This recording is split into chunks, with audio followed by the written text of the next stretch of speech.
Now that I use Monday service, AI makes solving tickets my form of meditation.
We're good to go. That's like the first mistake of Yeah. any live streamer. So good morning, guys. Thanks for coming to hang out with us today. We're here at the Helium Deploy office up here in Montreal, Canada.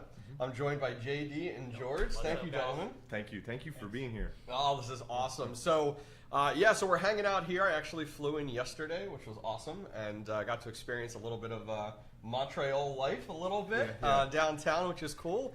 And we'll jump into that a little bit more. But let's go ahead and bring up the schedule for us, if you don't mind. And so to give you guys a rundown, I got the schedule up on my phone here, how today's stream is going to run, how it's going to look. And by the way, if you guys spot anything from a production standpoint, please yell at us in chat. Let us know. So we're going to hang out here in chat till about 11 with you guys in chat, answer questions, things like that. At 11 o'clock, we're going to jump into talking about the Deep Miner project. That is when the giveaway will kick off, and that'll be dropped in chat. And actually, right above JD here, we will end up having a giveaway timer that's going to show up there, which will be good and work out nicely.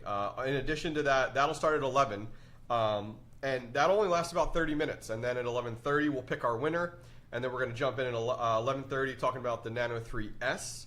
We're then going to jump in and talk about home mining. Thank you, sir. Coffee. I'll just take you. Can Actually, over you can here. walk in. You can walk in. Introduce yourself. Come on in. But Crypto KJ is saying the mic, the volume is really low. All right, volume low. Those Shure's actually turned on. I think they are. Hang on. I increased it here also a little bit. Okay, check right now that it's not bumping into the red. Yeah. Perfect. Come introduce yourself. Yeah, come say hi. Come say hi to everyone. Yo, watch out. Hey, where are you guys giving away first? That's right. We were going to do the Deep Miner. We're going to do that this morning first. Yeah, in a little bit. Yeah. They don't pretty much see you. Like. Are the bars jumping into the red or no? Oh, right. Oh, yeah. Yeah. One of the mic is a little high, to be honest, so we might just decrease one of them. Perfect. They should be the same. You gotta go take care of support. That's good. Yeah. So we're going to answer questions in just a minute, guys. So let me run through it real quick. So 12 o'clock, state of home mining. Do you have the schedule up right now? I'm going to put it back up right now. Yeah, put it back up. Perfect. I appreciate it. And honestly, you just do what you got to do over there. He's our Jamie, I said, guys. Like Joe Rogan, he's our Jamie back behind there. We're going to talk about Geonet, Nubula Marko Miner. We're going to talk about top Depin Picks of 2025. Moken, we're going to talk about the Moken DPIN tracker, Entropy Miner, Dor Miner, Wingbits Miner. We're going to do happy hour at 4. So if you guys can't stay the whole stream but want to come back at 4, we're going to have drinks, hang out with you guys. Second round's at 4:30. And then we have Helium Indoor Hotspot and the Goldshell Byte. So no need to ask, and I know it's going to happen, so feel free to correct people in chat about the giveaways today. When we start the giveaways, there'll be a timer above JD on the wall, as we talked about, and we'll have a separate link for every single giveaway. So during that time period, it'll get posted in chat, and we'll pick the winner live and go from there. Cool. Which will be cool. So Helium Deploy, we're here hanging out in Montreal. So for those that are new on my channel, what is Helium Deploy? So Helium Deploy, the way we started, a lot of you guys from our channel have seen and heard about our stories with JD and how it all started. But essentially, we were just investors, just like you guys were investing in cryptocurrency and mining at the time, and then we had this beautiful opportunity to get into Helium. At the time, I was getting into mining Bitcoin in the ASIC world. And, and GPU mining on Ethereum, and just like I was sharing with you last night.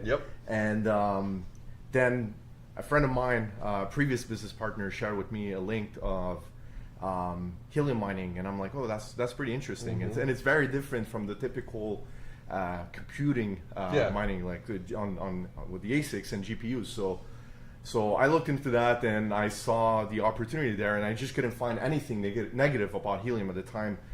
Because there was not much information, and it was very different from, like I said, from the typical. And when was this? Like, what year do you think this was? That was 2021.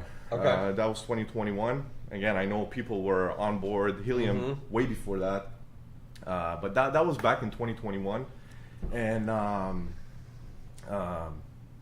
looked into it. Like I said, I couldn't find anything negative about it. And I like the idea of having like a decentralized network. I'm like, okay, that's very different. So let's get into that. So I call up my buddies back then, and I'm like, I think everyone should get invested on this. And then they came forward and said, you know what, how about we start a business with this? I'm like, That's cool. Originally I was like, that's pretty touchy because we've been friends, buddies for over 20 years. It's always hard to do business with friends or family. Like it's definitely tough. Yeah, you know what? Like as much as like a lot of people are fear to getting into business with their friends and family, which is understandable. But if you know who you're engaging with, if like I was sharing with you, like if you know that person is capable of separating their emotions from the business world and their personal life from the business world, then there's no fear there. And my current business partners and whoever I work with today are like the whole team are people that I know that whatever happens at the office is entirely separated from our personal life. Like I have a relationship with all my colleagues here at Helium Deploy, and like we really try to separate ourselves like from the real corporate world. Like I'm not here wearing a tie or a suit. No, and this is what he wears like every day. yeah, exactly. So for you, JD, so like you're newer to the company. When did you come on to the team? Honestly, I'm probably the old. I think I'm the Yeah, oldest. you are. Today he is the oldest one, and you can tell him how it all started. Oh, really? Just if you guys don't know the story of how I became with Helium Deploy. Yeah. I basically was looking for more Helium Miners, and some random guys in Montreal had stock, and I'm like, is this for real? I don't know. Yeah, especially at that time. Exactly, because they're expensive. They're like $1,000 a Bobcat. Yeah. Guys. Yeah. And I was like, whatever, let's just try it. And anyways, I placed an order, but it was the shipment that got stolen. Oh my word. Unfortunately, the shipment that I ordered from got stolen, but George was working his ass off and got another shipment of Bobcats to actually get me my order The next day. So like, wow. Yeah, my first experience got stolen, but he fixed it. That's nice. And I think I went to go pick it up in the office because I'm like, can I come see you guys? Yeah. I was just doing support in Discord for free, just helping away. Yeah. And I think you guys shipped me like an extra antenna, and I brought it back. And from there on, honestly, everyone just vibed and. That's cool. It's a very cool culture here. If you guys haven't seen, I have pictures on Twitter from yesterday. Yeah. Just the environment, the office layout type of deal. It's in old Montreal. I learned that's a thing. It's very cool. Like I was telling these guys, I haven't been to Canada in like 20 years, like as a kid, so that doesn't count. But like coming through Montreal, you get your traditional city, but then you get into old Montreal, and it's like cobblestone roads, old buildings, and all. And a lot of those old buildings have now been renovated to be office buildings or to be hotels and things. So it's everything's walkable and stuff. So it's a great place to be, which is fantastic. So we have a little time now before 11 to kind of just hang out and shoot the shit. So I thought it'd be cool. We'll chat with you guys in chat here, say hello, answer questions, and honestly just jump in. There's no rhyme or reason here. BC in chat says, do you know any hosting sites taking hydro rigs? We were actually talking about hydro this morning. So hydro is tough because of it's not just the miner, it's also the fact of the infrastructure that you need to support it for all of the cooling. And so the only company I know out there, it's the only company I know and the only one I would trust is Simple Mining. They do offer hosting for hydro. You do have to buy from them, and there is a markup on that. They kind of have a monopoly around that a little bit, which I don't blame them. It's the business world. But hydro is becoming more and more popular. I know that Terra Hosting is going to be jumping into hydro with some of the Bitmain ant racks instead of going with like full-blown container setups quite yet. But yeah, good question there, BC. Happy to have you. Thanks for coming to hang out with us today. A lot of Helium Deploy love in the chat. Yeah, I love it. And I saw someone mention it earlier. I think it was Crypto. Yeah, it was Crypto KJ. Going back on the story, the reason why we call ourselves Helium Deploy is because we were originally deployers. Like we were getting physically deploying, yeah. exactly. But he mentioned something which is something that you mentioned to me, like actually every single time that we see each other, and Hobbyist here is suggesting that we should rebrand the name. Because you guys know you're not just it's not just Helium, it's now Depin, and it's Yeah. not just Depin. I'd say about a year ago you guys got into home ASIC miners, and you have quite a bit out there too. So it's kind of a little bit of everything for sure. So I'm always like, listen, I know Helium Deploy has a little nostalgia to it. I get it 100%, but I'm like, man, tap into that other world. I'm siding with you. I am. All the time. And Yeah, exactly. It's a conversation that comes up all the time. Don't make us Actually, put- let's bring in this Emilio guy. because he's the guy who's been.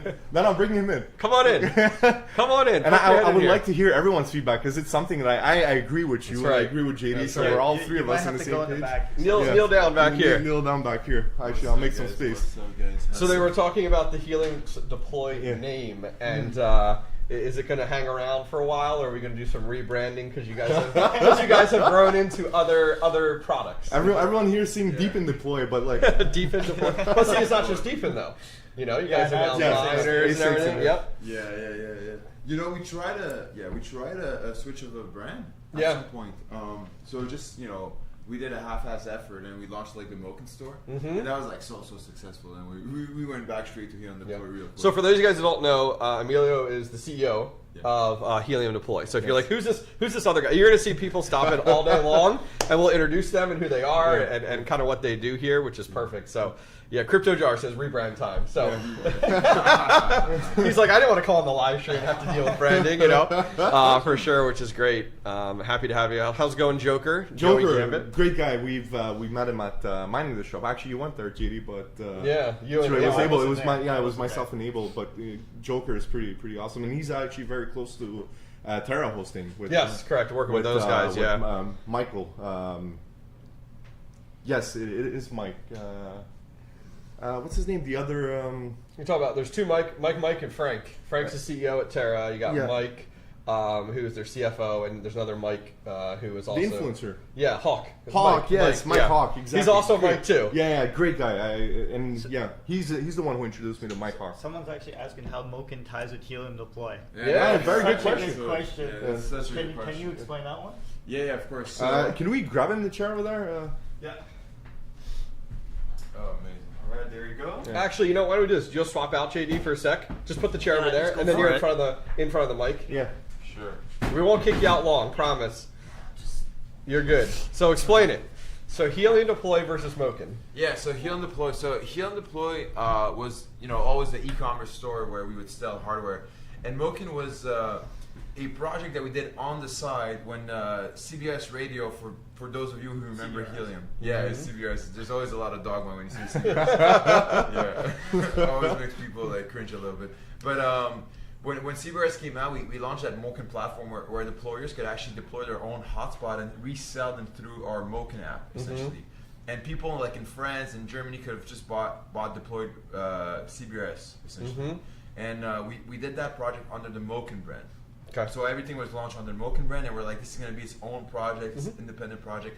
And then eventually, like one thing led to another, we did also the Moken Explorer, and then additional Moken products like Moken calculators, and now the Moken DPIN tracker. And now we're in a situation where people don't even understand that it's the same company. So, Yeah. And now that's what we're working on with our internal marketing team. We're like, how do we fix that problem? Yeah. Where JD shows up on a Moken call and then shows up on a Helium. and they're like, what? You're the same person? What's up? Yeah. No, it's the Yeah. same company. Well, what do you guys think? Like, were you guys aware that Moken was part of Helium Deploy or vice versa? And I love what people are saying. A lot of people are saying Moken is a must. And I'm actually happy that you guys are enjoying Moken. Joker was. Yo, you guys can read that. It's crazy. Yeah. We'll zoom in. You need glasses? You can't read My contract. We can zoom it in, but then it makes everything distorted. It's just the chat size, which is good. Uh. Yeah. Somebody needs glasses. Yeah, Squinting literally, over here. Yeah, I can read that. Which is Get a great. prescription. Which is really, really good. So we got about 30 minutes, guys, and then we're going to jump into Deep, and we're going to kick off our first giveaway, which will be pretty cool. So we're definitely just going to hang out for now and just answer questions. If you want to pop up the schedule there, once again, this is kind of what the day is going to look like if you're just joining us. And if you're tuning in now and you want to tune in later, perfect. There will be giveaways throughout the day, and there'll be a separate link for every single giveaway. So if you're here for the Deep Miner, awesome. It's only going to be a 30-minute window, and then bam, we're going to pick a winner, and then we're going to move on from there. So everything will be posted in chat at the time of the giveaway, and right above Emilio, there will actually be a giveaway timer up on the screen at the time of the giveaway, because we know people are going to ask, which will be pretty cool, which will be awesome. Someone was asking like how like they were asking how do I get in the giveaway? Sure. So a link will be posted in chat at that time, multiple times throughout that half hour, and you'll click on the link, and then you'll be able to use different social media methods to enter the giveaway. So there'll be avenues of visiting YouTube channels, following on Twitter, subscribing to a newsletter, following on Instagram, joining a Discord. There's all different methods, whatever's best for you. And the more of those methods you enter in, the more tickets you have in for the giveaway. Is how we're doing that for today, which should be great. What is your top 3 Depin projects? That is a great one. We're going to talk about that later today because we have our top picks for 2025 that we're going to talk about. Crypto Jar, I love you, but I'm going to hold on to that till later today, which will be good because that could literally go a whole 30 minutes to an hour is the way that works out. Is Helium Deploy your main focus job, or what do you guys do? Full time. Yeah. Full time. Yeah. How many staff members you guys have? Now we're about 12 in-house. In-house. Yeah, in-house 12. And like probably 2 or 3 are remote. Yeah. Nice. Yeah. And why we have a crowd, any positions you're looking to fill? Yeah. Yes, actually. Marketing, actually. Okay, there you go. Yeah. Like. That's local, right? Yeah. Okay. Local Montreal. So if you're in Montreal, perfect. Yeah, Yep. yeah, local Montreal marketing. It's really hard to find somebody who can be really good in the space. And we've been looking to fulfill that position for like 6 months now. But it's a good and bad problem, right? It Yeah. means like you're stingy, you're looking for a certain person that Yeah. not only can do the job, but also fits the culture. Right. That's the thing. which is great. That's the thing. Like you don't want some corporate, Yeah. person from Yep. like Deloitte. No, not bad for everybody at Deloitte, but like, who comes in and like have like deadlines of like next quarter we'll do something. So, a question here, which I think would be really good. So, you guys, based up here in Montreal, how does shipping and tariffs look like for you guys shipping to the U.S.? Well, actually, everything is stored in the U.S. Okay. In the U.S. So originally, when we started, one of our previous partners, which you got to meet yesterday, he's got warehouses all across Canada, so from East Coast to West Coast, and he had very good rates. And at the time, there was no. We didn't have that tariff issue. Yeah. So it was great shipping out from Canada to U.S. Everything was being delivered to your house like within 2 business days, which was great. But as our business grew, actually I would say over 95% of our business is currently in the U.S. But now we're trying to tap in more in the European market, which Got you. Again, I'm fully aware we've got a lot of work to do there. Sorry about that. I'm not gonna take that call, but. We still got a lot of work to do there. We did open a warehouse in the Netherlands, but currently our warehouse is located in the U.S. Okay. We did recently open one, actually, at the beginning of this year. We opened one in Canada, so we could avoid all of those tariffs issues. Yeah. But main of our inventory is mostly stored in the U.S., so you guys don't have to deal with clearing customs and all that stuff, with tariffs or any of that stuff. And Smart. if anything, at one point, we were shipping out watch X's, and I'll never forget that because obviously I deal with support. And we accidentally shipped out watch X's from our warehouse in Canada instead of the US. Oh, sure. Because they arrived to Canada before they arrived to US.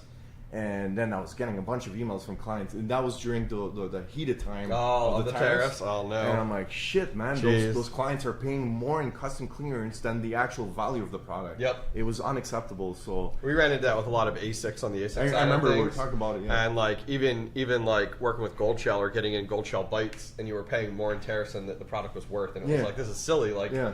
I'm literally doubling my price, Yeah. which is crazy for sure. Which is pretty wild. But no, most like I said, most of our inventory is being stored in the U.S. Previously, we were playing around with our inventory being like, if whether you're in Canada or the Netherlands, we would ship out our units from that warehouse that stored most of our inventory. But now we're really trying to diversify our inventory instead of having everything stored in the U.S. Like we're better studying our market and ensuring that we have the right amount of units in Europe and the right amounts of in the US and the right amounts in Canada, because we really want to avoid, like, to make it a better experience for our clients, we really want to avoid custom clearance, because I know it could create a lot of delays, which is something that we're currently facing in Brazil, and it's sad, but again, Brazil is one of the hardest countries to deal with when it comes to customs. They're very tough there, so we have to pause that, unfortunately, for now, until we find a proper solution for it. But for you guys in the US, there's no issue there, and if anything, Canada also has been settled. We've still got some work to do in Europe, but we're getting there, and we're going to get more aggressive in Europe. We love our community there. People have been amazing, whether it's from Germany, the Netherlands, Italy, France, Spain, all those countries like have been very supportive and been with us since day one, supporting Helium Deploy.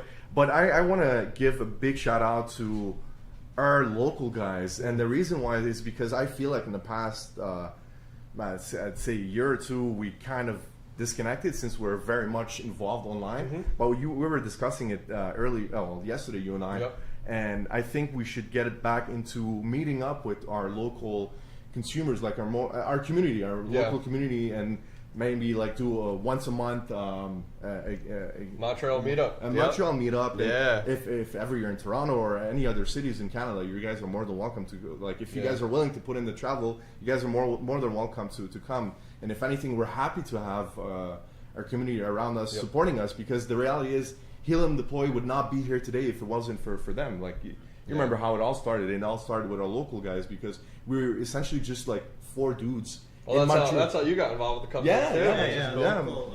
Very, very local. As a matter of fact, JD, we found him through Discord, which was awesome. Like he was just offering so much support on Discord, and luckily enough for us, he happened to be in Montreal, and now he's part of the team and the oldest member at Helium Deploy. So the goal now is to be able to be more efficient in every country that we sell our products, mainly like North America and Europe. For now, we're looking to potentially also open a warehouse in Asia. That's the next route. Yeah, that's the next route that we're looking Just at. to help with distribution? Yes, Okay. yes.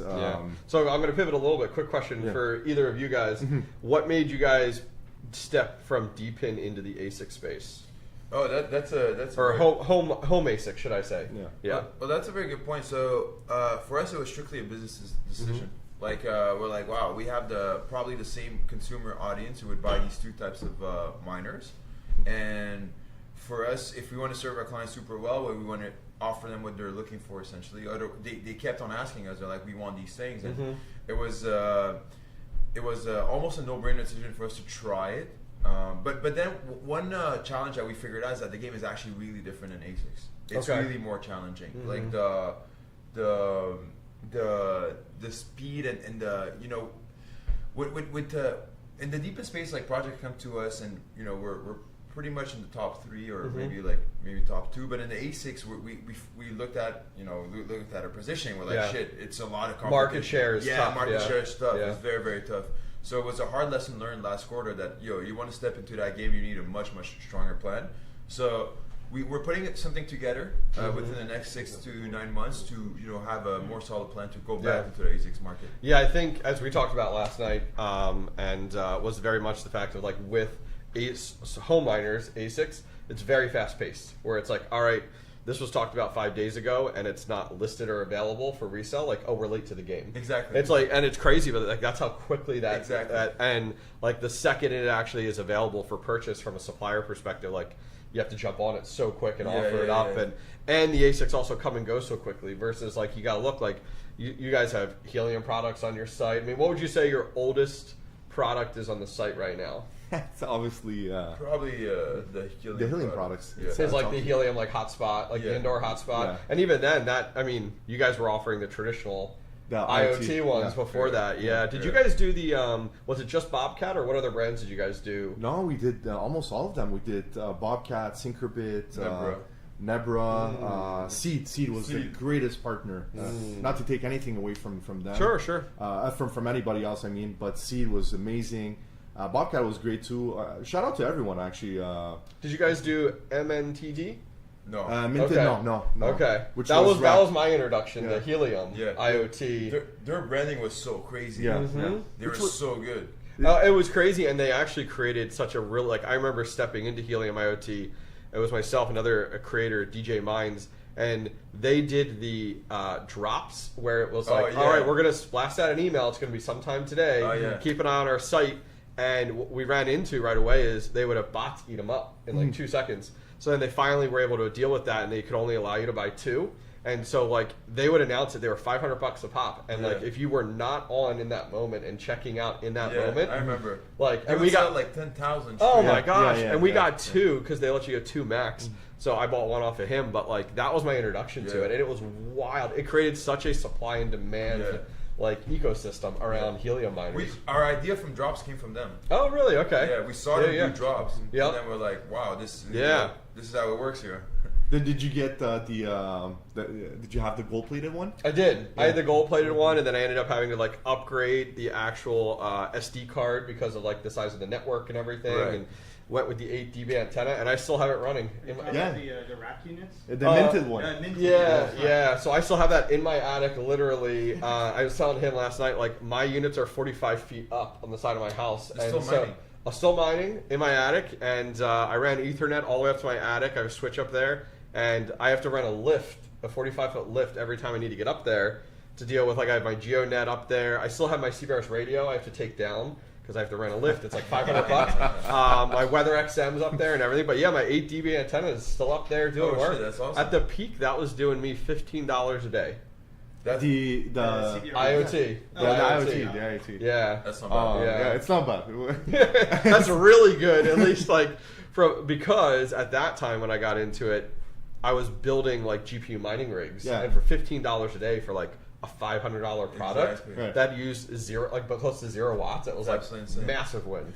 We saw Massive. some of our best ones in the beginning days. Oh, I bet you early. Wait, yeah, that was before my time. Yeah. 140. 140, 150, wild. 150 a Dang. day. Not only it was like No, the, but you had the lottery thing too. yes. So And you not, have the not only lottery like the rewards were great. Like we were making about 150 per miner. It was the range was between $50 to 150. Okay. But the beautiful thing is that at the time, what was it called? The consensus. Was it I don't consensus? remember the Yeah. I think it was called consensus. So they would pick like certain validators on a network, and you get like a bunch of HNTs. You split $5,000 between like a few of miners, maybe. Oh, really? Yeah, Okay. yeah, it was Wow. I remember Voscoin hit one of them. He got the whole 5,000. Yeah. That's insane. On one thing. Yeah. That's wild. Yeah, that was. I honestly came into helium later, but like I mean, and I didn't experience any of the horror stories at that point that like other people did with like back orders and Oh, yeah. manufacturer dude, challenges and all of that. Did you join when it was on Solana or on their own chain still? I was on their own chain still. Okay. Yeah. So which was fun. We witnessed some of the worst, by the way. Like consumer witnessed it, but Yeah. it's on one piece. We witnessed it on a whole batch. Oh. Like at a point we wired. I don't know if I can say it, but we wired money to Syncrobit. Okay. And like a pretty large sum actually for some miners, and no bill, no invoice back at the time. Like the manufacturer had so much of the leverage. They're like, yo, you don't wire me right now. I don't even speak with you. Oh my And word. then we're like, okay, here's the wire. They knew where they were in the They knew- industry. they knew. Oh my so we word. wired the money, and may she rest in peace, but she passed away. Oh my The word. CEO, yeah. The CEO of Syncrobit, Candy, or Yeah. Candice, Candy. right? Yeah. Candy, her name, Candy. Wow. She passed away. I don't have an invoice or anything. Yeah. But- Nothing. and I just have a text message, and I just see online that she passed away. I'm like, fuck. What are the chances? What are right? the fucking Oh my chances? word. But luckily enough, like her son took over after, and Georgica. A month and a half Yeah, later. later, Yeah. and then they took over and took care of Yeah. us afterwards. Yeah. That's crazy. That's crazy. Very cool. Very cool. So anything, we got a little bit of time now before 11. Anything you guys want to talk about with Helium Deploy, either coming down the pipeline or Yeah, anything well- that comes to mind? Well, yeah. I mean, for those of you who know Moken, the Deepin tracker, you guys been seeing the forum stuff. It's really in beta right now, but it's going to be publicly launched and announced in about a week. Anybody can go there, and we're going to centralize a lot of Deepin data. So we're going to centralize a lot of like what people think about projects. Like do an aggregated vote section where you can see like the sentiment of a project over time. Okay. The feedback from specific people who are mining the projects.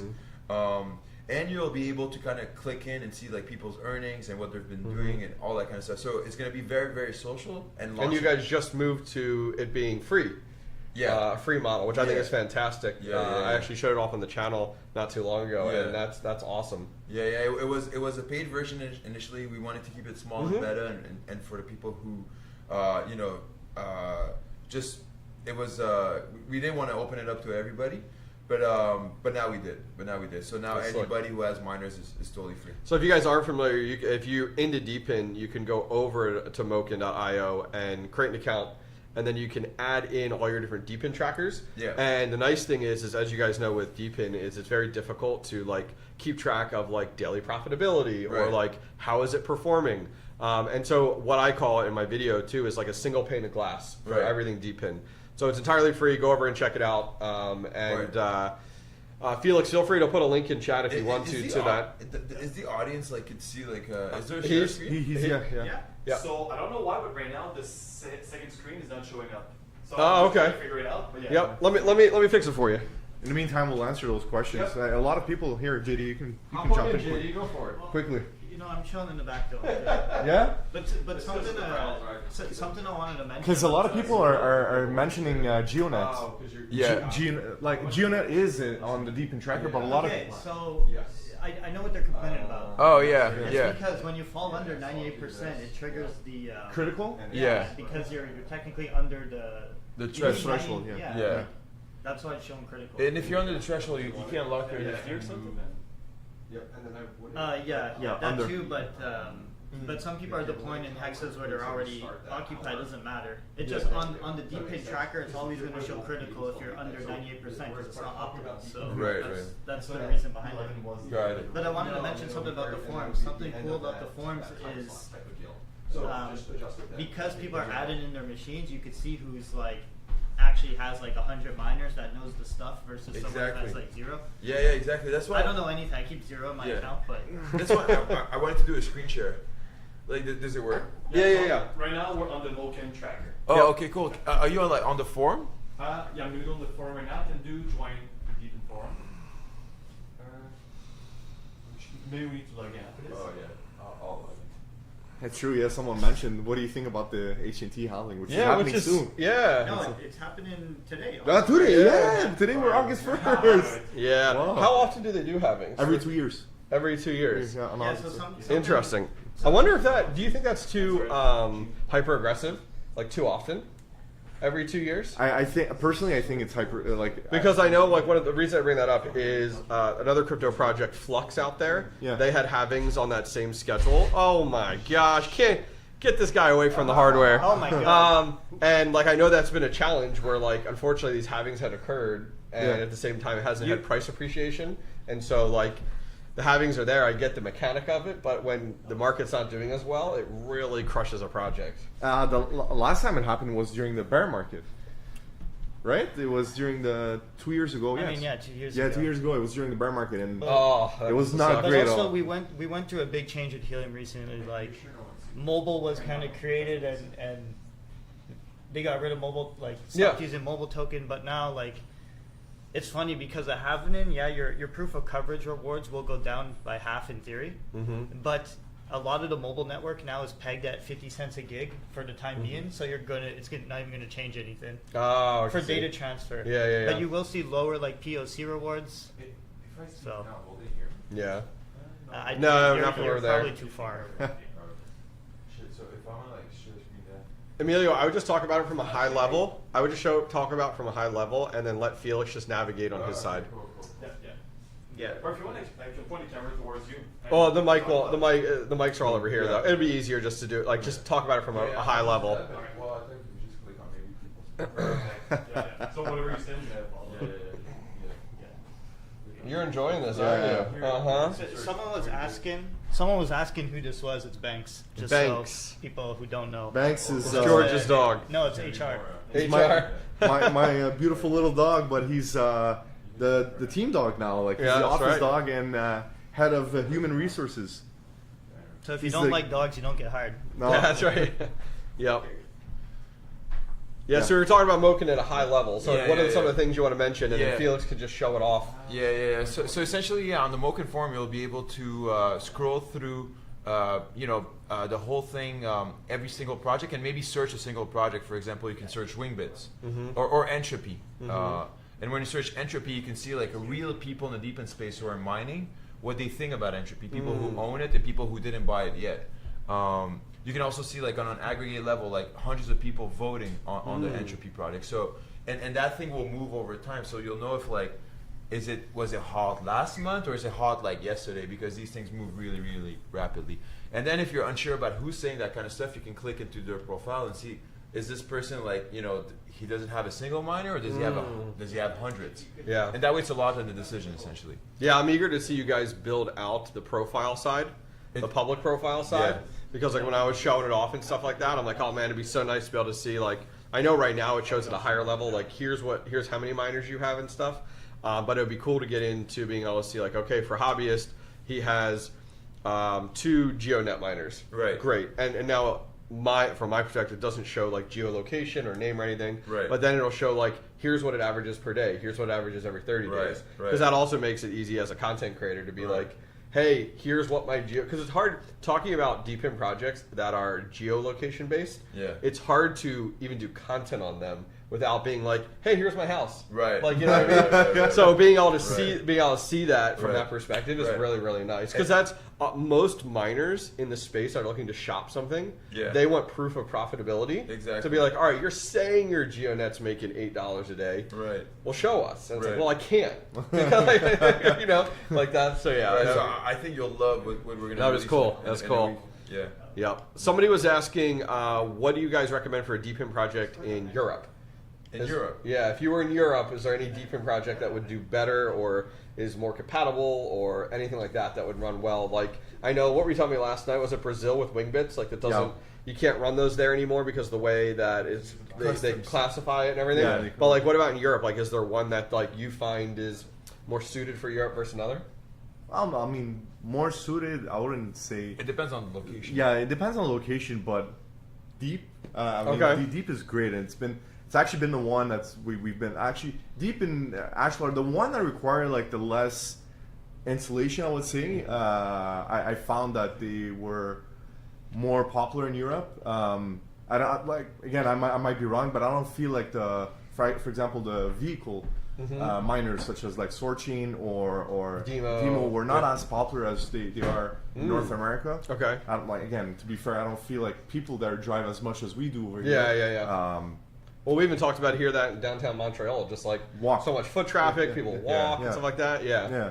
Yeah, that makes sense. So I say like more like the typical home miners that you don't have to. It doesn't require much installation. Just sitting at a home, just like Deep or Entropy, the Ashlar. Those were very popular in Europe, Gotcha. and those are the ones that I would personally recommend the most. Okay. Yeah. Nice. That's great. Very, very cool. Are we all good over there, Felix? Everything's good? Awesome. Awesome. So, guys, let's jump over to the schedule again, talk about that a little bit. So, the way that the rest of the day is going to run, we're just kind of doing meet and greet, hangout right now, shooting the shit, talking with you guys in chat. 11 o'clock is really when like everything starts off, talking about the miners. So, our goal is like a great example. 11 o'clock, we're going to start talking about Deep Miner. We're going to talk about the project. We're going to talk about the miner. We may even have one. We have one here. We'll show it off a little bit. We'll talk about how it works, the setup, stuff like that. The giveaway will show up on the screen as well as a countdown timer to tell you like that giveaway is going on. And then Felix, Felix is the man behind the cameras here. He will actually post a link in chat on how to enter that giveaway, as well as a link directly to Helium Deploy's site that shows what that product is, which will be great. So pretty much the day kicks off at 11 with kind of rolling into things, which will be a lot of fun. And we'll take a few breaks here and there, which will be nice. I'm gonna. Thanks for go to a joining us. meeting. Feel free. Yo, Feel free to stop by enjoy, guys. later. Yeah, 100%. I'll be stepping out soon. Oh, it's fine. You're good. After the giveaway. After first the one, Deep? Yeah. Okay, cool. I'll actually go grab it in the meantime. It's right here. No, the one from the giveaway. Oh, okay. Well, all right. The actual one. All right. I like it. I like it. So, yeah, so that's what today's going to look like, guys. So we'll keep you guys, and it's going to be very casual. People coming in and out throughout the day, and sometimes it might be me. Sometimes JD will be here, or it'll be George, or, whoever. That's right. Or the dog, which will work out nicely. Can I have more than one Deep on a single public IP address? They say you can. Yep. But they say in the future that this might change and would like lower the rewards if you do that. Yep, and it also you have to consider too is the fact of like there are like bandwidth demands. Being a node running at home, I've had mine running. Now it isn't testnet, so I always like to give people that heads up. People who follow my channel know I love testnet projects because honestly, that's where the real money is made. You get in during testnet, and then when it goes to mainnet, you have a really good opportunity to take some profits. But yes, that's something to keep in mind. Is like you can run one at home. You're going to have bandwidth, usage. It's not terrible. I've been running it on my download was about 1.2 and my gigabits, and then my upload though was only 40, and it worked out no problem, which was nice. So yeah, good question there for sure. Making us jump right into deep conversation. We're not even there yet, right? Just like running into it, which is good. That's because they took out the deep unit. Do you have any opinions on the black box? The black box. Do you know what that is? From Dawn? I don't know. No. I just see people asking. It's basically a box that could run like 10 deep pins in one. Oh, really? Really interesting. You know what? I feel like I've heard about that. Yes, but they're all like nodes, right? No. Okay. It runs like here. You want to sit down in the middle? Well, you can do it in the middle. Jump in. Unless if you. You in the middle. Yeah. Yep. Well, that'd be cool. You're just jumping right into it. You know. Yeah, You can't even stick to a schedule, can we? Well, no. Let me just explain to Dom real quick. Yeah. It is a very popular thing right now. Not that I condone it, but I'm just saying it's basically a box you buy. It's like $2,500. Yeah. Pretty pricey for a box like this. It has like a GPU with 20 gigs of VRAM, so it could do like AI stuff. But it runs different type of projects, not only node stuff. It runs Helium. It has like, I guess, an access point in it. There's not too much information about it. Not yet. But yeah. So maybe it could run like not only Helium but XNet Wave. Is it similar to like Deep, where like it's all like kind of controlled from their side? Yes. Okay. Yeah. So it's very much from a home miner side. It's a plug and play. Yeah, it's kind of like it's in my mind. It's kind of a competitor to Deep. Okay. But I don't know. There's no information about tokenomics. There's no information about all sorts of stuff. That's sweet. Yeah. That's sweet. Somebody was asking, does the giveaway device include the NFT? Yes, it comes with the product for the Deep. Yeah, for the deep product. Yeah. Someone earlier was saying that they're from Canada and they can't even sign up for the giveaway. I mean, what? I'm allowed. Yeah, the giveaway you're definitely you're definitely allowed. Giveaway's not launched yet, and the giveaways are worldwide. So we'll ship them worldwide, so there's no limitations in that regard. As you'll see when you guys do sign up for the giveaway, which will be listed here in 6 minutes, everything will pop up. The initial upfront cost for shipping will be paid, but if there is a local tariff, that'll be something that'll come that you guys will have to pay anything after that for you guys specifically. Did you do the giveaway info yet? Nope, that'll come at 11 o'clock. 11 o'clock starts our deep conversation, and then at the end of that 11 o'clock 30-minute slot is when the actual giveaway will occur. So you'll see the countdown on the screen. So once we get rolling, things will make a little bit more sense, which will be really, really nice. Chirp. I never got into Chirp. Did you guys ever get into Chirp or anything like that? We never we've never mined it, but it's something we're considering. We're talking to them about it because Chirp is something you'd put in more like a retail industrial space, right? For like where is that my understanding? I mean, it's to me it's Helium again. It's IoT. Yep. Their unit is kind of expensive though, which is the concern for me. It's like $1,000 almost. Okay. Is someone willing to spend $1,000 on an IoT miner now? I don't know. Do you guys find that because the demographic for Helium Deploy is your home miner, that you find more and more that is there a threshold that you find is really that threshold for your audience, your demographic, your customers? Like impulse buy, kind of? Exactly. Like, is it like $400 and that's an easy one, but like once you hit 800, you have a lot less? I don't have stats on this because I don't look, but I feel like most people, once they get to like the Canaan, the fins, like the $300-ish, it's kind of like, like they don't think about it too much. It just go for it. Well, yeah, I mean, it's in the box, but like the home miners, I think are like the limit of where people kind of like dive random.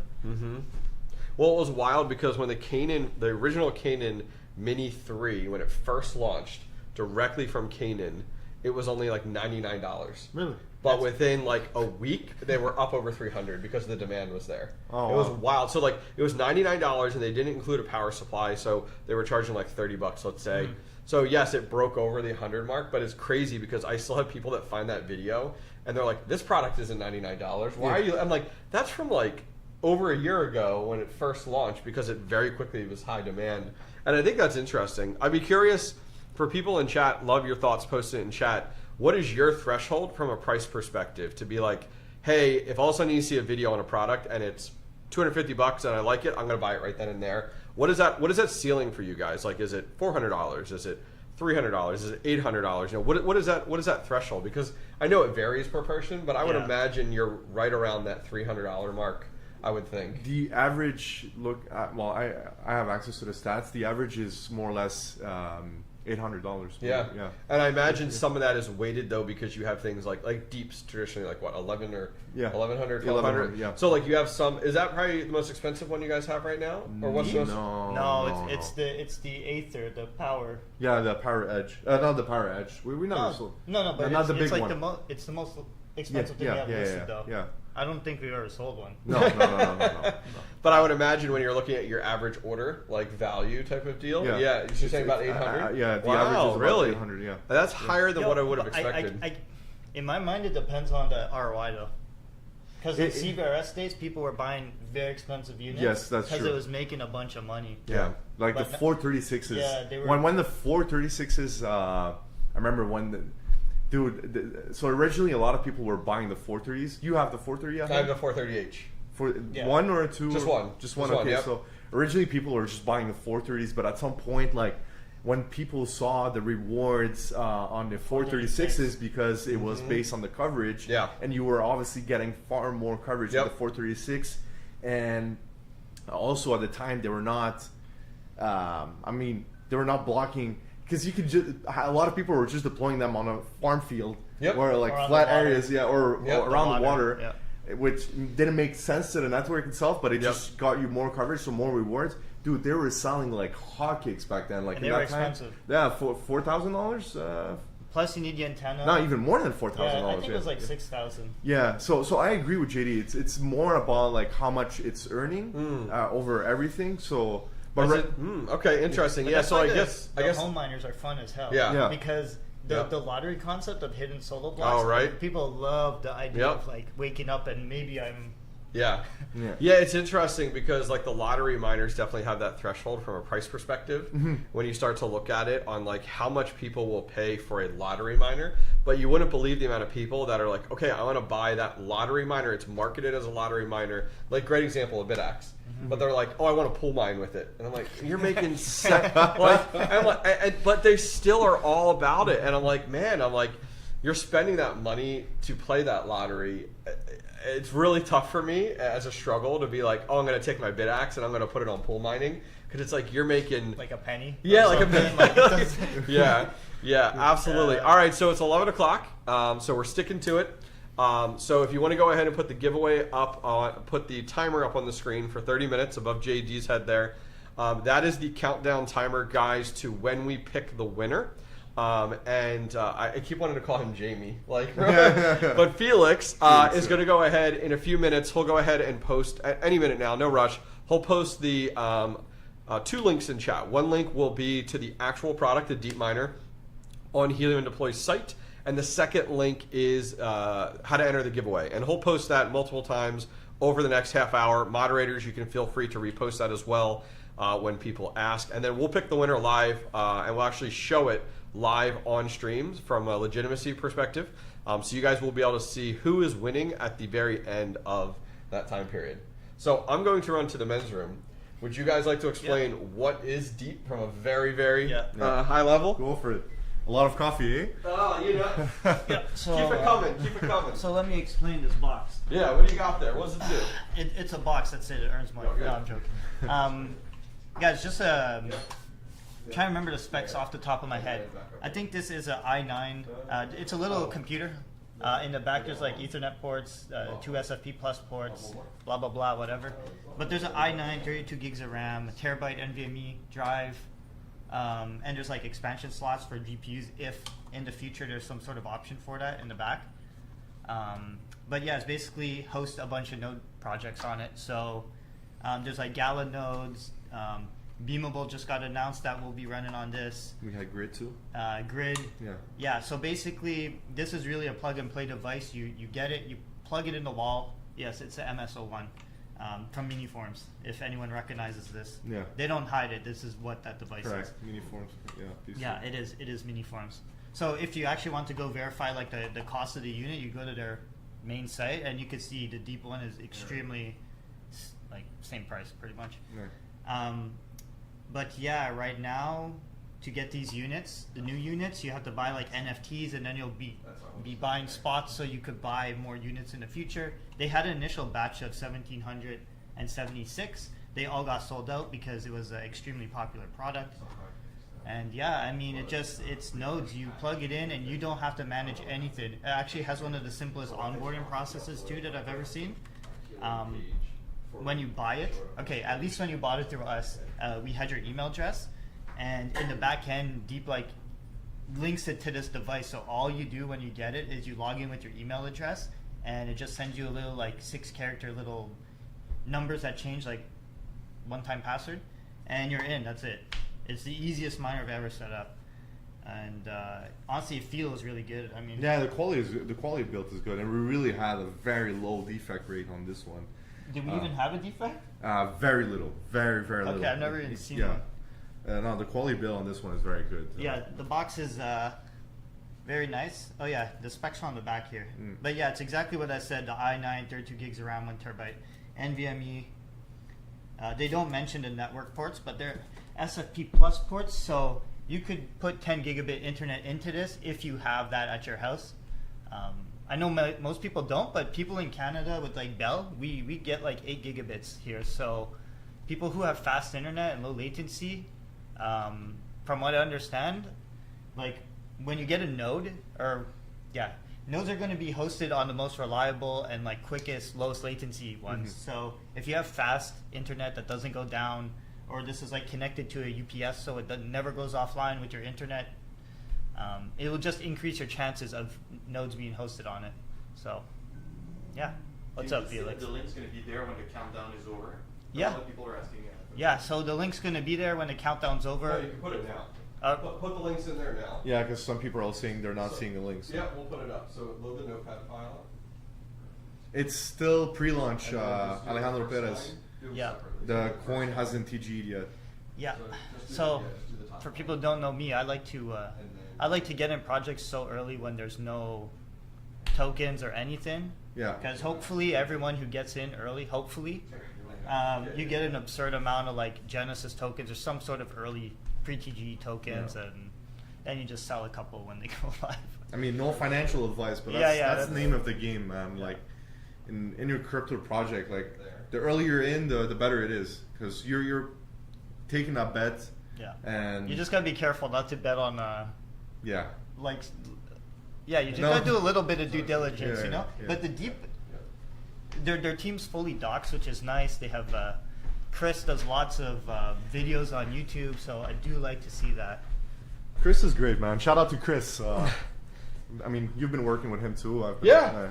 He's great, dude. No, it's definitely been good. I think the nice thing about this unit, we were talking about this a little bit last night, is the nice thing about this product is, let's say crypto's out there. It happens with these products where eventually they go under, right? Or it no longer exists. The nice thing is you have hardware that you can repurpose, which is, and it's beefier hardware, which is great. And as a home miner and a technologist and a tinkerer, it's nice to be able to okay, cool, I still have this type of deal. The nice thing about this unit that I found as not only a content creator but also as a home miner is it's literally plug and play. It's registered, the device is registered to your email address, and so when you get it, you unbox it, it takes 5 minutes to set up. You literally just plug it in, and I even plugged a screen into it just to see what it's doing. And it's built on Linux, and it goes through, and then it does everything it needs to. You don't have to sign in, you don't have to do anything. They've pre-done everything for you, which is nice. And then the nice thing is you can go on Deep's website, log in with your email address, and then bam, you can see your unit. Yep. And right now in testnet, if you guys said this already, I apologize, it's all based off of days online is how they're going to, pretty much what they're going to look at from going from testnet to mainnet, and they'll have some type of conversion once they go over to mainnet, which will be nice. And it's hands off. Those are the best DPIN projects where it's it's not finicky, the uptime down, it's just plug it in and you're good to go.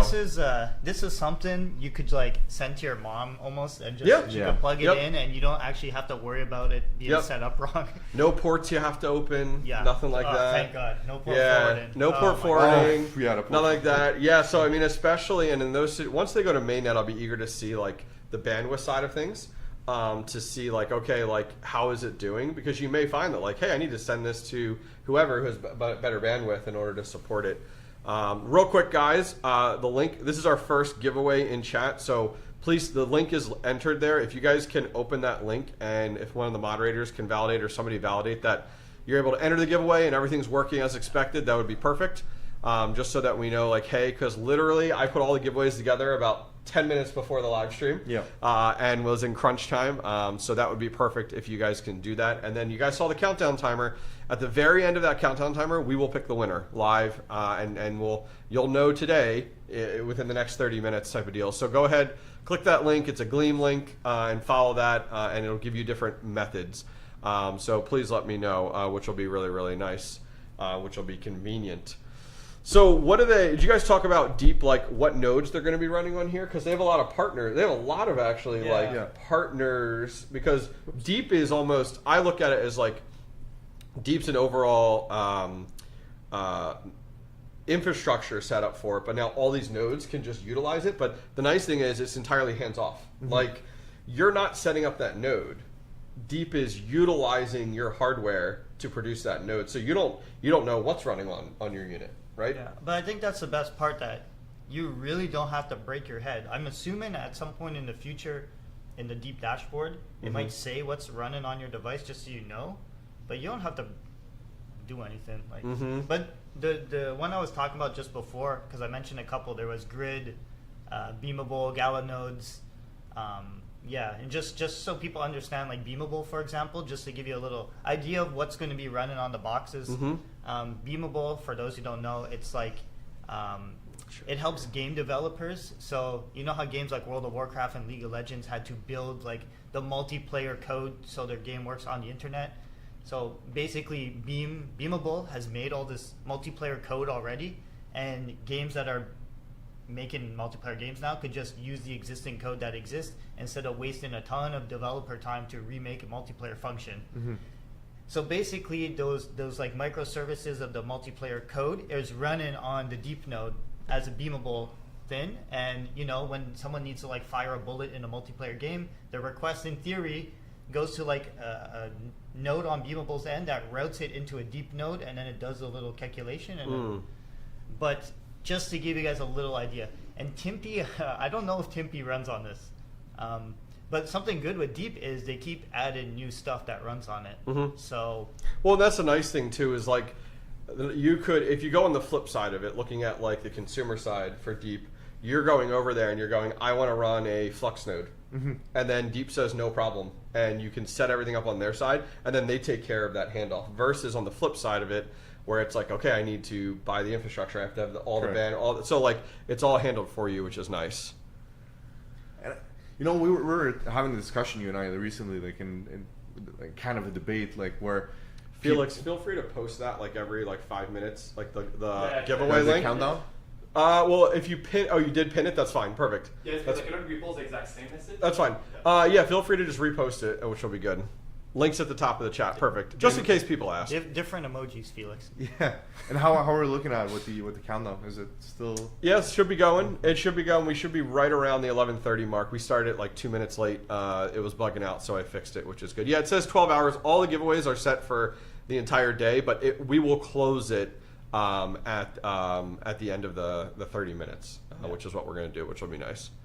What were you saying about the? Yeah, well, you and I were having this debate, and I was having this conversation last night with the hobbyists here. Like, people are now, we're trying to go more into like those virtual nodes, and people, their question is like, why should I buy a Deep device to have my node running when I can have it run on my computer? So, what is your feedback on that? Like your home computer? Yeah, on your. Well, yeah. First of all, most people probably turn off their home computer. I don't know if it's still a habit, but I never do it. Okay, yeah. Every once in a while, I'm like, it's being stupid, I'm rebooting it, but that's it. Yeah. But even that, some people will reboot the computers, and then it might like, you know, that technically counts as a little bit of downtime. At least the Deep node, in theory, you're never touching this thing. It lives. Nope. Lives on a Mine's rack up somewhere all the time. in the basement, Yep, that's it.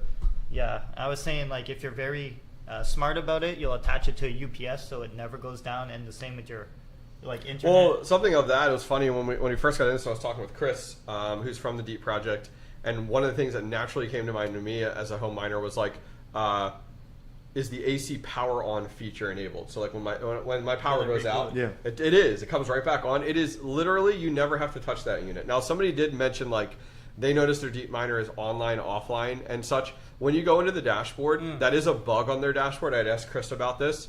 Of like, it's a bug where it'll say offline, but you'll still see the day go up. So I just never touch it. So some days I go on and it's like, oh, you're online. And some days it says it's offline, but yet that day is still adding up, which is what you're pretty much accumulating in testnet, which is nice. But yeah, they definitely need to fix that because you're naturally looking at that. I wonder how, question for Emilio at some point is like how, because does Moken doesn't actually pull from the direct device for stats. It pulls from the network, I would assume.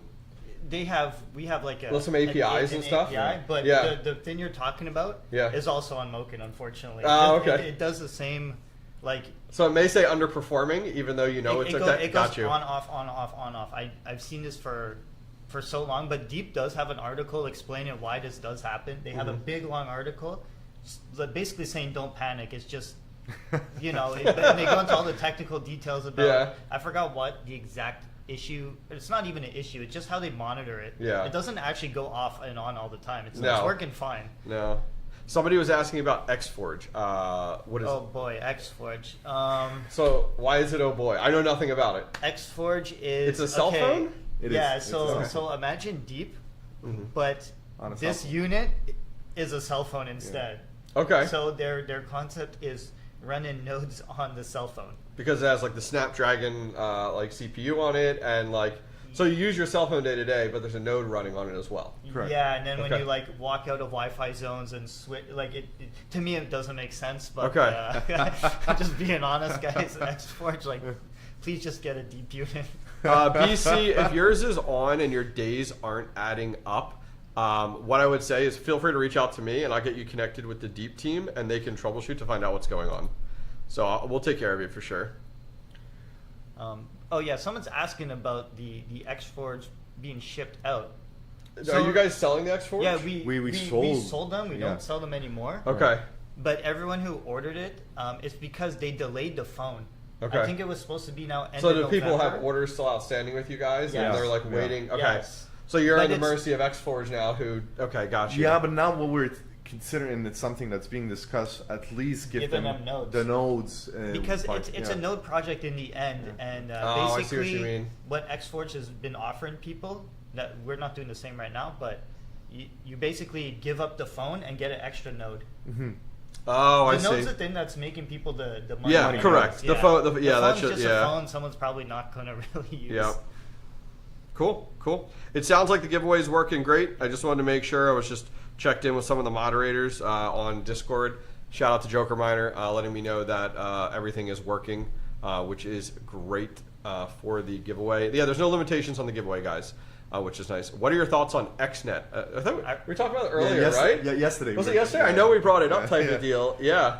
Did you want to stay focused on Deep or just whatever? Like, I mean, we can answer whatever in that regard. I feel like there's not tons to say, right? Like it's so Deep had a limited run. So there aren't a lot of, like, you can't really go out and buy these right now. So like on Helium Deploy's website right now, do you want to bring that up, Felix, for the Deep Miner? Like right now you can't buy them. Nope, they're sold out. They're sold out on there, and they only put out a certain amount. 1776. Yeah, It's 1776, very it's like American, you know. Independence Day, I think, right? Yeah, which is pretty cool in that regard. And yeah, so you can't buy them right now, but we have one here that's going to be given away. Yeah. So This is a founder unit. Yep, which is really, really nice. Now, do you know, will they have more units in the future? Yeah. Like, so are they doing whenever, I guess, are they I- doing like supply and demand type of situation? So Deep said when there's enough workload on the network and they need to increase capacity, they're going to start releasing some. Oh, okay, And nice. recently they did start to pre-sale an NFT. I think it's like $250. Yeah. But then you still have to buy the Deep device, device. yeah. So it's more expensive now. So everyone who got them originally got like the best deal you can. It's kind of nice that they weren't just like, hey, we're selling this project, and they just sold tens of thousands I of know. them. I'm so thankful and then for that. and then you had concerns on like, you know, you just diminishing profit because of that.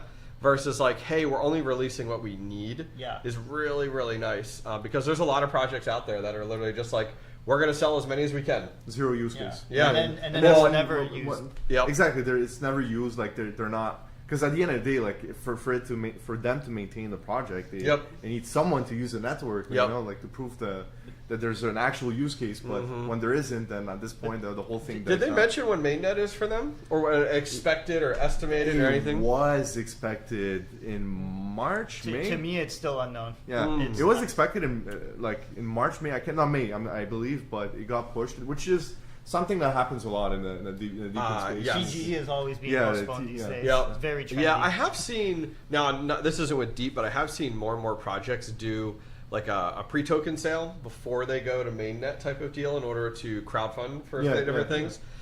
Which I'm seeing more and more of is like hey, we're going to do one more Hail Mary before we go to like mainnet. But yes, a lot of these what I notice is a lot of DPIN projects stay in testnet for quite a while before like making that leap, which I get, and that's why I get into these projects. But it's always painful when it's like, hey, we have our roadmap and we're saying we're going to do Q3, and then it's like Q4 and you just like haven't heard anything, and it's like, all right, like what's the deal? You said Q3, it's definitely tough. Yeah, it's very very scary when they say, well, it keeps getting delayed and delayed and delayed, and eventually I hope it comes out. Yeah. Yep. I mean, I have no worry about Deep. No worry. I don't mind it only because I get into many projects in testnet. So I'm like, great, it gives me longer opportunity. Exactly. And especially when the more and more projects as well reward you from some type of conversion from testnet to mainnet. It might not be 1-to-1. It could be 2-to-1 or whatever. But regardless, it still gives you more time to accumulate. And like for me, I'm not buying most of these Depin miners to get rich or to like take huge profits.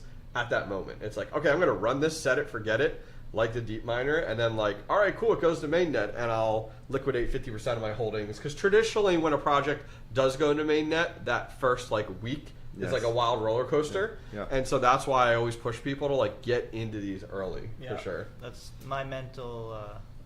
That's how I do it too. I was doing the same for Wingbits when it was DIY units, and now only this year I started the consumer units came out. And I was mining that for like 2 years or something.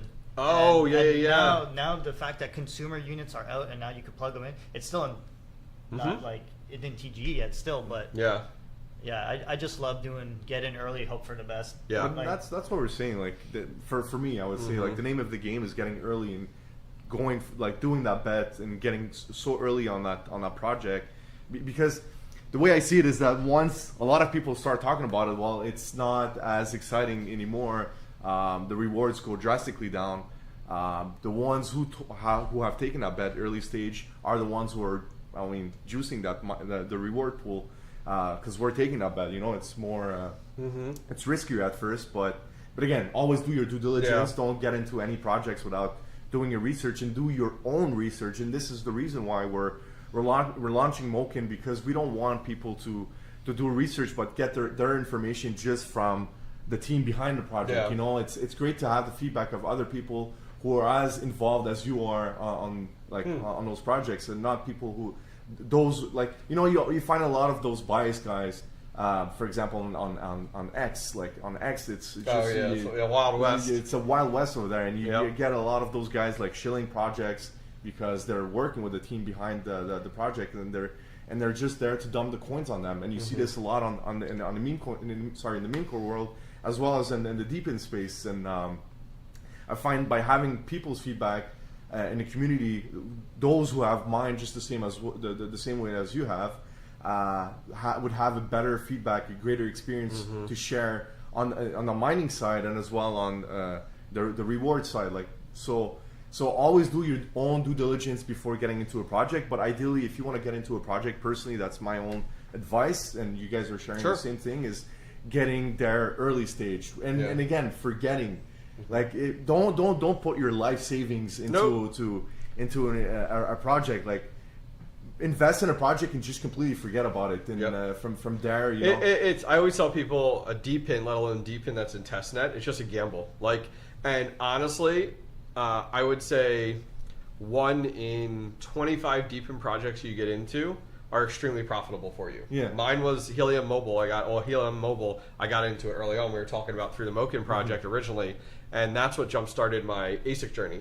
Like 2 years ago when it hit an all-time high, we were talking about this. It hit an all-time high and it was up, and you don't know it's an all-time high in that moment, but you're like, I'm going to take profits. So I took 50% profits and rolled that into my first 10 ASIC miners. So that same day, it was really awesome. Side story, I took profits on Helium Mobile that day and HiveMapper. Honey popped off that day too. Yeah. I sold 50% of both of those. Then Solana had a massive week that week because I sold them into Solana because of the network it's on. Sold the Solana and then literally bought all those 10 ASICs all on that same day. Bam, bam, bam, done. Like didn't put any of it to my bank account. It went all right to ASICs.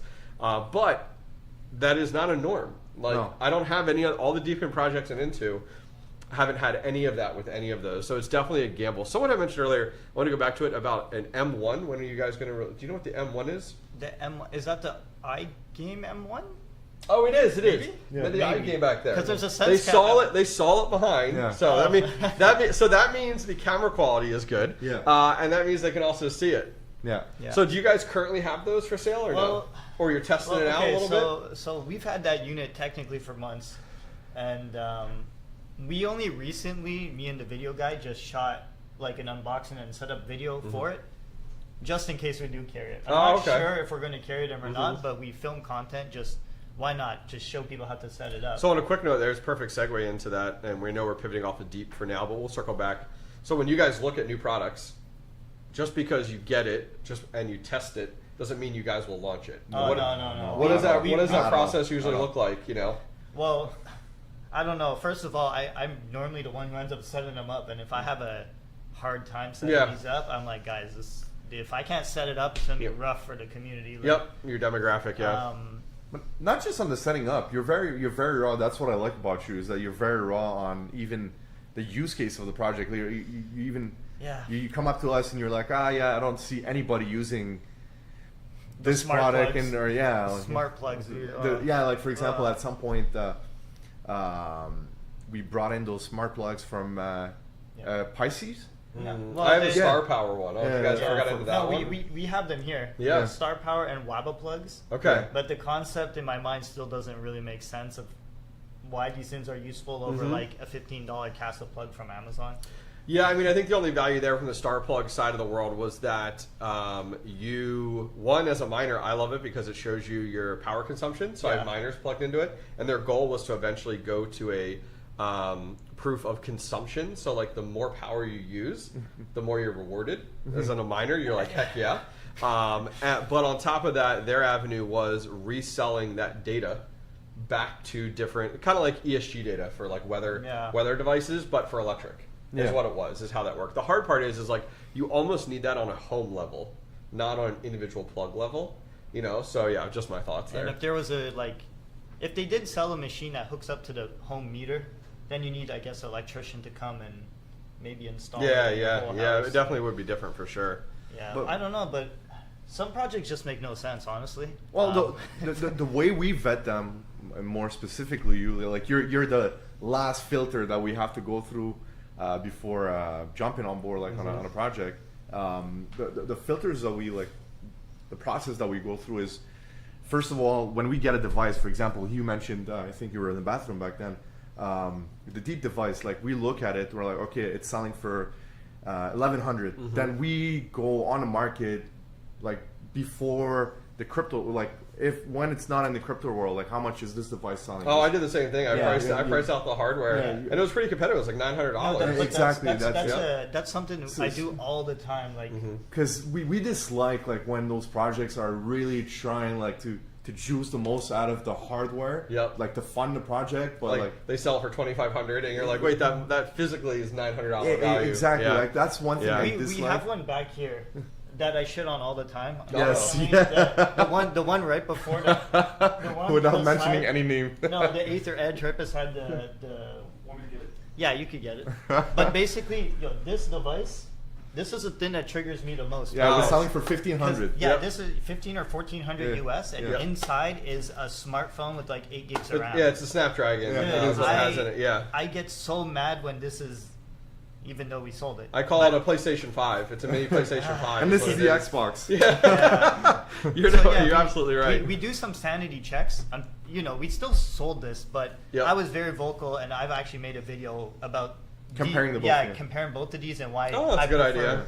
That's a good idea. Why I that- compared. yeah. Anyways, Deep One in my video. Yeah. I was shitting on this, but it just makes no sense. Some projects how they price the hardware. So So yeah, crazy. we look at the hardware price, then we look at the use case, and obviously at the end of the day, the tokenomics. Like if the reward system makes sense, then we'll go for it. Don't get me wrong. At some point, like we can't really filter out everything. No, I get you. Like, Yep. There are some stuff that we need to we will always take also. well, even though I don't like this, people still buy it. Well, the thing is, we go back at the end of the day. We also go back to our community. If Yeah, they really want it, they consented. Then at this point, we're like, okay, we'll bring it to you guys. Yeah, We'll yeah, distribute yeah. it. But there are some projects that we're not. I mean, myself or himself are not too excited about, but still we move forward with them because our community want them. Yeah. But how about you? Like, how do you get into like a? I go through. We talked about this last night too. Yeah. But a lot of the projects that I look at as a content creator to do look at is like, okay, I go through the process of like, what is it actually like? What does that product actually do? Is my first thing, and like some things where the product like isn't proof of work, it's not proof of participation, and it's not proof of coverage. Like those are things I look at so that I can explain it. If I can explain like what it does, I'm like, I'm not really interested. Also for me, like it has to be a physical device. I'm not big on like Me too. digital nodes or things like that because I'm like, wait, I'm a home technologist, I'm a home tinkerer, I'm a miner. Like I want to be able to physically touch it, work on it, set it up, things like that. So when I'm looking at, even with you guys, when I'm working with you guys on different products to do content on, I'm like, I like that one, I'm gonna do that one, but I don't like that one. Or like something you and I have talked about is like products that require NFTs. Yeah. So you buy your miner, not that this is the case with this Deep Miner, but you buy the miner and then all of a sudden it's like, okay, cool, you got that miner, but now you have to buy the NFT. Or the other way around. You have to buy an NFT to then buy the miner. Yeah. And it's like, wait, if that project ever goes under, that NFT is worth nothing. Yeah. So why am I spending money on the NFT and they're just selling tickets to then sell tickets? So those are a lot of things I look at as a content creator when I'm looking at these to be like, okay, like something like Wingbits is fantastic. I can explain what it does. It's very easy to follow along with. It has real world use case to it.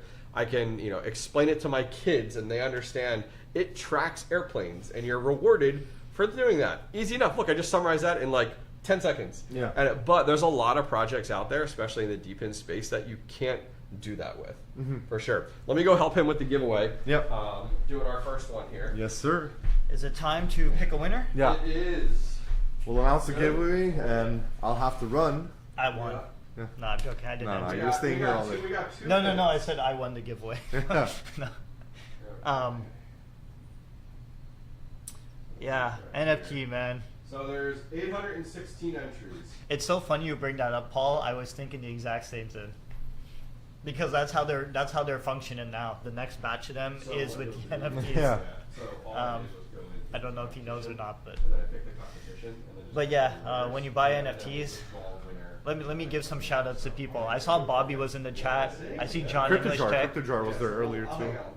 Yeah, I know. I've just Bobby. never spoken to CryptoJar. I've spoken to John English Tech, so he's actually in one of our videos. That's why.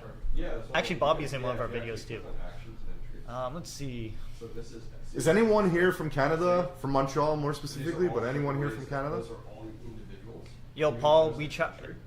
The NFT requirements on projects, I put so many warnings on the page. Like, if you look at the Entropy, for example, the Yeah. Ashlar, Yeah. there's so many warnings I have put on that page. I don't know how else to like make it more clear you need NFTs. You guys are gonna have to talk about XNet later on because a lot of people are asking questions about it. Yeah, honestly, XNet makes the most right now for the wireless projects. Like, it is what it is. It makes more than Helium. CryptoJar Toronto, Yeah. all the way from the 6 side. Yeah. Look, I only talk about what makes the most money because I know most people just want to make the most money. In my mind, Helium, people say it's more like long-term vision, and XNet's very short-term right now. I don't care really. XNet makes more. It pays more per gigabyte than the 50 cents that Helium pays right now. So, look, I'm not gonna take sides. It's just that's how it is right now. Shout out to all our local guys, XRP crew, All Track from St. John's. Are these your people? Yeah, well, they're all from Canada. Alter Mining from Nova Scotia. Yeah, we got people from. This Greece. is why you got to do your once a month. You Yeah, know? we have to do it. Montreal man. mining, you know. I promise, it's in the books. We're gonna launch a Montreal party. once in a month meetup. But let's have it one time to begin with. Yeah. Just hit zero So- on the timer. So Yeah. the giveaway ended, and with the methodology we're using Gleam, so we have a winner for this first one. We're not going to show it up on screen because it does show their name, their email address, and their location.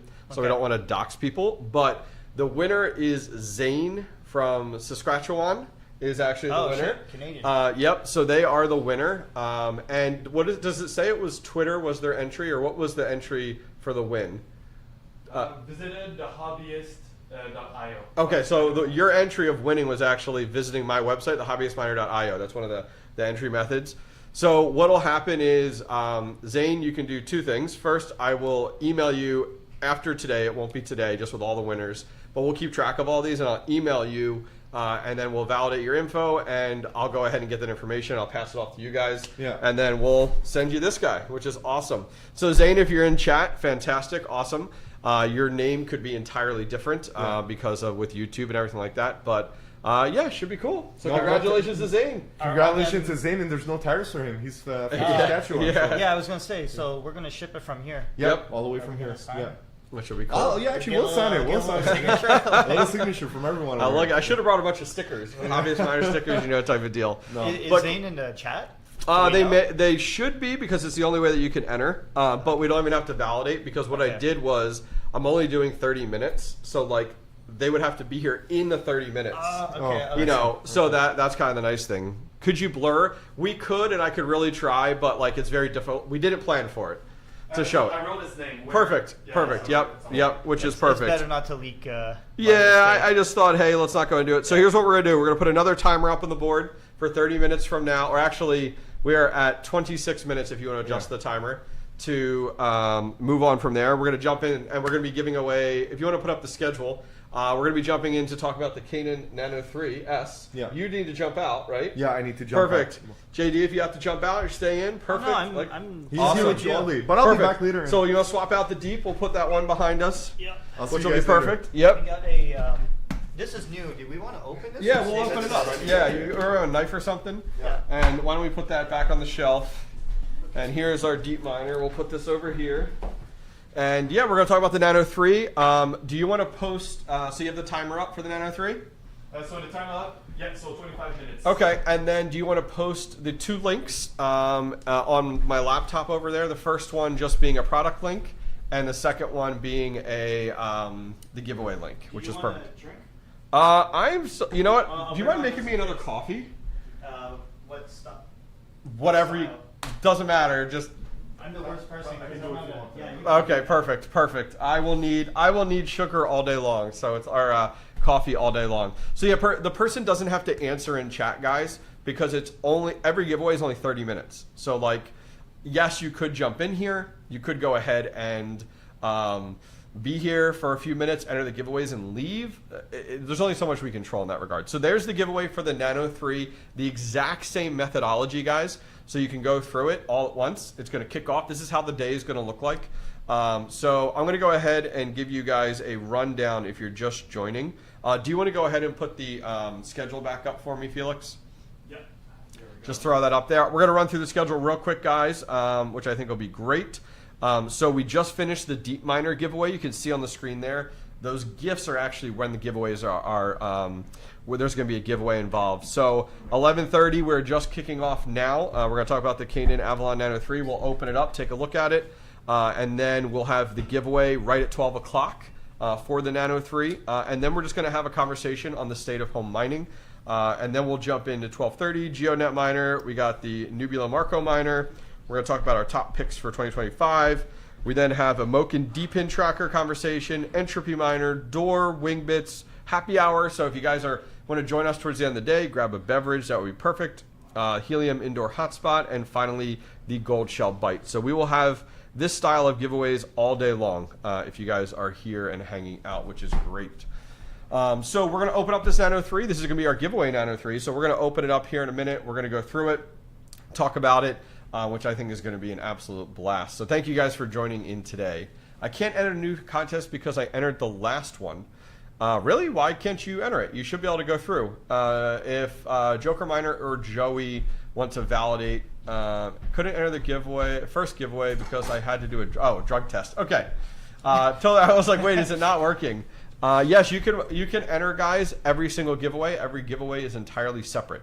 So which is good. I brought the this is what you brought. American knife. This is the only knife you can find. The American knife. It's a joke I do all the time. I feel like I'm gonna the biggest possible knife. I feel like I'm gonna hurt myself with that.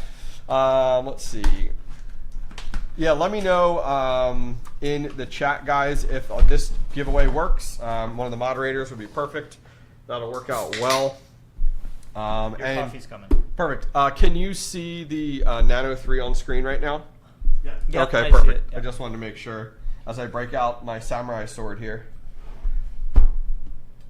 You know, usually when I do these unboxings, like I have like a little like a knife and it works perfect, but like maybe this will be my new staple on my channel is buying like a samurai sword, and that's how I open these miners, you know what I mean? Which is cool. It's working? Okay, perfect, Paul. Appreciate that. Everything works. All right, thank you, Joker Miner. Just want to make sure there's no problems there. So why don't you go through? You want to open it up? Talk about it. We'll chat as we go through. I am not a super ASIC expert. I will fill in any gap you have. Yeah. So you're opening the Apple box right now. Yeah, the Apple unboxing right now. You coming back? No, well, I'm bringing you your coffee. Oh, thank you.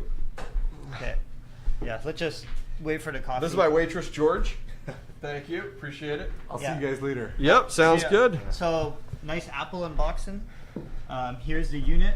If I remember, it's 6 terahash a second. Yep. For, about 140 watts.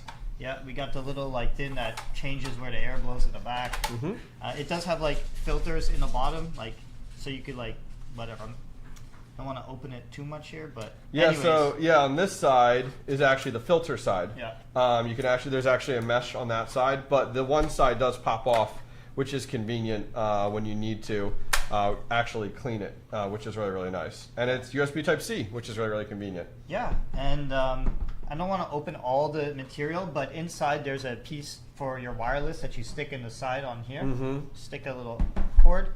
And then there's the included power supply, which is translucent. Yeah, it's pretty slick. I don't think it's very excited, the power supply, but like... It's different, and I like it. I don't know if I want to actually take it. Show it like that, yeah. Some of the challenges, so with these units, did you guys sell the original Mini 3s? No, we only had these ones. So the original Mini 3 that they came out with had USB built in. It didn't have the USB dongle. And some of the challenges that they ran into was with those units, so they decided to just third-party it. So with those USB dongles, which is fine. You see that with like the Avalon Q with the same thing. The Mini 3, which is like that floor heater, the same type of situation does occur with those. And yeah, I actually had an original Mini 3, not the Mini 3S, and it was really tough with the power supplies because they weren't sending them with them. Okay. It was a separate cell. So when I remember when I first got it, I like went on Amazon trying to find all these different power supplies, and it's not just USB. Or not just USB-C and 140 that matters. There's a bunch of other metrics that they have on there that are required, because if you don't buy the exact one, of course, right, the way it works out, it actually won't let you put it on high mode. Okay. It won't support it. And mine actually had an issue where, because it wasn't the exact power supply they wanted, it actually caused like something to get burnt right around there, and it ended up dying. Like, and I had to get replaced, work with them on the warranty side. So even if you do buy these units, if it doesn't come with a power supply, like make sure you buy it, because of the fact that like they're super particular with these nanos out there. But the Nano 3S, I think well, at least the ones we sell always come with the power supply. Which is perfect. Yeah. Which is absolutely so you don't even perfect. have to break your head. But did they honor the warranty for you? They did. Yep. Even Honored though the you warranty. bought it off Amazon. Yeah, even because they weren't selling them with power supplies then. So that's why they're like, okay, I guess we kind of have to. Yeah. If you go through their warranty side and stuff, so that was the really nice thing about it. but it was a huge challenge. I forgot to mention, there's a little screen on the top too, so you could see like the IP and like the hash rate and stuff.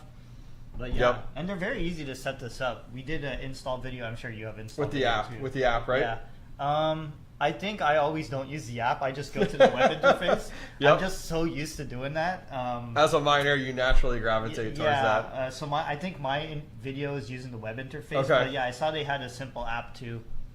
Yeah, so this is, if you guys aren't familiar, the Nano 3S is a SHA-256 miner. So you can, I will say it is meant for solo mining, and it's solo mining Bitcoin or Bitcoin Cash. Curious in chat, how many of you guys actually have the Nano 3 or the Nano 3S? Because I feel like it's a massive part of my community and individuals out there actually have this device or have the Nano 3. And then my other thought is like, what are you doing with it? Are you solo mining with it? There's some people that pool mine with these too, just like we talked about the VidAx, but it's tough. I mean, it's 6 terahash at 140 watts. And so the challenge is you could very much, try to pool mine with it, but your profitability is very minimal. Okay, someone's asking, does the power supply come with the UK? So so the opposite side of the plug. Yeah, so the plug does have a different version for different regions. But so for you this guys, specific one, if you win it, I'm just assuming right now that this is going to be the US. Yeah, like the North American one. Yes, it's the North American adapter, but honestly, guys, these adapters you can find everywhere. Yeah. Or like. Well, this is the hard part. This is the hard part, as I spoke to. Yeah. The nice thing is you can go on and get any 2-prong that goes to where you're located at, which is nice. I wouldn't use an adapter on this side of it, on the wall side, because of the fact of like, is it going to be rated for everything? So I think that's the best way to go. And you were asking people about these. My mom actually bought one of these.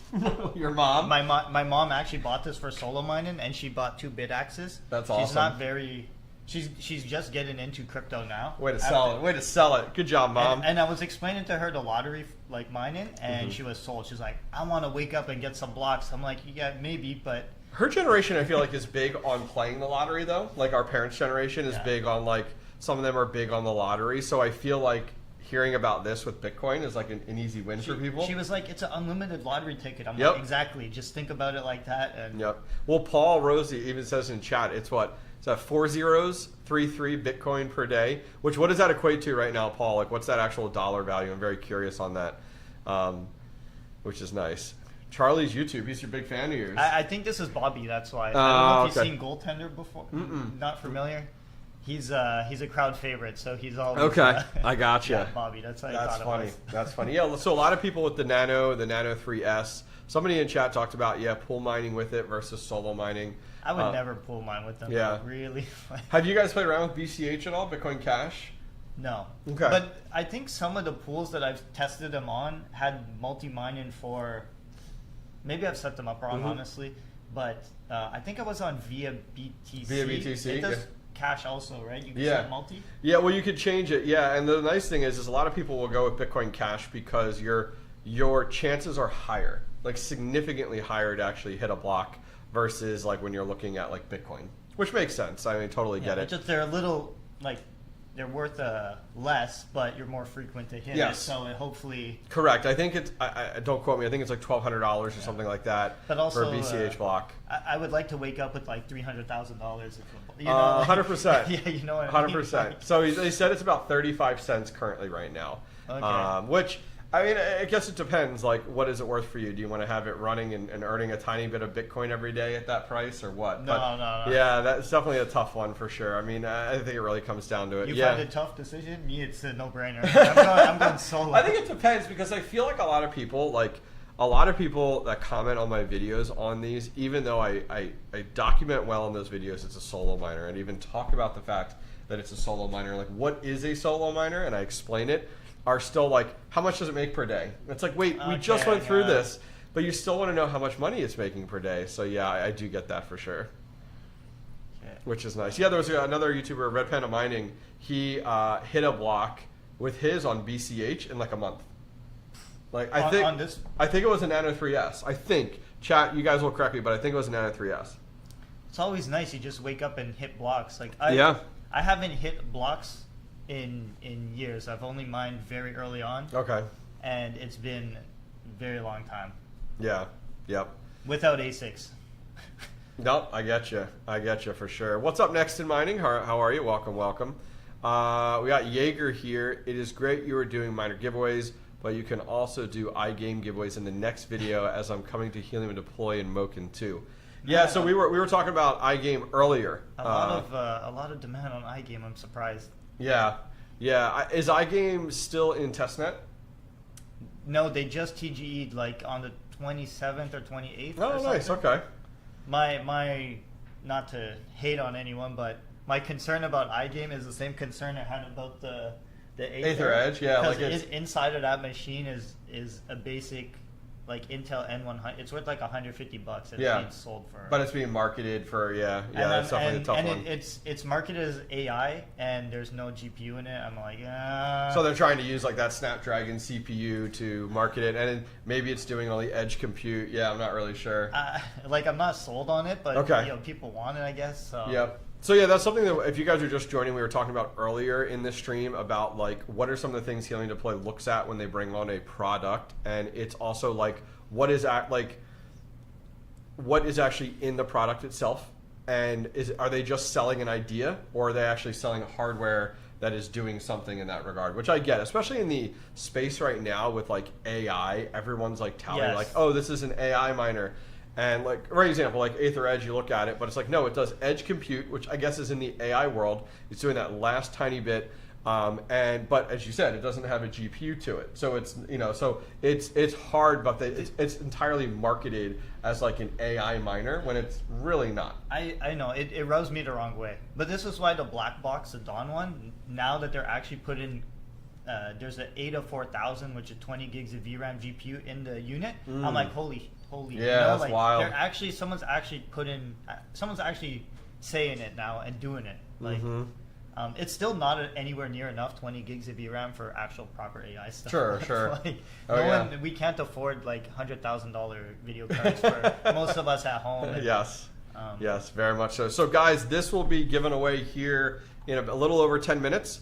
And we will be doing giveaways. Do you want to put the schedule back up again real quick there? So we will be there'll be giveaways and conversation throughout the entire day here. So each giveaway is isolated to 30 minutes. So this giveaway here is only during a 30-minute time window, and the winner is picked at the very end of that 30 minutes, which will work out well. As we talked about before, it's a solo Bitcoin miner.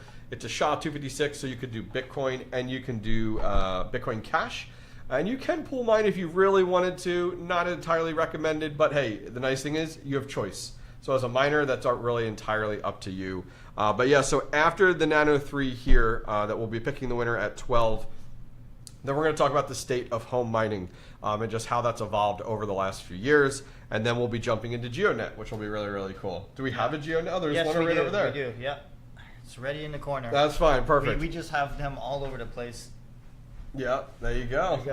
And the Geonet. Yep. For people who haven't seen one before. Yep. I feel like most people have seen this. Yep, that's all right. We'll get into it. I can't wait to talk about the mountain of it. That's right. Perfect.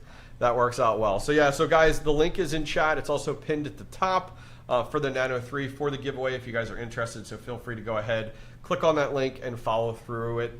And yes, you will have to go through this every single 30 minutes that we do have a giveaway, because every giveaway is entirely independent and different. Which is nice. You got to work for it. That's right.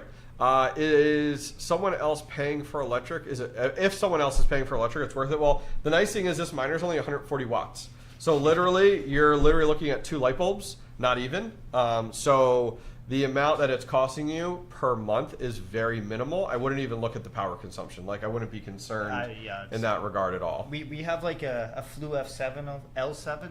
L1? Oh yeah, the Flu Miner L1. It's like 1500 or 1200. Yeah.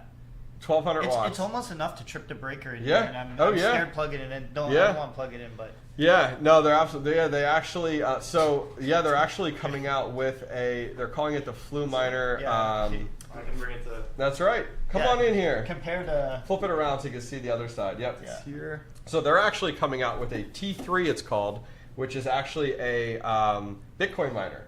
So it's actually going to directly compete with the Canaan Avalon Q. It's called the T3, and it does 115 terahash. Size comparison. Yeah, yeah. So it's 115 terahash, but it's 1,700 watts. So this is 1,200. Their next model is 1,700 watts. Yeah, and I think a normal plug is 15 max. 15. If you're talking about a 15 amp 120. Like a regular. Oh house yeah. plug. So yes, those are 15 amp 120. So it's actually A at little least in higher. the U.S. it's 1,800 watts. So you pretty much have to have nothing else on that breaker. And hope. Yes. Yeah. It's going to be a tough one. It's going to be a tough one for people for sure. Yeah, I'm still learning about the super high consumption ones because I never really got into them. So Yep. Absolutely. this is great, like entry for people who are new to them though. Like you start with the. This is, I don't want to say small one. A BitAxe is smaller than this, but this is a good 6 terahash. So Yeah, I think the BitAxe is a little bit more. I put that more under the Tinker avenue, and I think the Nano 3 is more like, hey, I want to step into mining, and my friend JD is recommending like I get this to like test the waters. Do you have a 3D printer? My son does, yes. Bamboo? No, I forget what brand it is. I feel like this is a Bamboo Labs or like an Apple though. Like you just, it's so easy to use it. Sure. Yeah, and the BitAxe, you're so right. Everyone I see them tinkering, like added new fans, and Yep. bigger heat sinks, and Mine are overheating out in my shed right now. Like my BitAxes, yes, versus the Nano 3s are great. I mean, they do have a filter on them that you have to clean, pretty much blow out, and it yells at you to do that. But it doesn't stop mining, so I rarely clean them out. Just kind of let it run, which is nice. Some of us have 20 amp 125 breakers. Correct. Yeah, I mean, traditionally in the U.S., you're really 15 amp 120, so you don't have that as much available to you. So I can agree there.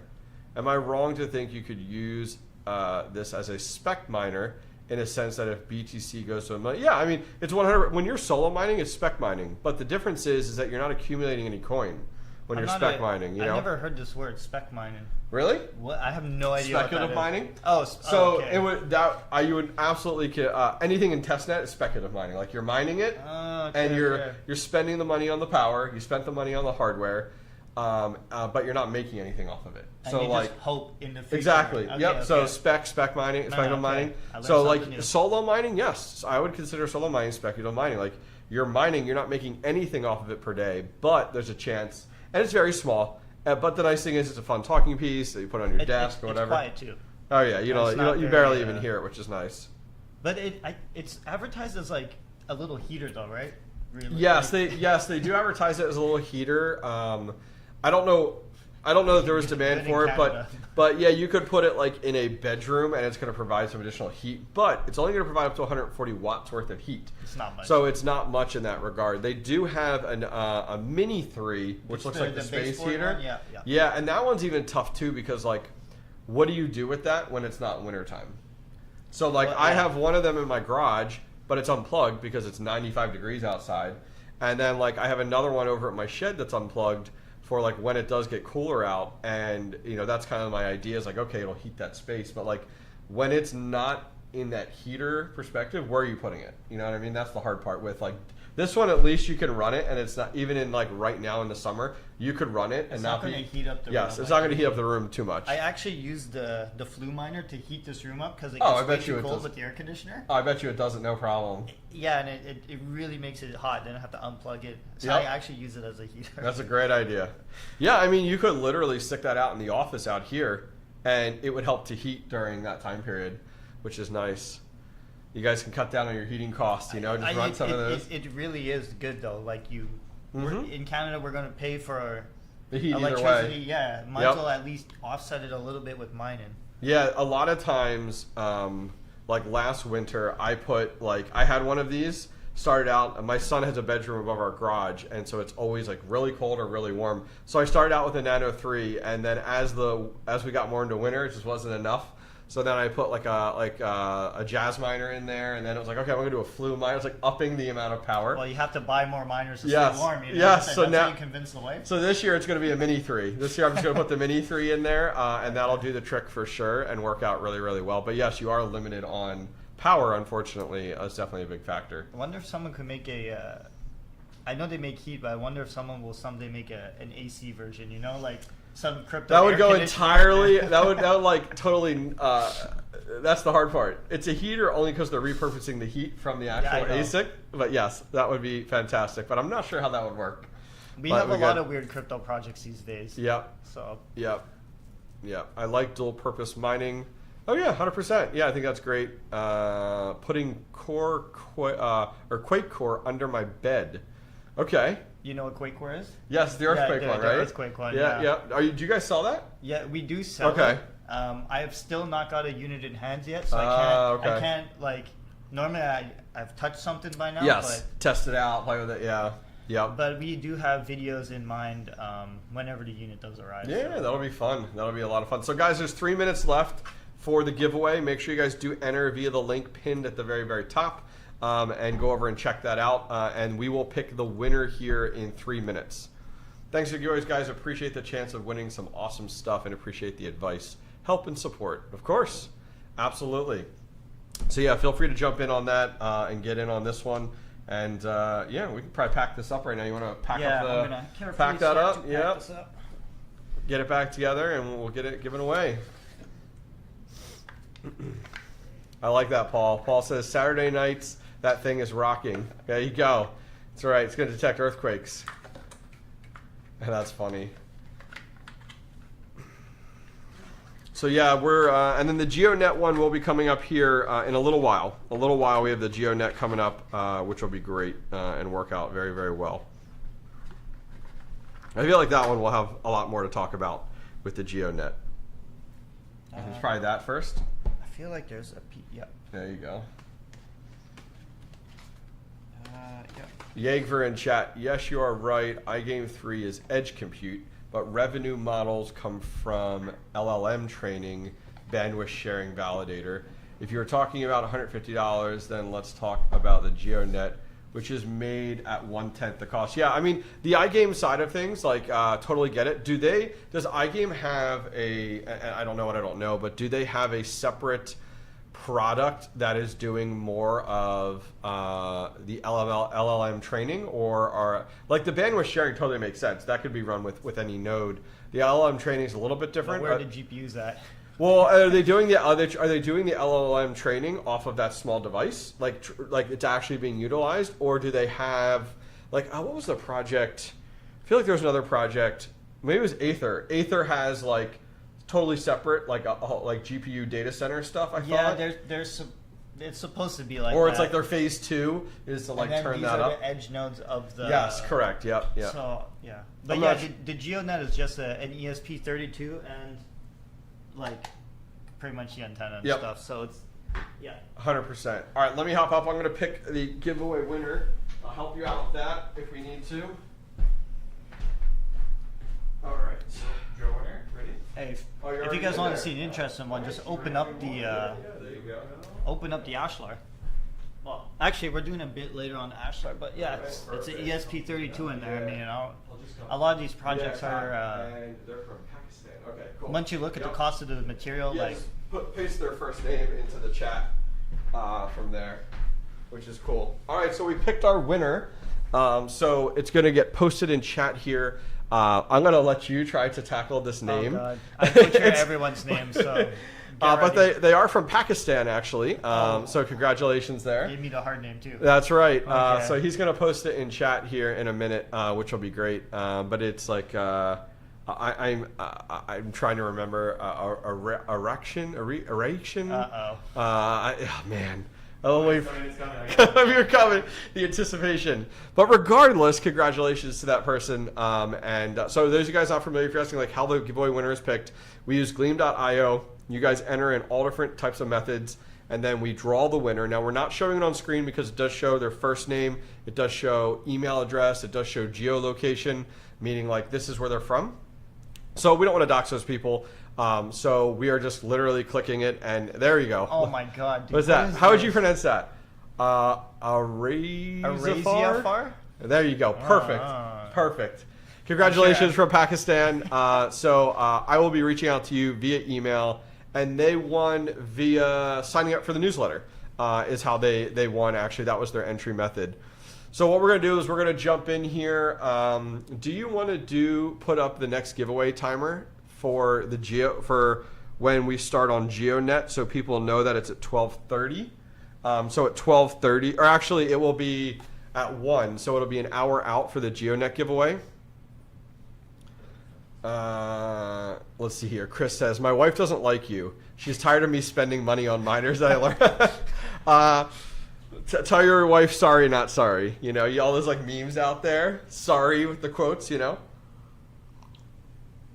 Yeah, so we'll do the Geonet Miner. We're going to start talking about Geonet at 12:30, and we're going to go ahead and pick a winner at 1. So keep that in mind. We're on East Coast time. It's 12 o'clock currently right now. So I just thought we'd at least give you guys a countdown timer for when the Geonet winner will be picked, and we'll kind of go from there, which I think will work out nicely. Okay. Arden went live too, it seems like. So that's Oh, because yours went live? Oh, yeah, ours just went live by itself. Oh, interesting. Oh, so it just scheduled. Well, that's perfect. Yeah, I guess that worked out. Did you hear that, Felix, that went live on Twitter? Perfect. Yeah. Well, now we know it works. That's cool. Yeah. I think because so if you guys did not schedule it, and we just got the stream key information. Oh, yeah, it would have started right away. It away. would have went right away. Yeah. But you said there's a limit on length, so X right? has a limit of a 6-hour stream. Really? I didn't know ours that. is 8 hours, so I'm like, okay, let's start. Like, Smart. I didn't realize that at all. Yeah, I don't know. We've never done a... Yeah. So Well, if you need to, at least there should be a we chat. only have like 9 people right Yeah, now. that's all right. There should be a chat, so the chat will come up, which will be perfect, which will work out well. Yeah, which will be good. Well, awesome. So we're gonna. What do you got? Sorry, I think on the schedule we have Geonet at 12:30, huh? Yes, correct. Yeah. Yes, but that's not when the giveaway is. The giveaway will be at 1.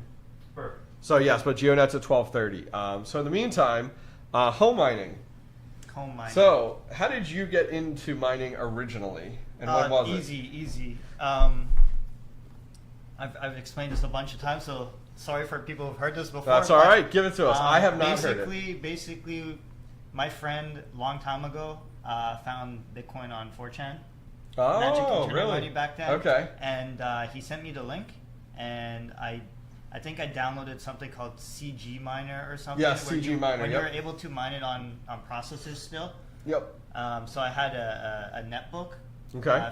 If you guys don't know what netbooks are, they're like shitty 7-inch Intel Atom little computers. They were like a hybrid between a full laptop and I don't know, honestly, whatever. Just Google netbook, 1 gig of RAM. Oh my word! So I was just mining it on that for a little bit, and unfortunately, my friend who told me about it never ended up mining it. Oh my word! So he's like, check this out, it's really cool, but then didn't get involved. Yeah. Okay. And other than that, my next one was several years later when Dogecoin came out. Okay. Because I was on the Bitcoin Talk forum all the time. Yep, you're good. I'm just gonna move it this way a little bit.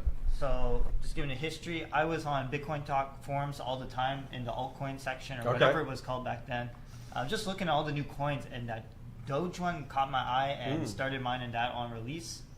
Luckily, back then I had 2, I think they were called RX 280s from AMD or ATI, whatever the company was called. Yeah, back AMD. then. Yeah, they had the RX series. Yep. Yeah. So I had 2 of those. I had a 290 that I had mined on early on. Yeah. Yeah, I think mine was a 280X. Okay. So I had 2 of those, luckily at the time, and I mined Dogecoin for like 3 days or something, and mined like I think 14 or 16 million tokens. Oh my word, yeah, that's crazy. Because I was there on launch, I was hitting the blocks all the time. I was like, oh my god, that was the last time. And did you hold on to it since then, or like you lost it? I've held them on. Okay. I've held on until around mobile pumped. Oh, okay. So okay. whatever that year was, I changed them all to Solana. Oh, so it's like 2 years ago then. Something like that. So, yeah, luckily I held on. I did give a bunch to my friends though back in the day. I was sending like 500,000 tokens with my friends. Somebody was saying he thinks this mic is off. Do you want to? Because you moved it. Check the level. Here, I'm going to tap on this mic. Do you want to check the levels? Do you see it? Everything seems good on my side. Yeah. Maybe let's ask the people in the chat. Okay. I just wanted to make sure. Type of deal. To say that all we did was just shift it. Yeah, I'm like, that couldn't have did anything. Yeah. I just wanted to make sure. Okay, cool. All track. Yeah, let us know, buddy. But yeah, that was basically my home mining. After Dogecoin, I got into Helium. So that's when you went down that Helium rabbit hole that you talked about earlier. Because I saw a video from I don't know if you know her, but CryptoCita. It's some girl from Toronto that was into. I don't. She was doing like. So is a YouTube mining. content creator? Yeah, okay. I just bumped into a video of her making like thousands of dollars a day or something. That's and crazy. I clicked on it. I was like, "What is this thing?" And then I quickly realized how hard it was to buy these machines. Mm-hmm. And I would just pay in scalper prices because, well, it was worth it because I was making the money. Yeah. Pretty quick And type of deal. That was basically my... So you really didn't even need to invest in a ton of hardware early on to get into mining because you were so early. Like, exactly. Yeah. I've always been like, I've been just very lucky to be able to get in so early. Other than Helium, I was late because I was paying scalper prices. Mm-hmm. But other than that, I was doing Bitcoin mining on CPU, never GPU, and then Dogecoin with the GPU straight off the bat. Wow. Yeah. Wow. So yeah, you were okay. So that was from the home mining perspective. So for me, I got in last bull run, so I came significantly later than you. But I got in during the GPU craze, later to the Ethereum craze, because I couldn't afford like graphics cards that had 8 gigs, even 6 gigs, because then you could mine Ethereum with 6 gigs. So I was buying, my first card was an MSI GTX 970. It was a $100 graphics card. And bought it and had no clue what I was doing. That's actually how I started my YouTube channel. Was like, hey, I don't know. Someone says here, hobbyist is louder, but sound levels are good. Yeah, I think it's because I also talk very loud. Yeah. Like, that's probably the difference there. Yep, there you go. Yeah. Yep, there you go. Well, yeah, correct. Yep, good. Yeah, so I didn't know anything about mining. Like, I didn't know how to mine. So for me, I literally started my channel with an iPhone 6 SE and was like, here's this mining hardware. I have no clue how to do it. I'm going to build it and record it. Okay. And so I remember when I built it, it worked, and I was able to mine Ravencoin with that. And I thought it was like 9 mega hash, and I thought it was the coolest thing in the world, you know. And that's when I started, and then I bought another one, and then like a month later sold both of them and bought a better graphics card. Like, and were you like hitting the blocks? And so I was pool mining. So yeah, okay. I was actually getting rewarded out, which was great, in that magic internet money that I was earning to a wallet, which was really, really cool. And that's when I actually got started. And then eventually, I would say it was over a year into my GPU mining before I could even afford a graphics card that actually had like I could actually do Ethereum and actually mine Ethereum. So like I got into Ethereum very late. Still had over a year to mine it. I mean, I had RX 580s and 1660 Ti's and all of those, and slowly 1070s, and worked my way through it. But yeah, that's how I got into it originally, with home mining. So talking about home mining, guys, we're going to talk about home mining, and then we're going to jump into Geonet here in about 21 minutes. So how have you, since you've been involved in early mining and then you got more into the DPIN side, how have you seen things change as a home miner over the last few years? Power consumption. The Okay. DeepIn stuff was appealing because I didn't need to like run these machines. Because when I was mining these thins back in the day, they're kind of at my parents' house, and they were Yep. like pissed off because I was like consuming all the electricity. And like they're like, "Yo, you know." So once I found the DeepIn stuff, I was like, "Oh, this uses like 5 watts. Who cares?" I don't know. I felt a lot more safe with nowadays the ASIC stuff, I guess. Yeah. Just because it's proof of work. It makes so much sense in my head. It just, I don't need to worry about like a vision of creating networks and you know, all this other stuff. It just, proof of work has really been proven that it's here to stay, I feel like.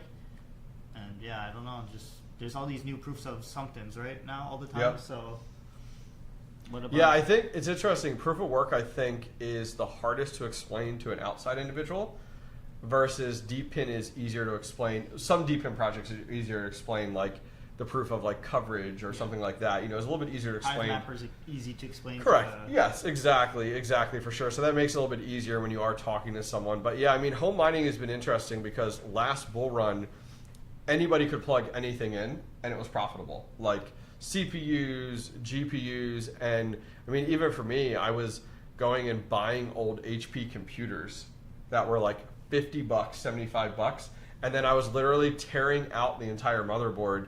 The CPU didn't matter because it was GPU mining, and then I put a few graphics cards on it, and it was like the easy win. Like I didn't have to go build it, like buying all these parts from like Newegg or Amazon.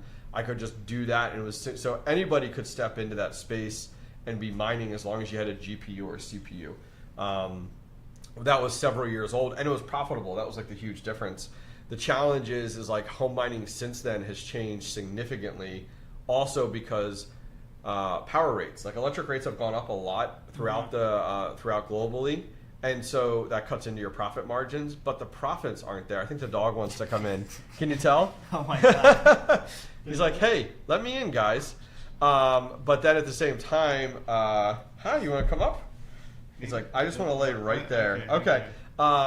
But one of the challenges is like you can't just buy anything now and be profitable. Like GPU mining isn't profitable like it was then, and your barrier to entry. Like I talked about there, like I was buying a $50 HP computer and then buying a $100 graphics card. Yep. So my total commitment was $200, and I was doing well with that. It's like that's the hard part now is your barrier to entry is it's high. You got to spend a lot. Like I'm not recommending anyone even buy 30 series cards right now.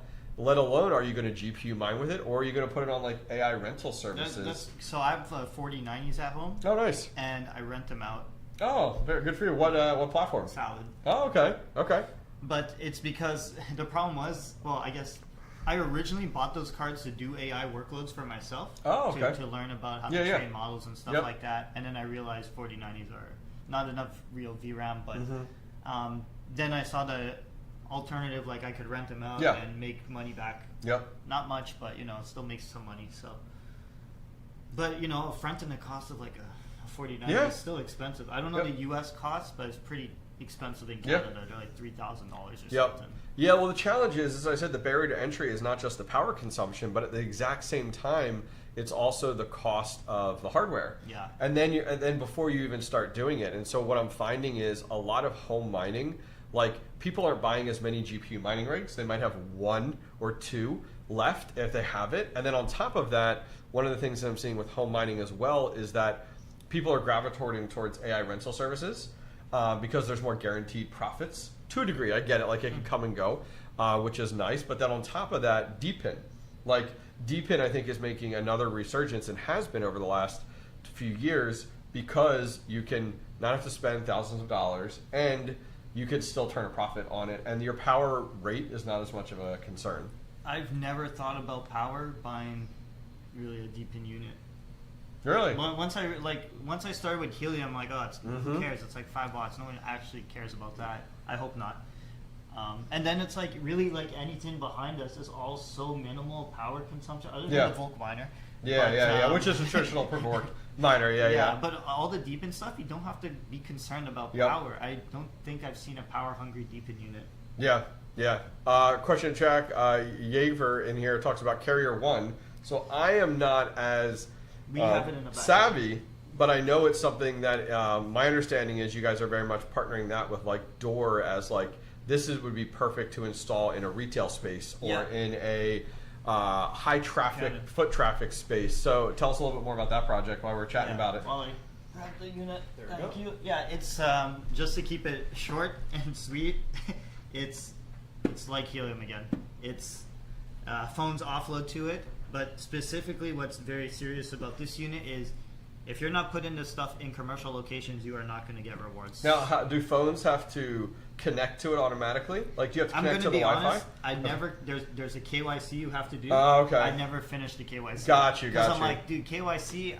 Man, like, I don't want to do this. I was waiting for someone else to do it. But I think there is base rewards for it just being online. Okay. And then per connection, if I remember right. But I didn't finish KYC, so I kind of gave up. So I like the idea. I'm going to be doing a video on this in the next few weeks on the Dor. Do you have the Dor device there? Yes, we do.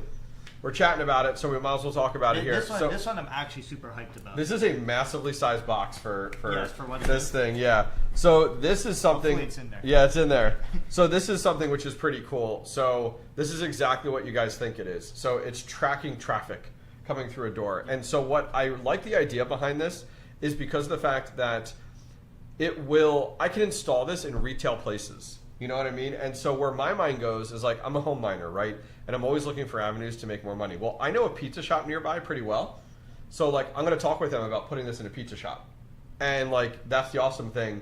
Now, I don't know enough about the project yet. I haven't researched enough about it. But I think we're even talking about Dor today. We should. So we'll save it then. We'll save it then. But yes, I do like the idea. So I'm glad you brought up Carrier 1.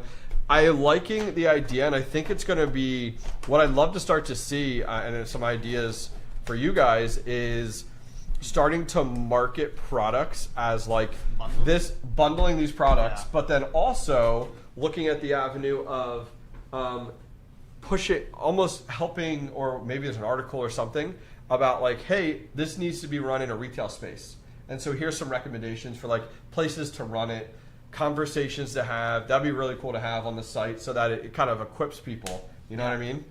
Yeah, a lot of it's just unfortunate. A lot of projects, a lot of the Wi-Fi projects, if you need to understand in your mind, a lot of these projects they're doing offloading, and you get rewarded more for offloaded more. They Yeah. have to be in spaces where there's lots of people not at home. Yep. And we're trying really hard to figure out how to make it stick in people's mind. Like these have got to be in commercial areas, not. So you don't have issues like Helium when it was very much, like some of those challenges of, especially Helium Mobile too, of like, I'm going to put this out in the middle of nowhere and there's nothing they around. were emitting Genesis tokens, and they kind of like ruined the Yeah. spirit of how it was supposed to be deployed. Yeah. Carrier One didn't even get themselves into that position. If you just don't put it in a commercial spot, which they check, Yeah. you're just not getting rewards. Like it's very like in my mind that's So how they it do should like a be. KYC factor and then also like a geolocation factor too. Yeah, when I like, set it up, I had to like pick our location on the map, say the business name, all this stuff, type wow. it in. So it does seem like they're doing a pretty. So it is good doing job. like a use case scenario. It almost reminds me of like CBRS when you had to like take all the information and show pictures of Yes. like where the CBRS The was, how CPI. high it was, like all of that. Yeah. That was such a pain. I remember I did that and then I forgot to take a picture, but You it's had to go 45 back. feet up. You had to So I had to go retro-lift. back up and go, yes. Oh my gosh, mistakes were made for sure. The only thing with that, I don't think they checked it being commercial location. They just wanted to make sure it was like installed. Oh, got you. Okay. But yeah, now companies are like projects are learning. No, we gotta actually check these people are putting them in Yep. commercial spots. Yeah, it'd be interesting because like I know you guys were big on like Moken and deployments back then. Yeah. But like now it's like now you almost have like a pack that you could sell to businesses that could be set up. That's like, here, your retail space. This is a product you put on your door, and it tracks traffic for you. And oh, you're rewarded in crypto. And oh, here's something where cell phones will offload. You know, so like, and you put that all in your space, and they see it as another avenue to bring in revenue. Yeah, and a lot of people who will approach a business, they buy the hardware up front. Yeah. They pay the full cost. The business normally doesn't have to pay anything. Right? Yeah. Yep. So it's just Well, you're really just the how good is deployer. your Yep. pitch Yep. to get it into that Yeah, space. and that's what I'm saying. I'm wondering if as you guys start to bundle these, just where my wheels go, is like, do you guys end up having that like, here's how you pitch this to a local business on your site, and you have like a video or a write up or an article, and it's like, then it encourages me to buy it, and then I'm given the tools to then go to that retail outlet. Because imagine, then all of a sudden, home miners now have an avenue to become deployers. Yeah, so a lot of people has asked us for Yeah. like some sort of like pamphlet or some sort of document they could like even hand Yeah. to the place, Yep. like a pre-made pitch. Yep. Because some people it's hard to pitch stuff. I They get don't know it. how to do it. Yep. I honestly wouldn't know how to pitch Yep. exactly because I've never ran into a business. Hey, can I install this here? Yep. I don't know how to do It's it. a either. hard conversation, absolutely, for sure. Yeah, I know how to install the stuff, but we had other people doing the pitches for us in the company. Mm-hmm. But yeah, a lot of people in our community ask all the time, "Can you guys help us make a pitch like a?" Yep. Yep.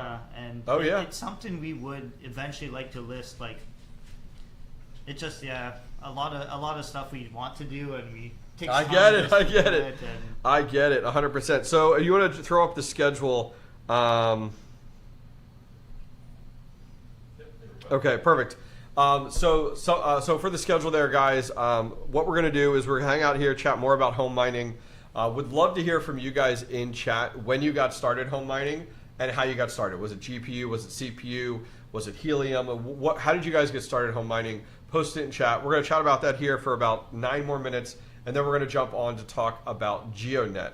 And so we're going to be jumping into Geonet, chatting about Geonet, and the Geonet giveaway will happen at the end of that half hour, which will be at 1, which will be great. Dave's asking if you had poutine. I did.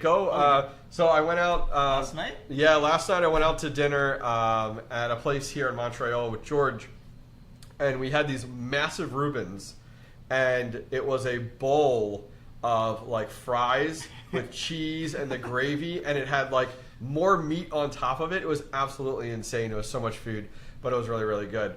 Highly recommend it for sure. But yes, it held me over to breakfast this morning. Like, I was good.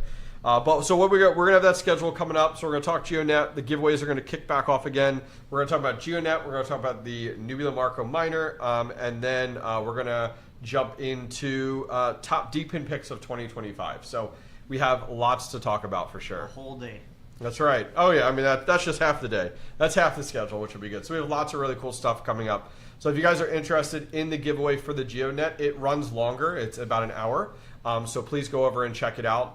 And it's pinned at the top. You can enter the giveaway for sure. What is poutine? That's so fries, cheese, and gravy. Gravy, and then this place also put the meat on top. The original one is fries, cheese curds, also Yes, known as yep. squeaky cheese for Canadians, and gravy. Yeah, it was good. And you taint the poutine when you put extra stuff, because the original is just those 3 ingredients. Yep. Any mod who has access to Twitter, feel free to post the Twitter link to that picture I posted on Twitter for those interested. Somehow we went down the food route, but that's entirely there okay. There might be crypto food soon. Who knows? Yeah, who knows? Who knows? Jake Veer says Carrier is actually generating revenue, which is perfect. Carrier One, Yeah, or Carrier, sorry. Yeah, that's something to keep in mind is like when you're looking, your friend Andy, another content creator that I talk with a lot, I do a lot of content with him as well. One of the things he brings up and looks at projects is like he gauges their success not off of what they're doing, but revenue they're generating. So when you have some projects out there that are not generating any revenue, it's tough for him to get behind versus one that's like, oh yes, we're generating revenue already. Like he's big into Timpy, and he's very much on board about Timpy, and Timpy is very transparent and to show their their numbers and their revenue that they're making, which I think is fantastic. It's very important because there's a lot of projects that we have even today. Like they say they're going to be generating revenue. Like I don't know if they're able to sell that data ever. Oh yeah, the data that they gather. And it's really, it's kind of what makes or breaks kind of what I kind of go into, because if their vision doesn't make any sense revenue wise, I'm out. Yeah. Like it. Yep. There are some exceptions, which is on our topic, that are clearly a joke. I'll play with those, but. Who won the Deep? You'll have to go back and take a look. I don't recall. I think his name was Zane. Yes, the first winner was Zane. Yep. Saskatchewan. Yeah, you're right. How's it going, Hawk? Welcome. Yeah, we did that. We did 2 giveaways so far: the Deep Miner and the Nano 3. Who won the Deep? Don't torture us. That was a hard name. It was, that's right. The Nano 3. That one was hard. Yeah, absolutely. Yep. Yeah. Oh. Yeah, which was perfect. Awesome. So yeah, we'll jump into it. We got about 6 more minutes, guys. Then we're going to talk about Geonet, which should be a lot of fun. So we were asking about when people actually got into mining. John here actually said started with Aether Edge, disappointed on changes they are making. Oh yeah. And the Goldshell Mini Doge 3 Plus. What changes did they make on Aether Edge that you said, oh yeah? It's they butchered their tokenomics. Oh really? So they changed it? The problem was a lot of people got into Aether Edge when they were promising 100 tokens a day. Yes. Static. Yep. For months until like midsummer. And they changed it before that? No. Oh. They waited. They waited. They kept their promise. They changed it. Okay. But the thing was they had temporary tokenomics for a month that would then shift into a long-term vision. Okay. And they said, we kind of screwed up, and they left it. It's permanent. Like right now, it's stuck at the one that sucks. Okay. So it's not fixed anymore, like fixed per day? Or it's a lot less? It's a lot less. So now they're getting like 21 tokens, or it might even be 10 now.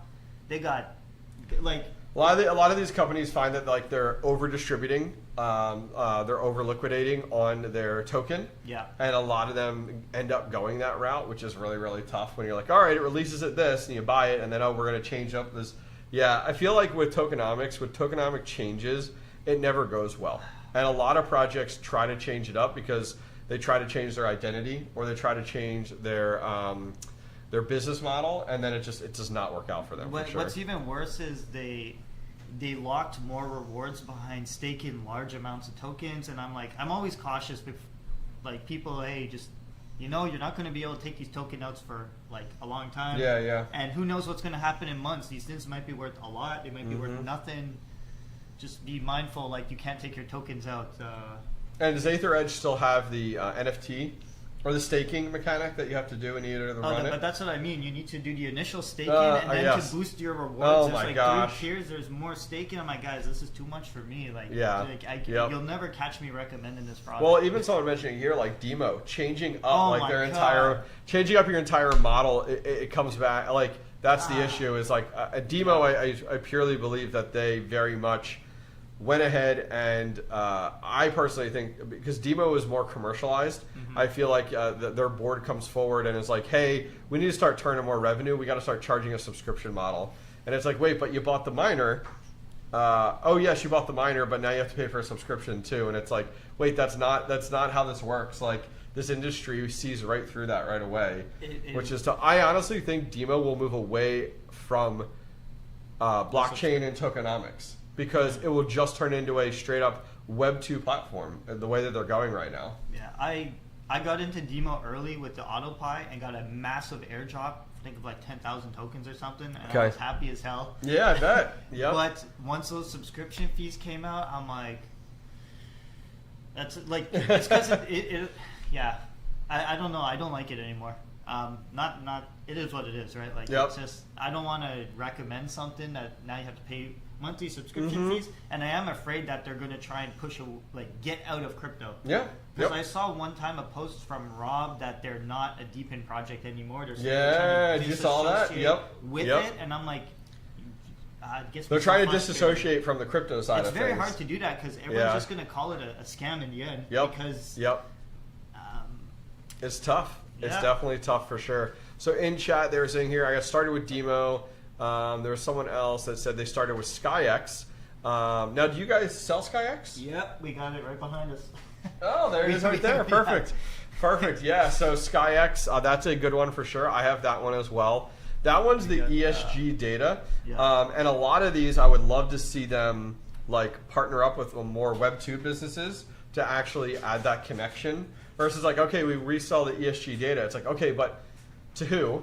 And like, is there any big companies out there you're reselling it to, you know? I would invite the founders on some calls I do, and I always try and nail them on that question. Who are you selling the data to? I just want to know. Like, we just want to know as a community. Please, just let us know.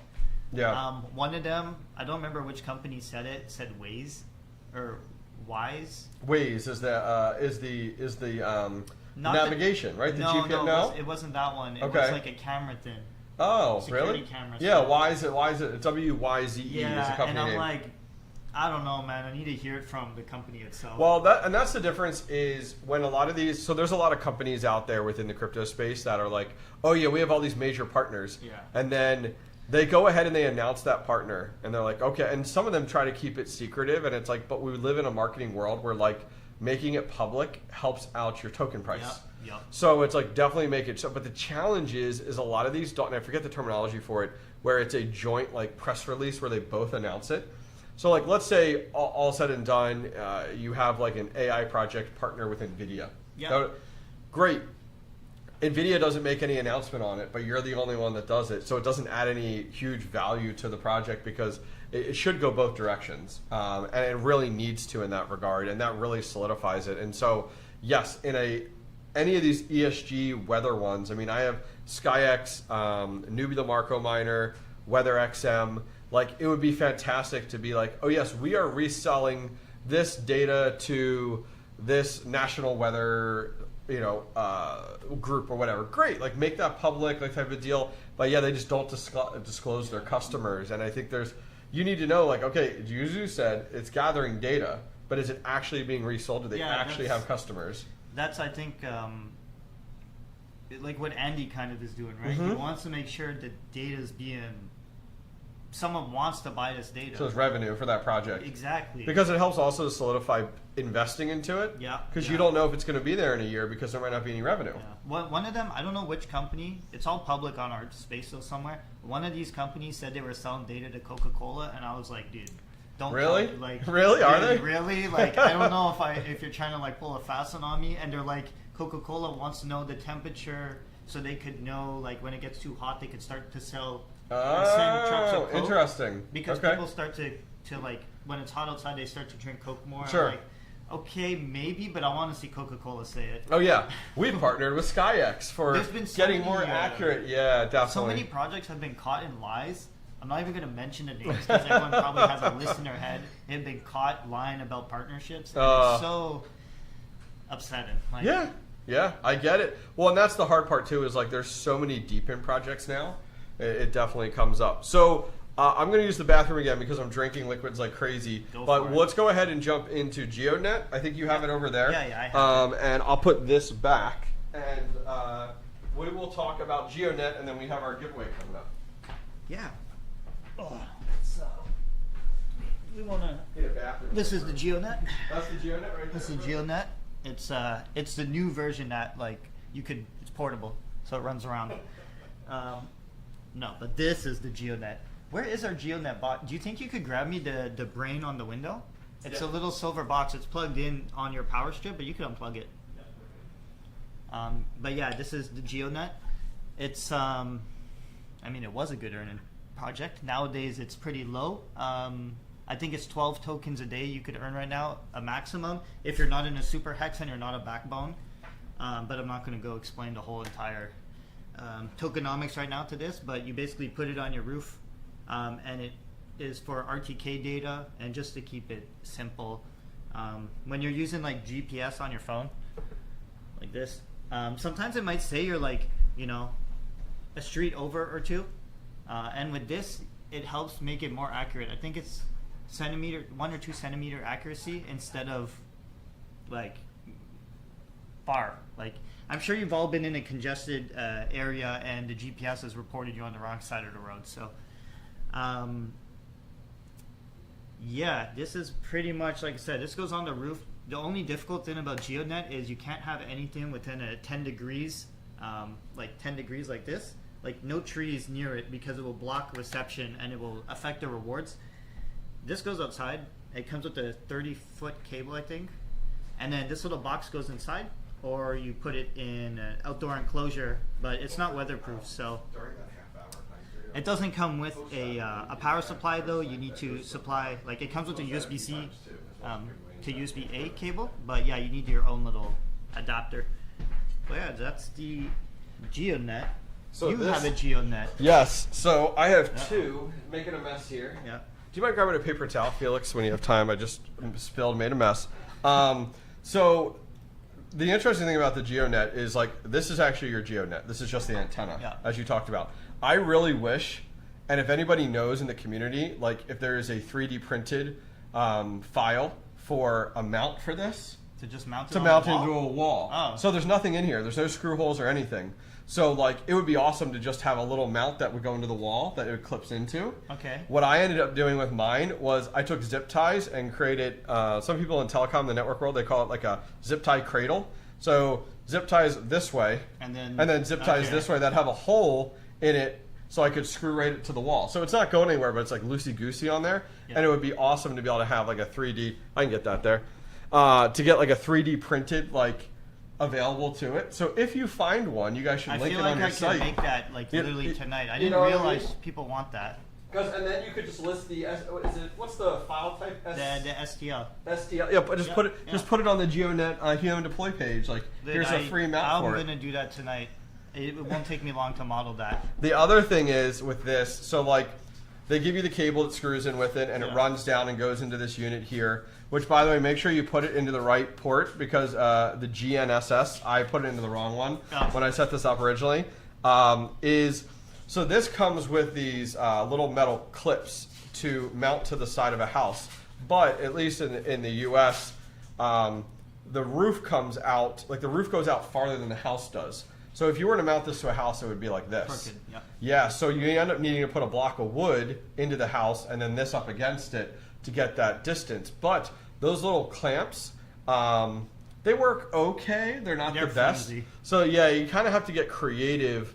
There's actually a community member. I think you guys used to sell the mount. I don't remember the guy's name though. And he sold them, and he would manufacture them like in his garage, and it was like an L bracket, and it had a hole in it that Yeah. would just slide in, and then you would just get nuts Two to bolts, screw it in. Yeah, and then it was perfect. It was absolutely perfect for it. So I used it for my Wingbits and my original Geonet. Okay. And that worked out excellent to be able to mount that, because that was a challenge I ran into with Geonet, was just like mounting this type of thing. Yeah, I mounted mine on a fence post.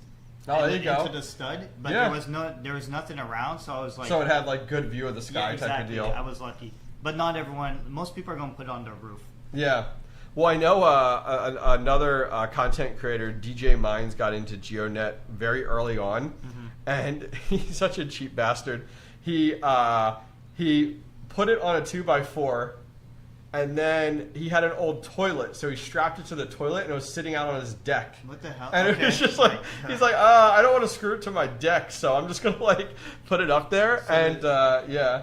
Okay. So, but he did very well with Geonet, and still to this day touts how profitable Does he still Geonet have the has toilet been. installed? He did until he moved. So he had to move, and so I don't know if he's didn't gonna bring the chase. toilet with him. Yeah, somebody in chat, Steven. Steven, hit me up on Discord if there is one on Thingiverse. That would be perfect, and we could just put it on the Geonet page, like link it on there, like, hey, need a mount for your for it. That would be perfect. Like, I could add it right away. I have my yeah, computer. just shoot it to me, because that would be great.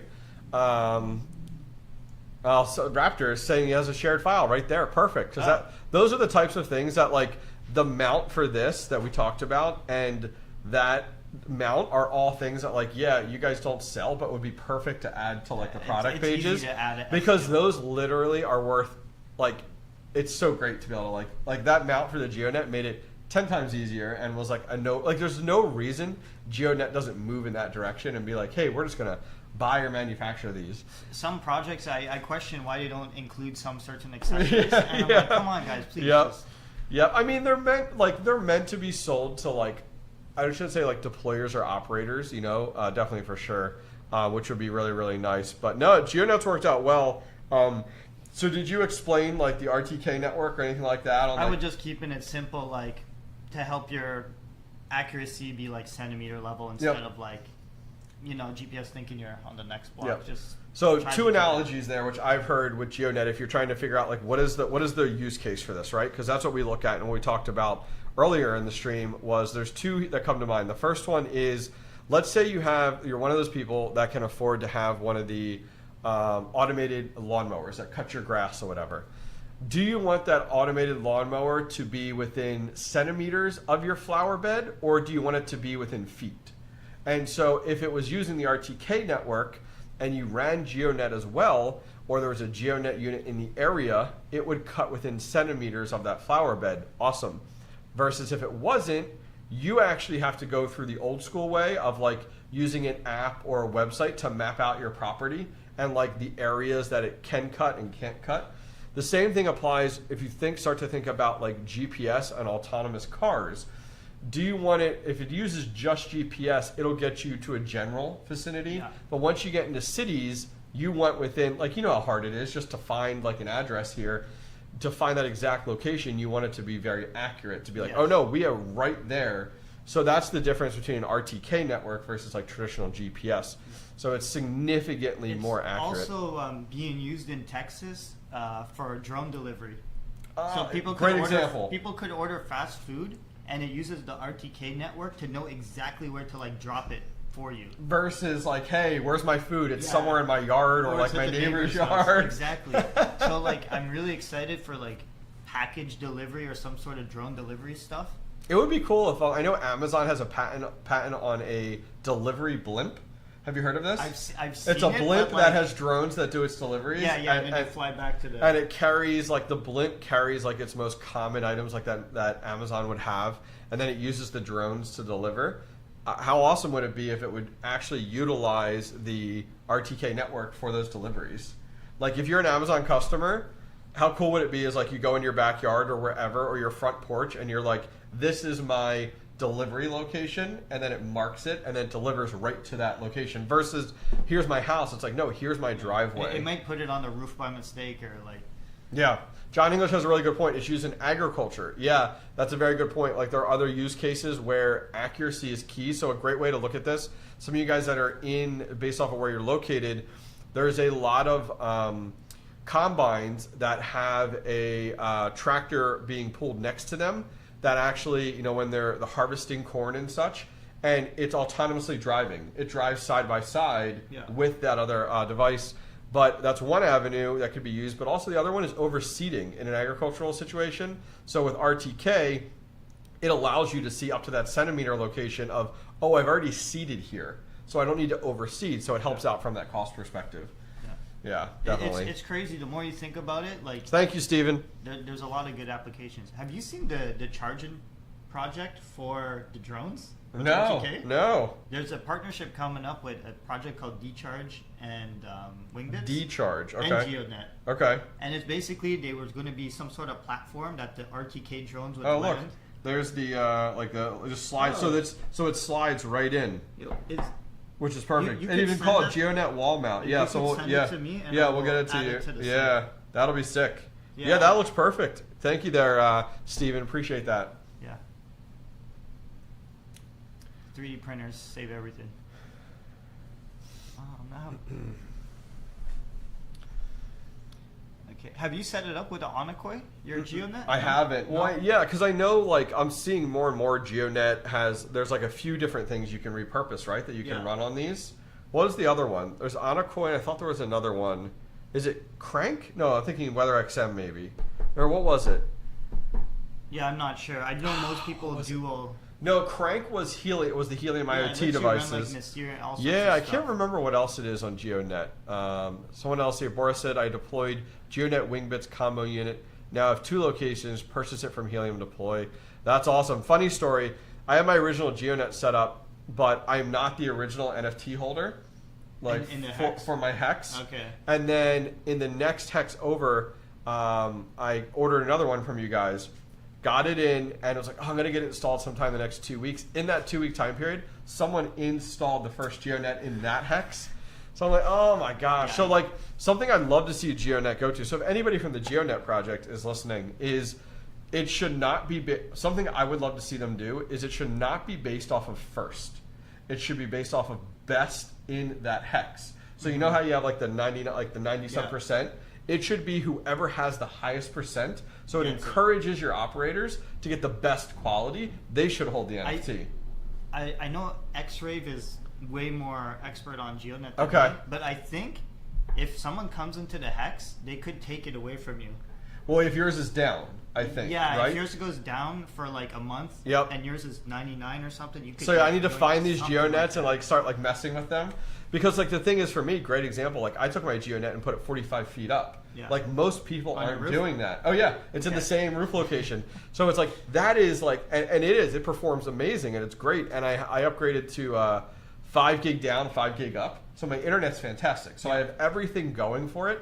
But I still can't earn that NFT to get the most rewards. So as more Geonets come online, it's splitting those rewards more and more. And it's like, I think they need to look at that to encourage better quality on the Geonet network. Dave is saying it's 37 days and you can steal the NFT. Sorry, so I need to cut it, find it, cut it down. Got you. Or just take a drone and fly it into their Geonet. Mm-hmm. I have a drone, be 100%, sabotage it. Yeah. That's crazy. But no, it's all good information. All good information. Of multiple options for RTK service will drive down the price of consumer. Yeah, that does make sense. So we have 15 minutes left, guys. So we're going to pick our winner for the Geonet.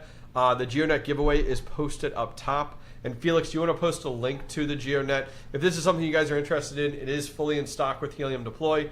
I have multiple videos on installing it start to finish, so please go check it out. Yeah, it sounds like there's changes, like GIPs happening to change a bunch of stuff. So.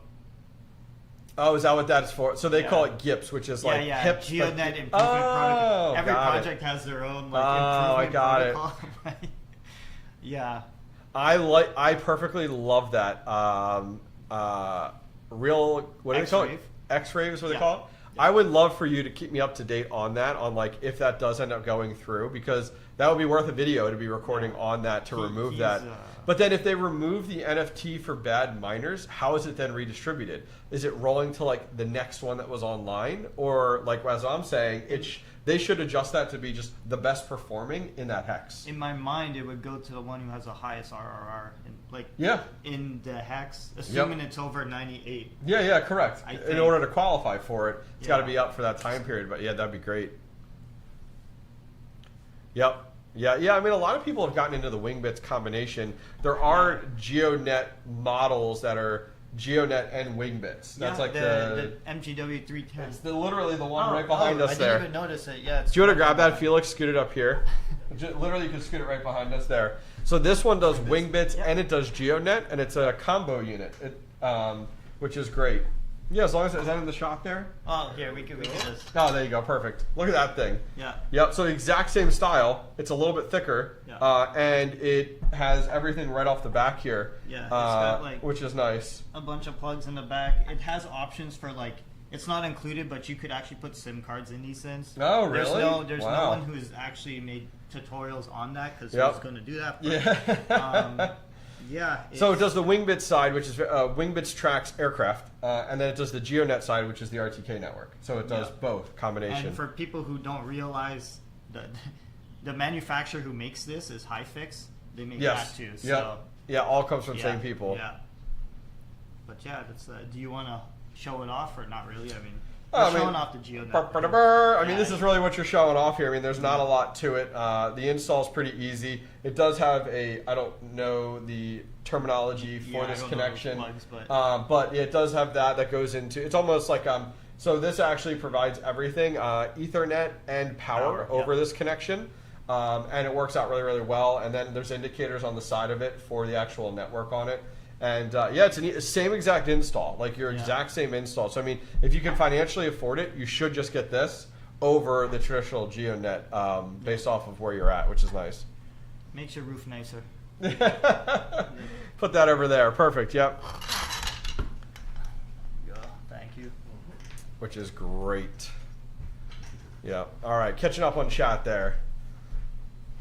They were talking a little. Paul was talking a little bit here. The NFT is just unbound but still owned. See, that's the downside. You can simply issue a new NFT that can be. Oh, I see what you mean. Got you. Yeah, I mean, it would be nice if we'll see kind of what happens with Geonet for sure. Yeah, the Halvening just came up too. So, like I was saying, it's 12 tokens a day max, unless you're in a super hex or backbone. So Dub Digi says wrong, get separate units. So why would you want separate units over one unit that does both? Like, is there a downside of performing, like a performance? Look, I'm going to be honest. That version has had a lot of problems recently. Oh, has it really? Okay. Maybe that's why they say that. A lot of problems. Yeah. Yep. Do they work inside of ASICs? I feel like the Wingbits one actually says on their site you can put it in ASIC. That's a Geonet. Yeah, but just the straight out Wingbits one, you can put it in an ASIC, but it has to be. It has to be wood. It actually will track through the wood. Yep, and I also think it also the quality is less, in that regard. So don't come to my house. I always call it like Doc from Back to the Future. That's what the side of my house looks like with the Helium CBRS there. The WeatherXM, oh my word! Off my sheds have all the different Depin miners. Yeah, my wife doesn't complain, so I just do it anyway, which is nice. So we have, guys, 10 minutes left, and then we're gonna do the Geonet giveaway, which you guys can see pinned in the comments. If you're on YouTube, I guess there's also a crowd on Twitter for you guys as well. I closed it on. Feel free to jump over to YouTube, and that's where you can find the links for everything. But we do have, look at that, 80 people on Twitter. Awesome. You got some chat going. Yeah. There you go. Crypto Tom from Twitter, what's up? There you go. Do you have a discount code for the Geonet? Yes. So you can use, I guess we didn't really create that link. We should probably create that link.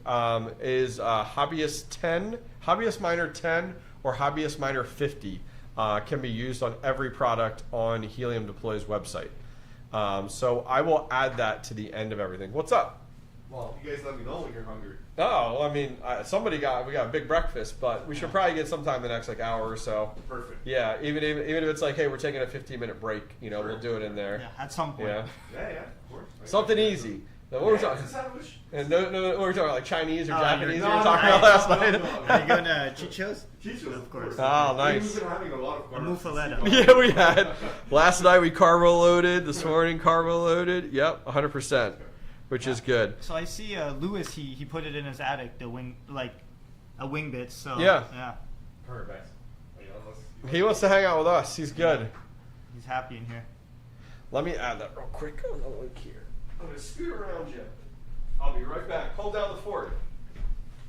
Okay, Helium Deploy has different distributor, or I'm not even sure what you're asking there. And what do you mean? Oh, you're coming out now? Perfect. Gonzo, you're joined now, and you're bummed that you're late, but I'm pretty sure these calls are recorded. So it's being dual streamed, by the way. It's on the Helium Deploy X account. It's live right now, and it's also on the Hobbyist YouTube channel. So it's in 2 places.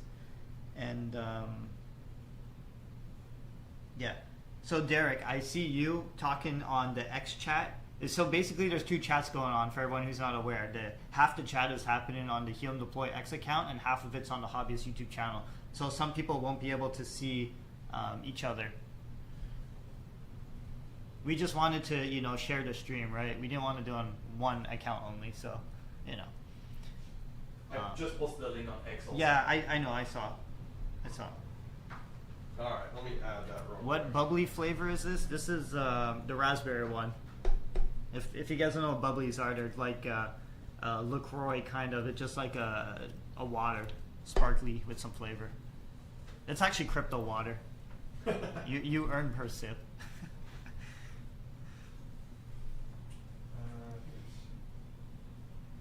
Okay, guys, what's your what's the most excited project you guys are waiting for? Oh damn! I forgot to bring the toothbrush today. Shit. Oh, you don't have it? No, it's not on me. You heard about that, hobbyist? Yes, I did. Oh my god. That and the sex toys. Uh oh. All right. Yeah, yesterday we showed it actually. Do you want to ask if there were some people who saw it yesterday? Because we did like a lot of this. We did a test live stream I yesterday. mean, look, if you guys are fine showing them, I don't mind. It's really it's up to you guys. I don't care. We'll save that for a whole period. I feel like that's when you're like drinking alcohol. Oh, let's pull out the crypto sex toys. And, All right, here, so we keep it for happy hour. yeah. That's right. There you go. And Perfect. we'll warn people. If you have like kids maybe watching, just maybe. Yeah, well, Anyways, they're not they're I antenna added- cleaners. I added the discount codes to the end of each of that first line. Oh, perfect. So people can have that, so it should be good too. All right, we got 8 minutes. Okay. 7 minutes left. Paul, are you saying that it's pumping Geonet? Let me go check. Check it out. Let me go check. Sell 50%. Go. Yeah, we have happy hour coming. You want to put the schedule back up? Yo, We'll go over that real quick. I don't know about pumping. But Yeah, I know. That's right. So with the schedule up, guys, here's what the rest of our day looks like currently right now. So in the next 10 minutes or so, a little less, we're going to pick the winner for the Geonet. And then we're going to jump into Nubula Marko Miner. We're talking about that for about 30 minutes. And we are going to do a giveaway on that as well. 1:30, we're going to jump into our top Deepin projects of 2025. So if you're interested in getting into Deepin, what are some that we're talking about? 2 o'clock, we're going to talk about the Moken DPIN tracker. So as you get into a whole bunch of different Deepin projects, how do you keep track of all of them? How do you keep track of how they're doing? How do you keep track of their performance, their profitability, all of that? And then jumping from there, we do have an Entropy. We're doing a giveaway there. Dor, Wingbits. We talked a lot about Wingbits, which is perfect. And then 4 o'clock, we're going to start happy hour here, having drinks, shooting the shit. We have second round of drinks at 4:30. And then we're going to talk about helium more. And then we're going to round things off with the Goldshell Byte. That'll wrap things up pretty much, which will be pretty cool. So lots of giveaways going on today. And we'll kind of go from there. I guess when we get into the Goldshell Byte, we'll have to decide. Do we give away like one that has 2 DG cards? Do we give away Alio and DG? We can talk a lot about Alio too at that time, which will be good as well. So still a packed full day and lots of alpha. Yeah, lots of opportunity to jump in on any of these giveaways, which will be really, really great. Cool. So how do you like to? Have you done a long stream like this before? I've done longer streams before, not as organized. You swapped off the schedule Felix? Yeah, he's on. Oh, perfect. Okay. See, I can't tell, so it's good. Yeah, I've done longer streams before, not necessarily on like crypto mining, like this type of style, but this is nice because it's more structured, and it's kind of like, okay, we're jumping to the next thing, or jumping to the next thing. Very How's nice that side camera working? Really Is that good. working out good? It's fine. You don't have to swap to it. I was just curious. There We you added go. a side camera there, which is nice as another angle for everything. So it shows my good side, you know, on the right side here. But yeah, which is great. Amplifier Gaming. What is the name of the feller on the left? Feller. This is JD Feller? Yeah. from the Helium Deploy team. Yeah. And then we have Felix running production on the backside there. Some people know me as. You can hop in. Hop in. Say hi. Yeah, you can say hi. I Jump use, in there. Say hi. Everyone? Yep. There you go. Yeah. So I used recently. I've changed my username to Deepin Daddy. Oh, Deepin Daddy. It's just so funny to me. Yep. Yes, this is my little. That's right. This That's is my right. little. That's funny. That's funny. There you go. That's perfect. Nice studio setup. Yeah, this worked out great. Actually, while here chatting with them, they actually want to take this room and then turn it into a full-time podcast and studio setup for recording and start doing more and more of this style type of stuff, which I think would be awesome. Yeah, it turned out good. Turned out real good, you know, which I like it. Yep. How do you win? You just have to enter into the giveaway, which is the Gleam link. We have about 3 to 4 minutes left, and then we're going to go ahead and pick on our winner, which will be great. And then we'll move on to our next project, which will be Nubula Marko Miner, which will be great. So yes, checking in here. Let's see, any new comments that we have? Yep, just fill out the Gleam link. Appreciate your help today, Joker. Keep people on their toes. Someone's asking how much is the Geonet? the MGW 310 earning a day? Well, we'd have to just use 12. Well, we can't calculate the wings tokens. There's no price. Yeah, so Wingbits, which is the one that tracks the actual aircraft, which is funny.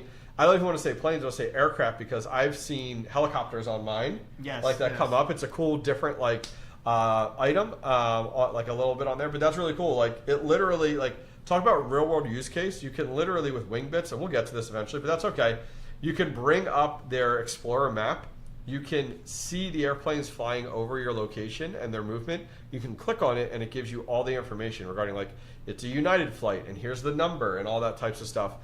So yeah, it definitely has real world use case, which is really convenient. Are you good if I say some numbers on the stream? Oh, wait, someone's sure. asking. Sure. Just for spit it out. Go Omar asking about the 310. Yeah. Since it's unknown, the wings token value, can't say that, but it does dual mine Geonet, which is what we're giving away. Yep. And that's about an estimate of $1.68 based on 12 tokens Per day. Per day. Nice. Okay. You could get it higher if you're in a super hex and stuff like that. So. No, just to let you know. Super hex. Yeah, if you're lucky and have a super hex, you could get a 4x boost, so 4x multiplier. Master Blaster, I'm not sure on why you're getting that error. Maybe try in incognito mode or a different browser. Maybe Joker Miner can help you out with that or give you some direction on that. What do you have to do to enter the giveaway? Just click the link and follow along. Or, see what you can figure out, which would be great. Yeah. Okay. So yeah, Milkman. I've heard. So people have done that before, where I did not claim my hex before I bought my Geonet unit. So like. You mean Wingbits? Wingbits. Yeah. Wingbits, yeah. Where you did that, and so like I didn't do that, and it was fine. But highly recommend it. Like if you want to get into Wingbits project, and we'll talk about that later today too. You can claim your hex. You should do this. And then you can order your device, so it kind of solidifies, your actual ownership of it, which is nice. And really convenient. Are we on time right now, or how much time do we have left there, Felix? 2 minutes, 40 seconds. All right, so we got about 2 minutes, guys. A little bit more 2 minutes until and 4 seconds. 40. Oh, actually, 1 minute 50. 1:15. No, yep, yeah, definitely delay. Yep. I'm on a VPN. Is that an issue? Maybe. I don't know. I couldn't tell you. For Gleam? Yeah. Sometimes they flag VPNs. Oh, okay, maybe that's what it is then. Yeah. Could be. I just heard people complaining about that. Yeah. Maybe just a clarification. It says visit the YouTube channel. It's actually subscribe to get the points. No. So it can't force somebody to subscribe. It only can force them to visit the page. Oh, interesting. Yep. So that's a Gleam changed it more recently because YouTube was like flagging it of like, hey, you can't force people to subscribe for like a giveaway type of Okay. Yep. We're compliant. Yes, yep, exactly. Okay, cool. So let me scoot around to help pick our winner here, and then we'll be good to go for Geonet, and then we'll also Nubula Marko Miners over here. Yeah. Cheers, if you want, I can. We charged up and everything. Look, it's even got the light on it. Yeah. There you I'm go. not sure why this light's on right now. Yeah, I know. I saw that. Okay. All right, I like it. Well, All light's right. off now. Is there more time? Okay, we should be good. All right. So we'll do Geonet winner here is actually Michael from Colorado. So congratulations to Michael for entering. We will get all your. I will email out everybody who won. And what was the entry method for that, Felix? It was subscribe to Helium Deploy email newsletter. Okay, perfect. Congratulations. So you guys didn't hear that. He went ahead and subscribed to the Helium Deploy newsletter. That was in the giveaway method, and that was his entry method. So congratulations to him. So we're going to move on to we'll reset the clock there for our next giveaway, and we'll jump into this one. Yes. I love Let's it. close this. Yeah. So this is the Nubula. Actually, let me. Do you have the get solar panel? Yeah. Let me go. Yeah, get the solar go grab panel. it. Go grab it because I think that's a huge selling Yes, piece yes. for people. And then feel free to put a link to this in chat when you're ready for that. So Felix, let's update the giveaway link in chat and then also post the product link in chat. No rush, you take your time. So yeah, congratulations to him. And guys, to give you guys an idea, we're doing giveaways all day long. So like every giveaway is unique and individual. So they all have their own giveaway link to it. So even if you entered a giveaway earlier this morning, you can enter the next giveaway. Every 30 minutes, we have a different giveaway going on. Yeah, just jump in and it should be a lot of fun to it. There's multiple different entry methods, whatever you're most comfortable with, which I think will work out really, really well. And I'm excited for it. So yeah, there's the link in chat to the Nubula Marko Miner. Please go over and you can check out the page while we're talking about it. Check out the device. This is one of the early devices that I got into, and it's powered entirely off of solar. And that's why I like this. And it's not geolocated. So even though I have my Nubula Marko Miner mounted at home, it does not need to be. You could travel with it and be set. So all of a sudden my mind goes to like a truck driver.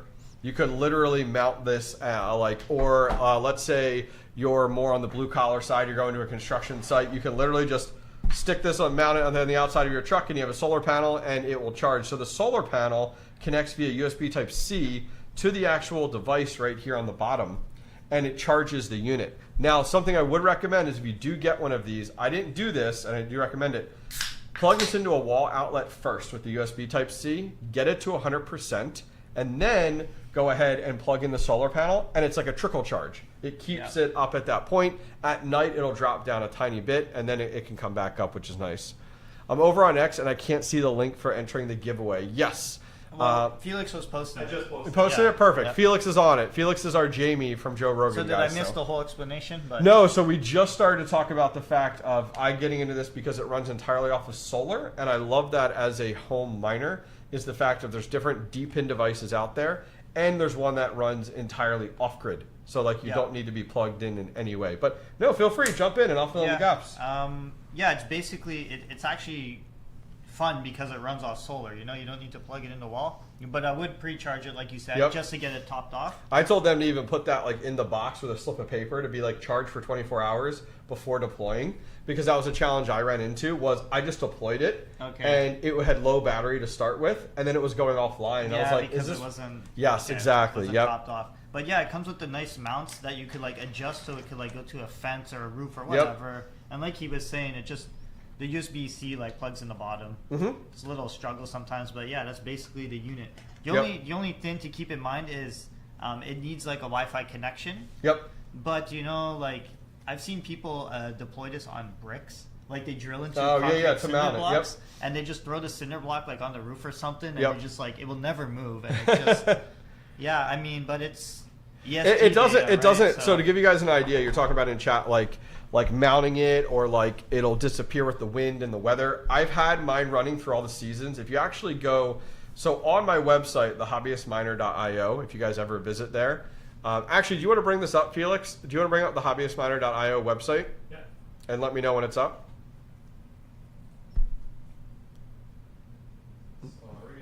You're good. Yeah, someone's asking, is the bubbly good? Yes. It's water. I didn't have it until I came to their office, and now I've been drinking it. So it's good. warm though, but Yep. you know. Yeah, I know. Did the fridge get fixed? I saw somebody was here working the on guy it. was fixing the fridge. Okay. I hope it's fixed. Yeah, John, he does say the instructions do say to pre-charge it. Perfect. That, So if you go over to the hobbyistminer.io, guys, this is my website. Anyways, top right-hand corner, if you click where to buy, and then after you click where to buy, on the left-hand side, there's a DPIN section. These are all the DPIN projects I'm into that I'm currently running. And as you look at each of these products, all the DPIN products, there's a video associated with it. So if you want to see and the reason I bring this up is we were talking about winter. And thank you, Patrick Murphy. When you're talking about winter, I installed this in the dead of the winter. Right, you could see it snowing outside, and I installed it, and it runs perfectly fine. And in Pennsylvania, we get all the seasons, so we get the high winds, we get the rains, we get the hail, and this thing is done great. Just set it, forget it. The nice thing I will say about this is it probably has one of the better apps. So there's an app associated with it. You can literally set this up in 5 minutes via an app. Yeah. You literally set it up within the app, and off you go. I hear something. Oh, you can mute that. They're gonna hear that. And will it be fine in 100-mile-an-hour winds? All depends how good your install is, all right? Let's see how good your install is. But, yeah, you can hop off the website now, back to us. But, yeah, highly do recommend it. It works really well. I have them mounted right next to each other, but I have it on my shed. So I actually have the unit up above, like, the shed, the roof line, so that it actually isn't blocked. And then I do have the solar. And the solar, you got to remember, wherever you're living at, you're not just going to take the solar and then put it, like, straight up. I'm going to tighten that up because I like that sitting there. You're not going to point your solar panel straight up. It's going to be angled towards like the most sun type of deal, which is really nice. So I do highly recommend it. And yeah, there's the giveaway link for it as well. So what does it do? What does this miner do? I mean, I don't think it's going to be much of a surprise. It collects weather data. Mm-hmm. It collects like the wind, the humidity, the pressure. It doesn't collect as much as the WeatherXM because I saw Paul asking in chat about it. But you know. Yeah, I mean, there's really not too much to explain about how it collects data, right? I mean, it's doing things like temperature, humidity, wind speed, all the precipitation, all those are in there. I don't know if this one measures the challenges with this one though is like we're just precipitation type of deal, but yeah, correct. So WeatherXM does because they have the funnel. Cup. So WeatherXM, if you guys aren't familiar, has a little funnel, and it actually has a dropper in there to determine how much like rain. So if you're getting a real big rainstorm, you're like, man, how many inches have I got? You can see that within there, which is really nice. WeatherXM is much larger. This unit doesn't do that. It gathers it. They call it ESG data. It's like environmental. What is the SG? Fancy word, dude. It's like environmental service or environmental something. Somebody in chat, help us out here. What ESG data is? We're both clueless on this. But the ESG data is then used for all different purposes. So it's resold to insurance companies. It's when they're looking at the data of like based off of like where your homes are and things like that for like floodplains or flood insurance and all of that. And it's also resold to government bodies that utilize that data as well. Now, as you and I talked about before, like we would love to know more on these DPIN projects on who they're actually being sold to. Like, tell us who you're reselling this. I want to hear it from the insurance company that is buying the data from them. Yep, because you then know too, like we talked about, like with the timer's at 0. Oh yeah, to reset the Nubula Marko Miner timer. He's on it. There we go. Environmental, social, and governance. Social. Yeah. Okay, sure. Yeah. Thank you very much. You know, Patrick Murphy just did Chat GPT, so I do appreciate that for sure. So yeah, it's definitely it's. I like the idea, and there's definitely some value behind it. But I think as we talked about, like, okay, it's running on solar. It's giving us weather data. So like, okay, great. The one thing I do like about the WeatherXM is you do get a little device with a screen on it that shows you the weather. Wi-Fi version comes with the which is nice screen. Because then you could go ahead and put it like I have one at my parents' house and they just have it in their kitchen, so they just check the weather every day on that, which is nice. And this runs off of an app, which is okay, but I'm not as likely to check it. I prefer the little little device. We have an old one not the new one. It comes with the little cube. Oh yeah. A very tiny little cube. Yep. It's just very like parent friendly, you know. Yes. Like, it's so easy to just glance at like a clock or like a little. Yep. But thanks, Mark. Appreciate it. Appreciate it for sure. What I do like more about this though is it's actually made out of metal. Is that? Yes. It feels better in my hand. Yep. Is that like a selling? That's like a metal hard aluminum casted. Yeah. The WeatherXM, for example. Oh, the it's so SkyX plasticky. Is all plastic. Now it's two sides to it. Like this. Does it matter? It's like, okay, this is probably going to last longer. But the nice thing is about the WeatherXM being plastic then is like I have one along the New Jersey coast on the water. So like it's going to do better in like the salt air. Yeah. So it's like a double-edged sword for sure. But yes, the WeatherXM definitely feels cheaper. Yeah. Than actually the Nubula Marko Miner. But it collects more data because of the cups. Yes. So. Yep. Which is cool. Yeah, glad you guys are enjoying the stream there. Nice compliment from Mark. Enjoying all the information. Yes, you want 8 hours of crypto mining Depin talk. This is it, which will be good to listen to in the background.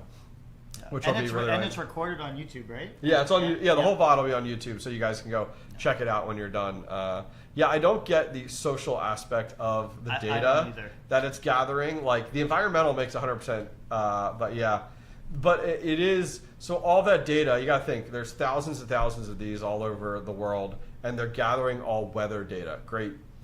Are you reselling to meteorologists? Like, who is that going to?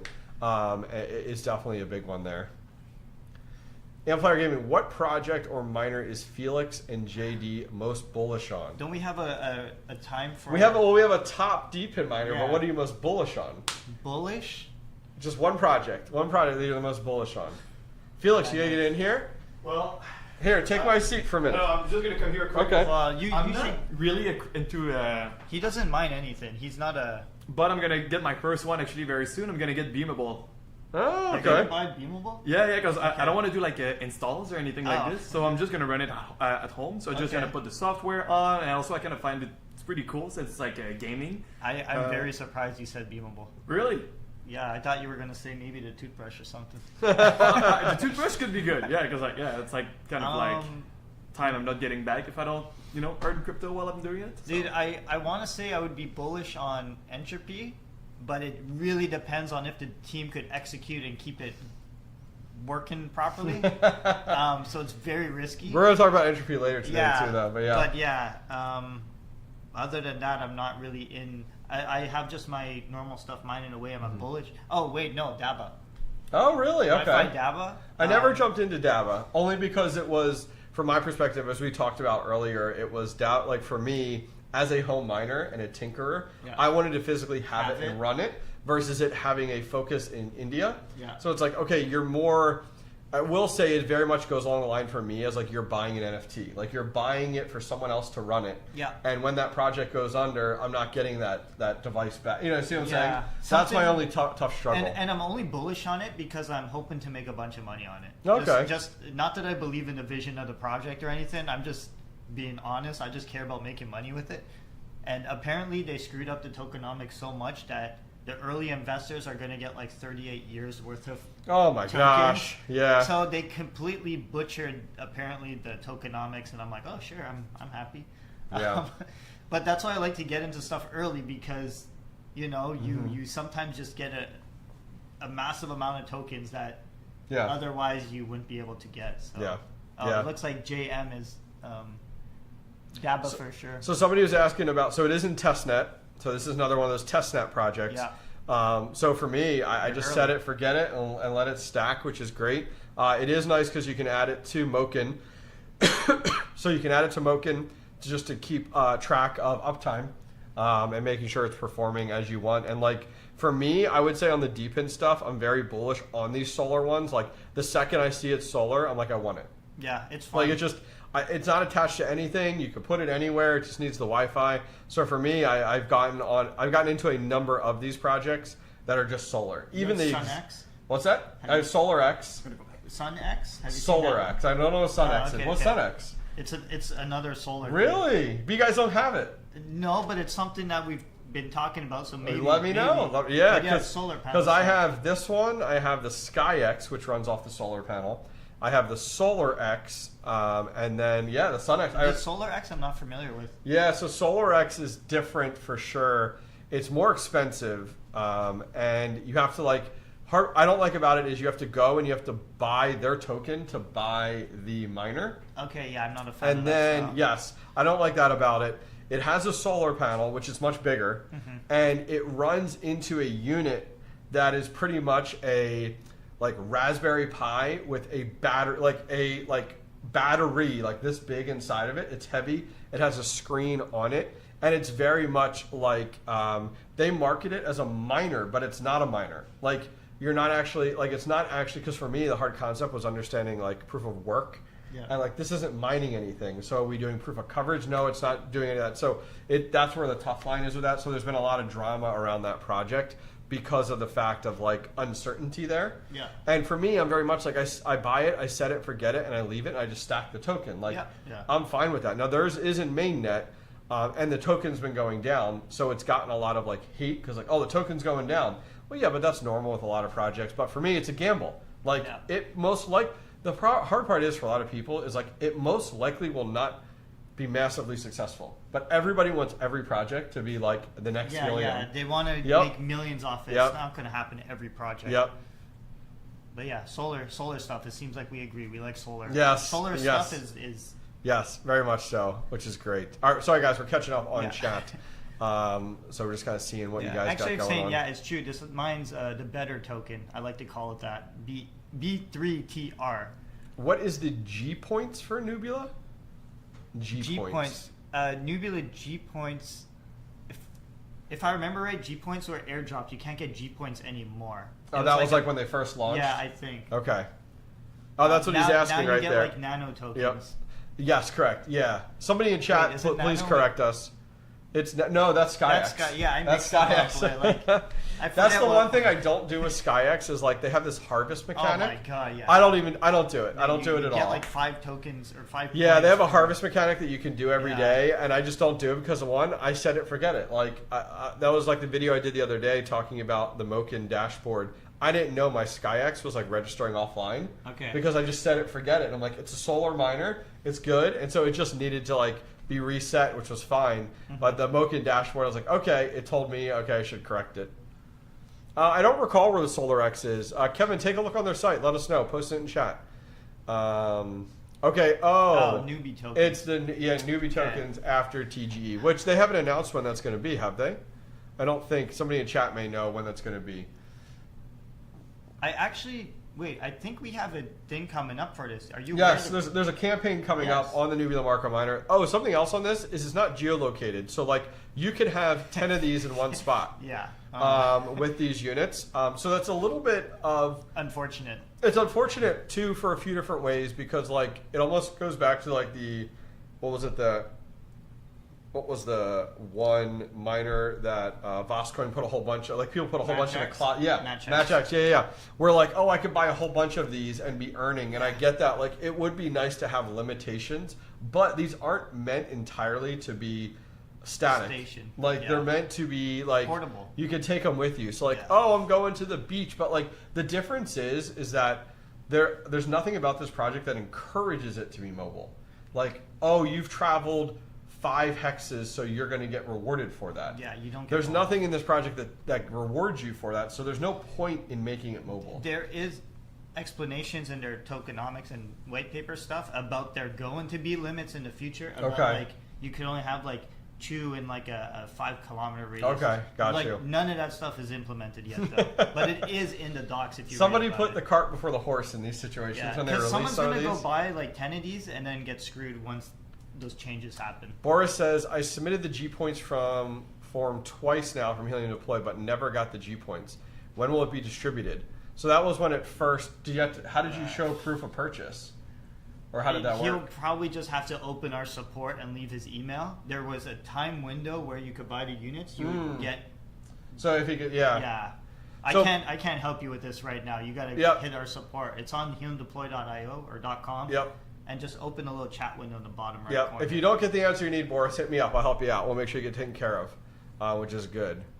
Hobbyist JD and Felix, any thoughts on Peak? Yep. Dude, I don't even want I to know talk nothing about about Peak. Peak, I don't like Peak. Okay, what is it? Tell me. I'm not. Is it a network that has a lot of DPIN projects? Yes, but every DPIN project that's on Peak, I just don't like. Okay. I don't. I've been invited to a Peak call once, and I've never felt so uncomfortable. They're just talking about how everyone's going to get rich, and if you know, you know. I'm like, dude. So Peak is like the cheap Solana network for DPIN projects, and they're all like rug pulls. Is that what you're saying? I don't want to. I'm not sold on Peak. Okay. I've had such a bad experience with every Peak project. I'm like, yeah. I'm just JD though, you know. Yeah, that's right. You do your own due diligence. That's right. That's right. Quake Core. Man, that keeps coming up in this chat. I'm so surprised people are asking about that. So, for those of you that don't know, what is Quake Core? If they're joining just now. Yeah, so I mean, it's a project that will predict like seismic activity. So it does basically, if there's earthquakes in your area, this is a device for you. It's really supposed to be for only places that have like lots of earthquakes. Mm-hmm. So if you're where there's no earthquakes, don't even think about this product. Does it reward you based off of like that activity?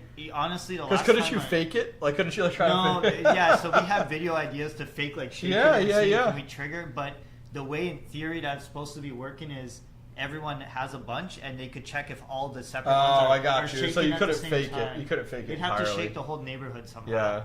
Yeah. But yeah, like they say, it will give like a couple seconds notification on your phone that an earthquake's happening through the app. Yeah, like an emergency alert. But like, is the data valuable? I don't know. Like, it saves lives. It's supposed to. Yeah. But who's buying earthquake data? I don't know. I'm not it's not my forte, that at all. We did bring the founder on a call once, and he was explaining it way too technical. Yeah. Well, that's the downside. QuakeCore also has something that connects to fiber optic lines. Wow. And it can measure the fiber line shaken to predict earthquakes. Oh my gosh. Which is weird. Yep. It's above my pay grade. That stuff. Like, I don't know. Paul says anytime the kids play upstairs, the house shakes. Yeah. Yeah. Well, that's what I was curious on like, you know, because I know how it is. You know, if it's based off of like how many, as you said, it needs to be in an area where earthquakes are common. Yeah. So it's like, are people, you know, trying to fake or dummy it up type of deal? Because I asked them, I asked the founders too. I'm like, in my mind, how are you going to cheat the project? Everyone just cheats projects. Yep. And they said there was like a bunch of them need to start shaking to prove that there's real earthquakes, and you know. Yep. Perfect. No, that'll be good. So guys, we do have the giveaway for the Nubula Marko Miner in 7 minutes. So hang tight for there. Felix, do you want to put the links back in chat for the product and for the giveaway as well, even though I know it is pinned? Anything on Twitter, any questions or anything like that from your side of the world? I think I have to refresh because I lose the chat every time I close my computer. That's a bummer. So yeah, we're about 6 minutes, a little bit less, and that'll give you a heads up. Dude, someone's asking if I'm the Jeter deleter. I am not. I don't know what that is, but okay. Entropy talk. Oh, got you. It's the thing that, like, when entropy comes up, we'll talk about that. Got it. Yep. Yeah. What about Pulse bracelets? Is Pulse on that Peak network? I think so. I'm just taking a guess. I think it actually is Peak. Is it? Okay. Yeah. There were a few things. Like, is Pulse the bracelet? Wasn't there a ring too? That's Kudos ring. See, like a bunch of those. Yep. All those health trackers. Yep. I'm not exactly sold on any of that stuff, but. Well, the hard part is like all these people trying to recreate stuff. It's like, why wouldn't we go ahead and partner with like Garmin or some of these other ones out there? That's what people bring up all the time. Just partner with Web 2 projects that already have a demographic. Like Apple Watch has such a like. Yep. Don't reinvent the wheel and then call it like, we want to stay Web 3. It's like, okay, but the hard part is Web 2 already has that established. So great example. It's like, okay, how do we go ahead and get Geonet to be partnered up with Uber, where there's already demand for all these Uber cars driving everywhere, and it could help with the RTK network, with more accurate for people getting dropped off and pickups and stuff. It's like getting within, I know, you're in a city and you're waiting for an Uber to pick you up. Like, I totally want to see more and more, believe it or not, I want to see more and more DPIN projects partner with Web 2 companies to add value to that company, not reinvent the wheel. So when we're talking about like health trackers, it's like, don't reinvent what already has customer base out there. Like, Ura Ring exists already. You don't need Kudus. Like Yeah, you could have yep. like and Pulse. Not to upset anyone, but Pulse is literally a copy of Whoop. If you know Whoop, Whoop is for like athletes, like a very expensive health tracker. Okay. It's really for athletes. It's very expensive monthly fees. Pulse is like an exact look-alike of this device. It's like, come on, guys.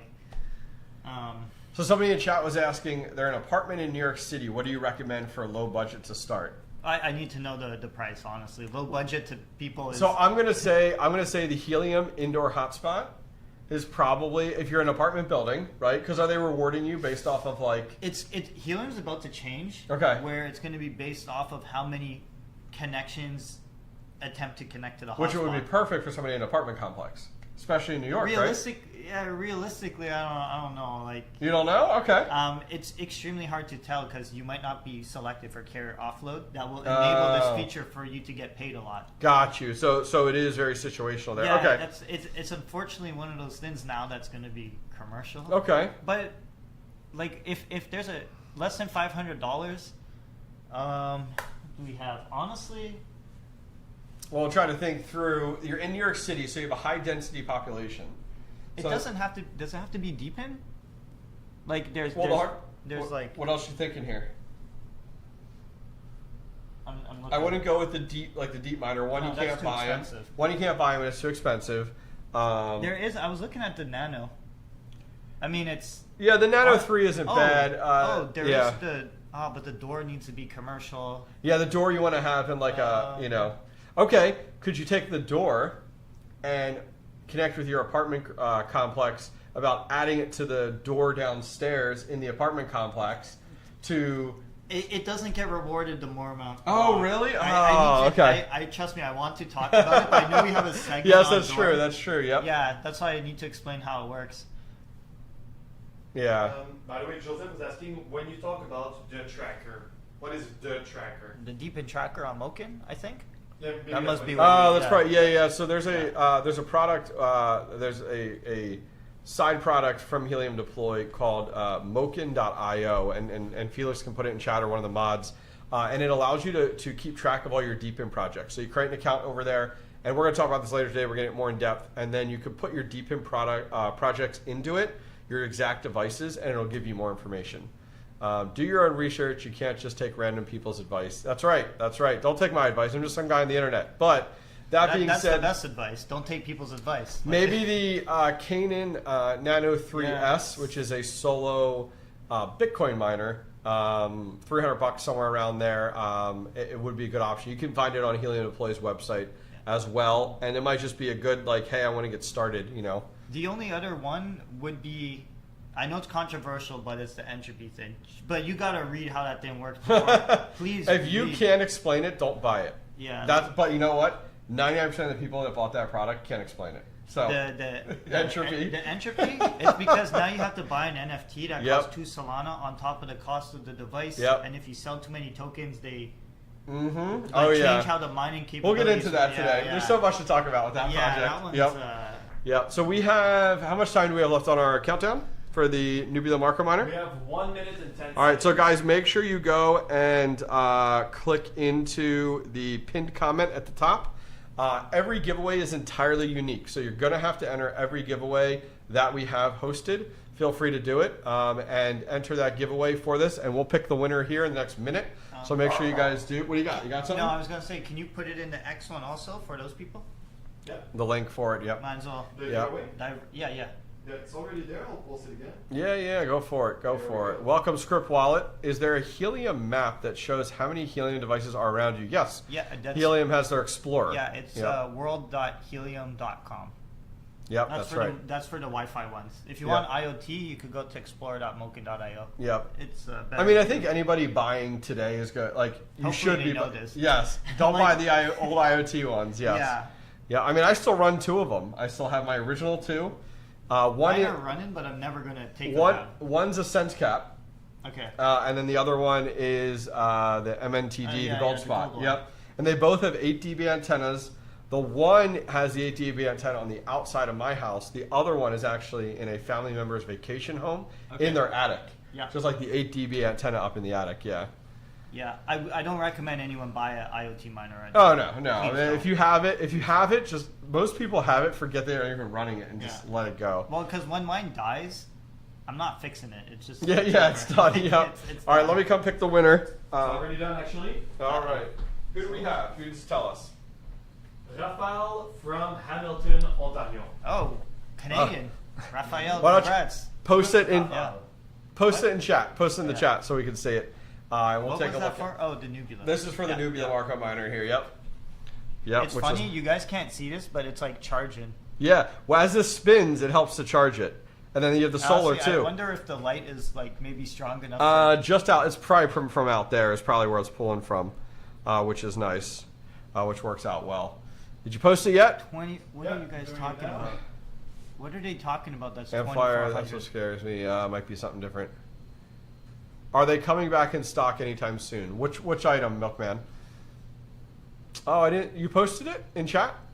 Yeah, doing it. So it's written on screen right now, then posting everywhere. Oh, okay. Got you. Okay, take your time. That's perfectly fine. Which works out well. What was his name? Raphael. Because there's someone right there, Ralphie. I wonder if Yeah, I that's mean, it could. You Yeah, never I know. know, You know, yeah. that's the hard part. Yeah. I have 5 Bobcat miners running off eBay for. Wow, good for you. Okay, Know if what? you could get them for $25, Just I mean, run it. Just run it. $25 is a decent deal. I mean, you still That's need to crazy. onboard it though. It might Yeah. Oh, that's true. That's Yeah, true. You I still have to go. forgot- I forgot I haven't the gone fee. through that process in Me either. forever, so I couldn't even tell you. But I wouldn't even be surprised. There if it it's is, like- right there.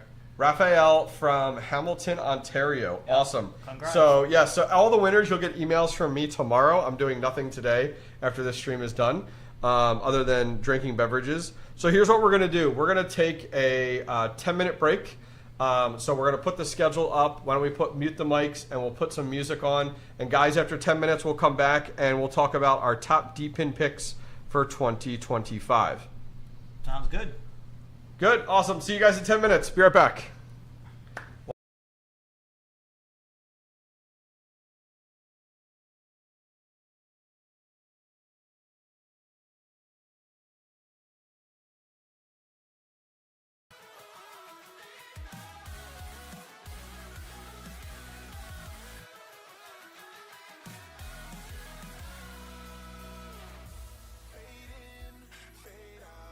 Always caught up in the sound.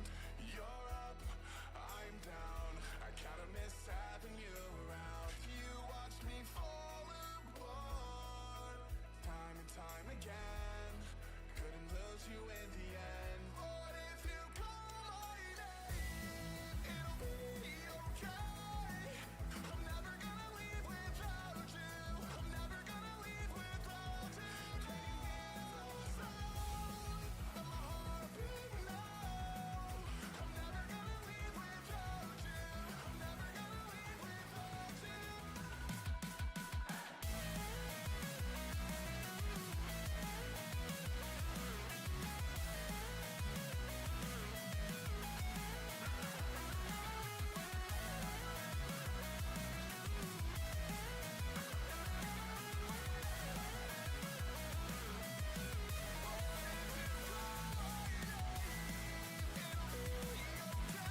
expert from Fiverr just launched our app.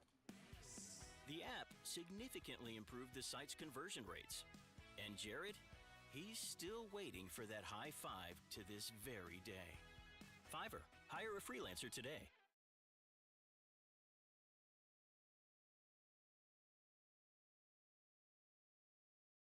Now that I use Monday service, AI makes solving tickets my form of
Imagine being able to build anything just by thinking about it.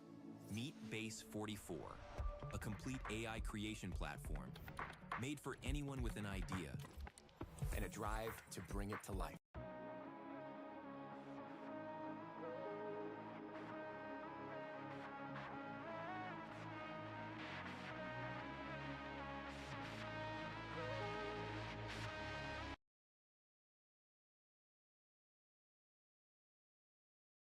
Look, it's just me hanging out. I haven't hung out with you guys all day long, so thank you guys for coming to hang out. So just a quick break, stretch the legs, use the bathroom.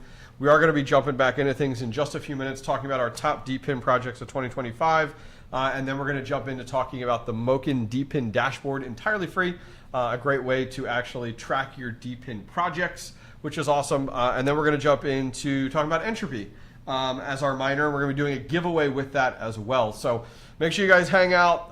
We want you to throw up the schedule there, Felix, so people can see kind of what to expect here coming up here just shortly. Anything with the gift, little gift to the side, guys, we will have a giveaway with that as well. So I'm going to hang out and chat with you guys here for a few minutes, wait for JD to get back. No rush. We're just hanging out, enjoying the day. Lots of really fun stuff coming up here today, so I think you guys will enjoy it. and should be a ton of fun. Also, guys, there's links to everything we're talking about in the video description, which will be good. And you know what we can do? We can actually put up if you want to put the pin and put in the Entropy giveaway and pin that. It's a ways out, though. That won't get picked till about 3 o'clock. So that'll be an hour and 15 minutes from now on that timer. But that'll at least give people an idea, which will be really, really nice and work out well. So catching up here in chat, Amplifier Gaming, thank you for being a member of the channel and coming to hang out today. Same thing here with Joker Miner, being a mod in chat. Appreciate you, brother, 100%. Do appreciate your support. I saw your comments on the Bobcats. That's pretty cool so that you have so many of those actually running at currently in 2025 in the current state of things. But hey, very minimal watts and just accumulating. I guess now the Helium IoT devices, they accumulate helium now, back to the original helium. So that is kind of nice, even as small as it is, which works out well. There's the link for the Entropy Miner. We're going to give that away here in an hour and 15 minutes, so it'll be a little while here. Make sure you guys go check out Script Wallet, sign up for their platform as they're onboarding more and more actual script coins. So keep that in mind as we move forward, which is great. What's up, Patrick Murphy? How are you? Thanks for coming and hanging out, supporting the channel and taking care of chat. It is awesome that people have been behaving themselves today. We haven't had too many trolls in chat, which is fantastic and does work out very, very well, which is good. Those of you guys over on Twitter, on the Helium Deploy's Twitter, welcome. Thanks for coming to hang out with us. Felix behind the camera is doing his best job to post up as many links as we can over there. And what do you got going on? I've just been told that the sound's coming out of mainly your microphone. This one doesn't seem to be. All right. Well, here, why don't we do this?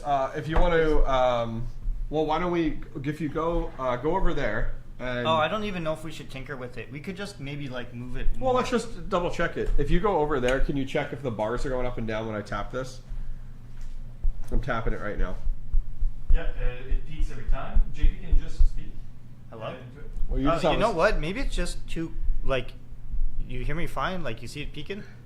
Hello? Hello? Yeah, I'm talking. Yeah, that's perfect. Okay. Can you just ask in the chat what okay. Honestly, too bad. It seems like it's working, so. Like on my side, everything is perfect. You don't change the whole setup because one guy complains, right? Well, the challenge is, too, is, like, I speak very loud. Yeah, very, powerful, and you're very soft-spoken. Yeah. So, like, my wife's the same way. She's like, you're so loud. I'm like, I'm sorry, I don't know. But yeah, how does the Entropy Miner work? We're going to talk more about that during the Entropy time period. Yeah. So let's go ahead and jump into our top Depin picks of 2025. So I would say, let's do this. Let's pick 3 miners each that have our interest the most, and we'll explain why. We'll do one at a time. So does one come to mind for you as like, okay, here's one of my 3. Okay, what I'm going to say is I'm not promising these are going to make tons of money. I know, but it's just your top pick. What's peaking my money? What's peaking my money? I like it. What's peaking my mind right now is number 1, the toothbrush. It's just, it's been so ridiculous. People don't know what it is. What is that? Yeah, you basically get paid to brush your teeth. It's a crypto toothbrush. It's called Brusho. So is it based off of usage? Yeah, so I've been testing it for like 2 weeks now. Okay. And good teeth? Teeth are doing well? I have a lot of pros and cons about this. Okay. If you use a manual toothbrush or an Oral-B, I think you'll like it. If you have a Philips Sonicare, I don't think you're going to like it. It's less stronger than the... Okay. But yeah, anyways, Brusho, you get paid to brush your teeth. So is it in their own token, and is it on mainnet or testnet?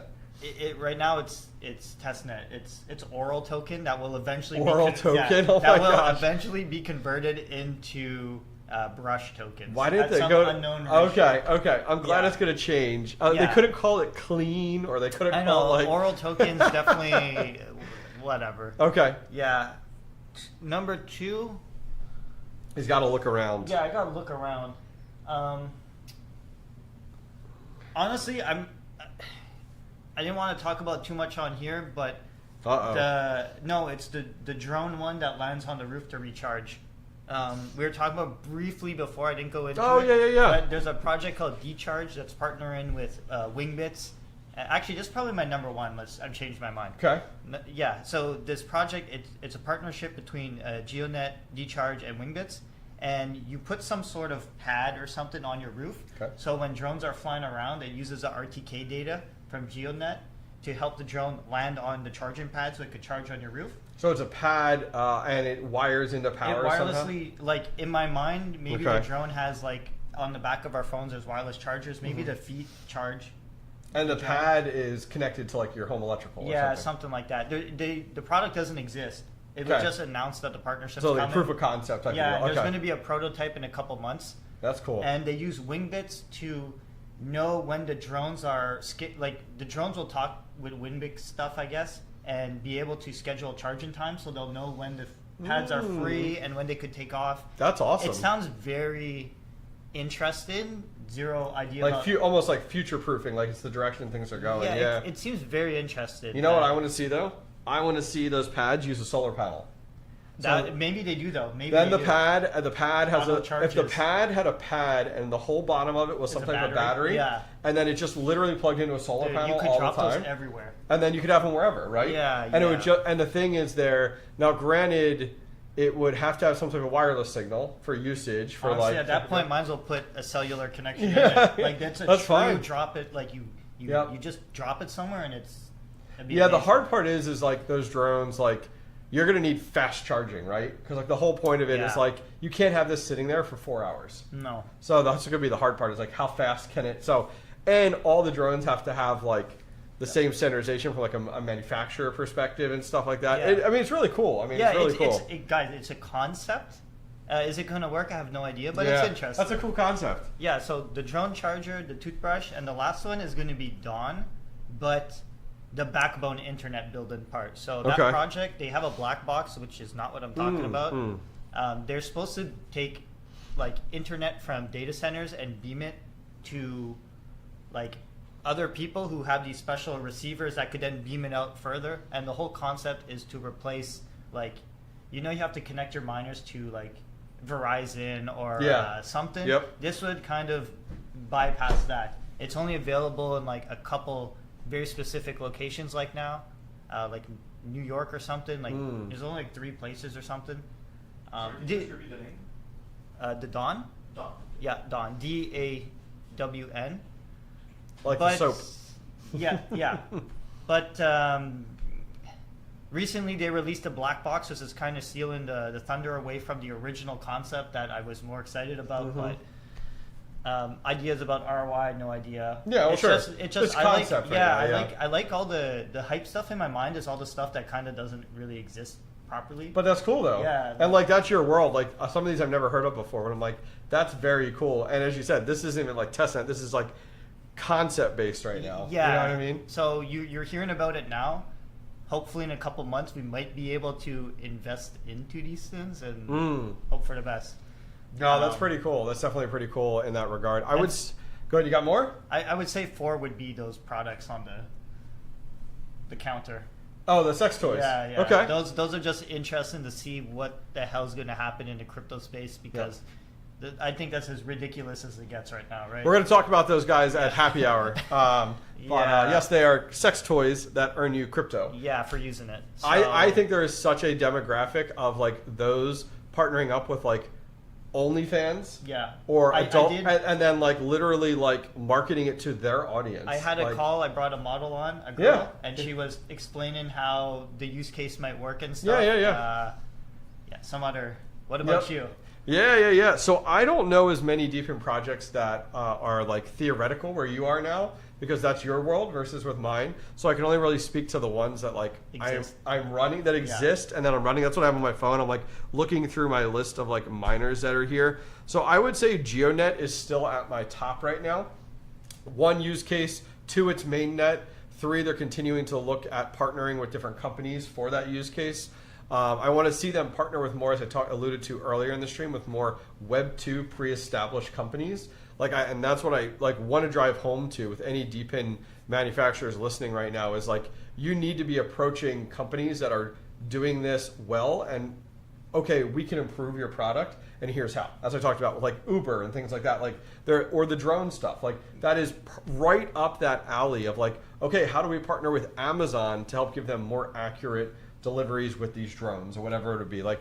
So that's, I would say Geonet is the first one. WeatherXM, or not WeatherXM, Wingbits is the second one because it is the easiest thing to explain to anybody. Yeah. And everybody sees the value in having a tracking system for aircrafts that are more accurate than the current system that like the FAA uses right now, which hasn't been updated in 20 plus years. And so having something like that is perfect. And I'd love to see Wingbits partner up with, as we talked about, like companies like United to get more accurate information on flights and all of that, which I think is perfect. Wingbits seems, when I got into Wingbits, it was so pre-established. Like it was already pre-established. The website's polished, the install's polished, the hardware is easy to install, it's not painful to use. So everything's ready to go. Versus there's a lot of DPIN projects out there where like, this product isn't very good, your interface really sucks. And it's like Wingbits has done a really good job with it. So I think there's a lot of potential in there with Wingbits. Did you see the original Wingbits website, the white one? Yes, those little the white and purple one. Yep, and then you got into Wingbits I think very early on, though, right? Yeah, when it was DIY. Yeah, like you had to build your own unit. Yeah, which is absolutely crazy for me to think about of like how that was being done. But now it's plug and play, which is wild. I like your comment there, Patrick Murphy. Thank you. I would say my third one, if you asked me 6 months ago or less, 3 months ago, was Demo. Yeah. Until they made their announcement on the subscription model. Demo was one that was plug and play. I like the avenue where a lot of people were going into like fleets with Demo. Yeah. To be like, hey, I'm just going to install these in all these rental cars or install these in all these fleet vehicles that we have for our company. Brilliant idea.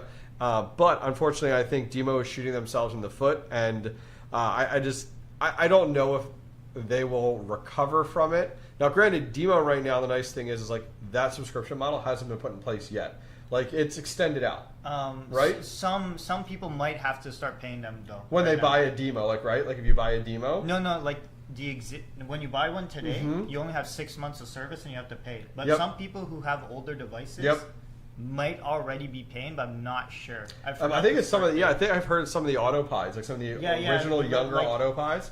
Yep. Because those are supposed to come with 2 years of service, yep. which they went beyond 2 years, so now it's time to pay up. Or I have an Autopie in my wife's van because I couldn't run it in my car. It just wasn't compatible. Okay. And so it's in my wife's van, and it's been in there ever since. And I don't even know how long ago it was. Are you going to pay the fees? No. Me that is just I am anti the whole fee thing. So that's the challenge. So I would say if I look at a third one here, I'm just going to put out there probably I would say the Deep Miner that we talked about at the top of the stream. Yeah. I would say Deep is definitely out there, but I want to see more progress with Deep in regards to like, okay, here's when mainnet's coming. Because Deep, if you guys are joining later, the Deep Miner, it is pretty much a node box that you run at home. That Deep is a network that can run all different nodes, which I think is fantastic. And they're actually based off of NerdNode. NerdNode is like a parent company that actually already has customers utilizing Web 2 for all of their nodes, and are they eventually moving those over into Deep, or they're just offering the NerdNode stuff will be hosted on the Deep. So it'll eventually go off of traditional Web 2. Okay. Hopefully it works. So yeah, that'll be good here. Somebody actually chat says Demo subscription starts today. Okay. Wow. Crazy timing. And the Helium halving too. The halving. Was that today too? The Doomsday? Yeah. Yeah. Yep. I'd love to see the feedback of if it actually starts today. I want to see all the rants. Yep. Want to see Well, somebody in chat too was saying having the software version of Demo is S tier. So like, those are the people that can run it like their Teslas or any other smart cars. I don't know if you have to.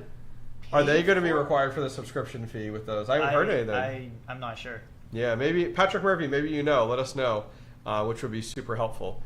and help us out there. But I would say those are probably the three. I'd love to hear from you guys in chat. Ooh, like, there is another one I have. Sure, go for it. Yep. The Nadix VX360, if you know what that is. I know of Nadix. I don't know. Yeah, is the 360 their actual product versus they the cell have phone? something called a VX360. Okay. That it's only for Teslas. It plugs into the glove box, and it's like Hive Mapper, but it uses all the existing cameras on the. I'm surprised Tesla even allows that. And it blocks the interior one, so it doesn't like record you. Yeah. But it uses all those cameras that are currently. Wow. And it collects like massive data, and I'm like, how did they end up getting like that approval to be able to tap into the camera? I don't the know. entire Maybe sensor system.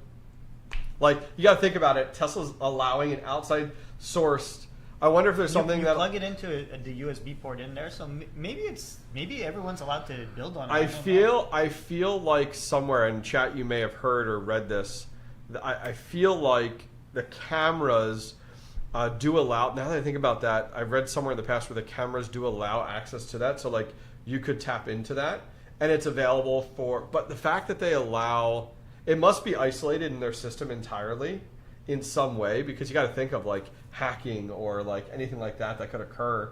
You know, it's an area of entry. Yeah, it's interesting. I don't know much about it, but it just concept of Hive Mapper you put in your windshield or use all the cameras on the Tesla. Very, I feel like the Tesla way is going to be more effective. You need a Tesla, which is more money than a. I know, but I feel like that should reward you more with Nadix if that's the case. Yeah. Because of the fact that it's like, holy cow, like you're now getting higher quality cameras versus all the angles. And all the different angles. Yeah. Yep.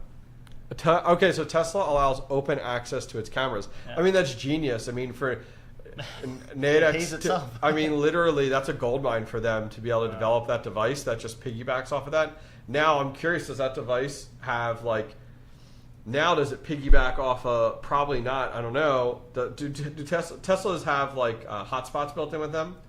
Yeah, they have. You could pay for like a. Because then if it needs that, it could utilize that. Versus I wonder if it could get that from just plugging in with USB. Yeah, I don't know, but I'm just thinking through like, is it going to require your cell phone to be in there, or does it run? Because if it just runs entirely independently, and you don't need to have your cell phone connected to it or anything, like that'd be a massive win. Like Demo, how you should just plug in, play, and you're done, and you're done type of deal. Yep. Like put in your mom's car, whatever. Like you don't have to think about it. Yeah, that would be perfect. What was the Tesla camera project called? Nadix. Yeah, the VX360, I think it's called. Yep, that's a great idea. Man, incentivize me. I need to get a Tesla here. I don't have one, but I should get one. I don't have one either. But all these different like creative avenues for sure, which is really nice. But yeah, I would say those are probably the three that I would probably put out there. So let's pivot on to talking about the Moken DPIN tracker. We've talked about a lot today, and guys, we have 30 minutes till we pick, we have an hour until we pick our winner for the Entropy Miner. Do you have that timer up there for that? Yeah, we're good. Okay. We're going to pick it before talking about it? No, it's an hour, so we pick it at the very end. Yeah, an hour. Yeah. Yes, it'll be the same thing. We start talking about Entropy at 2:30, and at 3 o'clock we pick the winner before we go into Dor. Yeah. Which will be great in that regard. So yeah, so at a high level for people just joining, what is the Moken DPIN tracker? They're like, what is that?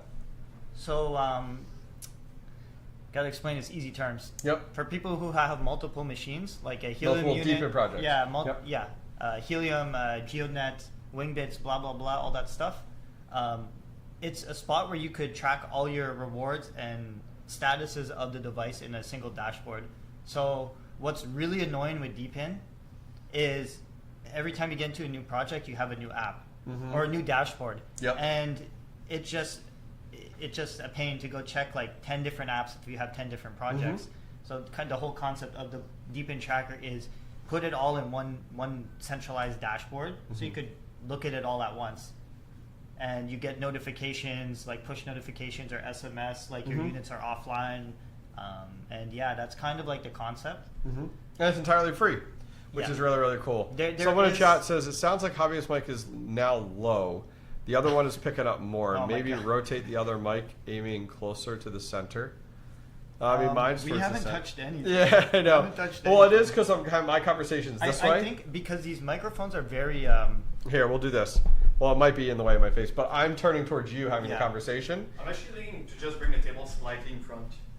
Of us? Closer? Okay, sure. A little bit like rip everyone's ears. That's right.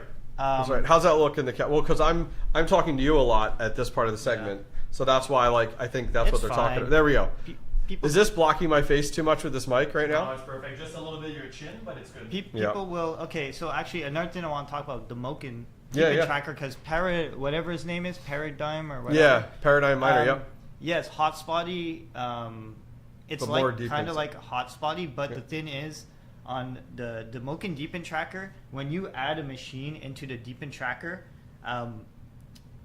the reward estimates that we provide on the website are based off of real miners that are being added into it, and not just interesting. not Yeah. just a theoretical number people pull out of their butt all the time. Mhm. It's like if people add in their machines, we use that in the calculations for rewards and estimates, and you could just see the network average, like true network average of devices added into Moken. Yeah. They're not all added in there, let's be honest here. Yeah. But, you know, people are adding in lots of machines. I think we have over 50 or 100,000 machines added in there. Really? So we have Wow, a good, like, okay. data set of, like... Okay. Because sometimes people are like, hey, anyone, for example, the project, they're like, Yep. this thing earns a lot of money. But according to our thing, it's not earning a lot of money. So it's like what's going on? Like, it's not matching up. So we could use the data to see, like, you know. Yep. Yep, And I there's like the it. forms that just came, well, we were talking about it briefly. It's like a section where you could talk about DPIN stuff, like just a dedicated forum. Mhm. And yeah. Somebody was talking there about the Geonet miners and the super hexes. Yep. So doesn't that, I assume that skews the numbers. Yeah, that's what I was saying. It skews the numbers because, So- like, none of mine are super hexes at all. Yeah, Yep. so it's a problem that comes with collecting all the data. That we're aware of this problem, and we're going to have to switch it so it's like the median.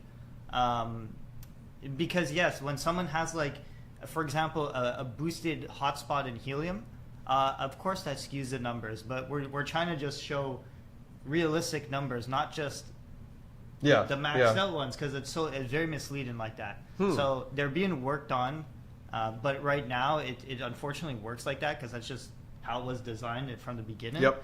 But yeah, because we get lots of feedback, and I'm like, guys, our rewards are off on some of these because the super hexes we shouldn't account for. Yeah, like I have some of my Geonets and it's like they're underperforming, and I'm like, wait, what? Like, what's wrong with it? But when you hover over top of it, it tells you like, oh, it's based off the network performance, Yeah. and it's like, well, I get it. I'm in hexes where like I don't have the NFT, and it's not a super like so totally get it in that But we regard. are doing a mega redesign to hopefully explain how the rewards will work for everyone, which is kind of like a good feature of the DPIN tracker. Mhm. So, you know how like it's saying your Geonet's underperforming, Yep. but realistically it's the 12 tokens max for a regular user. So hopefully explaining the theoretical maxes for everyone's going to help people understand, and it's just a spot to track and kind of like learn about projects. So yeah, I would definitely look at the Moken DPIN tracker. It's kind of hard to explain. I call it a single pane of glass for your DPIN miner. So it's one dashboard for you to view all your DPIN miners, the statuses of them, the profitability. So if you're like, hey, what did my miner make last week versus this week, you can see it on there, which is super convenient. And then you can it has everything listed in one spot, which is nice, especially as you start to get into more and more DPIN projects. Some of you guys are more enthusiasts than others. You got one or two, but then other people got 10 like myself or more. And so you have a number of those units running, which is good. And I think that's where it's like tweaking it, because honestly, half of my DPIN items are underperforming. And I'm like, well, this Geonet is at 99%, and so to me, it's performing well. So I think it's different factors I think that you have to keep in mind when you're looking at it. But this is why we listen to everyone too, because like, someone just might make it and just never change it, but we know it needs to be changed because we need to give like more accurate. Yep. Yeah, but like I see X-Ray, he's been talking to one of the devs about it to change it into the median instead of average is exactly what I mean. Like we know there are requests from people to make it median instead of the outliers that skew stuff, which unfortunately a lot of projects report just the outliers of the highest earning things. And I hate that. I don't like that. I think with Geonet, and some of these projects you may have to have on the Moken dashboard. And guys, just Moken.io, you can go over there, sign up for it. It's entirely free. You may have to look at each project and determine different performance metrics and have them listed. So instead of being like performance and it has like underperforming, it's like, no, like performance to me, when I think of Geonet, I think of like your what is it called? Like the RRR. Yeah, that's performance to me. Yeah. Mine's at 99%, so mine should be like amazing. Perfect, yeah. But then you should have a separate column that is like something reward, like like average network reward, or something along the lines to say like the reward that you're getting is where does that fall? Yeah, and amongst the network average. And then, but you got to remember it's going to be different per project. Yeah, each project has different measurements, and so I think trying to come up with this like perfect equation. Oh, there isn't. There isn't, and it's going to have to be miner related. Unfortunately, I'm the one who's. Yep. I'm the one who's stuck doing the research. What do you got there? Some food? He's got food. All right. That's my product giveaway to you guys. Oh, well, I don't think we'll eat on stream, but we'll take a breather in a little bit. Go put it in the kitchen. Okay, perfect. Then. Yeah, and we'll take a break in a little bit, and then we'll eat, which I think will be good. Yeah, all right. Which will be great. But I'm just thinking like along the lines of when we're talking about the Moken dashboard, like those are some of the things like as time goes on. But I mean, I do think you guys are moving in the right direction. Of like one, it's free now, which is perfect. Yeah. And then two, just trying to improve it. I don't want to say it's free. It's free for almost all the features. There is Yes. a pro version. Yes, yeah, I don't correct. want to go too much into details, but for the people who have fleets, the pro version, I forgot the cost. It's like $39 or something. I don't know. It lets you like export your rewards for like taxes. So the free people, yeah, you probably don't need that, but you know, once you start making money and stuff, you're going to want to export your taxes for tax season. Yeah. So it's just like, you know, it's not the end of the world if you don't have that, but if you want to export, you can. Yeah, I think Joker Miner was talking about the exporting the data earlier. Yeah. Somebody in chat even said the best way to determine your Geonet location is to take your drone up there and see how many satellites it hits.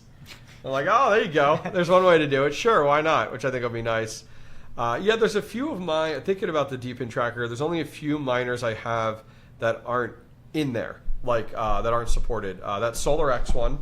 Yeah, that's for sure not supported yet. The Star Power one, and trying to think through any other ones I have. The latest one we added was iGame.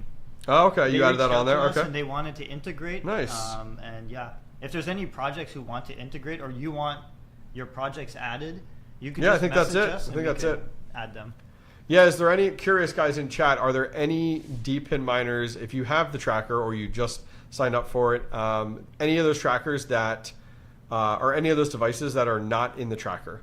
Post that in chat. I want to do ASICs. I want to get ASIC, like, but it's so difficult because of the pools. Like, it's just, yeah. Well, it's hard because there's no API access to that miner, and if you go to the pool, the hard part is it has to be. Everyone has to use like the same. You would have to have a separate API for every pool that it's in because you put in the address on some with the miner, or you put in the account if it has an account as well. Oh, somebody said XNet in chat. He is XNet. Skrelly? Yeah, Yes, Star Plugs. Yeah, we mentioned that. Yep. Bidax and Nano 3S. See, yeah. It's hard. I wanted to go in there, but I know it's a lot of work to get those in there. Well, and it's hard to differentiate because what if you have 10 devices on there? How is that going to work? You'd almost have to You'd almost have to like support only certain pools. In my mind, that would be the only way to do that for real. Yep. Chirp. We talked about Chirp earlier today. Yep. Yeah. Chirp. Oh, no reward performance. Do you actually? Is Entropy tracked? I'm not even sure. Yeah. Cancel all the happenings.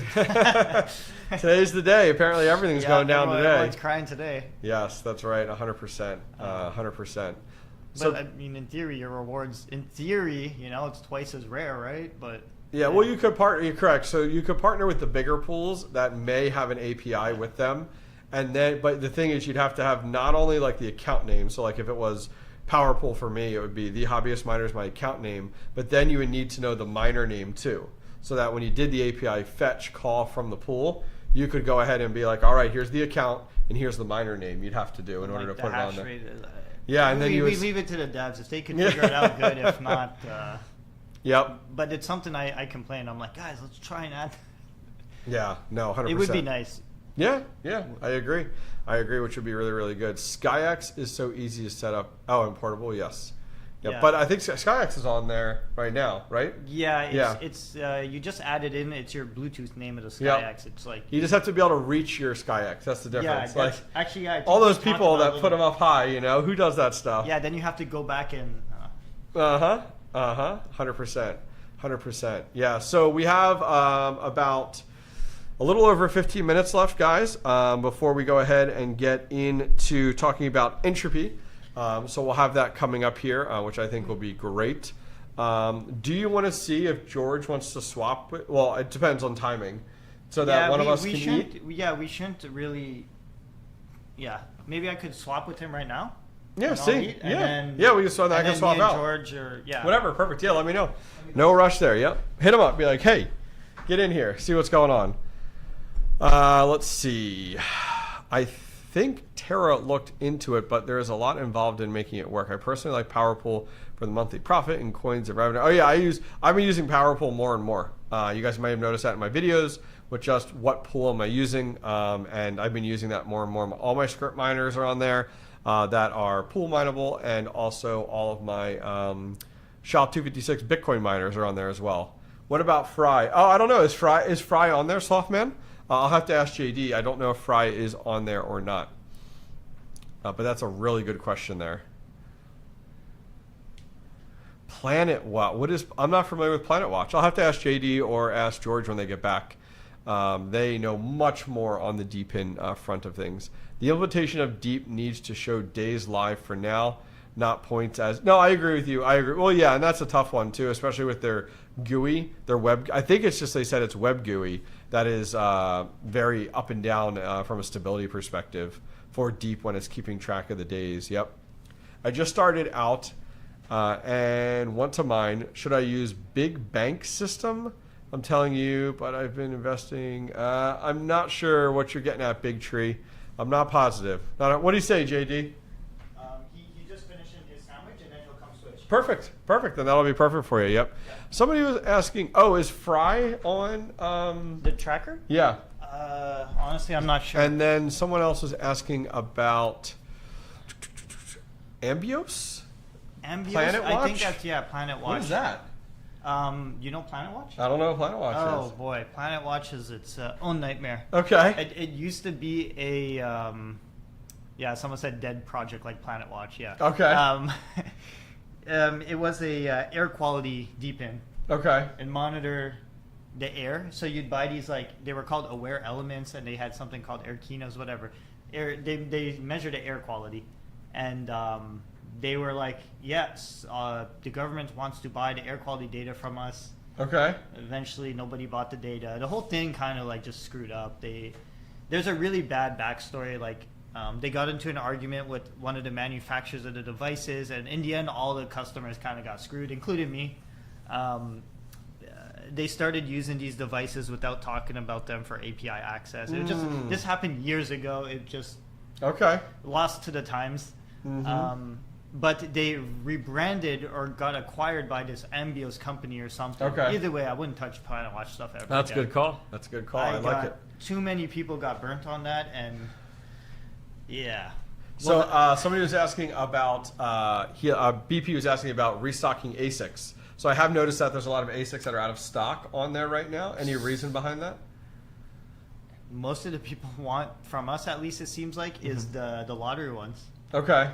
Well, because I know is the Nano 3 for sale on there, or there were some other ones. Okay, so there's a lot of behind the scenes stuff, and there's just they need to come to agreements on prices with the manufacturers, so we could sell them. Yeah. I don't really partake in the chats. I see the chats going on, but I'm telling you, it's because they just haven't locked in a price. Gotcha. They're just an agreement in the back end, just waiting. Yep. That's it. Okay. Gonzo Miner, thanks for becoming a member on the channel. Thank you for your support, man. X Craven was asking about video quality, if anyone's having any issues, or is it just him? So let us know in chat if you guys are spotting anything. We should. We should be fine. We're sometimes it's just one-off. Individuals that run into it, or they have to refresh or change their resolution. It really depends. The nice thing is we're streaming at 1080 at really high bit rate. So if you're trying to watch at 1080, you're going to need 8 megabits down in order to support watching at 1080 because the quality is really high. Yeah. Stream looks good on my end. So. There you go. There you go. I like it. I like it. Were there any other... Will you be test the grass node thing? I don't know what that is. Grass? You don't know grass? I know grass. Yeah. They have a piece of hardware now. Oh, do they? I didn't know that. Okay. It's a very high demand. People are nonstop bugging. I haven't seen it on your site though, not yet. No, because we don't have it. So We're trying to talk to Okay. Grass. Hopefully they'll let us. And it's a node for their network then. Yeah, instead of running like the software or the browser extension, you just plug in a little box. It's a little green box. And is this a substitute for like trying to run it like on your phone or things like that? Like yeah. Instead of running it, so it's a standalone. Yeah, is what it is. But Okay. I think there's going to be like a multiplier. People are expecting because normally when you buy hardware, there's multipliers. Oh, like, for interesting. rewards. Yes. I see. Okay. I don't know the cost. That's cool though. Anyways, I don't sign the NDA, so I don't care. Something to look forward to. It's It's crazy because it seems like there's a lot of like stuff, Depin projects out there that are like just a few steps removed. Like they're not quite there yet for launch, which is great. I mean, I think it's good for people who like to risk it early. You know, like I wonder if Acarast will come out with a product. I've never heard of that. Oh, you ever heard of Acarast? So Acarast is it's cloud compute with your cell phone. And they have two different modes. They have one mode where you run an app on your phone, and it utilizes the phone when you're not using it. Or when you start your phone up, you can tap it 10 times. Like, let's say you factory reset it. Yeah. Tap your screen 10 times. It brings up a camera. You can scan the QR code off their site, and it completely locks down the entire phone for just that. It's called their core. So literally, you can't get it off the screen. There's no operating system, nothing. It's just that, and it runs on there. You can factory reset it to get rid of it. So any old phones, you can literally just run on it, and you earn Acarast token, which is in testnet right now. It should be mainnet sometime this quarter. They're saying Q3. Do you mind this now? I use it right now, yeah. Do you have like a farm of like a bunch I have of 2 phones right now with it on there, yeah. I have a cell hasher that's 20 phones, and I could put it on there. And the nice thing is like it's all cloud compute. So your phones are in a massive cloud of thousands of other people that are running these worldwide. Okay. And then you can go on their platform as a developer and like rent that compute is how it works type of deal. But it's super easy. Like you could set it up in like 10 minutes. But the nice thing is like you could run on your phone like this, or you could run it on like totally dedicated. So I was curious because you were talking about Grass. I was like, oh, I wonder if Acarast will ever move to that as an option. Do people use the Acarast like? Does it the have compute? like a, yeah? It seems like it. I mean, I don't know entirely, but it seems like it has a use case for sure, which is nice. So, yeah, and they have I forget how many phones they have. I think they broke like 50,000 like 6 months ago. So like they have a massive compute network just readily available, which is really convenient. I would love to see what it's being used for. Yeah. That's my problem with all of them, right? Grass, like I want to see what it's like. Are they calling it Grasshopper? It is. The hardware is called Grasshopper. Yeah. That's a very creative name for it, which is really, really nice, which is good. So what we got here on time? We have 10 minutes left, and then we're going to start talking about Entropy, and then we'll do the giveaway at the end of that. So it'll be at 3 o'clock. Will be the Entropy Miner, which will be good and work out well. It's going to be quite the... I feel like the Entropy guys are in here just waiting for this. They're just waiting. So here's a question. How many people in chat own an Entropy it's device? An Entropy Ashlar. Yes, that's the Entropy Ashlar. That's right. Because when I was on your site, I searched for Entropy, couldn't find it, but then I searched for Ashlar, and it came up. So I'm very curious on how many people right now in chat here, and you may have a lot actually on Twitter based off of who's in there that do as well. Just taking a look here. Yeah, so actually someone on Twitter was saying Acarast needs Android 12 minimum to work, I guess. Yes, because you couldn't go with like super old. Like you gotta pick and choose. Something more recent. Yeah. Nate says he has 5. Okay. Someone else says 4. Oh my god. Okay, yeah. I literally just set mine up 10 minutes ago. Crypto Tom 4. Yep. I had nothing. That's right. Okay, but that's the joke though, right? You have nothing. Literally, you have nothing. Yep. That's funny. The grass looks like evergreen. Oh, you thinking like evergreen, like the hard drive miner? Is that what you're talking about there? It reminds me of, I think it was evergreen. Yeah. The little round kind of. Yep. Yes, I had some of those. Yes. Yep. They all got put in the trash. Yep. Yep. Yeah. I dig a hole. Do they still allow that mechanic? So you could still dig a hole, and it has to get voted on by the community, and if you get approved, good. If not, oh well. From what I understand, I imagine that community would totally troll people digging these holes. I mean, this whole project's kind of its own special its own troll. Meme troll. Yep. Okay. It's a very unique thing. So I got it. Interesting. Okay. You throw like lots of fundamentals out the window and everything. Tech Hustler smashes Evergreen. Oh, I'm not surprised. I mean, I looked at it from the hard drive perspective of like, oh, do I need these hard drives? We got approached to sell that, and I was like, there's no way. Did you know Evergreen started to go down the AI route of like a unit? They had a unit that looked like the original iMac. So the original iMacs kind of had that. They were like white and that round, and they had like a clear, kind of clearish green or like different colors on it. When you go back, OG ones, the ones that are like kind of like a Dorito almost. So this looked just like that. It was literally built to look just like that. It was white and it had that over it, and then you lifted up the cover and it had GPUs slotted in it, and they were selling. I think it was all 3090s in this unit. So it was like 8 3090s in this unit, and they were going to do a whole like AI. Like you would buy this, or you could buy it with or without GPUs. And how did it work? There were two ways. Like they were trying to like it would be put on like AI platforms, and when it wasn't used, they would. There was all different like things. It never took off. It never took off. Yeah. But and I think they had all the financial trouble with Evergreen and ended up going under. So it never went anywhere. But they were looking into that like over a year ago. Like they were they launched a website and everything. I forget what it was called. Somebody in chat might remember what they called the Evergreen AI miner. But if I remember, Evergreen just hard drives pretty much, right? Yep, it was just hard drives. Yep. Yeah, I didn't need the hard drive, so I got rid of it. I was afraid people would never ROI on it, and that's crazy. I'd be lost without JD. Oh, no, because I have a setup video on the... For Entropy? We try and make setup video for every product just to help. It's tough. That's definitely tough, because like, there's only like so many things you can show, or like... Yeah, that definitely makes sense. We show everything. Dude, we actually decide not to censor stuff now, just because, like, what? It's your office. Someone will steal our office unit. It's okay. Yeah, it's for really the community to. Voss sold his Evergreens and recouped 16,000. Wow, Tech Hustler just smashed his for clicks. Crazy. Tech Hustler's been going on a rampage just smashing stuff. He has, yep. You could resell the hard drives, but I mean, they're not. I can't remember. I don't think the hard drive were the hard drives that good. I don't think the hard drives were that good. 8 terabyte hard drives or something. Yeah. Remember exactly. So so you could all right, somebody says here you can run the Evergreens on Druid Garden. Is that another project? We learn every day. Yeah, that's right. There's new projects. That's the crazy thing. There's new ones that come up every day, which is interesting because you guys were talking about doing like live streams yourself and stuff.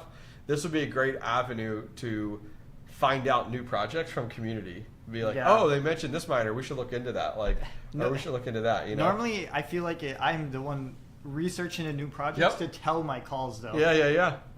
It's very rare where they're like, I never heard of Druid Garden, and I never heard of Accurast. Yeah. That. So now, granted, it's all cell phone mining, so there's not actually a physical device with it. But you can only.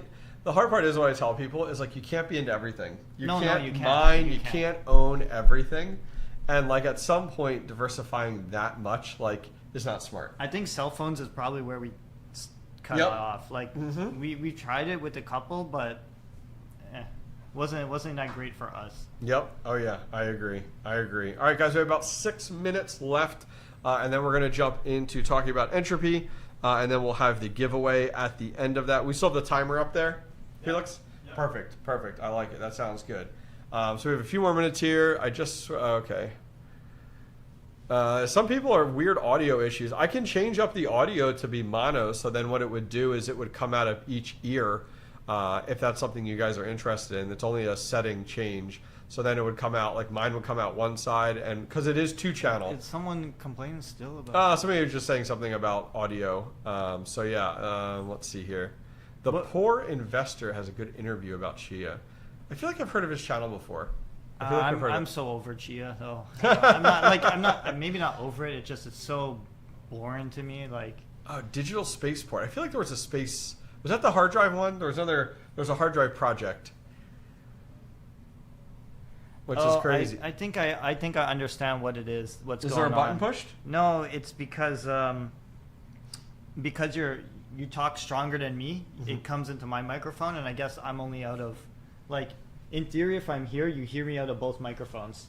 Like I think the channels are set up per. What if we put them in the middle and go? It doesn't. John says sound is fine, audio is perfect, good here. All right, we'll just leave it. Good, thanks, John. That's right. I mean, that's the hard part. Making changes to a stream midstream is always tough, you know. That's always the hard one. Space Mesh, that's what it was. Didn't it utilize like your hard drive and GPU in like a computer? I feel like that was the case. We actually, it's so funny you mentioned space. I was at Consensus in Toronto, I don't know, a couple months ago, and we saw a space project called Space Coin. It was Space Coin, right? When we were Space in Coin? Consensus? Yeah, there's a project that launches like satellites into space to give internet to places that literally don't have any connection. So Starlink, pretty much. Yes, and slow. And it's a competitor? Super slow. Oh, okay. Like the poor man's. Yeah, yes. it's just they had like the biggest booth possible, and Wow. it's like their satellite. I think they said it was like $3,000 to launch the satellite. That's it? What? It wasn't expensive. Me too. That's I was insane. Like, I thought space stuff it needs to be like very expensive. It sounds like a Chinese knockoff of SpaceX. Let's be honest here. Yeah, I'm just saying. Now that we're talking about random crypto projects, like that was a random one I recently. That's saw. wild. I think the purpose was different. It's really for like emergency things like this, huh? I don't remember exactly. But Oh, John English, yeah. Okay, so yeah, that Space Mesh it was like Chia plotting kind of, but it utilized your GPU. Yeah, I think I saw it on Son of a Tech's channel where he was talking about Space Mesh a while ago, but I'm not entirely familiar with it, which is wild, for sure. Huh. Okay, that's good to know. Good to know. Well, good. You want to see if George is free? He's going to jump in? Yeah, go get him. If not, George will be ours. So let's see here. Relax a little bit on the... That's right. Oh, the Temu SpaceX. What do you say? Things in the bathroom coming up. Oh, my gosh, man. That guy. That's 30 minutes right there. It takes his time in life. Space Mesh was highly technical. Yeah. I remember looking into it, and it seemed it is still... Okay. So, John English, you still have some nodes running Space Mesh. Okay, and is that built on like your own, like you could just build a PC that has like a decent sized hard drive and a good GPU?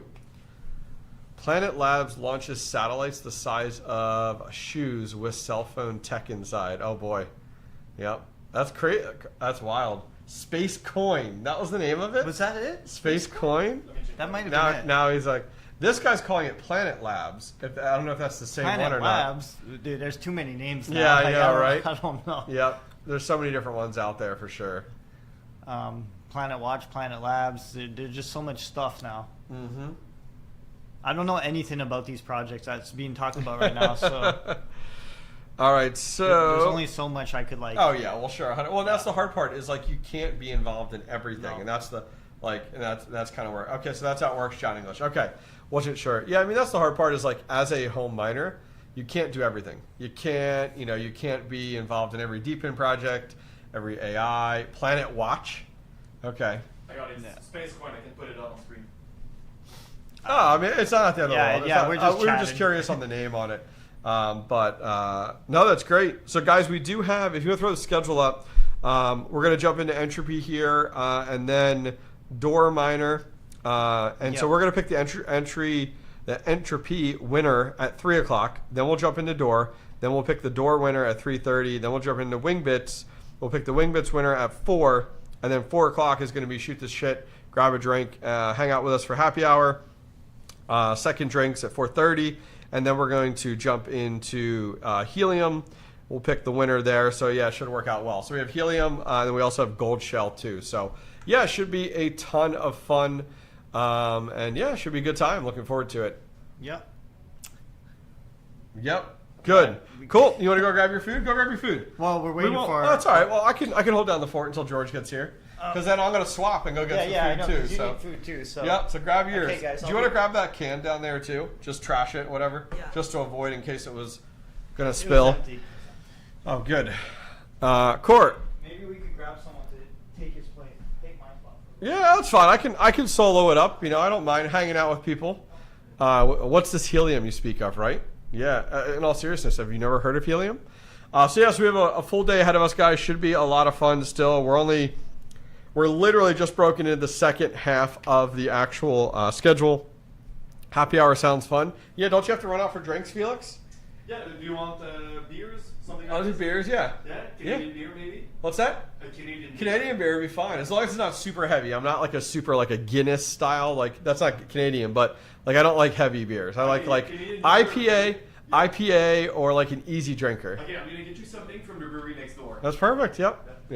I'll join in. You guys, you coming in too? Yeah. Why don't you two come in? Yeah, we'll take over and you guys can. But then we need somebody to do the. He's got it. Okay, let me scoot out. You guys are going to talk about Entropy. Oh yeah. and you're putting stuff on the screen. Yeah. Okay, cool. Yeah, it's good. It's still live. Yeah. We've been going live the whole time. Yep. So you're up and running. Cool. Oh, happy hour is approaching though, huh? Yeah, I'll look at you. I'm getting all excited over So here. right now, 2:30 to 3 is Entropy, and they're gonna in 30 minutes we're gonna pick a winner for Entropy. Okay, so you guys will be back in like 30? I'll be happy. Oh, okay, I'm cool. gonna eat food. Oh, okay, So cool. We'll be around. Yep. Yeah. So Entropy. What is it? Well, what is it? Like, first of all, like, kudos to these guys. Honestly, like, what the hell? Like, you know, like they came up with a miner that does nothing and created a whole culture around it. Honestly, these guys are brilliant. They're very, very, very, very good at what they do.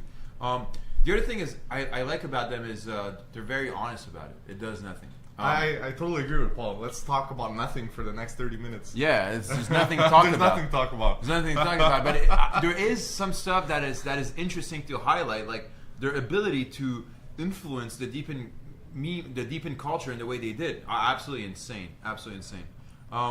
What's your thoughts about them? I mean, I'm really impressed of what they pulled off. In my surprise, not really being someone that has been heavily invested in a meme coin world for the past year. So I know that the way it works, bro, like it's having to build a community and you can succeed. You literally don't need anything. There's no use case behind it. You just need to build a community behind this. Thanks, Oleg. Actually, I've spoken to you, Oleg. I'm pretty sure I've spoken to you via email or Discord, if I'm not mistaken. Yeah. But so essentially, it's all about building a community, which they've been very successful at. So kudos to them for having built a community, a very strong one. It's a very strong one. And some people don't like them, and some people think it's not a good project and stuff. My only rebuttal to this is that like it's really hard to hate on the project if they're so honest about it. Yeah. It's like they're claiming it does nothing. I think that the messed up part of it would be if they claim it did something and it did nothing. But now it's like, even if I try to find stuff about it, I'm like, it does nothing, and they're like, tell you it does nothing. I think it's interesting for sure. But it is a love-or-hate relationship. But that's how you can. That's when you see when a community succeeded. When you see, like, for example, someone going off at them, and you just see an army of like Entropy holders like fighting together like against that person who's talking bad or talking shit about them. Yeah, that's when you see like there's a strong community behind them. So yeah, I'm glad it worked out for them, and let's see what's next for them. I know right now there's the NFTs that's being tagged along with the. How big can that get? How big can that get? I mean, it could go two ways really with that project, but I don't even know how you even grow this. You gotta really like get people involved in the community, believing in the culture and stuff. It's really novel for me. Normally, I go from the utility standpoint and how the project should grow from a utility. They need more clients, more people that care about the data. But for them, it's I'm out of my league here to try to understand even how could they grow this. I guess like they gotta get more people who care about the community, who want to be part of it and stuff. Yeah. I guess that's what they gotta do.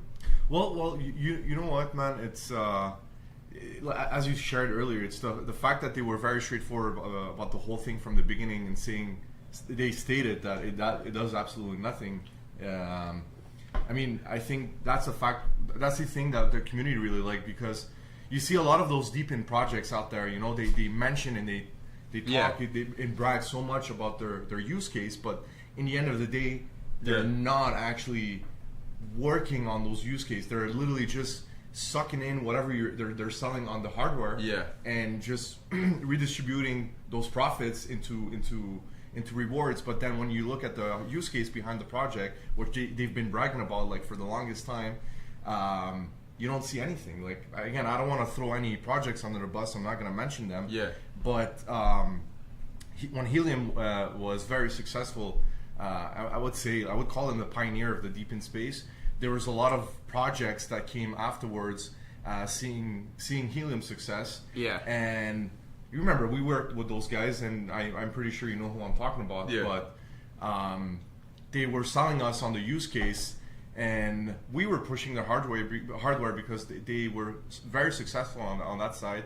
But at some point they dropped the ball and they wanted us to push more their hardware, and I'm like, okay, well, we were like, not just myself, but we were like, well, are you guys selling the data behind that you promised the community you would? Right. And oh yeah, we're working on it. Okay, cool. Let's take your word for that. And then we kept pushing hardware. You know who more or less I'm talking about? Yeah, of course. Okay, of course. So we got into several meetings with them after pushing the first wave of hardware, then the second and the third and the fourth. And at some point we're like, guys, like, we get it. I know you promised us that you'll be selling the data, but we don't feel comfortable selling your hardware anymore if there's no actual use case. Like, we get it. You explained it to us what the use case is.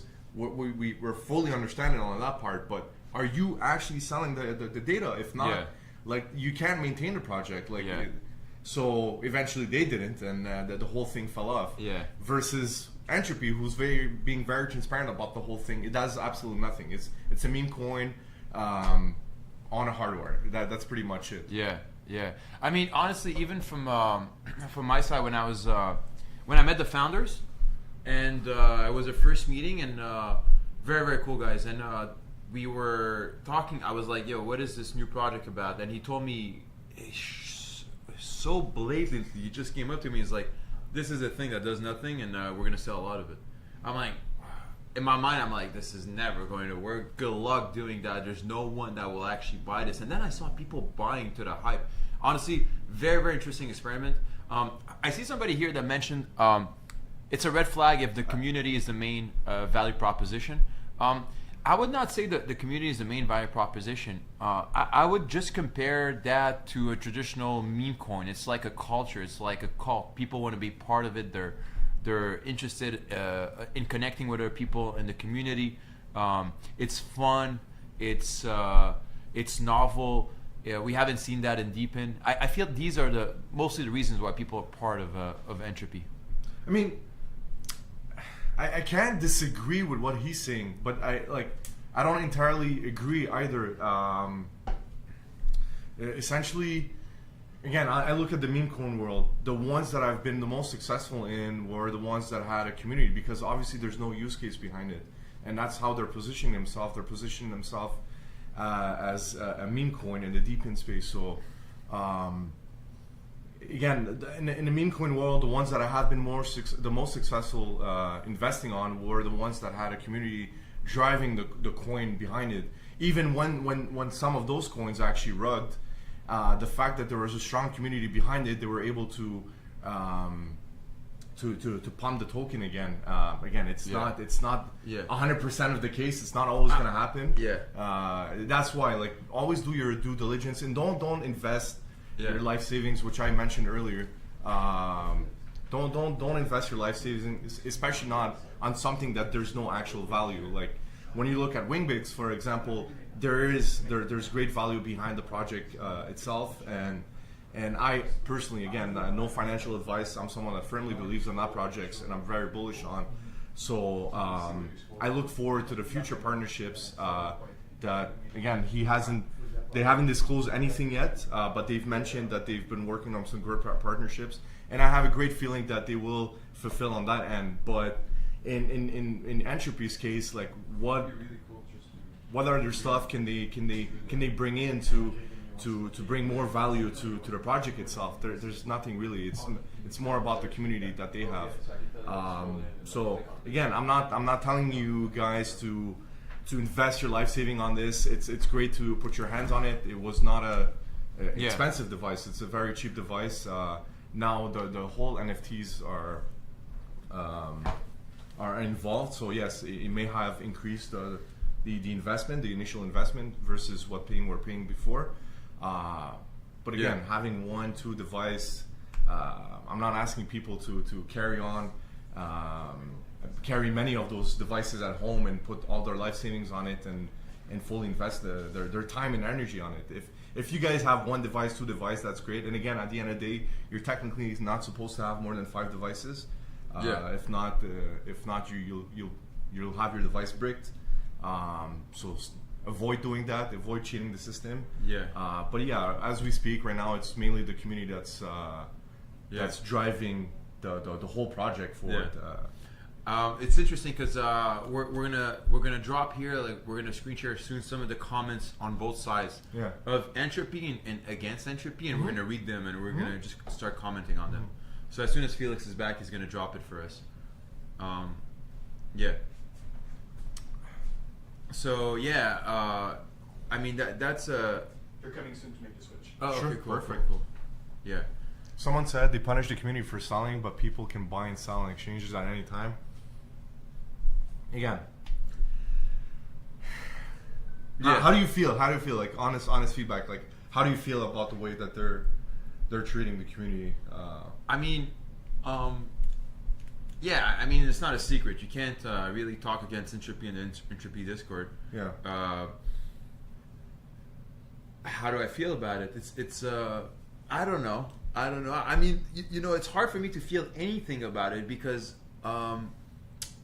I think they're doing it because like whatever they're doing works. Like that's where I'm starting from. Like whatever they're like to create a cult around something that does nothing is rocket science. Like no one could figure that out, you know? Like how can you even figure out how to build a cult around an idea about nothing? And to get thousands and hundreds of thousands of people, maybe not hundreds of thousands, but dozens of thousands of people involved into that idea is impressive. So for then me to, you know, weigh in on my opinion on what they should do on their Discord, I don't even feel I have the right knowledge or even understanding of maybe what they're doing is actually the right thing for the meme coin. You know, maybe not. I don't know. So it's really hard for me to weigh in on this one. Really, I could just say that. For anyone who, it's almost easier to create a Deepin that actually does something versus a Deepin that actually does nothing. That's like for me, that's the hardest thing. How do you even convince people to buy into that idea? Absolutely Who mental. wants to tag out? Oh, you're done already? I'm done. I'm good. I'm ready to jump in. I could. Because we want to. Well, you can stay here actually. Actually, could you just one second to put the forum on the other screen? Yeah, forum. Like just the screen here. Because we're talking about Entropy, and I'd like to like. We'd like to see the feedback of people like some. But that's on their forum, right? Or is that right now? No, that's on our. Just put this screen on your screen there. It's going to be tough to put it over there. Yeah, I would just bring it up on your phone, maybe. Can you bring it up on your phone? Yeah. Oh yeah. You see what I'm saying? Then we're gonna follow. Yeah, sure. I'll do that actually. Sure. Or we can bring. Perfect. Hello. JD's amazing at picking meme coins. The guy is a genius. So what are we talking about here? Well, because we were talking about Entropy and how like they built the whole thing around like a community, a cult, just like it is in the meme. And that's very common with like the meme coin world. Exactly. 100%. Yeah. Okay. Let me chat about this and then we'll do the forum stuff. How's that sound? Does that sound good, Emilio? What's that? I'll chat about this for a few and then pull you in. Yeah, sure. Yeah, so I would say it was funny because my community had recommended taking a look at it. Yeah. Like, hey, you should look at this, see what type of avenue, would you do a video on it? Did you buy one? And I took a look at it, and there was a few things I look at when I look at Deepin projects. One of them is like, can I explain it? Is it doing proof of work? Is it doing proof of stake? Is it doing proof of participation? Because that's the world I come from. I'm a miner, right? I'm not an investor. I mean, I guess you could say kind of investor because you're investing in projects or... and when I looked at the Entropy project, I was like, one, I can't explain it, and two, it's so far away from proof of work to me. Yeah. Even proof of participation or proof of coverage, jumping into some of the Deepin projects, was a reach for me to when I first got into it. Yeah. It was really hard for me as a proof of work miner to take that step. So when I looked at Entropy, there's a bunch of other content creators that did some videos on it, and awesome. Like I think it's cool. Everybody has their niche. But for me, I was like, it's so far away from as a home miner. And everybody I talked to that did content on it in my spaces or circles, it was always like, oh, well, it's for just a quick buck. Like, that's all they looked at it for. They're like, I'm going to get into it, and look how much it's going to make. It's just a quick buck to turn. And I get it. Cool. Like, you do what you got to do. But that was always tough for me with this project of like, So I never jumped into it. Never even got into it at that point. Which is fair, and I respect that. But again, I do understand both sides of the coins, and that's why I'm curious to see the comments that are there. Because I'm not... I do agree with some of the people who go against it, and I do agree with some of the people who support it. Yeah. Myself, like I said, I've been heavily invested on meme coins in the past year, and the ones that I have been the most successful at are the ones that really had a cult and a community behind it. Oh, yeah. You know, because there's always someone... Again, someone mentioned earlier... Well, they have to be, too, if there's nothing else really to it. Like, if your community is everything. Yeah. So is it... I wonder, is this term used... Is it proof of community? Like, that's the entire premise of the project. Yeah, it's a good point. And again, like, because the reality, especially in the DePIN space, and that's what I was mentioning earlier, like, what do you see more, like, being less transparent, I would say, in some ways? Or as bad? Like, do you consider... mining something that does absolutely nothing bad, or do you consider a DePIN project that sells you on this use case and the data that they will sell in partnerships and all that stuff, and next thing you know, there's none of that. Yeah. So, which one is more bad? Or Sure. You can put them all, both on the same boat, that's fair. Yeah. But which one would you consider more bad? Like, because I've seen a lot of DePIN projects like promising those use case and that utility, that data that they will sell to those big partners, and next thing you know, absolutely nothing. They were literally just crowdfunding. Exactly. You remember I mentioned early, like one of the first things that we do when we've had a DePIN project is that we look at the hardware, and if I find that hardware is selling for 1/10 of the price on Alibaba or AliExpress, to me to begin with is a red flag. I'm like, okay, these guys are clearly taking the funds out of the devices to then redistribute them into rewards, you know, and they're not actually looking at the use case. No, definitely. Complete side note. What was that sandwich you got me? Because it was amazing. What is that? Is that amazing? Yeah. Super spicy. Like, what do you even call that? That was so good. Chicho's is the name of the place. If you want to. Yeah, you go show it. All right, people. You want to hungry? Feel free to show. For whoever lives in Montreal. Publicity here. Yeah. Go for it. Sorry, it's half eaten, but Chicho's sponsored. You show the sandwich. What's in that thing? So what is in that? Because it was like amazing. So Chicho's, man, honestly, like the second we moved in here, I had a bunch of people telling me you have to try this place. Yeah. And I did, and honestly, I don't regret it. The bread is amazing to begin with. The cheese was like the best part. Mozzarella cheese. Do you want to do next giveaway? It's going to be the rest of my sandwich. ASMR. ASMR. Eating it on screen. So essentially, it's fresh bread with mozzarella cheese, mortadella, and their spicy sauce. Oh, it was kicking. I was like, "Ooh, this is kicking." It's so good. So for whoever's in Montreal, I would highly recommend. Today's video is sponsored by Chicho's. That's right. I'm happy you got to experience. Yesterday, you got to experience Montreal smoked meat. And our famous poutine. Poutine with smoked meat on top of that. I don't know if any of you guys should have taken a picture of that, and when I on Twitter, like a foodie like type of deal, but like I ate it so quick. JD's like, "You're done already?" Like, it's gone. It's like, I was hungry. You've got more. I mean, in an hour or so, you've got drinks coming in. That's right. I got to get a nice little carbo base, you know. I mean, we're not sponsoring anybody, but what's your favorite beer? We'll get you that. My favorite beer is Allagash. Okay. I don't know if you ever heard of it. No. Allagash White is actually my favorite beer. Like, whenever I used to have to go down south, like North or South Carolina. Okay. And then when I travel for work and I could get it there, but they're slowly getting into some of the distributors up towards where I'm at in Pennsylvania. So it's really good. Yeah, it's like a Belgian wheat is what it is. Okay, nice. Yeah. Amazing. Yep. Start a cooking podcast. Yeah, I'm definitely down for that. With what's this? Deepin Daddy? With Deepin Daddy, yeah. So did you want to come over here and chat about comments, bring in comments, Emilio. Just swap with me, and then how much time do we have left for the giveaway? So we have right now, let's see, we are 9 minutes away. Okay, yeah. Okay, go. All right. So this is, okay. John English has me dying, man.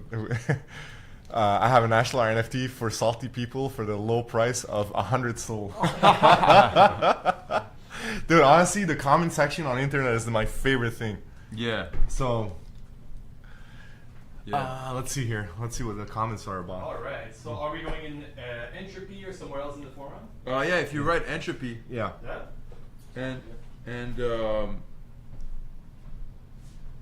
let's pick maybe the.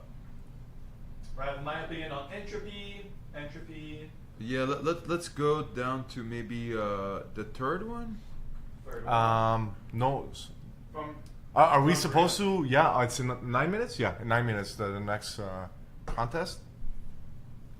Or I mean, we could just read the first one actually. First one, my opinion on entropy, right? Yeah. Yeah. All right, so Yeah. we're clicking on it, and then we have the comments right here popping up. Yeah. So yeah, the first guy says, I bought 2 Ashlar miners and only got 1.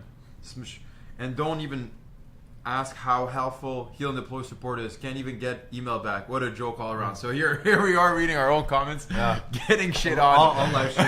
on a live stream. On a live stream. So for anybody who's wondering, Moken Forum is like well, he updated it after. And he did update it. He did update it. He did update it. I have finally received an update on my missing Ashlar. Yeah, so we did. Then you get the second guy who is actually really angry about Entropy for some reason. He's like, defend this. If you scroll down, like I don't know where you're at, Felix, but okay, defend this. I'm a single holding more than 60%. And then right away, what you see, and that's what I mean, the community is so strong. Somebody from the community himself goes there and starts defending that person. The single holder is the wallet that distributes the rewards on a daily basis. And then he's like, which no one can withdraw, swap, or cash out. Only 60% holder, bravo. And then this guy comes in with with his huge explanation, and then he drops a sorry, just to troll the guy on our forum. Just to troll the guy. So that's just shows you like what kind of strong community members Entropy has cultivated over time. Below afterwards somebody else is bashing this this Bob guy is a total ass and troller. Forums are made to help people understand and provide support, not to bash all the time. Keyboard warriors are worthless. Oh, he goes back at it. I'm right here. I'll admit that last image was a bit trollish, but if you look at most of my posts and post count, you'll see I generally do try to help people. So yeah, you kind of get a feel of like what the Entropy culture is. If you go below on Depin Beta Tester, another big influencer, Depin Beta Tester, shout out to him, asked how many Entropy Ashlar have you purchased? And you see people, it's really on the two extremes. You get the zero, or you get the 5 and more, and you get 6 of them. Are you in another comment? Or another yeah. If you go back, if you go on the main Entropy, how many Entropy Ashlar have you purchased? Yeah. You do get these two extreme, right? Like 0 and like more than 5. We'll read maybe another one real quick. Oh shit, the one from Farkas. It has 21 comments. Let's read the first one. So Farkas says, seeing the founder. You want to sit down, Judy? Like that's exactly what we were talking about the Entropy stuff. So this guy said Entropy's attitude sucks, changed my mind. So that's his opinion about it. And he says, seeing the founder attack people that criticize the project is really not a good look. I guess this is how they've operated from the beginning, but it makes me skeptical about keeping the community involved in long term. So that's his opinion. He doesn't like the way it's handled. And somebody else, first comment, as a founder, he hasn't shown strong leadership. Great leaders know how to criticize, blah, blah, blah, blah, blah. And then somebody else, boom, again, like counter argues that point. I would argue that would destroy the project. The folks that stay around appreciate the authenticity that he brings. Dude is wicked, smart, and truly dedicated. He just wants people to actually... what does that mean? What word? D-Y. Do your own research. Oh, do your own research. You don't know that? Come on. I don't know that. Everyone's going to roast you now. I know. They could go ahead. Some may say he is doing a public service. So that's his opinion about it. Someone else, Daily Profits. And by the way, here, if you want to know who you're talking about, you can. What if you can click into the Bob Carson profile? Like if you click on it, you can see this guy has 2 demo and 2 entropy. Mm-hmm. So you can actually click into his profile and know what he's talking about. We'll read one last one. I guess we have time for one last one. Yeah. If you go back, Felix, and just maybe the one below. We'll read the Daily Profits comment. I will officially say that after having these things for a few weeks, I would not recommend this project. These guys are very defensive. Maybe we can read something more positive about the project. Actually, we have to give away 4 minutes. Yeah, we do. Is anyone even going to enter at this point? Yeah. Well, yo, let's read the one about X-Ray below, just to balance things out, you know. So just in the same one, you know, in the Entropy's attitude sucks, changed my mind. If you scroll down, there's X-Ray. So X-Ray. By the way, X-Ray is a really big miner. If you click into his profile real quick, just so people have context, you can see at the top this guy has like over 100 miners. He has 38 Geonets, 37 high mapper, 61 rover. It's absolutely insane. 6 Entropy, and he's a top 5% on and top 10% on a lot of these.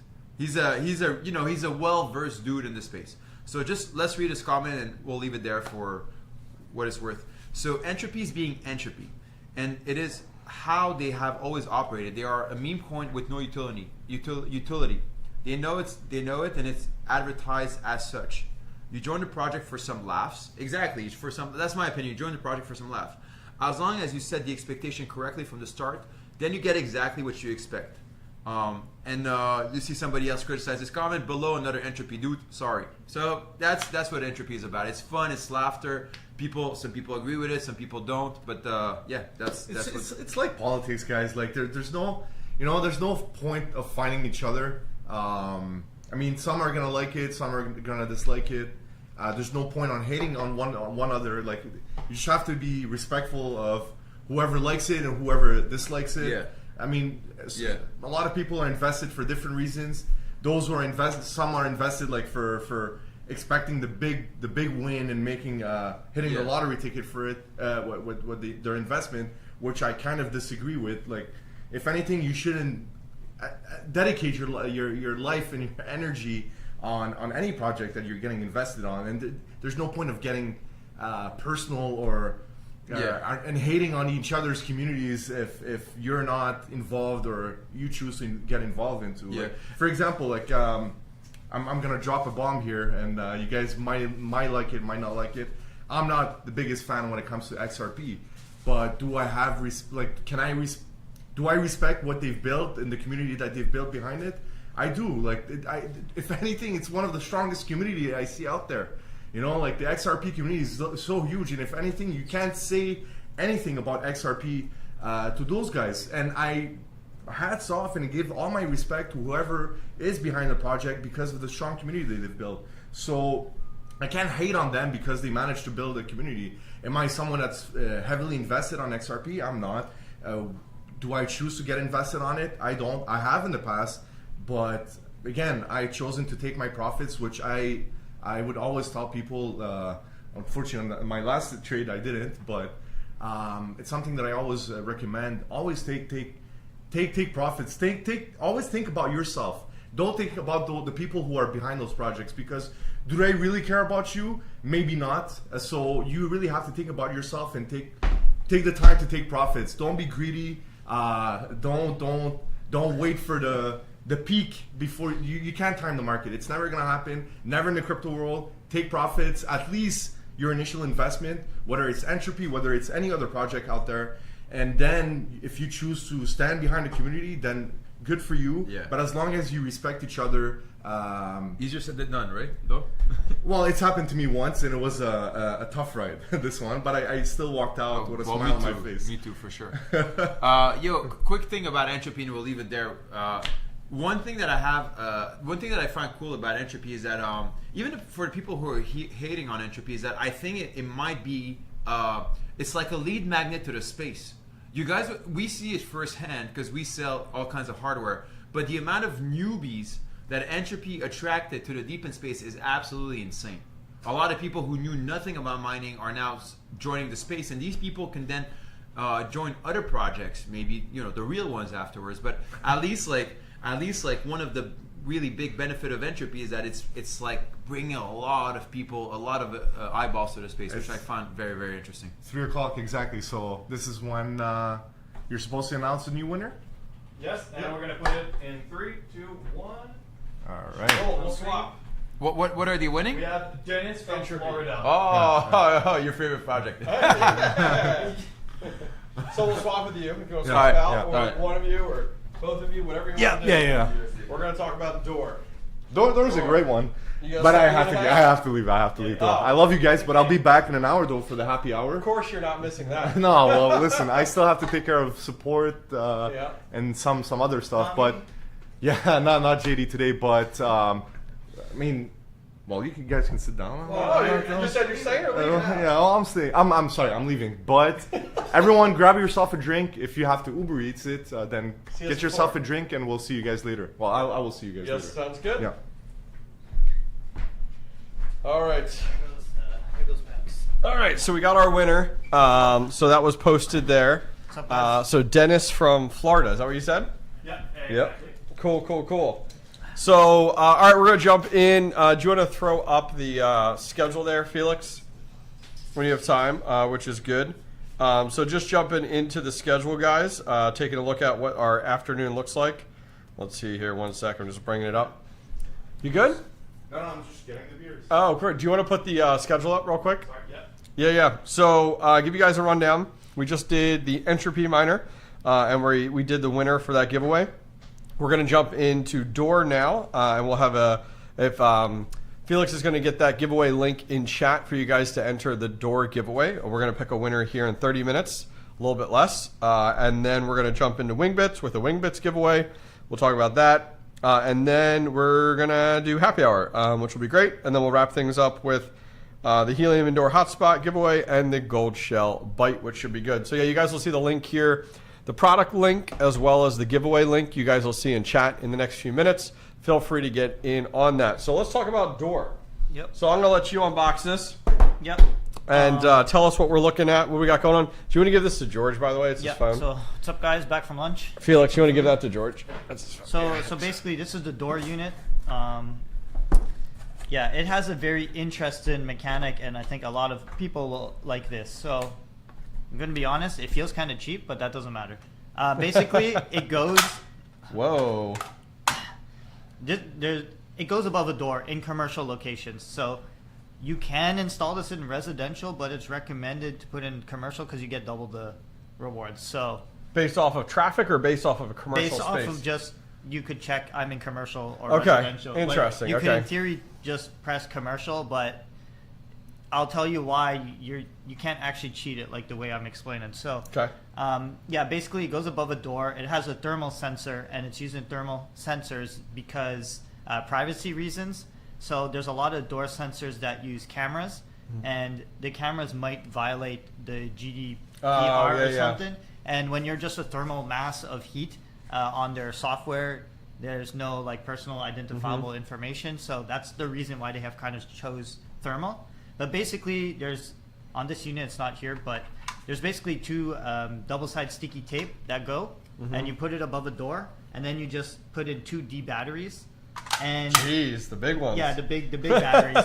So it has a battery life of between 12 to 18 months with 2 lithium D batteries, and it just sits above the door. You connect it to Wi-Fi, and basically what it's doing is it's measuring the footfall, so people coming in and out of the business, and that alone, you know, yeah, it's okay, it's valuable, I guess. But the really interesting part about this is you could connect this with POS systems in the stores. Okay. So now stores have the ability to see conversion ratios of the day based on footfalls. So they could say, hey, 100 people came in on Monday and 10 people bought. This is our conversion rate. Yeah, but because it's connected to their POS system, they could now see that. And, you know, maybe on Wednesday, 100 people came in, but 30 bought. And then now the store owners could be like, why are the staff on Wednesday doing higher sales? Like, what's going on? They could pinpoint, like, maybe they don't even need that much staff on that day. But most people just care about the rewards for this. So basically, what does the reward infrastructure look like? So basically, this is very weird rewards. So you get 100 door tokens a day if you put this in a commercial location. Okay. And 50 if you put it in a residential location. There's no check. You could technically put this at home and say commercial. Yeah. But the next part is a part that's going to make you want to put in commercial. So something very special with this is when you buy it through Helium Deploy, you'll get something.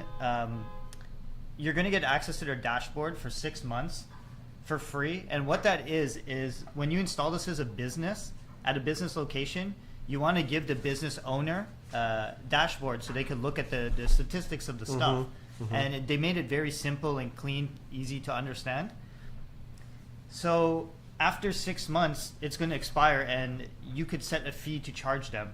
So basically, if I go install this at Best Buy, for example, Best Buy doesn't need this, but I'm sure they have their own system. But basically, you put this in Best Buy, and you're like, hey, I'll give you the access to the dashboard. Or first of all, it depends. You need to be good at a pitch.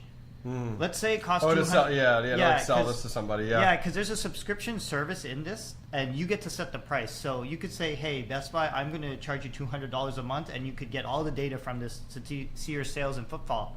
And what is interesting is you get half of that in fiat. So if you charge $200 a month and Best Buy is paying that, you pocket $100 plus all the tokens that it generates you too. So it's kind of like a real little business model now, because you're not reliant on tokens anymore. You're getting fiat in your pocket, and you could set this to whatever. Let's say you go to Porsche, for example.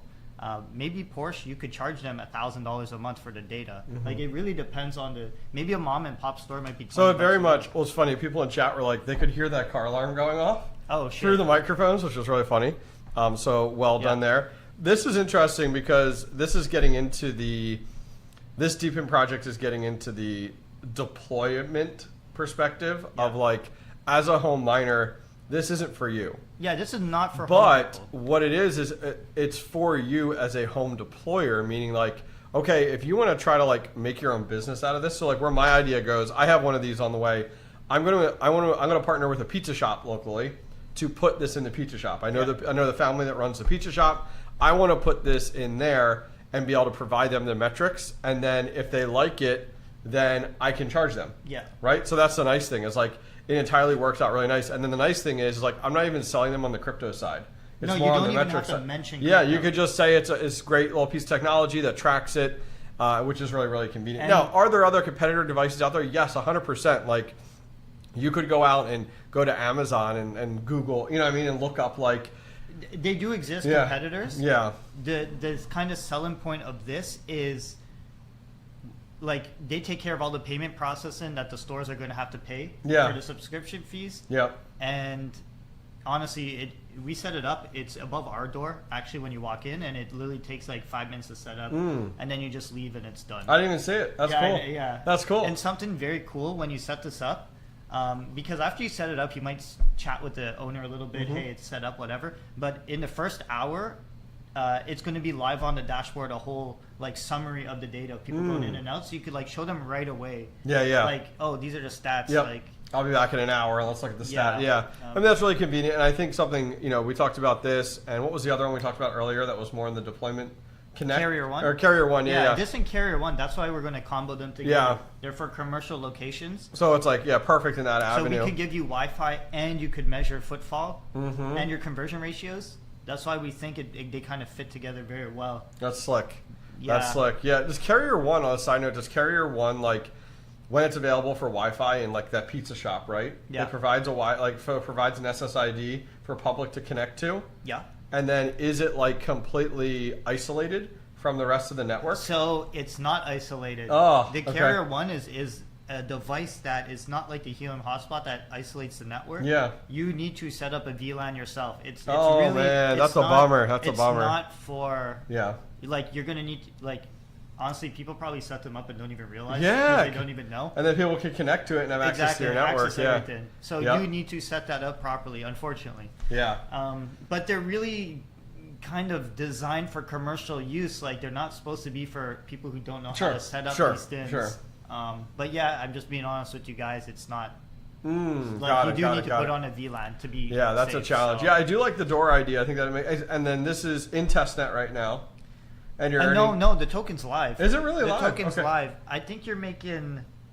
Man, I did a calculation on this. I think you could make $103.75 a month if you set it at 100.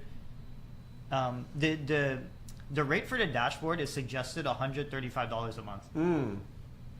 With the tokens and all that stuff, and half of that. But you could gather all of that and go into a pizza shop owner providing those stats. You could be like, oh, like where my mind goes for this pizza shop I want to put it in is like, hey, I can run this in your pizza shop for $1.99 a day.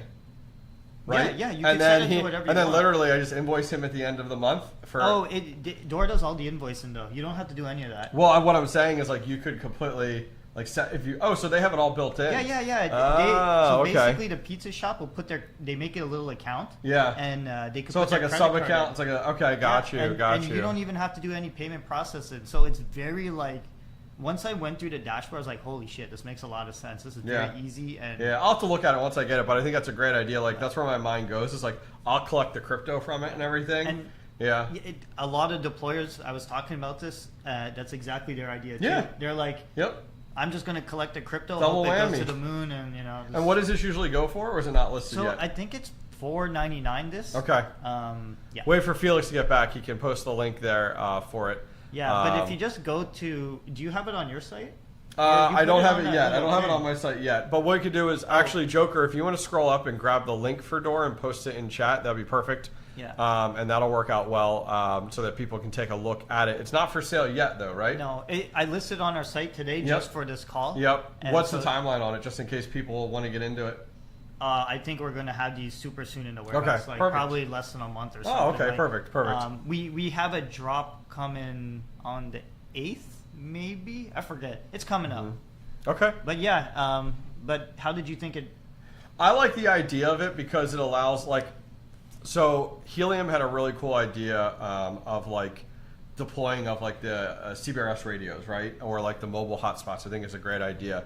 I like this idea, and, like, where my mind goes is there's a lot of people in the Depin space that are more deployers. Yeah. And they're literally, like, they've done this with Demo. They've done it with Helium and stuff, and it's a great avenue to make money. The nice thing is like, this is providing one service. So we talk about this a lot in Depin on my channel, where like, it provides one service and you get rewarded in another, right? So like, what's the service? Okay, it's providing, at the end of the basic level, it's providing traffic metrics. Yep. Great. Awesome. And there's a reward with it within the crypto. Great. Now the nice thing is you could resell that somewhere. So that's what I'm thinking is going to be a really good avenue to go. And I like the idea for sure. So, but my point is, like, when I'm going to do a video on this, I'm going to do a video. Now it probably won't be into the pizza shop, and I'll probably just do like show a pizza shop on stream on my video. But my goal is to put it in a pizza shop and actually like utilize it and everything like that. Well, once you get the subscription fees going, I think people are going to get very addicted to like. It's kind of like because I could well, exactly. You're talking about side hustles, guys. It's like you could go ahead and now be like, okay, because once you get one in place, like this pizza shop example, now you have metrics that you can show to somebody to be like, here, I have this at Susie's Pizza Shop down the road. I can do this here as well. And they probably won't cancel the subscription. Like they're probably just, oh, it works. I see my stuff. Like I think this will do well in anything that's not a big box store. That's like a mom and pop place. Because big box stores will be like, oh, we can't do that. We can't. Or they already have one. Or they already have that type of deal. So no, I like it. I think it's a really, really good idea. It's fun because it's very unique. You know, like Helium, there's Wayru, there's so many Wi-Fi projects. Yep. Lot. There's almost not oversaturated, a footfall tracker. This is the first. So is that what it's called? Footfall? Or are you just throwing it out there? No. Footfall is the proper word. Oh, is it? Yeah, okay. It's footfall traffic. I didn't realize that was called. Okay. Yeah. That's good to know. But yeah, it's there are alternatives cheaper on Amazon. John English. I'm deploying it at the TSA terminal. You just so you guys know, you don't get more rewards the more people walk under it. There is a requirement though of one person to walk under it once a day. Oh, okay, got you. I mean, well, that's the nice thing then. So it doesn't need to have. So okay, so it would be nice if they had a separate model or one that was like, or even in a whole separate product that was based off of that traffic. But I feel like it would get abused. Oh yeah, people would find ways to abuse it. So that's why it's not entirely based off it. Okay, yeah. And this product was built non-crypto first. So just to give a little backstory, a normal company built this without crypto rewards in mind. And then a crypto company approached them and made a special version that gives crypto rewards too. So it seems like honestly, like I said, the unit feels a little cheap in my mind, but it literally sits above a door. And it really, like, the purpose it serves is you don't have to touch it ever. Which is nice. It's very interesting, the Dor unit. I am very yeah, we have a couple of them here, and we're just gonna go like install them in businesses and see how it like ends. You can't put in a Chick-fil-A; they're closed on Sundays. Yeah, so it's something. It's something. Honestly, they wouldn't let this in there anyways. They probably have their own. Oh, sure, yeah. Yeah, it's really No, the that's mom good. and pops and maybe like little bars and stuff. Yeah. Bars might be a good spot for real. I like it. Now, is Dor is it on like a well-known blockchain? Like, is it Peak or Solana? Or... Okay, so yeah, this is the downside. They're on something called the Constellation Network, which you have probably No never clue. heard. Yeah, me either. Yep. I was like, dude, why are you guys on this? Like, they should just do Solana. Everybody wants Solana nowadays. They call it. It's their own like layer 0. I'm like, sure, whatever. As long as the tokens are somewhat easy to trade and get out. Okay, someone said, can you legally put this in a bathroom to stop vandalism? I don't know. It's not a camera. Well, how's it going to stop vandalism? It's just tracking people coming in and out. Yeah, like. I wouldn't put any crypto stuff in a bathroom, honestly. You're just asking for trouble. Yeah, just You're just asking for trouble. But and it does have to connect, and it does have to connect to wireless. So like, you're going to need to work with that pizza shop. That's my example I'm giving, to be like, all right, I will need your wireless to connect it, type of deal. And then maybe you upsell them on another wireless project, which would be nice. In our mind, someone's going to install a Carrier 1, let's say. It spits out a Wi-Fi network that you could connect to. Yeah. But I did ask them, because a founder came and visited us in person. Okay. I'm like, this is cool, but why is it Wi-Fi? Like, can it be cellular or something? And they do have a cellular version for commercial units. Wow. Like, they have a commercial system that you could connect 5 of these with one, like, cellular device, so you don't need to connect to Wi-Fi. We don't sell that. It doesn't exist in crypto side yet. But I was like telling them, I'm like, if you guys can make this where we don't need Wi-Fi, we can just go stick this all over the place. Yeah. I like Frogman. You can track how many times people are pooping. I thought about putting one above the coffee machine. Maybe in and out to see what your average is on how long the average is for people. In your I wish I could show you guys the dashboard, but the dashboard is really, really nice. You could really track. Oh, Dennis is here. He's the one who won from Florida, the Entropy. Oh, congratulations earlier. Dennis. Yep. We'll email out everything tomorrow, guys, most likely on that. Yeah, no, I think that's a good idea. The hard part for me is like getting behind Carrier 1 because it doesn't have its own isolated network. Like, I feel like that's a massive deal breaker and like almost a must-have, but could also ease. Not my world. Maybe they could update it though. Well, that's what I'm saying. Not my world, but I feel like that's a must-have to be like put this in a retail space. But you need to do the VLAN work. It's like, come on now. Like, that's most people don't want to do that. Exactly. I can't go to that pizza shop and be like, hey, we need to alter your network to put this device in. It's not going to work. That's where it's like, man, you know what I mean? Like, that's the tough part about it for sure. And just not to hate on it, but yeah, the Helium one, it doesn't need to do that. It isolates. Yeah. So, Yep. Yeah, Carrier 1, like. But the Helium one, can you connect this to the Helium indoor hotspot? So, I'm not sure right now. I think they put those in the fridge. The fridge is cool, right?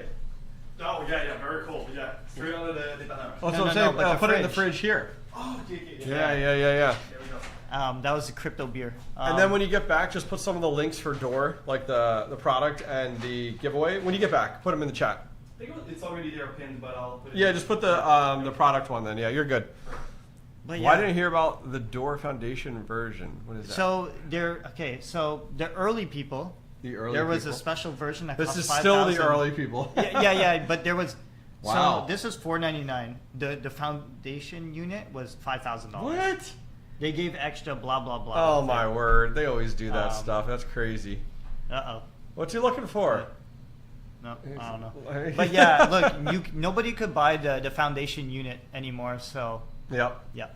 That's crazy. So guys, the giveaway for the Dor is in 10 minutes. So hang tight. What's up, Luke? Welcome. So check out the pinned comment for the giveaway for the Dor. In the meantime, what is everything we've given away today? We did the Deep Miner. Yep. The Canaan Nano 3. We have them sitting over here. The Canaan Nano 3. The Geonet. Nubula Marko Miner. The Ashlar. And now we're on to Dor. So yeah, we got lots of cool stuff. Something to mention also, the Dor does have a USB. Yeah, what is that for? You could power it if for some reason you want to by micro USB. Oh, okay. Which no one's gonna probably do because they'll just throw in 2D batteries. Yeah. I can see that. And too. if you want the people at the store to just Anyways, yeah, it's very interesting. I'm very hyped about the subscription fees. I feel like if this takes because they built the business model side into it, so you didn't have to manage it. Oh, I should explain how the company makes money too. So when you go out and install this at the pizza shop, you know, you could take half. Well, they of make the money off the hardware first, but yeah. Of course, the hardware, and they get half of the subscription fee too, right? Oh, but if you did it manually, like I was talking about, then you could get your full subscription fee. No, you. Or can you not run it without a subscription? No, you have to put subscription, but you can set it to $1. Oh, perfect. Okay. But whatever you set it to, half is going to you and half's going to them. So that's how that company makes money, because we're kind of like... Got you. Okay. Is it the best? But that's how they stay alive. What do you think the threshold is? We still got time on this, guys. What do you think the threshold is on cost per day? Like, if you were going to charge someone for this run this, like, and you were like, hey, I can provide you data for foot traffic, but what's that threshold for you to be like... Because you got to think from like a business owner's perspective. Because I know we have 6 months free in my back pocket. Okay. I'm gonna be like, I'll go to the sandwich shop. Hey, this is $200 a month. He's like, it's too expensive. Oh, I could let you use it for free for 2 months. Then it's, I could lower it. I could be like maybe $100. Like it's something a good negotiator is gonna be good at. My target would be like 99 cents a day. Because then it's a no-brainer for them for less than $1 well, then a you're day. pocketing all tokens. Yeah, that's exactly where my head's at. Yeah. So my head is at like, okay, I charge a 99 cents a day to put this in the pizza shop. Yeah. And for them, it's like, okay, so it's $30 a month. Yep, $30 a month. So at the end of the day, you make $15 off of them in fiat. Yes. And you pocket all the tokens. Yeah. It doesn't even come down to a crypto project. Yeah, my thoughts on this is I'm going to try and charge as much as I can for this. Sure. I think there's two different approaches. Like your approach, the other person I was talking to has the exact same style. Yeah. Going to farm all the tokens. Especially when it's mom and pop stores and not, you know. But yeah, it's up to you because you're the one in control of charging the subscription. So I don't know. People in chat very curious. What do you think you could hit up a business owner? What do you think is a reasonable price to charge people for something like this, per day? It integrates with for the major POS systems. So most stores, like their cash registers and all that stuff, work with this then. So sure. Yeah. So someone in chat had mentioned too, like a restaurant does close once a week. So like, are you penalized? You're just not getting. You're just getting that daily reward. Yeah. So you might lose 100 Dor tokens, but correct. Or you miss out on it. You don't lose, but you miss out on it, right? You miss out on it. Okay, nice. Yeah. Well, Joker Miner's right. You know what you could do, your approach? I'm going to put it in place for free for 1 month. Yeah. That's how you sell it. And then I can show you the data. And then if you like it, we can run it for... And then that's how you get like $200 a month type of deal. They have a special word for these people. They call them datapreneurs. So like, yeah, but that's what I mean. Like, I'm not like a salesy person, but yeah, it's a good idea. You install it for free a little bit, and then you get them with the data. They're hooked, right? Yep. They're like, oh man, this is valuable, and then So funny, Luke in chat, he says, hey, I'm listening on headphones and it feels like I'm right in the middle of the conversation because it's 2-channel. The way it's working, it's 2-channel mono, so it's going from each microphone. Yeah, because these microphones are working off the same thing, so that's why it's doing that, which is pretty sweet. I would see it being useful in high traffic locations. Well, yeah, I mean that's the thing. High traffic locations could also value from the data. Like not even putting charge them more, maybe high value. Like that's what I was thinking. Like a luxury store that something expensive. I think I could charge more. Sure. What is Net Promoter Score? Any idea? NPS. How does it help owners with NPS Net Promoter Score? Oh, honestly, that's something Emil would know. That's like metrics type of stuff. Okay, not familiar. Okay, yeah, cool. So guys, we have 5 minutes left until we pull this giveaway. If you guys are just joining, so go ahead, guys, and make sure you enter the giveaway. It is up top in the pinned comment. Each one of our giveaways you have to re-enter, so keep that in mind. Each time you're going to have to go ahead and re-enter each giveaway. Each giveaway is entirely independent. It's all the same entry methods, but you do have to enter each one. We have a number of giveaways still today that we'll be jumping into, so that should be fun. So we have this one here. And then we're doing Wingbits, which I think that will be a big one. Yep. That'll be fun to talk about here. Wingbits is coming up next. We have our happy hour coming up, drinks hanging out with us. So make sure you put your beers or your glasses in the fridge or freezer. And then we're talking helium, doing a helium giveaway, and the Goldshell Byte. So yeah, it should be a really good time. I did place some of those secret Deepin projects on the shelf. Oh, in yes. case- Yep. If we decide to get spicy. That's right. Yeah. Couldn't a security camera company offer this through image recognition? Probably. You know, maybe it could utilize like the platform or something. But one of the selling points is that it's using thermal, not to Oh, collect. it's not. Yes, you talked about that at the top of it because the Yeah. fact of like there are some places where like you can't record people. So like this is a good avenue for that for sure. Yeah. This actually can't record people. It only records heat blobs. Like. What do you got? It is illegal in Quebec, right here in Montreal. So like you could not install if it was a camera. Oh, if it was camera, you couldn't run it. Okay. So you're not allowed to like monitor employees and stuff here. So, yeah, like just some places you. In the U.S., it's like record everything. That's why it's so funny. Yep. Yeah. Which is so funny that's the case because like over in like Europe and stuff, they record even more than the U.S. Like they have street cameras in every street corner. So it's wild to hear that, which is cool. But okay, what do we got left on our timer? So we have 3 minutes left. Okay. Coming up. Perfect. I like it. Good. Like I said, these will be for sale. We're going to do a drop soon, and next few weeks. I do think I hope people like this. I think it's going to come down to getting it in place and use cases. The hustlers are going to like this. Yeah, well, that's what I'm saying. For a home miner, that's like I want to buy it, set it up, and be done with it. No, it's not going to be the case for you. No. But the nice thing is like because you have to pay your own subscription fee. Yeah, it's kind of like that's what I mean. You can't really do it. Yep. So the best thing I would say, the best thing is if you have a family member, somebody who has. You may have heard of Hawk Crypto Mining.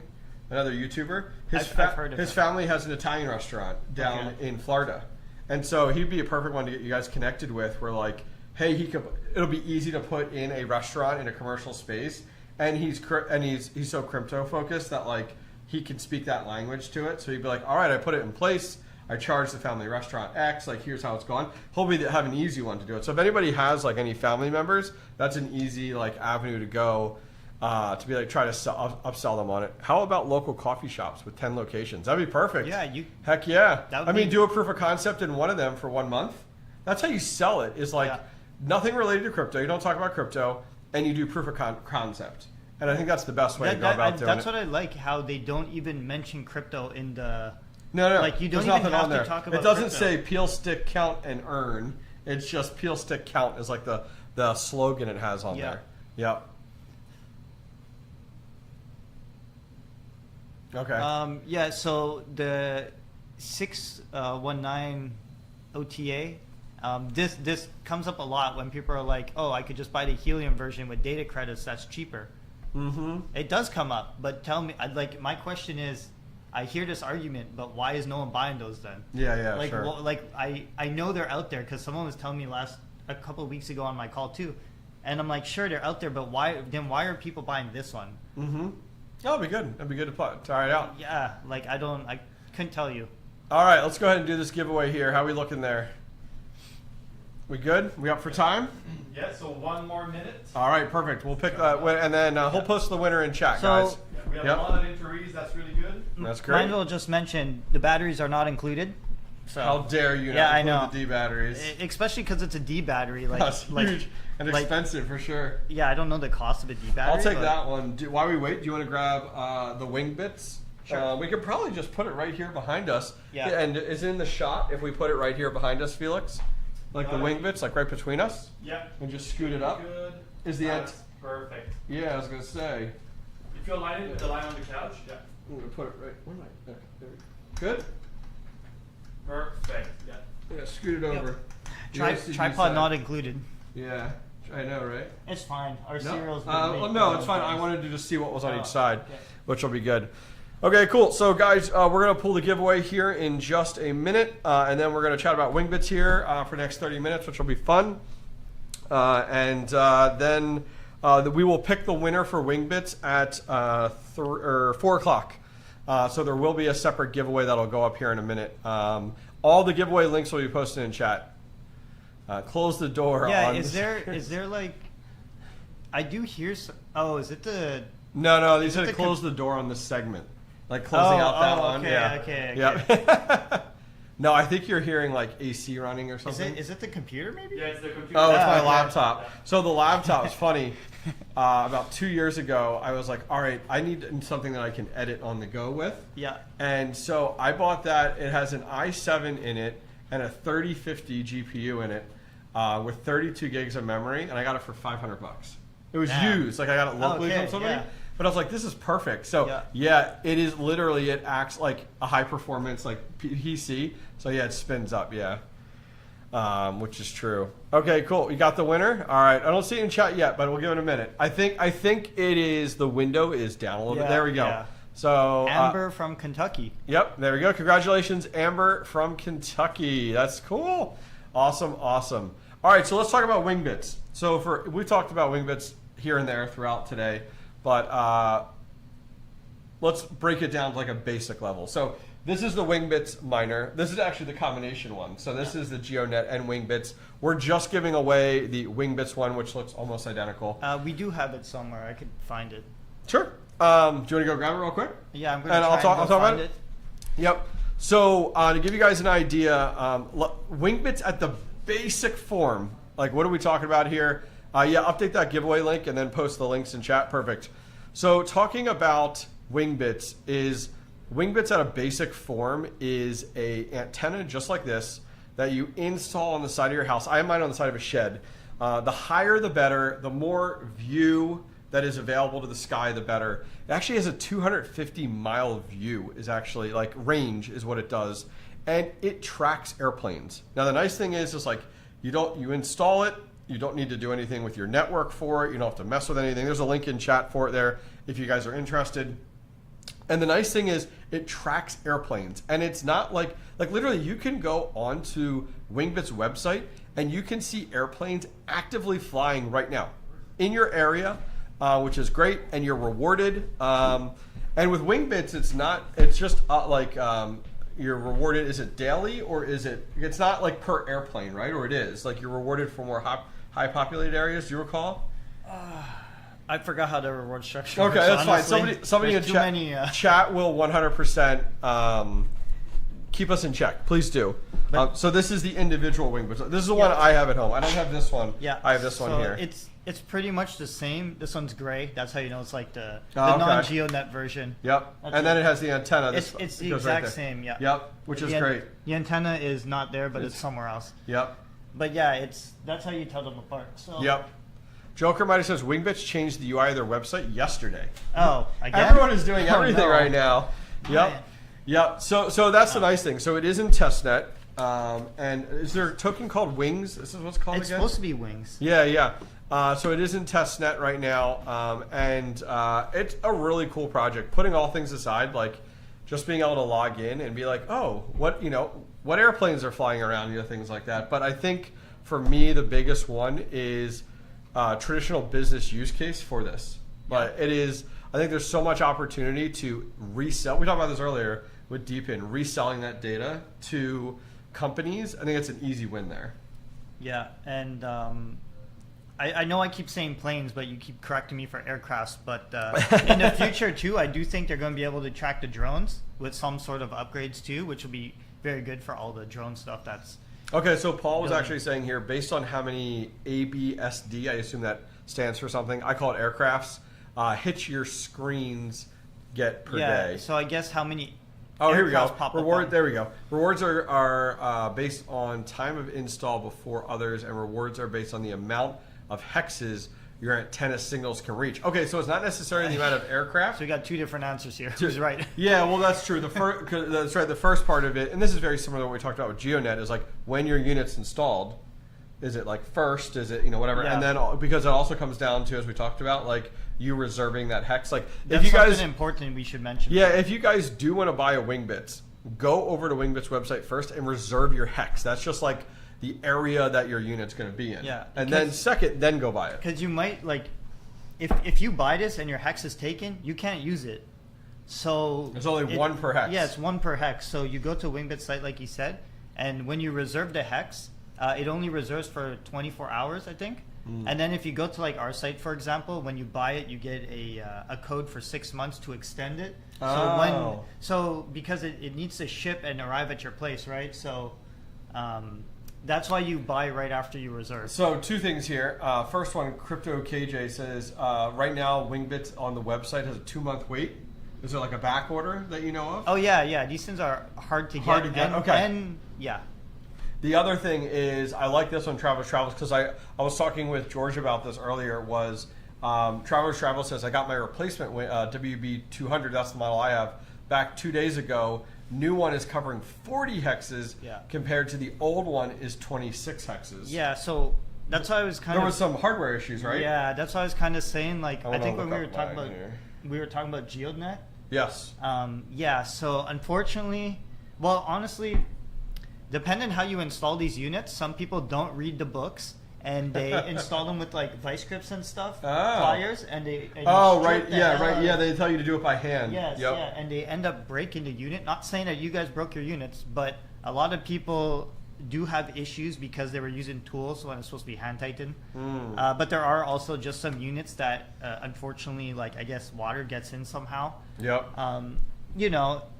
Whatever, it happens. The people who are affected by those issues are being taken care of. So, like, I'm just putting this up here. You guys might briefly be able to see it, but, like, that's all the airplanes being tracked right now if you go to their website for the map. Like, it's just covered. You should be able to show it well. Well, yeah. I mean, you can show wherever. Do you want to bring up the Wingbits map on the browser? Just go to wingbits.com and then go to the top right. I wanted to look to see... Without showing mine on screen, I wanted to show... Don't accidentally dox. Yeah, no, that's why I'm like, we're good there.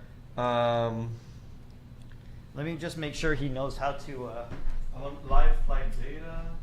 There's a map. Yeah, just go to the top. I think it's it. Oh, Explorer map. Yeah, Explorer map. Yeah, so that's good. There we go. Yeah.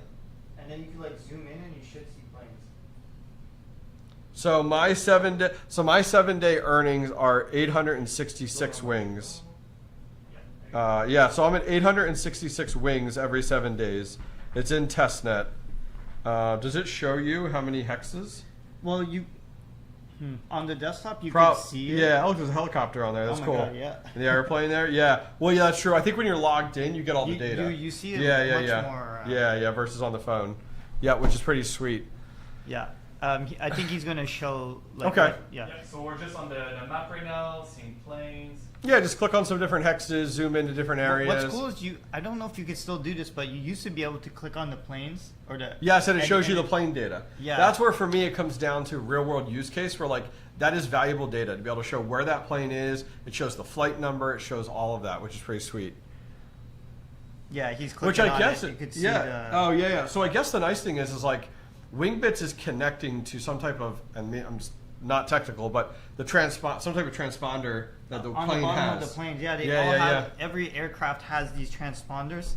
Yep. And what you're showing Felix, that white line is where the plane came from, just so people understand. So you can see where it was coming from and where it's headed. Well, and Paul Ross here in chat says, the higher your Wingbits antenna, the further the range will be. The further your coverage, the more you can earn. Yeah, because we talked about hexes there, which is great. Yeah, which is awesome. Mine is installed around here, and I hit stuff all the way in Boston. That's crazy. It's like across the board, like very far from here. So the bottom bar, let's see here. Joker says the bottom bar on the map is new, and the change in the UI. So yeah, I'm not sure on that one. Yeah, I've never seen this down there. That's cool. It's August 1st. It's update day. Everything's changing today. A lot of people interested there. 213. So 213, you guys on Twitter. Welcome. Yeah. Thanks for coming to hang out with us on Helium Deploy's Twitter, which will be cool. Can I have a discount for disabled veterans here? I have discount codes that will give you. We'll actually post them in chat, and it gives you I forget the amount it gives off of the. We'll have to put it up. Yeah, post the link. Post the link in chat with the discount codes there, Felix. For the Wingbits off of the list. Perfect. Thank you. He's dealing with 3 computers over there, guys. So he's doing God's work over there. Yeah. If you do decide to buy though, like just please check the Well, the shipping date on the... Well, two things. If you're going to look into buying a Wingbits here today, two things. First thing you want to do is go to Wingbits site and reserve your hex first to make sure, because it might say, hey, you can't reserve it. Someone else already has it. Yeah. And then the second one is then go ahead and when you buy it off of Helium Deploy's site, keep in mind it's a 2-month lead time right now. Well, it will say under the item like how long Yeah. the expected time is. Yep. So whatever it says is... Yeah, which is cool. They mentioned using this for remote ID, but it's unlikely to work with a limited range of Bluetooth. Yeah, I'm not sure what remote ID is. I wonder if eventually they could. Somebody mentioned there like drones and stuff. You could track like eventually if drones had like there's actually transponders on them. There's going to be upgrades so they could track drones. That's crazy. And that's why it fits. I mean, it well makes sense because like when I set up, like I have a DJI drone that I use for everything. Like when I go up in the air with my drone, I have to register my phone number with it, and it gathers the satellites and everything. So like, yeah, that makes sense. Which is good. Would need many more deployed stations to map drone. Yeah, I would imagine. Which maybe then they end up allowing, maybe you have more micro hexes.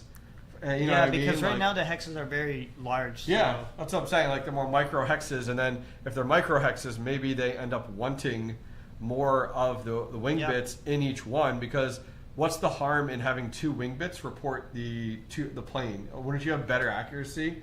In my mind, yes. Yeah, right? yeah. That's cool. That's very, very cool. So we're going to do the giveaway for this, guys, in about 15 minutes for the wing bits. I don't know. Have they said anything about TGE for like when they're going to mainnet? Every time I hear it, it keeps on pushing back and pushing back. So I don't know at this point. Not sure. Okay. TGE's the like... It will happen at some point, I hope, right?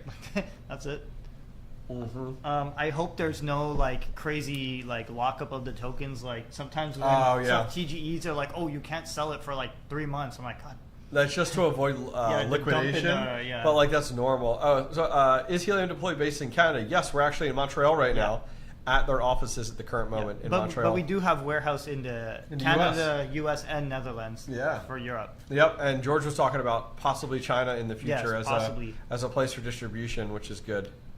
You get tired of standing back there. I see you. No, actually, that's something I don't know if you already mentioned it, but we have a 1-hour-long interview with the Wingbits founder on YouTube. Oh, nice. Yeah. If you want to go see it with, we interviewed Robin from Wingbits. Yeah. Okay. We met him at Consensus in Toronto earlier this month or whenever, but I didn't realize that interview was live.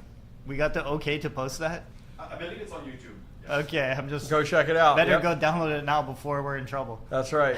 Can someone please have the developers add a Wi-Fi toggle so when connected via Ethernet, you're not constantly broadcasting an access point? On what? I don't know. I don't know what he's talking about. Is he talking about the Wingbits? Oh, because you're connected via Ethernet. Oh, does it broadcast an access point? I'm not sure. On the Wingbits? Because you're wired in, so like... Why would it be pumping out a... Yeah, well, this connection here does power and Ethernet. Yeah. And it goes back... So what happens is, like, you mount this on the side of your shed or side of your house. Oh, yeah, I see and what then they it wires inside. I see what they mean. It's because when you set it up, you have the option to set up the Wi-Fi. And I guess if you use Ethernet, it just never turns off the Wi-Fi that's pumping out. Maybe. Oh, really? Okay, maybe we'll see what he says. I saw someone say... X-Ray is asking 4D Sky versus Wingbits. You know what 4D Sky is? Mm-mm. It's a Wingbits competitor. Oh, I haven't heard of that. It's so super early too. And in my mind, more competition, it just means better for all the consumers. Yep. Andrew, that's correct. Yeah, no tariffs there. Yep, you're good. Welcome back, Charlie's YouTube. Come by Toronto. On your way back. Oh, you know, it's just a quick little stop. Yep. Yeah. Paul says Wingbits is aggregating the aircraft traffic to sell to aircraft operators and drone delivery companies. No, I think it's great. I think it's a smart idea. Everyone's saying you could turn the AP off in the Wingbits. I think I had done mine when I actually set it up. I turned it off, entirely. Crypto Tom, you could turn it off. There's a setting. Yeah. Oh, there's a firmware update. That's nice. Okay, cool. Good. Oh, that's right, because when you do set it up, you can't... Ethernet's not the only way to do it. Yeah, you could do Wi-Fi. So you could just provide power to this with no Ethernet and just connect to via Wi-Fi. Yep. Yeah, we did Wi-Fi for our video just because it's a harder way. Most people are going to just Ethernet. Oh yeah, 100%. Yeah, yep. How you guys doing? Long stream. It is. Yeah. We still got some time to go, which will be nice. Man, so almost 4 o'clock. Yeah. Wow. So we're gonna do our giveaway for the Wingbits here in 15 minutes, guys, and then we're going to jump into at 4 o'clock is our happy hour. So Felix went and picked up some drinks. Yep. What's up, Bobby? Which will be Charles, good. I see you. And we're gonna do that at 4 o'clock till about 5:30. Just hang out, and then we're gonna do Helium Indoor Hotspot and the Goldshell Byte to wrap things up, which will be a lot of fun. Did you find our byte? Sorry, your bite.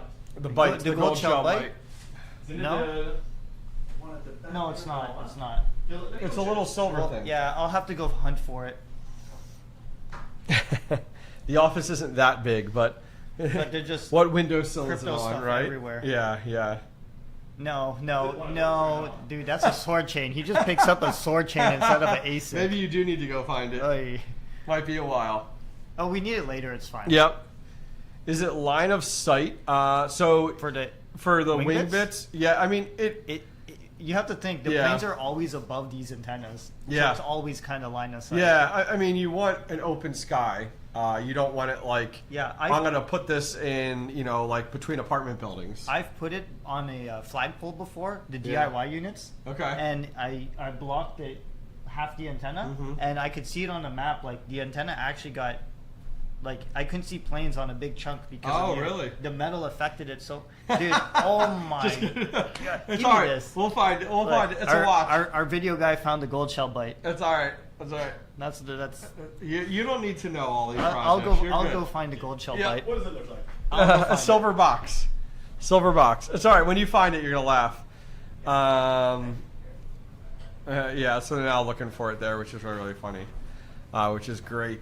So very, very cool. So I'm curious, guys in chat, what other giveaways would you love to see us do?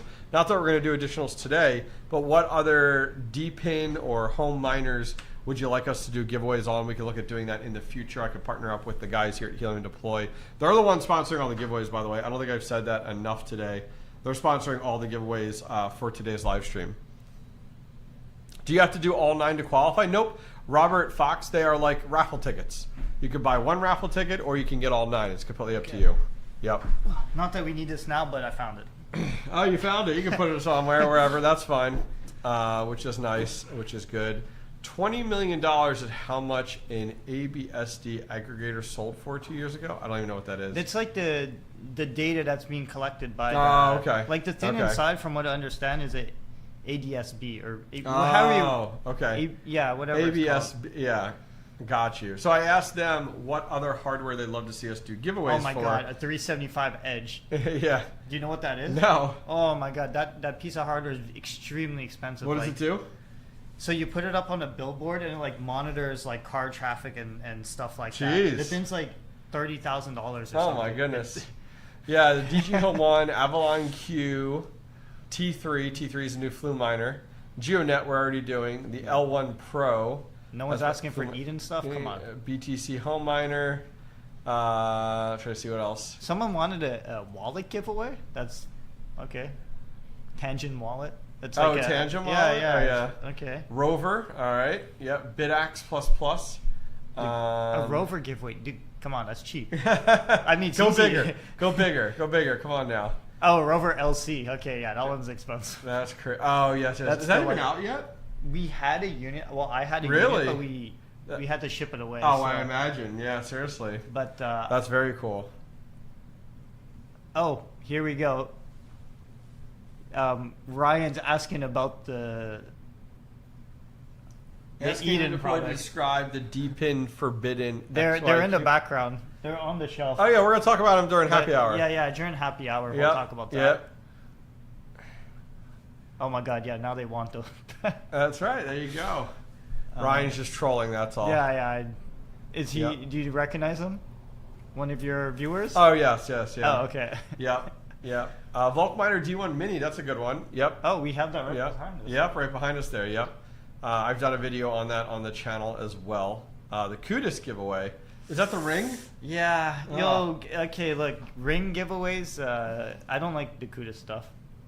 And the only reason I'm saying that is because people always order the wrong size ring. Oh, yeah. All the time. And Yep. it's not a regular ring that you, like, Oh, you no. need to use their special tool, print it to make sure it fits. Wow. And Have you heard of the AquaSave one? Yes, we thought about selling this, but Yep. I was like, guys, we might need to ask people to get like plumbers to install Yes. this for them, and Yes. like imagine. And now you're just asking for trouble. Yeah. It's when you need to hire someone. Like, there's a car charger too that we're thinking of selling. Problem I know is, Star Power has the car charger for like Teslas and smart cars. Yeah. But there's another company I think. yeah, that does- D-Charge. Is that who it is? D-Charge does it too. But problem is, you need a electrician to come, right? Yeah. So it's like, Yeah, it's tough. There's a barrier to entry for like home miners to be like, it's not just plug and play. yeah, it's very not plug and play, and you can't Yeah. do this yourself. You might like burn your house down or flood your. Yep. we don't Watch want- X. What is Watch X? Is that one that you guys have? Yeah, it's up there too. It's a smart watch that collects health data. But why not use? Excuse me. I am very not sold on. All these health trackers and stuff. Yeah. Maybe the Yep. Eden stuff because it's so stupid. But yeah, the big boy ASICs. Yeah, we don't carry any of the big boy ASICs on. Because their On purpose. demographic is home miners. Yeah. So that's why they're focused on like DPIN and home miner products. Yeah, for sure. Yep. We did try like the the Volt Miner D1. Yeah, that was probably the Mini biggest Pre. one you guys have done. Well, I Yeah, mean, 'cause that's this 500 one's pretty big Oh, too. the Flu Miner L1. Yeah. But I would like to stick to script and BTC. I feel like you can't really get too screwed. Yeah, well, and a lot of stuff too definitely takes some time. And it's questionable, like LEO and some of those other ones. Yeah. That's conversation for the bite. Yes, that's true. That's true. I could go for some phone miners. Honestly, it is something like you mentioned. You had, I think, a machine so there's that a lets company you swap. called there's a guy from a company called Cell Hasher. Okay. His name's Luke, and his company builds them, and you can buy them. It's a full cell phone miner, and you can get your own cell phones, or they sell them fully loaded with cell phones already, and they have a third party. They have a piece of firmware or software you can connect a computer to it. And it connects via USB. Okay. And you can control all 20 phones at once. And they're actually insane. they're actually developing a web GUI, so you don't need the separate. Like, I have a little mini computer next to mine that I remote into, and I do everything with it. But they're developing a web GUI, so no mini computer will be used, and it'll be just straight Ethernet, just like you would with any other miner, and you just use that. And so that's the thing. That might be something right up the avenue for you guys. It might be. How much is something like that? Without the well, I guess we would sell it with the You phones. probably want to sell it with the phones. More your tinkerers buy it without the phones. But Okay. for me, cell phone mining is not my world. Okay. So but it works great. It's very, very cool. It comes with everything you need. And I don't remember the price. I want to say it's like well, how much is it, Joker Miner? You would know. How expensive the cell hashers are, but that's something you could tap into. It's a home miner, right? Yeah. No, that's it. Because they're low power like phones, right? Yeah. So it's it's just we've never had someone ask for a. Yeah. Honestly, I could just Google cell. Yeah, just look up cell hasher. Yeah, you can't miss it. Yeah. What's cell hasher price? Yeah. Yeah, which is good. So yeah, guys, we have 6 minutes. Yep, I see them for Yeah, so these are all different ones, but okay, so 2,200. So this probably comes with 20 phones. Yes, it comes with all the phones. Yep. Want me to put it up? Or? No, it's cool. We're just just looking here. Yeah. It's well worth it though. So I would say honestly, Patrick Murphy says $15.99. Interesting. I'm not sure. Oh, is that maybe that's a different phone? Go back, see if there's another product link. Oh no, there isn't. No, I'm not sure. Whatever, Yeah, I see it for 20. Yeah, This so might be in Canadian price to be fair. Oh, sure. Because we're in Canada right now. Yeah. Evan, the link is at the very top. It's a pinned comment to get in on the giveaway for the Wingbits. But yeah, Cell Hasher is a great option for you guys to look at, and for home miners, which is really, really good and convenient. Yep, there's the pinned comment, which is awesome. Yes, about 5 minutes left, guys, and then we're going to give away Wingbits. The WB200. Yep. That's what that one is. This guy with the antenna, which is nice. I don't even have this guy back here. but I have no need for it because I have a Geonet at my 2 locations. Some people, like, they come and they want to buy a Wingbits this, and I'm like, do you have a Geonet first? Like, yes. I'm like, don't buy that. Buy this. Yep. Yeah. They just nuke their own rewards. I'm like, give away some nerd miners. You mean the $25 USB miners? Oh my dude. Or the bit axes? Come on, the stuff we're giving away is much better. Do an LC giveaway. What's LC? Light cone, I think, from the rover, the big expensive one. Yeah, right. Yeah. Yo, that didn't. Yeah. If you have a Tesla, you can't really use that, which is funny. Oh, really? Because it needs a magnetic. It needs to use magnets on the roof, and the Tesla's all glass. Oh, it's such an odd problem to have. Yeah, $15.99 with phones, $2.99 just the box. There you go. So I mean, you're pretty much paying $1,200 in phones. Yeah, is what that is. Is how that works. Yeah, and I think those use something called like the OB-Joy or ABI-Joy or something. That's like the type of cell phones they are. Okay. Yeah, that's how that works. Yeah, which is slick. Good. All right, we have 4 minutes left, and then we'll do the giveaway here for the Wingbits Miner. Do you want to tell people how to enter? What, for the Wingbits Miner? Yeah. No, they got to figure it out themselves. Okay. No, there's a link at the top. Click the link, guys, and then you'll get brought over to a Gleam.io platform. And on there's a variety of different social media methods. So like following on YouTube, following on Twitter, visiting different websites, signing up for a newsletter that you're pretty much opting in for different tickets. So like each one's worth like 1. There's some that are worth 3, and that will go ahead and will put you in the running for the giveaway. The more of those options you do, the more chances you get. I think the max was 9, and that will go ahead and enter you. And every giveaway is unique and independent. So this giveaway for Wingbits has nothing to do with when we do our next giveaway. That'll be the Helium Indoor Hotspot, and then we do the Goldshell. Like each one has its own link, so it changes every 30 minutes. I'm in PA, outside Pottstown. I know where that is. I could use some DPIN. Very cool. Very, very cool. Someone wants a Cybertruck giveaway? No problem. No problem. Put it on the I'm going to sign up for that one too. That's right. Can we enter that? That'd be a lot of fun, which would be good. You got Wingbits set up on your crank. I didn't even know crank supports Wingbits. I thought I heard. Yeah, because I think it was like the old methodology for Wingbits, right?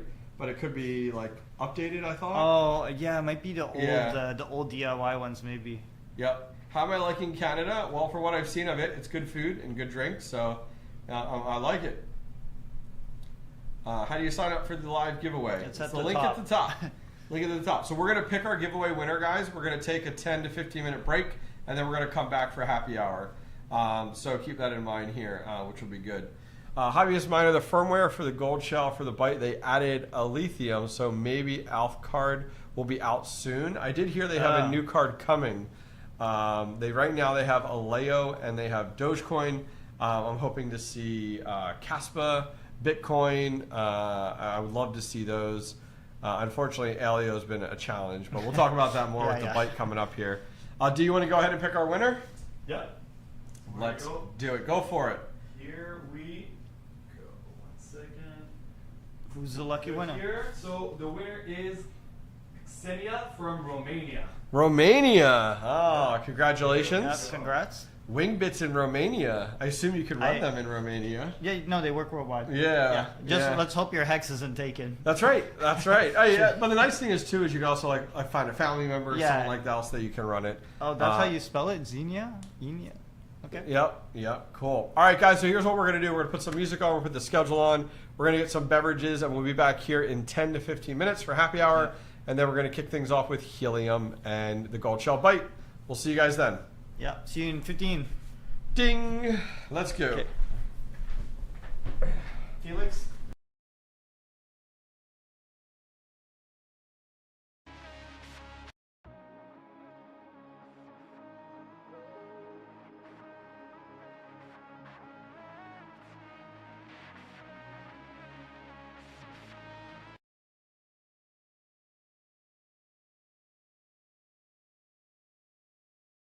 My work is easy because I use ClickUp. Here's how I keep track of all my tasks.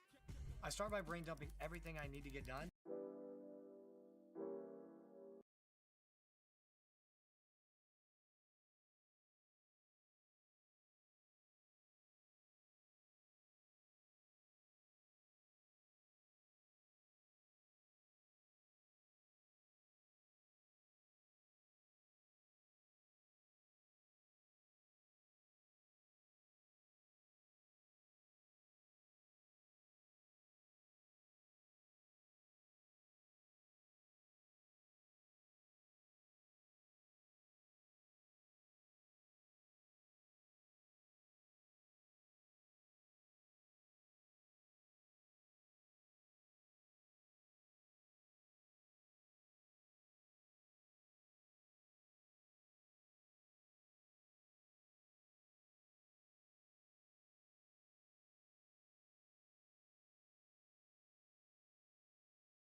It's native.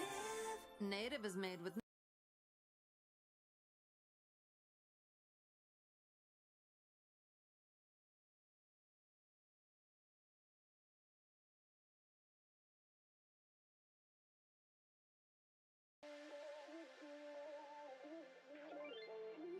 Ain't no love like a real love, but it goes so fast. All tied up like a captive. I'm on to you. Used to pay to my life, standing on rainbows, playing it cool. I don't felt this in ages, and I know my patience. So won't you please stay a bit longer? You're making me stronger, making me stronger. Stay a bit longer. You're making me stronger, making me stronger. You're stronger.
hypnotized by the sounds I'm breathing in. Hold tight, chemicals collide. Hold tight, hold tight, hold tight. Dripping lights paint the skies, all because of you. Dripping lights paint the skies, only you can make me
The devil has come to Pennsylvania.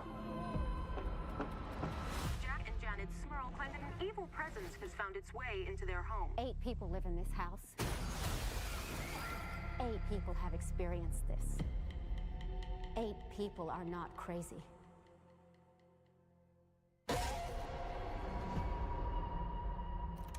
So, when did this start?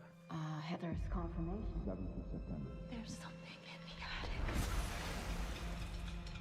Ed, there's an evil here. Something I've felt before.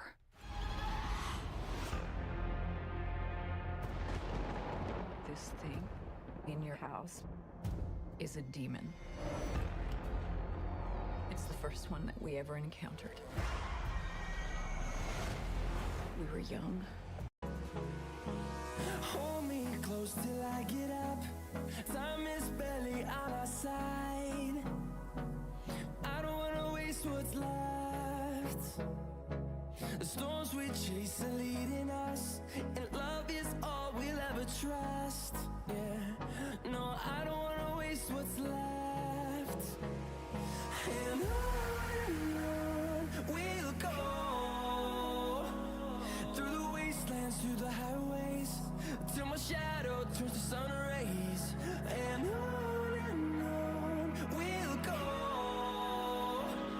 through the wastelands, through the highways, and on we'll go.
Perfect. Hello, hello. Welcome back. We got some beverages. We'll have some people jumping in to join us here, which will be fun. What are you drinking over there? I don't know. Some fruity lemonade, sunny beach lemonade. Nice. You got this what? Is this a J or a T? I don't know. So, what is that? Tell us. Educate. It's a J. It's for jus fruit. Okay. It's French. I don't have that French tongue, so. It means when you have like bigger cheeks, you know, like Okay, chipmunks. so it's perfect for me then. Perfect. Jus fruit, and this is a Belgian style wheat white, is what this is. So that's what we're drinking here. Good? It does. It does. What was the other one that you have out there that I said I drank last night out here? That was good. So we have also an IPA, and I think Abel is coming with it in a second. Oh, nice, nice. Yep. Him, I know George said he was going to stop in too. Yep. So that'll be fun. So yeah, interested. Anyone having a beverage right now? I guess it depends where you're located. Yeah. But very, very cool. Will you try St. Hubert before you leave Montreal? What is that? I don't know what that is. It's like a chicken restaurant. Oh, it's such a Canadian thing. Oh, is it? They serve your chicken if you buy a kid's meal in these little like cardboard cars and stuff. It's just so goofy. What's up, Abel? You coming in? Sure. You gonna wear your headphones too? You're putting him on the spot. Yeah. Come sit here. You can sit in one of the chairs back here. We got plenty of room. Yeah, just please don't knock everything over. That's right. Come hang out. What's up, everyone? What are you drinking? Oh, you're drinking the same thing I am. See? There we go. Joe Flu. Yeah. Joe Flu. See? You couldn't even pronounce it either. It's not just me. Yep. All right. Come hang out. You coming too? Come on in. Scoot over. You can scoot over. Yeah. There's a. Or put him on the back chair. He's a bigger boy. He's a bigger boy. No you can get back in here. You want to get Felix? You want to get in? You got the. Hop in. We can scoot over. Scoot Yeah. over. Yeah. Nice. So what are you drinking there? That's the one I had last night. It was really good. This is IPA. American Yeah. IPA. See, I would pronounce that Lamar IPA. Oh my god, dude, this looks so funny. I have so many. Works out good, which is great. Yeah. So, introduce yourself. And what do you guys do here? So my name is Seb. Loud like me. Oh, loud. Sorry. It's okay. This is my first live stream. That's all right. Loud talker. Yeah. So my name is Seb. I just joined Helium Deploy about a month and a half ago. Okay. And I work in logistics and operations. I make everything move when we have campaigns drops. I work with the team. So really happy to be here today, and glad to see the live stream went very well today. Yeah. Really cool to see that. Yeah. What about you? So my name's Abel. I work very closely with influencers like The Hobbyist, and pretty much also help Seb with the drops. I love sales and marketing, and Deepin is, I bleed Deepin every day. And you've been behind the camera all day, but what's your name and what do you do? So basically I'm the video producer at Helium Deploy, so if you've seen some video on X or anything like this, usually I make it, most of them with JD or actually Abel, where you see a lot of videos like this. And live streaming also. So that's pretty much what I do at Helium Deploy. And Moken. For those that are just joining, yourself? Yeah, I'm JD. I feel like you've probably seen me, but I'm in lots of videos. I don't know. Honestly, I'm all over. What do I do what am I doing now?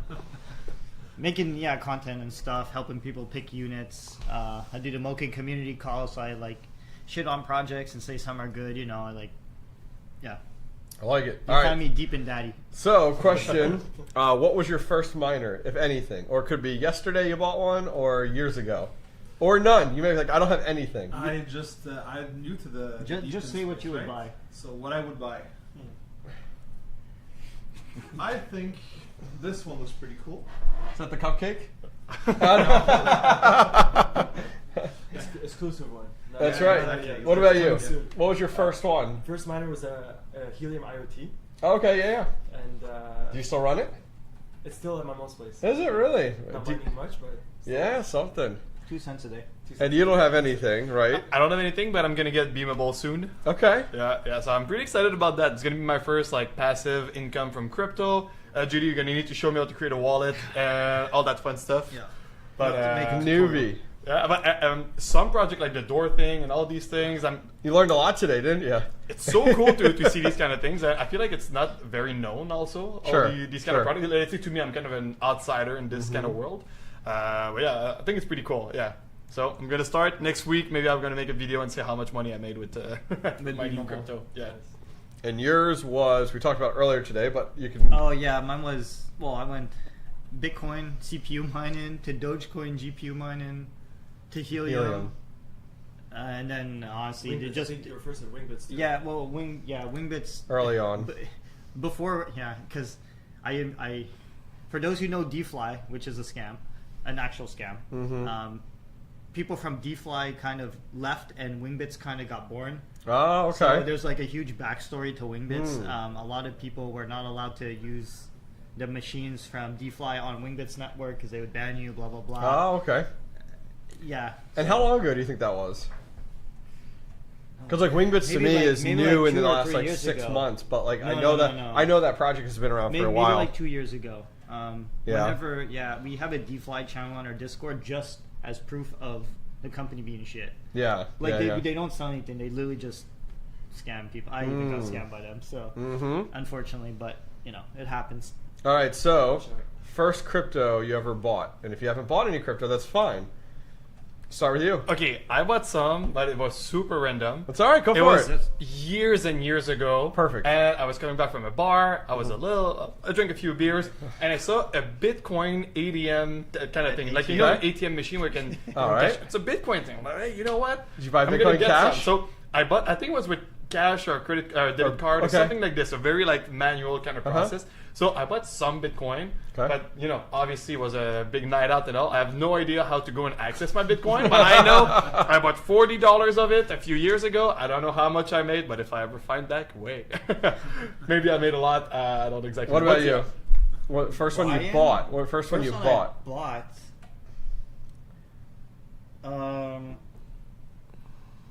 Dude, honestly, it might have been Solana. Okay. It might have actually been Solana because I would just mine them all and exchange them. Yeah. But something I've actually paid exactly. like fiat for was Solana. What about you?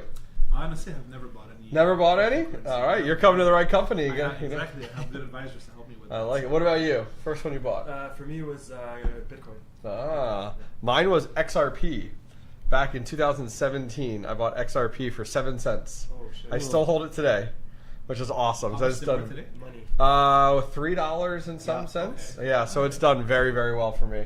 So I'm waiting for like a certain point, and I'm going to sell. I have zero. And then this was before I got into crypto, like anything. It was just like my brother hit me up. He's like, "Hey, look at this crypto thing." He's like, "XRP, you should really buy into it." I'm like, "Sure." So I bought a couple $100 worth, and now it's done very well. It's funny. My mom recently started buying crypto too, and XRP was one of her first tokens. And I didn't even tell her. She found it by herself. She did research on it by herself and picked XRP. I was like, "How did you pick that?" But yeah. Yeah, very, very cool. Is it called Ripple still? I don't think so, right? Yeah. Ripple, XRP, okay. Yeah, it depends on, that's a very different token there because it has a company behind it and everything like that, which is very untraditional in that regard, which is good. So where's this, there's some fun toys behind us. Please, what are these? Can you grab the forbidden light at the top? No. So no. this it's loose, so yeah. Where's the cupcake? The cupcake. Is it a cupcake? Yeah. Well, it's like a cupcake. You mean I guess this is like what would you call this? A Slurpee, I think. Slurpee? It looks like a cupcake to me. You should close the door. You got a suitcase too? What's the suitcase? Yeah, we got a suitcase here. Yeah. So these are Depin projects. I want to put that out there first. These are crypto projects that everyone are asking for now. These are crypto sex toys that we will be selling. So this is the male version. Yeah, we won't get in trouble. No, you're good. You're good. Yeah. So it's basically what you think. It's this is the antenna cleaner, and you put the antenna inside, and it keeps it clean. Antenna cleaner, love it. And, love it. I turned it on so you guys can see. It like vibrates or something. Maybe it's been on. There you go. We turned it on yesterday. Oh. I think. See. There you go. Unbelievable. You guys can see. Put that close to the mic. Put that close to the mic. So just to give you look. Here, look. But yeah, it's you can see it's moving on the desk. It's oh my gosh! Got a mind of its own. Okay, love it. So anyway, this is really like the antenna cleaner we're kind of promoting it as. Well, we're sending these to Tech Hustler because he's going to do review videos for us. So that'll be perfect. So this is the male toys. That's Yep. the Forbidden Y. I think this is called the Forbidden X. Okay. It looks like a little cup, but it's for the girls. So Yep. It sucks. It's like The suction vibrator. yeah, Yep. it's a clip sucker. Yeah. I didn't know what this was because I was like, what is this? Yeah. It's too Yesterday small for I a couldn't guy even. thing. I didn't realize like the lid came off. I'm like, how does this so thing work? This thing just like sucks. Yeah. It's for the Okay. girls. It looks cool. I like the discreet look of like. of like a little drink. You just throw that in your purse. You're good to go. Yeah, I'll eventually turn it off. And this thing. Yeah, that thing could This throw thing, me we off. call it the drink mixer. It's not really a drink mixer. It's I don't actually know what this toy is called in like girl language, but it's this thing. Okay. It goes like one piece goes inside, and one piece okay. like sucks on them or something. And I like how it's in a suitcase. Like they Yeah. couldn't figure out anything else to do with it, so we put it in a yeah. suitcase. So just to like, I don't even know if this is in frame, but look, it just like shakes and does stuff. Ah, there you go. Yeah. You know, so it's funny. We were talking about this. Like these Yeah. could very much be like probably YouTube content creators right now. Like in your space is probably not the right people to market. He's coming in. Cool. And just one feature I'd like to show the one last second. Something weird because I don't know how girls use all these things, but it has like a UV light to sanitize the toy after you Jump on use in. it. Jump on in. Yeah, it just goes in like that and charges, and there you go. What's your name? I'm Will. Will, and what do you do here, Will? Shit. I'm a software developer here at Helium. Software developer. Very so all cool. the Moken bugs are from Will. Pretty yeah, much. all the cool features. Yes. As well. Yes. Come on in, you guys get in Okay, here. someone's asking the ROI on these. Yeah, what's the ROI? Yeah, okay, so I'm not even so according to the marketed material, if you're a girl, which is classified as a healer, these okay. numbers are not verified by me, by the way. I'm reading what was on the site. They said the healers could earn up to $20,000 a month. Wow, that's pretty. And wild. I think it's because the healers, the girls get to control the male toys, and I think the males pay for the healers to control it. I think. Either way, it's That's right. So I was saying earlier that I think like this is perfect for like OnlyFans, like models or OnlyFans communities to like you guys partner with like crypto influencers to do content. Like this is the perfect item to partner with them because they can market to their audiences, and then on top of that, oh yeah, you can earn crypto too. Like, so I think that's a great avenue to go. I will not be reviewing them on my channel other than this right here, right now. I don't think yeah. many influencers are going to review these. I'm actually going to make a full video on these. Yeah. Oh, really? Well, not using them, but like, and honestly, I set up an OnlyFans account just in case. But we're not making a stupid video like that. It's Nice. literally just going to explain how they work. But yeah, I do think partnering with like OnlyFans, Yeah. like creators, I think is the perfect like that's the market like for this. You know what I mean? I think so. That'd be cool. You don't That'd have to be worry very- about chargebacks, I guess. I don't know exactly how the platform works, but it's a lot of money, those type of things. I don't want to go too So much. how into- did you guys come across these?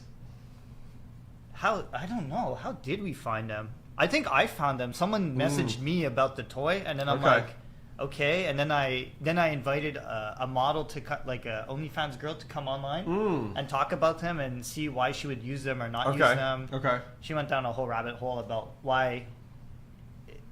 Basically, she didn't like it because this is not integrated with platforms that use the toys yet. Oh, okay. And Got you. it's way beyond my knowledge scope. But anyways. Yep. It's perfect. Yeah, so we thought it'd be fun to chat about during like- beverages. Yeah, there is also the toothbrush, which are you gonna at least get the toothbrush? No, I'm not doing the No? toothbrush. I think it's stupid as shit. Okay. It is stupid as shit, but that's why it's so funny. It's so stupid. It's a toothbrush that you earn Depin from it. So we asked the other guys earlier, what was the first miner they had, if any? Do you have any miners? Yeah, he does. I had GPU miners. Okay. Back in the good old Ethereum mining days. Yeah, okay. So yeah, I did mine a lot of Ethereum, but now with Deepins, I actually don't even have one. Okay. Do you have your GPU rigs anymore? No, I sold them all. When was that? Maybe, I don't know, a few years ago. A few years ago? Yeah. Was that before or after the Ethereum merge? Right before. Right before? Right Smart. Before, Smart. It was during COVID, high demand for GPUs, and I sold. Smart. Yeah. What was your favorite card? Favorite GPU? What do you remember? 1080 Ti. 1080 Ti, okay. It was the best back then. Yeah, so that was like well before then, yeah, because by the time the merge came along, it was like 30 series and stuff like that. Yeah. So yeah, that's crazy. Good for you.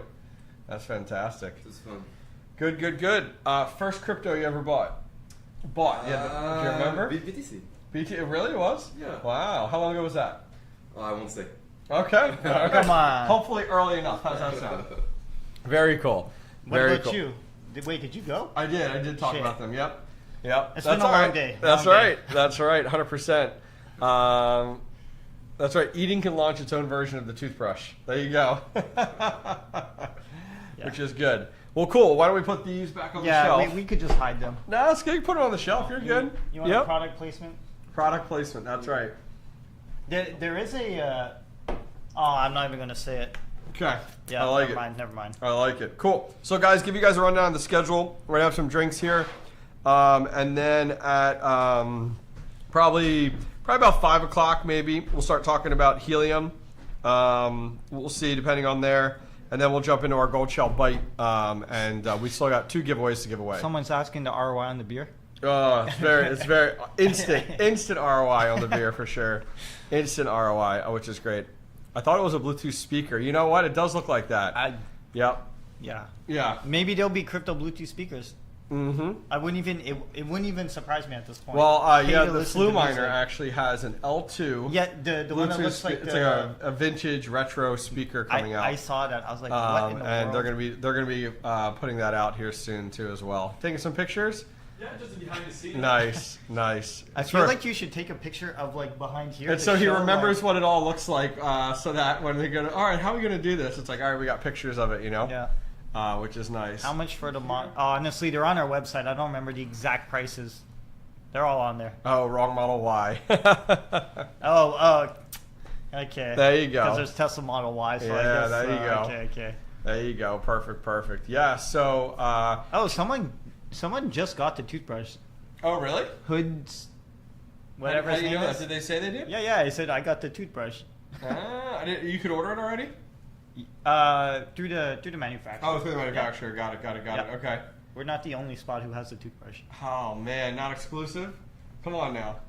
What's something that kind of bugs me about the toothbrush though? Mm-hmm. Every 90 days, if you don't change the toothbrush head, your rewards start to go down. Oh, but to be fair, like dentists always say, "Oh, change your toothbrush every 3 months." Yeah. This is really like if you don't change it, you're getting punished. Oh, maybe it works like. And that's in the what was that? What's the oral? The oral. Yeah, token. the oral token. Man. Yeah. Some projects pick bad token names like. Yep. All right, so very curious. You know what? Let's swap out that Wingbits giveaway at the top. You can put in the helium one because that one will be the next one, so people at least have the indoor Wi-Fi, right? Yeah, it's the indoor one. We do have one. I don't even own one of those. You don't? No. Let me go find it. No, go for it. No, that'll be good. We'll do that giveaway coming up. Not yet. Soon, which will be great. Which is good. All right, man. Long stream today, guys. We started at 10 o'clock. So we're going on 6 hours and 30 minutes currently right now. Long stream, but yeah, in the home stretch. We got some beverages, and then we're going to do our helium conversation and giveaway. And then we're also going to do the Goldshell Byte, which will be fun. Who won the Wingbits? I don't recall their exact name. But everyone will be emailed who won.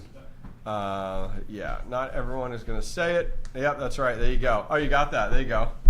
That'll be for coming up here shortly. Not even supposed to be in Canada. Oh, really? No, they don't work in Canada. Oh, they're really? useless in Canada. Oh my gosh. It's actually why is that? Because the offloading agreements are only in the U.S. Oh, man. And Mexico. Yeah, so being in Canada, it's like not only can we... And what are the carriers that offload in the U.S. right now? Do you remember? Oh, they have like 5 or something. Really? Like, they have like Verizon, AT&T, T-Mobile. Yeah. Like Google Fi. It's on there. I forgot. And it's all seamless to jump on and jump off. That's nice. That's nice for sure. We'll cover it in the helium. That's right. That is perfect. All right. Hanging in there? I'm doing great. We were just talking about earlier. It's a long day so far. My God, longest stream I think I've done. But honestly, time flew by. Really, it's like 4:30, right? Right yeah, now? when you talk about just crypto stuff all day, I guess I could go forever. Yep. Yeah. So very curious. We were talking earlier about everyone's first crypto project. What would in chat right now? What is your first crypto project, or what was the first miner you guys? If it was Deepin, or if it was a GPU or Bitcoin, what was your first miner?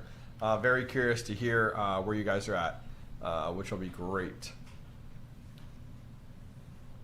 Oh. How are we doing, Felix? You doing good back there? Oh, yeah.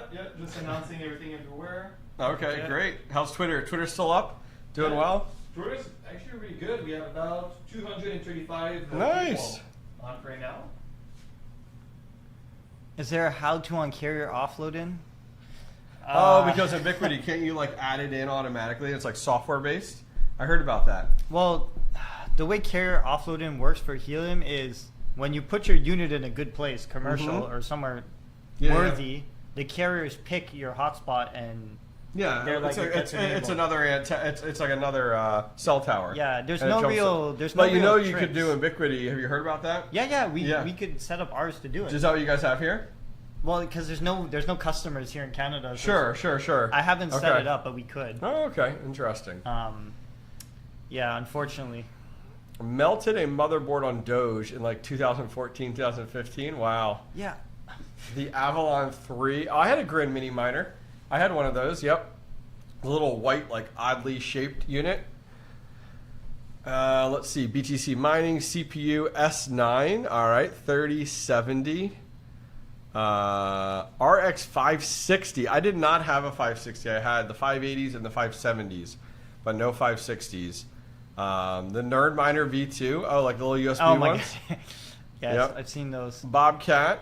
BTC on your PC. Wow, good for you. GPU GTX 750. Yep. GPU. Demo is really your first. Wow. BTC. What is Helium? Jingle? I don't know. Jiggletron? I don't know what that is. I don't know what that is. Helium indoors are the only ones getting T-Mobile, not outdoor. Oh, really? Yeah, I didn't know that. We try not to sell the outdoor units. Just because most of the they seem like they're identical in every way, but they don't seem to be. Well, the thing is because a lot of the cell towers they cover outside fine, but to get through the brick walls and stuff, they have trouble getting inside. So they're like more valuable. You would think that like Helium would wanna they would want both on both. You know what I mean? People like these because they make usually more rewards. When but they're like their radius is so small though. I feel like yeah, but it's based on how many people connect to it. Sure, which is perfect for like a restaurant or exactly other like commercial space. Yeah, but if you have like we should be pairing this with the Dor. Yeah, honestly, we could technically because it's supposed to be commercial. I don't know why because we talked about Dor. Dor would be perfect, and then with this, when you're marketing this, you're just like this is a cell signal booster. That's what you tell like when you're talking to these pizza shops or whatever. Yeah. That's exactly what it is. They don't need to be like, they don't need to know the technical side. No, it helps people get better signal in your store, so they idle longer. Maybe they buy more stuff. Who knows? Yeah, I was just very curious on it because I have an outdoor one that I need to install at home, and that's terrible to hear. Like it doesn't support T-Mobile. It's like why would you not support one carrier? It technically supports it. It's just they're probably not going to pick it because they don't see the value in it. Because there's no difference between this and the outdoor other than it's in an outdoor enclosure pretty much. Like it's just they want indoor coverage, not I'm gonna try to put this at this and the Dor device at a pizza shop. I think it'll work well. High traffic, lots of people, which is really crypto convenient. pizza shop. Yeah, which is nice. I hope a win a miner today. I have been on all day. Charlie's YouTube, like it. Outdoor usually have cell services. Yeah, well, that's why I was just curious on it. The good topic is, will Helium still need the community once they have 500 cray? What's Brownsfield? Okay, that's Bobby starting a shitstorm. It's because It's because Helium has an option, like you know how you set up the ubiquities? Mm-hmm. So basically they have like these brownfield things where they'll approach a mall and onboard all the mall's access points. Oh, yeah. And it's so much more effective than asking people to go set these up. Well, sure, but are all the mall, like, is it just Ubiquity? No. It's like all, like, Ubiquity, really? Ruckus, all the major stuff. Wow, okay.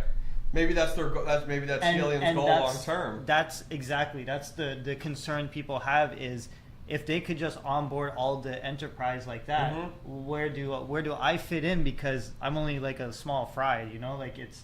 Well, I would say 100%, because if you think of it, Helium started out with those IoT devices, right? Yeah. And then we moved into like the CBRS radios, and those got abandoned pretty quickly with Freedom Fry 5G, most likely because they were not their own branded. Like, let's be honest here. They didn't work properly. Yeah, with jumping on and off. Yeah. And then, then we're moving on to these, we're really pushing these indoor hotspots. But at the end of the day, it's like, that's the evolution I see them going. Me too. Yep. It's a shame, but there's two different ways to do it. This is easier for them to manage, though. Yeah. Because it's like the Amazon mentality. Like, you can control the entire ecosystem if you use this, versus if you're using third-party access points. You know what I mean? Yeah, it just... Yeah. It's a very touchy subject, that, so... Yep. So people were saying the outdoors get higher rewards, but indoor units are in the right... Okay. So the way the network works right now, the more you cover, the more rewards you get. It's true. The problem is the network is not going to stay like this forever, and it's heading towards connection-based stuff, and you have to... like. We're telling you this information in advance. You gotta like adapt to the changes coming. Like, sure. Like, I'm just trying to warn you guys. Like, connection-based attempts, the indoors are probably going to be better. Well, people also get upset too because they buy a unit and they're like, it should run for 10 years and make me money for 10 years. And it's like, it should never go offline. 300, 400? I think this is $249 and the outdoors so you spend $499. $249, and if you get more than like 3 years of it, you should be surprised. Yep. Yeah. Yeah, absolutely. Yeah. Look, I just want everyone, I think the people who know me, I just want everyone to make money. Sometimes like, if I help people make money, I'm happy. Yeah. I don't like it when people lose money. But I also like, if you bought something and then it's a bad investment, later down, like I know it sucks, but just move on. We go to the next one. Like it happens. 100%. 100%. Everyone loves making money. That is true. True. You want to go see if George and Amelia want to join us? Sure. Yeah, I'm going to go grab another drink. You're good. Go for it. I will have another one of these. Yeah. These were good. Yep. Okay. 100%. All right. That's right. You can stack like 10 plus of them if you're nearby. Oh, yeah. Let's see. I penciled my ROI in for 3 to 6 months usually, but with Helium Mobile APs, I knew it. Yeah.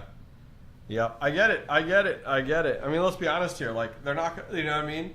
Especially with Helium, I think we've all learned with Helium, like, how fast it advances. So, yeah. I love making money when it's a win-win and works so much better. Yeah. I concur. All right. What we got here? Did you hit them up? Yeah, they're just they're doing a little meeting right now. Oh. So me and him are kind of missing it, but whatever. Yeah. The stream's more important. Go for it. Go sit on it. No. You're like, I'm good. I'd rather be here. You're like, I'd rather I'm be good. here, trust me. I don't need to be there. I like it. It's a demo day, so everybody shows what they've done in the week. Something. Yeah, but basically, like, we're doing the live stream, so it's pretty obvious. Everyone knows what we're doing. The truth comes out. How long does that usually run for? Like, maybe like 30 minutes. They just tell everyone what we worked on. Yeah. And we've been kind of prepping for the live stream, right? Yep. So they could all see what we're doing. Oh, that's good. That's good. All right, so we'll have the Helium Indoor Hotspot guys. That's going to be our next giveaway. You'll see the link at the top. And then we also have the Goldshell Byte, which will be coming up. Where is the Byte? Here it is. I was curious. Does this have the AE card in it? It should have an AE and a DG. Let's take a look here. A secret SHA 256 card. That's right. That's right. I like it. Yes, sir. All right. All right, we're killing time right now, guys. Just hanging out. Show those Canadians how to drink IPAs, hobbyist. Oh, I had a good time. We had lots of drinks last night.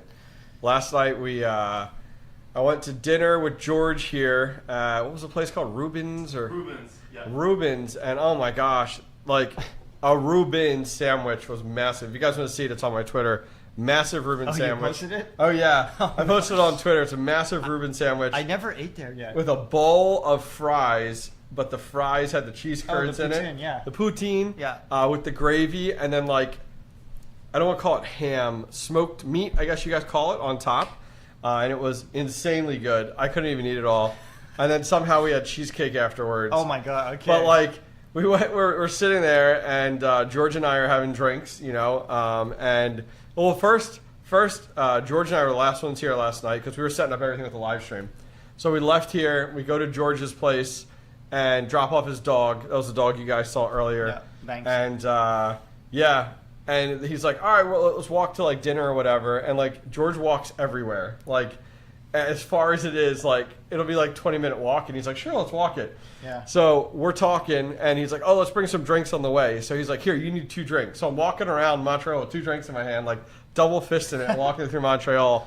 And next thing he goes, oh shit, we're going the wrong way. And I'm like, dude, we just were talking for like 20 minutes, like having drinks. Yeah. So we finally get there. You know, drinks are gone by then. And so I got an IPA, the Lamar or what's that one there? The IPA. The green one. Here, let me see that one. Bitter? It was good. This was really good. So this was the one I had 2 of these last night. These were good, and those were tasty. And then these ladies showed up at the bar next to us. We were chatting with them. They were traveling from the UK, and somehow we ended up doing shots at the bar, or whatever.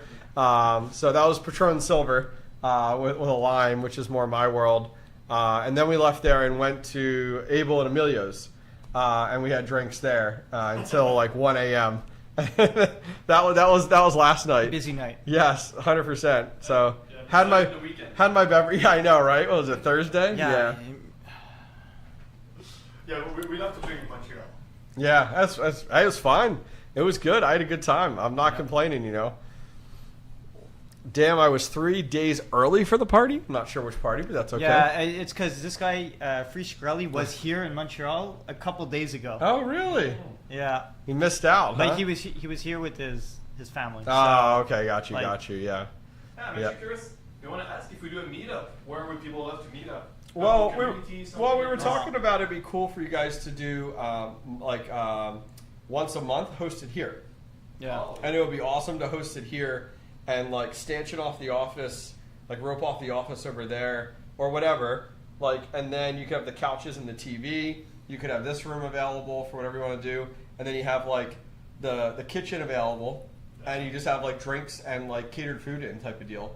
And you know, I want to know who would come here. Oh yeah, I mean we were talking. I told you there were a bunch of people that were interested that were like within Canada and stuff, which was cool. And you guys could have like what they did. Like I'm going next month. I'm flying to. I don't know if I told you. Next month I'm going to Denver, Colorado. Compass Mining holds a week or a monthly Bitcoin meetup at a place called The Spaces, and they bring in a guest speaker every month. So the guest speaker comes in, they do drinks, and they do like cater it type of deal. And they probably have like 50 to 60 people show up every month in Denver. And so they're flying me out next month to be their guest speaker. So that's going to be really cool. But it's the same premise, right? Like you could do the same thing here to be like you could have a project come out once a month to talk on things or whatever, you know, which I think would be really sick, especially here in Montreal, which is nice. Yeah, which would be good. Yep. Yep. Okay. $30 Rubens. Whew, that's an expensive one. Oh yeah, I mean that's probably what it was here too. I would imagine. The Forbidden Miners caught me off guard. Yet, honestly, there's even weirder projects, but I'm not going to talk about them. If you think those are weird, they are like so questionably like are these things even legal? Like I don't. Yep. Oh, I get it. Yeah, I get it. yeah. Mm-hmm. But yeah, honestly, nothing almost surprises me anymore. Like literally nothing. After like, you have the sex toys, Deepin projects, and anything toothbrushes goes. and like what the hell? Like Yeah. everything's. I think you guys are looking for new projects, and so they're like, oh, okay. Yeah, it's. Wasn't Nathan Banks talking about a vape that rewarded? Oh yeah, there is a vape. I feel like I've heard of a vape It's before. called Puff Paw. Yeah, But it pays you to vape less. It kind of tries to encourage you to like a lot of people. I don't smoke, but a lot of people will, I guess, vape all day or something, and it rewards you. I guess I don't know exactly. Like your time between like vapes. Yeah. So the less you do it, the more you earn or something. Yep. Yeah. Maybe it's actually good for me because I don't smoke. I just earn max rewards. Cancer, yeah. Do you want to put the link in chat, Felix, for the Wingbits? That is the link and the promo codes. He was asking for a promo code. Yes, perfect. And by the way, I just put Puff Paw on screen for. Oh, okay. Yeah, we do not sell this. I don't think we'll ever sell a smoking device. Really? I don't. Honestly, whatever they're inhaling, imagine it's. Yeah. Oh, I get it. It's like. I get it. 100%. Yeah. If someone gets sick, I don't know about that. Yeah, I guess that could be the case for sure. Yeah, definitely. No consumable edible stuff, please. There you go. That's true. Yeah. I'm just yeah. So do you have any full size ASICs? That's it. The Flu Miner? That's okay. it. It's not even plugged in because. We're gonna bring it back. I don't think it. That's right. What's the electric rate here? It's like 6 cents Canadian a kilowatt hour or something. Super cheap. Like, what is that US then? I was gonna say, like, I'm very curious on like. Yeah, it's because our electric rate mostly here is hydro. Yes, we have a hydro. So it's like 4 cents a kilowatt. 4 cents? Yeah. Why don't you got all these miners running full time? Holy it's cow! Because we're right beside a big hydro dam. That's wild. And the energy is just so. I don't know why I cheap don't hear as many about like miners in Montreal. Like I never like you're like, oh yeah, I'm from Montreal at 4 cents. There's some sort of a lot of miners have moved here and something happened and they had to go away. Oh. But yeah, our electric rate is it like outlawed or something here? Like it's like banned? Like because like that 4 cents sounds amazing. Like 4 cents US, yeah. Yeah, that's insane. Yeah. But I just don't hear of like mining farms or anything in Montreal at all. Yeah. Well, it would probably be near because the hydro dam's like an hour. It's not far. Oh, from Crypto us. Cager says 6 cents Canadian is 10 cents US. What do you? No. That number doesn't even make sense. What are you saying? 6 cents is not $10. He's just joking around. Like it's, he's just joking around about our money being worth nothing. like it's not. Oh, I see now. Yeah. It's not 10 cents. You put $10. It's actually like 4 cents US. That's crazy. But $1 Canadian is 72 cents. Oh, okay. Yeah, like your money's worth more. Yeah. I don't even like holding Canadian money. Yeah, I was very curious on that. How much is your electric rate? Mine is 7.2, and that's insanely good. Okay, yeah, it's not like 7.2. Like, question for people in chat: what is your electric rate, and where are you located? Because most people, as a home miner, like theirs is probably 10, 15, 20 cents. So like it's wildly up there. Yeah, it's very high. Yeah. So like me having 7.2 is very unheard of. There's not a lot of other people I know with it, that have, this guy says 19 cents, you see? Like, I paid 19, yeah. Oh my God. Oh, that's probably nothing. I bet you there's some higher ones in chat for sure. I talked to people who are in like the UK and they get obliterated. Oh yeah, they're like they can't 30, even, they 32 can't even turn cents. their air conditioner on. Yeah, probably 32 cents or something, yep. 19 cents, yeah. It's, there you go, 28 on. See?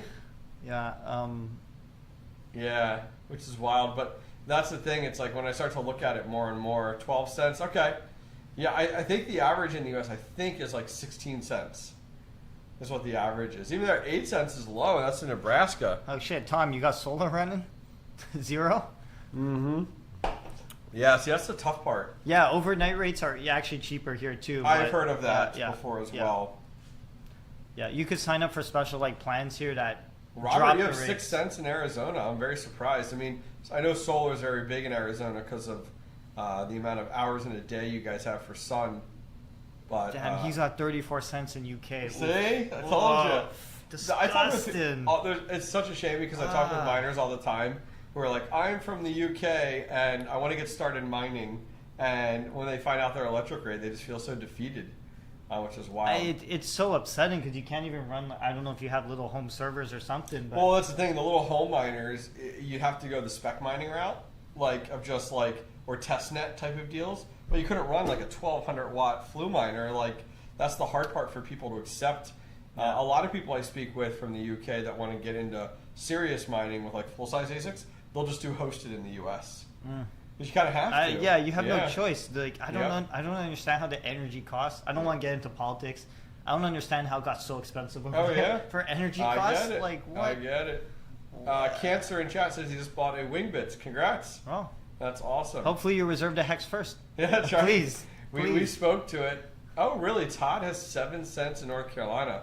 That's really good. That sounds cheap. Yeah.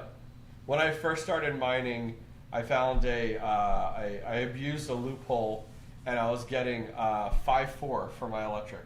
Oh my God. And it was really, really good, and that lasted about a year to a year and a half, and then they got rid of it. So I couldn't do it anymore, unfortunately. I feel like I should be running ASICs, but oh yeah, 4 yeah, cents. I mean, yeah, it's just I'm buying property. I'm buying property in Montreal at this rate. Jeez, that's great. That's crazy. But the thing is hydropower is very hard to come by in the U.S. Okay. Because we don't have the river systems that you guys do up here. Yeah. Not as much. Yeah. But if it gets cheaper the closer you get to the hydro. Really? Dam. Yeah. Oh so man, that's why I'm surprised we don't hear about Bitcoin mining farms up against hydro dams. That would be a win-win. It's because you don't need to transport it far. It literally it makes sense. That'd be amazing. Somebody tell me what I'm missing here. We're talking about electricity. I need to set up a little shack right next to a hydro dam. Kind of curious, but in Iceland they use geothermy for the whole country. Yeah, geothermal. Yeah, exactly. Yeah, this is almost free to get. I know there's a lot of miners. Mm-hmm. I don't know if in these places of the world. Don't give them ideas. That's right. They're gonna destroy. I was looking it up. The cheapest place for energy, and it's apparently Iceland. Oh yeah. Geothermal is cheap and kind of just happens naturally too. So if you're looking for a cheap place, apparently. Somebody in chat was asking what the next project is. It'll be listed on the site.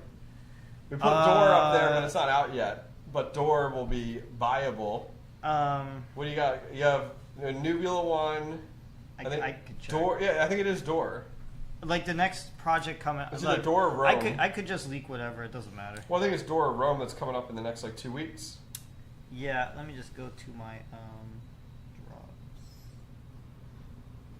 I never signed anything. I could say everything. I don't know. We got Beamable, Eden, Russia, Rome, Dor, Carrier 1. Yep, that's what we talked about. Which is good.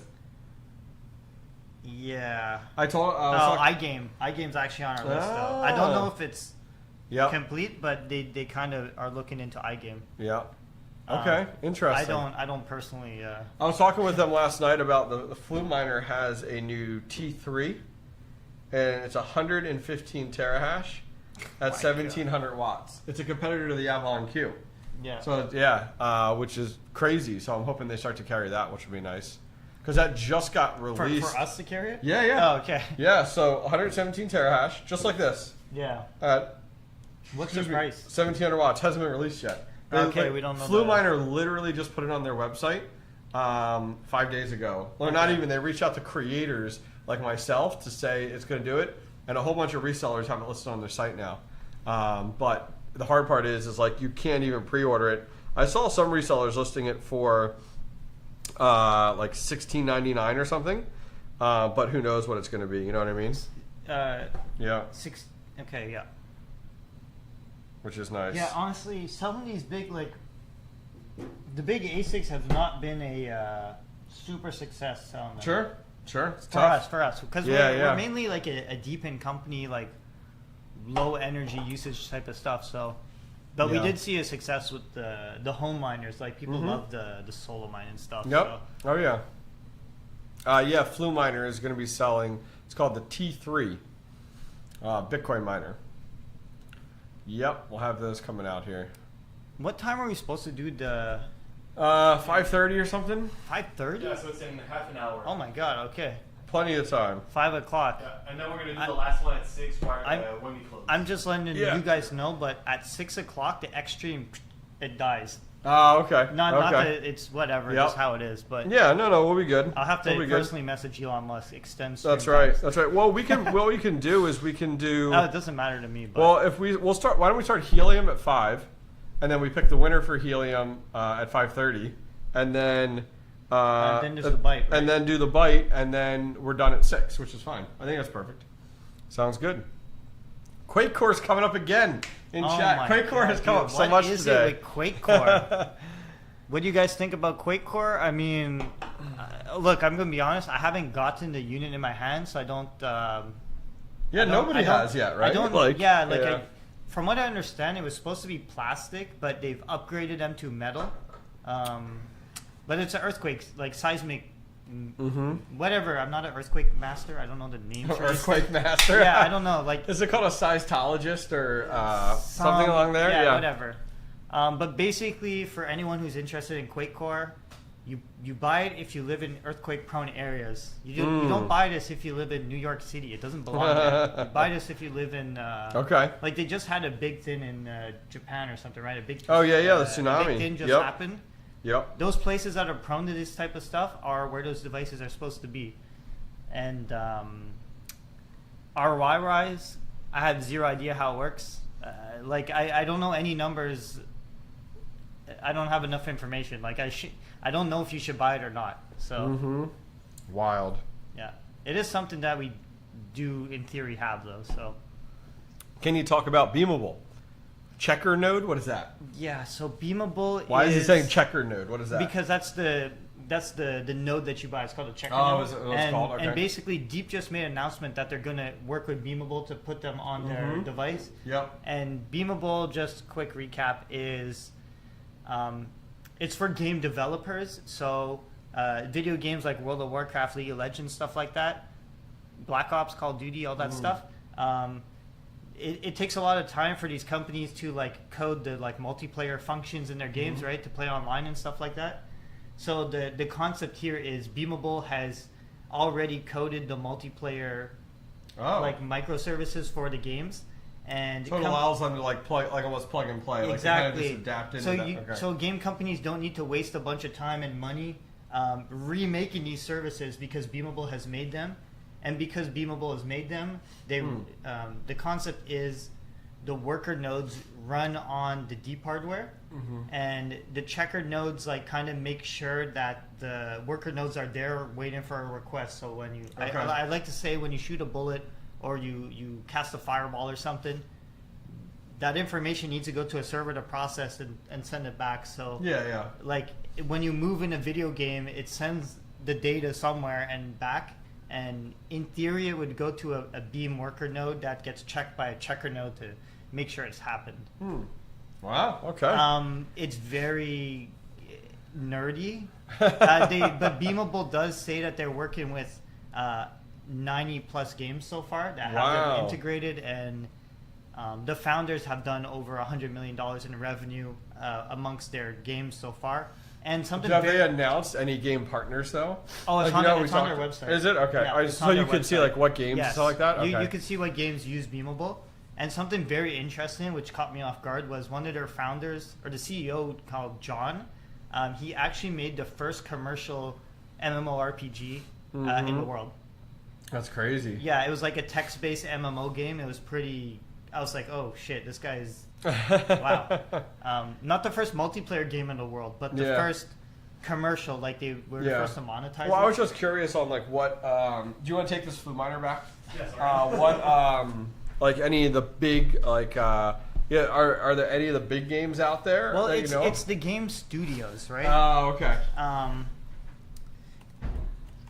Let's go check there. Because that's where my mind goes of like, like of course you want to know what games are doing. Yeah, right? Yeah, I'm just curious on which ones they may be.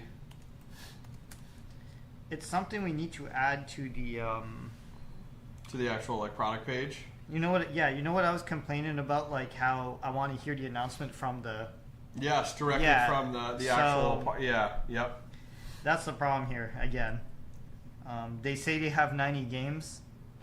Great. Well, what are the games? Yeah, exactly. Yep. But and have those games made those announcements themselves to be like, hey, we're utilizing the beamable node technology in order to, Yeah, beamable. The problem is they got so many websites. Like they have a non-crypto website for game devs, and then the crypto site for the node deployers to like kind of like separate them. Yep. So yeah, honestly, these games here like Wicked Realm, Old Skull, they're game studios. So I don't know what games they actually build. So they're partnered with studios. Yeah, Okay, it's like they don't partner with EA. But like it's EA makes so many different games. I couldn't tell you what the games are. No, I think it's a good idea. Definitely. But yeah, it's for game developers. And the first thing I did was ask our developer. I'm like, would you use this? And he's like, probably not.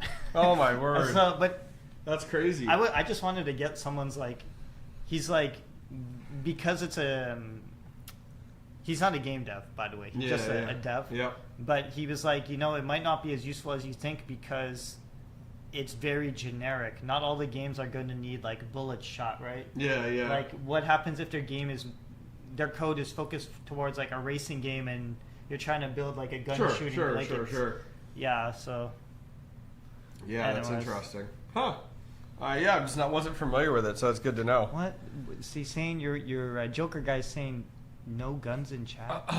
I think probably just being silly. They changed them to water guns. Oh yeah. YouTube does that. Okay. Which is good. Oh.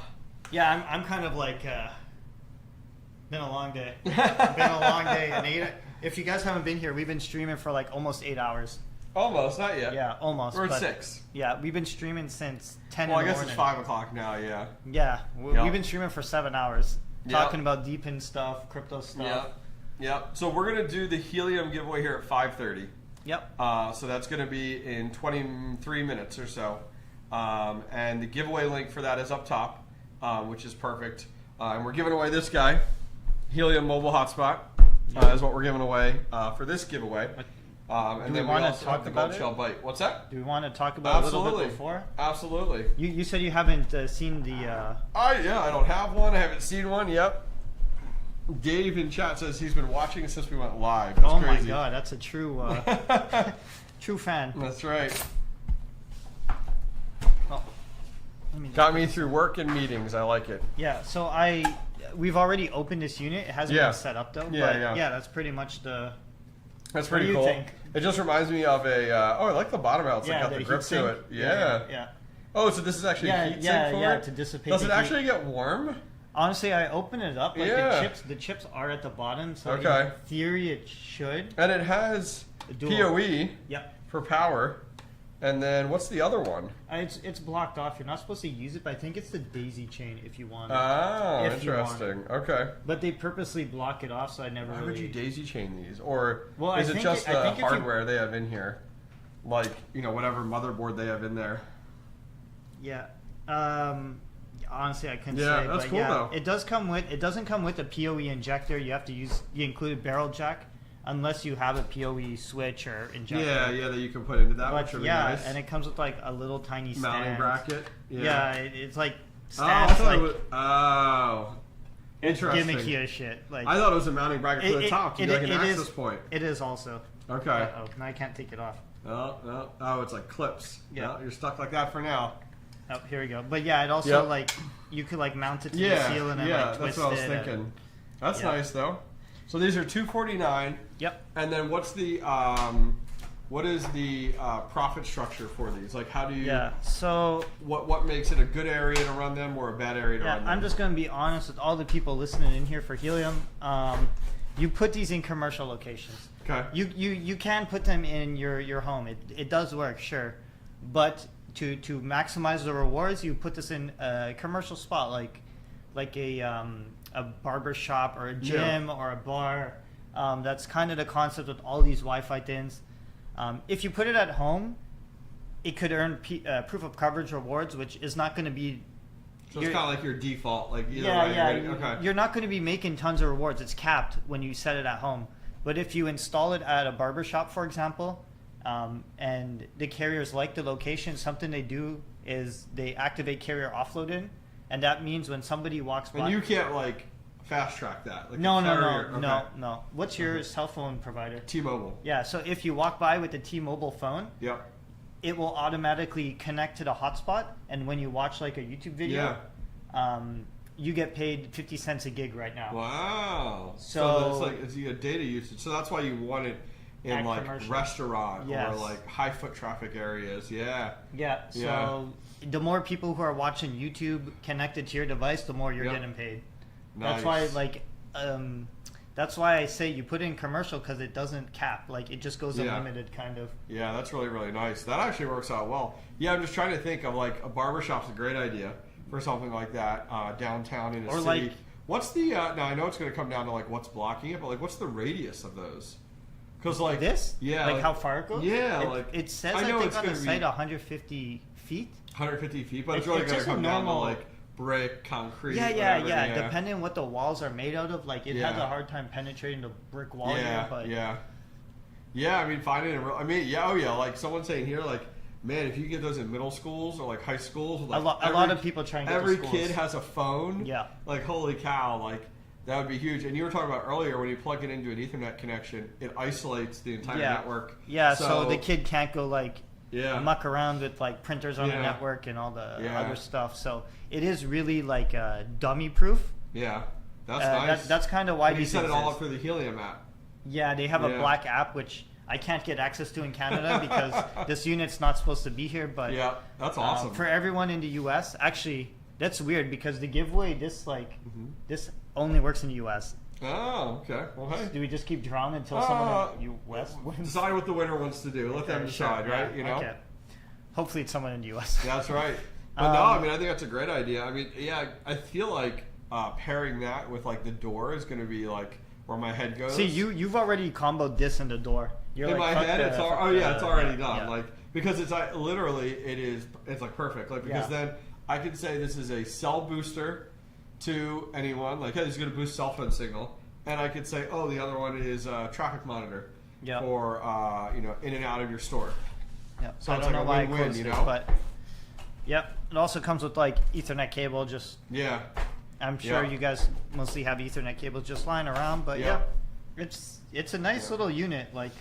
So now I'm going to be on a mission to get it in this pizza shop I have in mind. Both of them in the same pizza shop. That's my goal. Yeah.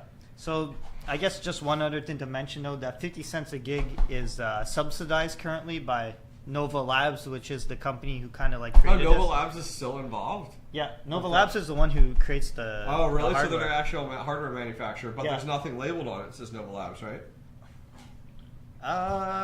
Honestly, it seems like everything is. I mean, it says everything is marketed. Well, it's in the back, like Nova Labs. Okay. But they have the trademark to Helium. Because I think about like the CBRS radios and stuff, and all of those were like marketed like Freedom Fi. Yeah, Freedom Fi, Nova Labs. And the buy cells, and yeah. You definitely won't want to put it in like a small town rural area. Yeah. Which definitely for sure, which is nice. Yeah, it's just I'm trying to help people like. Yeah, you could install it at home, but I'm telling you, you make more. Yeah, rewards. I know people that buy these things and they're like, "Oh, they're terrible because they don't make anything off of it." Yeah, it's because they install them wrong. But they're in the middle of nowhere. Yeah, like they're absolutely in the middle of nowhere, and it's like, yep, like killer for sure, absolutely. Yeah, so we'll do the giveaway for this guy's here in about 15 minutes, a little more, and then we'll jump on to the Goldshell Byte. Would you necessarily need two in a pizza joint? You could put like. Can you do multiples in the same area? So the concept you have to understand here is you could put multiples, but if you have one phone, it's going to fight which one's it connected to. It's going to connect to the one with that cause problems. Yeah. Well, it's going to connect to the one with the better signal. Yeah. But it's your rewards aren't doubling. Okay. So like you kind of like screw yourself. Yeah. Unless the pizza store is so big that you need more to address every one. Yeah, you can't just add 1 million and expect 1 million times rewards. It doesn't work like that. Yeah. You know what? Yeah, you win. You can always put it on eBay. You know what I mean? Yeah. Like we don't judge. That's right. At the end of the day, it is what it is, which is nice. But no, I think that'll be good. Apparently, Helium's got a 25% discount right now. Well, I mean, they have a halvening going on too. So I mean, it seems like Yep, everything's discounted or something going Rewards on. went down for POC, so might as well discount the hardware. So $249 for this one. Yep. Okay, that's cool. I like it. That'll be a good. Charlie, you want a free one? That's right. What's a free lots one? of people There you want go. a free unit, so you'll just have to enter the giveaway. Felix, you want to put this machete back in the kitchen? Oh my God! Okay. That was from you, wasn't it? Or did you? No, it was from me. Yeah. There you go. Good job. That's nice. I mean, I think it's a great idea, but it is. It's going to come down to like location. Yeah, you know what? Yeah, somebody who's in a supermarket, like a grocery store, that would be awesome spot for this. Because grocery stores, I feel like, always like have a mom and pop terrible discounts or a terrible signal. Yeah. Like terrible signal in grocery stores. So like this would be perfect. Yeah, it just you're not going to be able to put it in like a well, I don't know the grocery store chains you have, but a big grocery store chain probably is going to be like get out of here. But like an Asian supermarket, like something small, mom and pop, like. But it has to be Ethernet. You can't. I would imagine because of the data transfer. What do you like mean? you can't plug in power and then connect to like doesn't have an access point in it to connect to like a hotspot.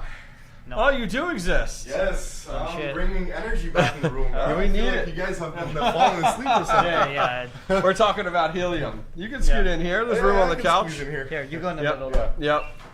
With the dog. All right. We're talking about helium. We're giving this away here. Just tell people what you're drinking first. I'm always drinking whiskey. For shit, those, okay. remember those days when we were doing the live stream shipping out products? Yes, I know. You did live streams with shipping out products? Yeah. Really? Yeah. Okay. Back in the day, we'd stream on Twitch, like packing people's orders. Really? Yeah. Just to show people, like, we have your unit here. Look, we're nice, shipping them. Nice. And that was funny because people would skip the line back in the day. But can you ship my order, please? And I'll go like print the label. Here you go. That's so cool. everyone who tuned into the live stream. Was this the helium days? That was the Helium the days, Helium exactly. IoT days. And that's back when, remember I mentioned earlier, we used to have our warehouses from East Coast to West Coast, and we had one physical in Montreal, so we used to carry the stock in-house with us, and so... Me and George were pretty much the ones who would like ship that stuff all day long. Oh, man. So we're talking about like places to put like these helium for like high like foot traffic and stuff. Right. And you did a lot of the deployments with like the mobiles. What are some of the most highly populated areas that you installed some of those where it was like the ones best places, you know? Milano's Pizza. Milano's Pizza. Shout out to this one. At the pizza store also. Yeah. So the most of the ones we did. Cheers, by the way. You're drinking hard liquor too. Oh man. Because I don't know, man. I'm a beer man. Yeah, Hobbyist is leaving me hanging. You know? I'm just drinking the girly drinks. So most of the deployments we're doing them in restaurants because there's high traffic. I was talking about pizza shops earlier. Yeah. One of our good ones was the pizza shop. That pizza shop, you would look at it. This one was in Jersey, Milano's, and we had installed a 436 there. Originally, like we saw, like it's a small pizza shop, but the great thing about it is that it was pointing at a parking lot. So that's where you had the CBRS pointed. Yes, and well, we had an Omni antenna. Like exactly. Oh, really? It just happened to juice the hell out of the parking lot. Yeah, get in here. He's also drinking hard liquor. Yeah. Cheers to that. Everyone's watching. You guys must have finished all of your. You must have finished your meeting. What's up? You must have finished your meeting, huh? Yeah. If I wanted to finish my meeting? No, you just finished it? I just finished it. Yeah. So we're talking about like key places you guys have installed helium equipment in the past. But we're talking about Wi-Fi now, right? Yeah. CBRS is all dead. So well, that's all right. It's still cool. It would still be the same because we're still spots, talking about places that have installed miners like this. So we did both IoT and CBRS and Wi-Fi in restaurants. We did everything at restaurants. They were very the beautiful thing about restaurants, they're easy to corporate with because if they agree to one location, you do one beta location, a pilot location, and if it succeeds, then he's like, oh well, I've got 10 more locations. I've got 10 more restaurants. It's that's awesome. You know, like I know what's his name, Gateholder was very successful with that because he's got his own chain of restaurants. You know what's missing, man? Like, because we don't, nowadays we sell the hardware, we don't deploy as much anymore. Yeah. But like one thing that's missing that I found in the space that would help a lot of people is to showcase people how to like onboard locations. Yeah, we talked about this earlier. The door, how to pitch to them. We talked about how like it would be great to have some type of like put together a pitch deck type of deal. Yeah. And we were talking about with Dor, and we chatted with Chat about like how would you sell this to someone? We were talking about earlier, and we were like, well, you would want to go to like not big chains, that have to be like mom and pop places, 100%. and you'd have to go ahead and present it, even something like this, where like with the Dor for foot traffic, we talked about this earlier in the day, that it would be you'd have to approach them to be like, hey, this is going to monitor your foot traffic, and I'm going to give it to you for free for 1 month, and I'll be able to show you the analytics and stats to prove the value of it, and then come back and then be like, okay, now this is what it'll be every month moving forward, right. Which would be, and just charge them like he was saying like $200 a month, or I was saying 99 cents a day is a price for like a business owner. It's like okay, that's like stupid, absolutely. And then you would just collect the rewards, and they don't even know it's related to crypto. But I told him I like this, pair this with the Dor. And it was why he's sold on this. I'm sold on this, and the why. Not over to K1 because this provides an. This, at the end of the day, how you sell this to the pizza shop, this is a cell phone booster. Right. That's it. That's all they care about. They don't need it, and it isolates the network. So when you plug into their carrier one does not isolate the network.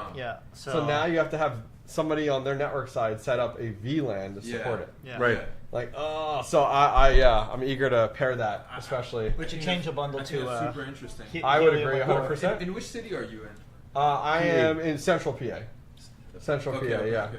Would you find it valuable if, like, we display to you all the locations that are like available for you to deploy? Like, because we have a lot of our own clients. Sure. The reason I'm saying that is we were just talking about like how you would assign a location to convince them.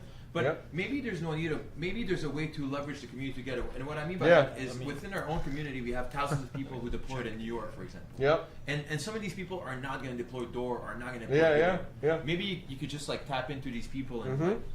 Well, that's why we talked about the educational side, where like it would be great on the site to break out like these are your commercial space deployments, and it's like we talked about packaging these things together to be like Dor and this Helium one. And this, just like I talked about, Dor is just monitoring foot traffic, and Helium is your cell phone booster. But giving people those tools to explain it. Like, this is a cell phone booster that supports these networks. That is literally like a one-page little fun little graphic that you provide to a business owner. And it's like, just put that on the site, have the PDFs on the site, 100%. And then that encourages home miners to be like, I'm going to go out and I'm going to provide this, and look, I print this off to bring it with me. And then you're nothing related to crypto. You know what I mean? Like, that's exactly what I was going to say. You need to make it easier. People have been asking about this for years. You guys could still sell them just like they are, but you give them the tools so that people aren't intimidated to be like, oh, I don't want to do the Dor. I don't want to. It's like, well, here's the printable marketing material to bring to that person. So we have at some point, actually, I had a lot of people back when we were doing the deployments asking me like, what do your contracts? What do you? Yeah, you remember the pamphlets as well. They would always ask for what do your contracts look like with the restaurants that you work with? Like, what are your percentage? Here's an example contract. Just like providing those. So you almost on your site, you almost have a section for deployers, like. Home miners coming deployers, and then it's all education on it. It's funny because we had that meeting this week. Early this week, we were going through like the projects that we're going to onboard, and when we mentioned Dor, and we're sitting down, I'm like, oh shit, maybe we should start taking the deployer approach and start advertising those products, like the Dor, the Helium, Carrier One. More on the commercial side, more on the deployment side, because I wouldn't even put commercial in there. I'd just be like, home miners can become deployers type of deal. Which I think is important. But I wouldn't go the route of like what Emilio was saying about like, oh, what if we offered up locations that are ready to go? Let your community do the foot traffic. Like let them be, because at the end of the day, just resell the product. You know what I mean? Just resell the product and let the community be the ones to get out there. So one thing that I would suggest everyone who is going to take that route, and we can talk about it more, but I like what you mentioned earlier is that don't take the crypto approach. It just does not work out. We've done it. We've done it multiple times, and we've seen people, including ourselves, like shoot themselves in the leg where they took the reward share approach. But okay, it's great when the token is doing extremely well. Go ahead. Yeah. It's great when the token is doing extremely well and they're promising, like, for example, let's just say 50 HNTs a month. Sure. And then at some point that coin is not worth the same thing, then the whoever's owned that business is going to look at it from a dollar's perspective and say, you know what, it's not even covering my internet costs, my electricity costs, all those costs. So it's always better to leave crypto out of it, personally. And we've learned from our mistakes, and I saw other deployers also do that same mistake. So the beautiful thing about Dor is that you really don't have to take that approach at all, like the crypto approach. Well, even this or Dor, it's like, hey, explaining this to somebody as a mining perspective, be like, hey, this is a miner. Well, it's actually not a miner. It's actually like participation. Like, but you earn crypto from it, and we could put this in your pizza shop, and it's going to help out with the cell phone signal. Versus, hey, this supports AT&T, T-Mobile, Verizon, and this boosts your cell signal in your store. I want to put it. I want to put it in there. It's not going to cost you anything, and give you guys better signal. How's that sound? That's good. Done. Well, we have Marcus over here who got also very much involved in deployment. Yo, come sit here. Deployments, huh? You were involved in deployments? I wasn't an actual deployer. You were out in the field? I'm not. I was in the trenches while he was Napoleon in the back leading the way. I was finding the locations, making the deals. Okay. So were you like cold calling out to these places? Well, we had a pretty creative way of doing it, actually. What we would do is we would target an area that we wanted to deploy. And then, we have a pretty extensive customer list. So we would send emails specifically to the people in that area that would be targeting. And they would come up to us and be like, hey, obviously the offer is very good. These guys are already deep in enthusiasts. So, they really wanted to work with us. And we'd get maybe 2-3 locations kind of like this. And then once we get the location, we had them sign a contract. So it was kind of like a rev share thing on the actual tokens, not on the US dollar. And now looking back, you wish you did it reversed. Yep. Exactly. Okay, because at some point you did. They were covering internet expanse and. I mean they were. The locations were really primed for this. They were covering a lot of things. They were allowing installers to go up on their roof and crazy stuff. Crazy stuff.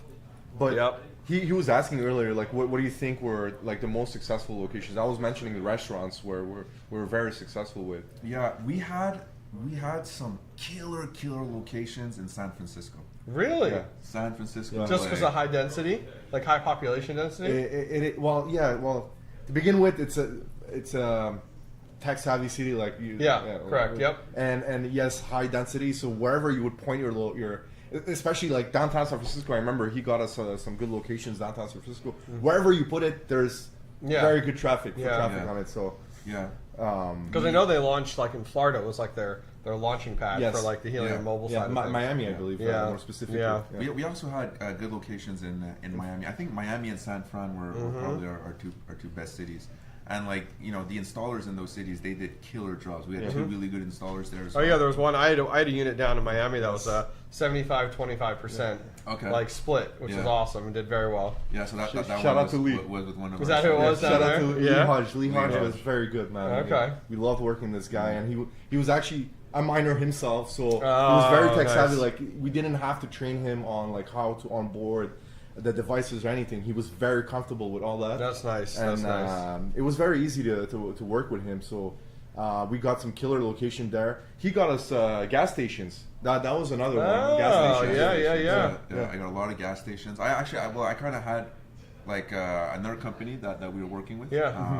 Called FM Radio. No, probably not. Citadel FM. Yes, Citadel FM. Shout out to them. Yeah. But they were able to find us a bunch of locations across the United States, and then we would make the contract, sign the location, have our installer go there and really install. I mean, we ran that business model for like a couple of months. We were running that. For almost half a year. Wow. Or if not a whole year. A whole year. As long as the mobile price was up, we were running that. Well, actually, so the funny thing is that going back on the conversation we had yesterday, not yesterday, actually today, on getting onto projects before token launch. Helium was one of them. I remember it was a bearish market. We were doing a lot of those deployments on Helium, and at the time there was no token evaluation. There was just estimates floating here and there on the internet. Man. And I remember at some point, and they were doing heavy jobs. Like I remember we had Alex, shout out to him in New Jersey and New York, who was doing like killer installations over there. A lot of locations, and all those guys, Lee Hodge, Louis, all those guys. But at some point they were like, I can say they were kind of losing patience because yes, they were earning tokens, but how much was that mobile token worth? Oh yeah. And the day that it TGE'd, and then few months later, I remember you mentioned it also yesterday. It just rose drastically. December 2 years ago. Yeah, 100%. Those were the glory days. Those were the glory days. Yes. Yep. We had all deployers calling us. Oh, thank you for getting into this. I'm like, well, thank you for being patient. Make sure you take your profits. Yes. Well, that's the thing, you know. What you got? Just need you to come back and connect for the winner. Do I have to log back in? So sorry about that. Oh, it's okay. No so we're gonna have the winner for the Helium indoor in a few seconds. All right. Yes, sure. All right. Marcus is gonna announce this one. Let's do Could he? Sure. Oh well, he's gonna paste it in chat, but then you can announce it. Okay. Yeah. This is it. Yeah. This bad boy over here. The bad boy. Doesn't have any. This is a nice one. Doesn't have any stains on it. No. There you go. I'm gonna use the bathroom, but yeah, you can put. Go for it. Yeah. All right, perfect. Yes, Charlie's YouTube said the 50x boosted hex. How many boosted did we? The Miami boosts. Yeah, they. Oh, by the way, we have the most subscription for this one. The most entries.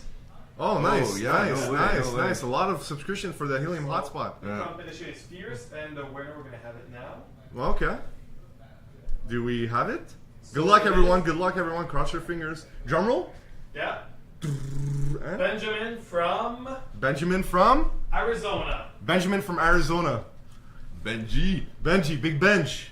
So that actually we Gateholder have very good deployments there because it's a flat area. It's flat. Yeah, exactly. in Arizona it's super flat. So we had like deployments that were crazy, but they were kind of in the middle of nowhere. You know, yes, but desert Arizona. But like the signal he was getting was like crazy. Yeah, flat area Arizona. Man, I miss those days. The CBRS free for all days, man. Where like all you had to do was give signal out. you do it over water, it didn't matter. Like as long as you were giving out covering hexes, you're getting so many rewards. Congrats, Big Benji. Benji. Did you put it in chat? Is he in your chat? Yeah. Let's see. Where is he? He might not be in chat. They don't have to be because it's just.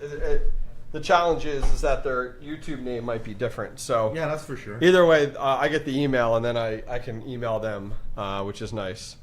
Yeah, see, I remember. Yes, free. Yeah, he was also very involved. Man, I love seeing the whole community here, like especially the CBRS days. CBRS guys. Yeah, that was guys, like you guys saw it. These guys saw it. Yeah. They collected the coins early and they saw the mobile price jump. Those guys were in the trenches. So now, do you know of a lot of people that are up in the air on like, hey, do I keep the mobile token? Do I swap it over to Helium? Like, that's a tough one, right? So funny how Emilio is still holding on to his mobile token. Okay. I converted everything to HMT. Got you. I don't know about yourself. I still have a lot of mobile token. Yeah, I still have a ton of the mobile token because I sold 50% of it 2 years ago, but then I still ran my CBRS up till they required that stupid, like, a phone had to connect to it, type of deal. And then I was done because I was like, I was about to buy a phone in order to do it, and then they're like, all right, we're decommissioning these, and we're having a trade-in program, and I was like, yes. So did you get your? Oh yeah, you did. You mentioned you got it. I have it. I haven't installed it yet. No, I still got it. I was telling him my units are 45 feet up on the side of my house, so I have to rent a lift to get up there to actually install or work on it. But that's a good install. Oh, it's a perfect spot. Oh yeah, it's all the way up. Peak. No, but it's residential. What's that? Oh yeah, where it is. Yeah, it's residential. But I can't say what I'm next to. But where I'm next to, there's hundreds of like thousands of people that come and go from there. Aren't you next to that Target? Oh, yeah.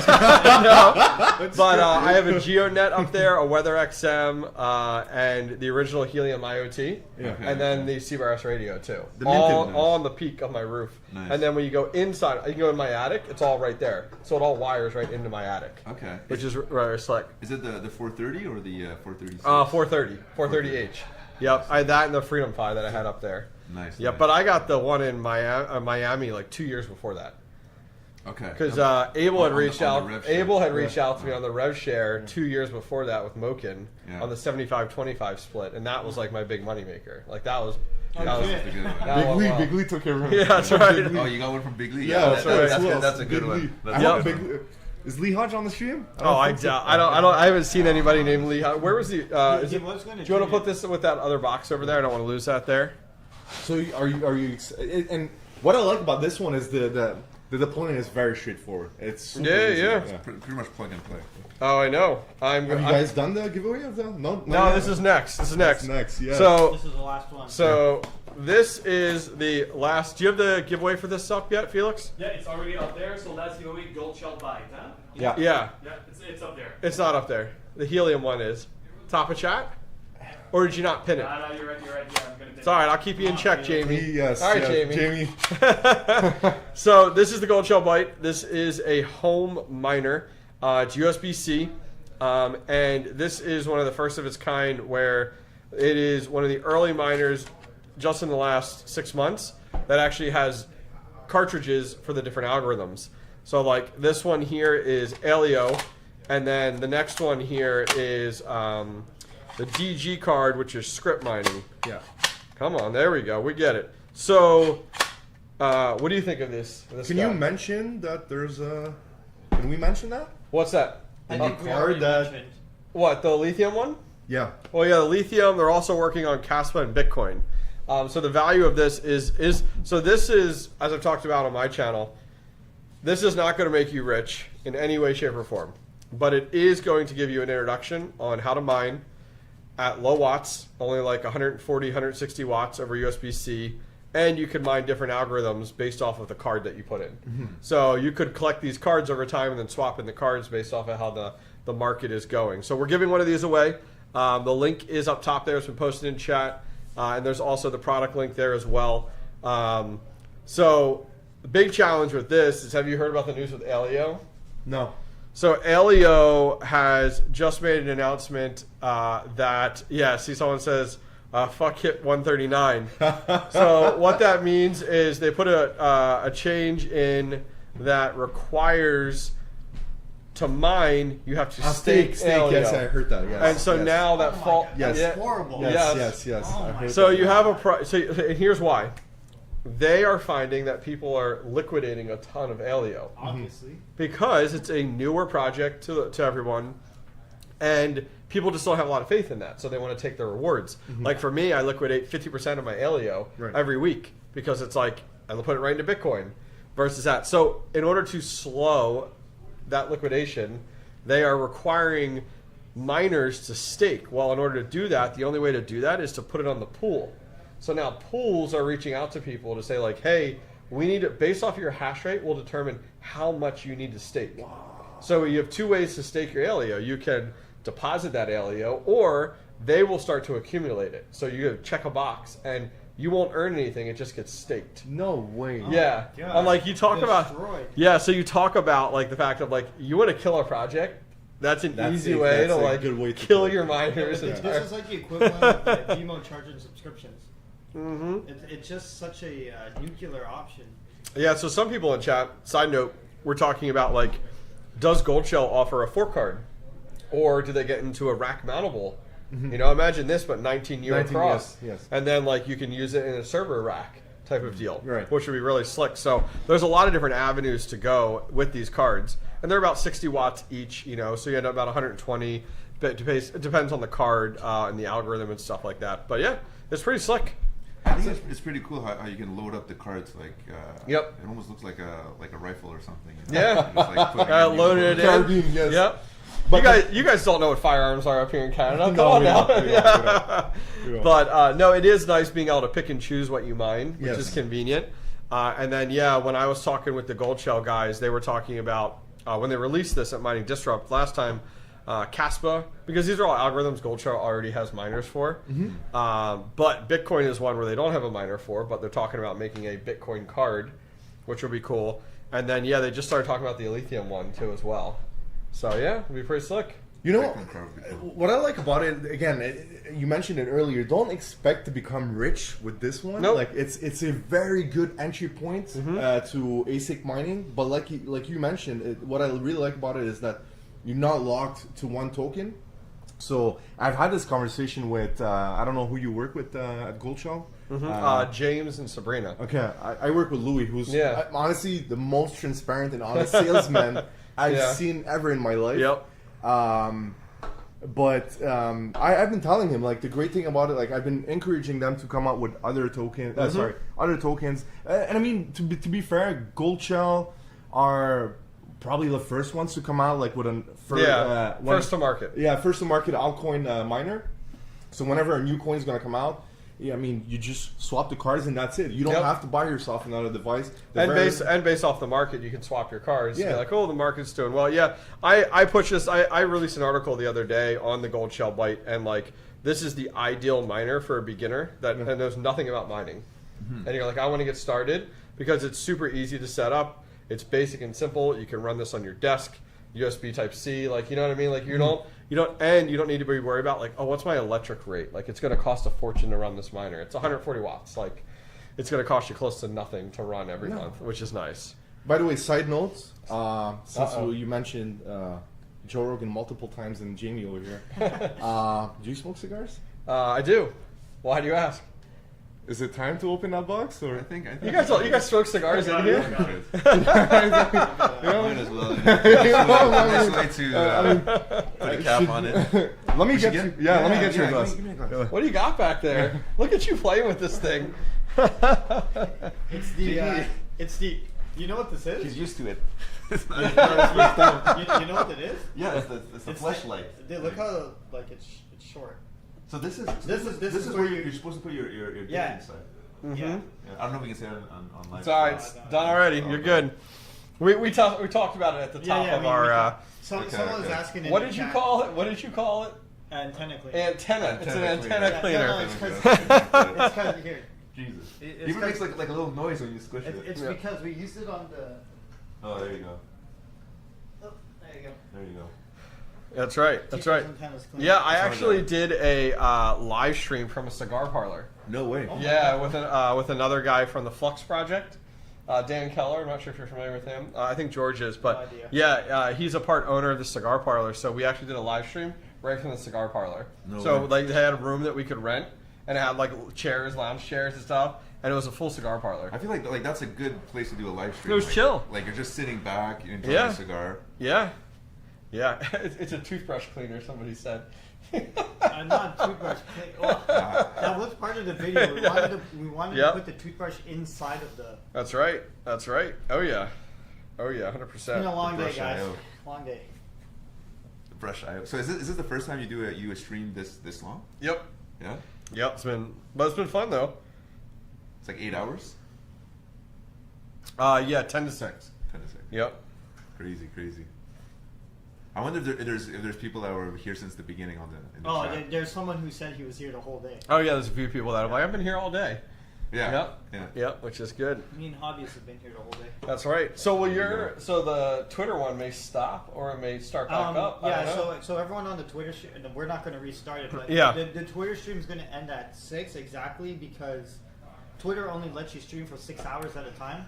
And for those who don't know, we've been technically streaming since 10 in the morning. So I think it's supposed to end at 6, right? 6, yep. Yeah. So if the stream ends abruptly on Twitter, it's because, blame Elon Musk. That's right. There you go. Okay. Yep. All these people. I've been here all day. Yeah. I feel like a lot of people have been here the whole entire day. Let's go. It's been quite the live stream. We covered a lot of stuff in here. Yep. Now you can take all of this. I can send this to my one guy and be like, all right, can you break this up into all different topics? Oh my God, there's so many clips in here. Well, it's good that's kind of broken up by by giveaway, right? So it's Yeah, like, yeah. You know, you kind of know like where in the Correct. Throughout the video. day where the subjects are. Yeah. Yeah, which is nice. Yeah, absolutely. Yeah. I'm kind of curious to like know from the chat like which device was their most like favorite one. You know? Oh, that's a good question. We talked a lot about the Deep Miner and a lot about Wingbits. I feel a like. lot about the Door also. Though. Yeah, Dor we talked about. The I'd Door say was, Deep, Wingbits, and Dor are like our top, probably the ones we like talked about the most. Yeah, Really, which was really. nice. Oh shit, you got the. Thank you. There you go. Oh wow, you got the whole cigar. Oh, you already had one? No, Felix probably. Yeah, here, this one is already cut. Remember Okay. the switch? Yeah. There we go. This one you need to cut it. Where's your flamethrower? Unfortunately, we're not. You guys got a Asher, like a tray? Oh yeah, we need one. You might need one of those. Here. And you got the sprinkler This system is improvised. Well, you could use the Ashlar as an Ashlar. And the Ashlar. The Ashlar, that's good publicity there. Right, yeah. You might want to put your cup not close to that. But we were talking about the miners that people seem to have the most interest in today. But the nice thing is so all the links that we put out today are all trackable. Yeah. So the nice thing is after the stream, we'll be able to go back and be like, wow, this one got the most clicks, like the most interest. Nice. Which will be kind of cool to be able to gauge that, which will be good. Nice. For sure. Yeah. Sure. There's Yep. someone here. Is it Fermati? Yeah, Fermati Pensa. Well, I don't know how to fully pronounce it. My apologies for that, but apparently he's been here since the very beginning. Oh, we had a few people. There was a few. You guys are going to eat off of these when you guys are done, too, which is really funny. But yeah, there are several people. You need a little cigar holder, like right on the mic stands here. Yeah. We definitely need An ashtray? not only an a better ashtray, one, a crypto ashtray.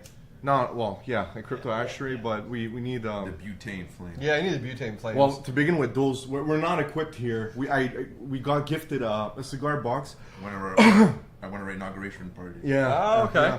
But I have all the equipment at home, not at the office. And Mark was telling me, dude, we need to get a humidifier and a humidor, sorry. Yeah, humidor. And a cutter and a lighter. This is clearly not a lighter for. So did you cigar. guys hear a knife? I heard out there. Is that what I heard? Huh? Or did you guys have a cutter? No, I did it with a knife. That's what I thought. I thought you did. Yeah. Like a steak knife too, you know. Yes, I could hear someone chopping out there, and I'm like, I don't think it's vegetables. That was him cutting the ice. Was it with the knife that we used to unlock stuff, the big one? Yeah, the one we used earlier here. Yep, 100%. I'm the only one who doesn't smoke. What? Oh, the Solana Seeker phone? I don't like that. Yeah. Is that the X-Forge or is that? No. Solana has their own phone. I ordered one. Did you? Yeah, but people buy that because they think they're going to make money with the airdrops. Yeah. But, the problem is, you made money with the first airdrop. Cigar? Will you make it with the second phone? I have no idea. Get me, little boy, here. See, now the party's getting started. I hope you guys are not going anywhere. If you think we're finishing this at 6, ooh. People are getting a little tipsy here. I totally agree with Crypto KJ. Actually, yeah. Dude, Is it cut off? It's such a funny. Hold on, is it cut off? What? Did he cut off his? Yeah, okay. you're good. You want this one? This one's much better if you need it. Emil, you need to go on the channel to the end. I totally agree with Crypto KJ. Munchies are better. He's actually Emil is already on his munchies, even though he didn't smoke. But over here, it's. You guys smoke? No, not us. They're smoking right now. I feel we're gonna get an X account ban. No, yeah, it'll be off. It'll be off there soon. Cigars. Crypto cigar. Crypto cigars. It's legal. Paid to smoke. So let's talk about Entropy real quick.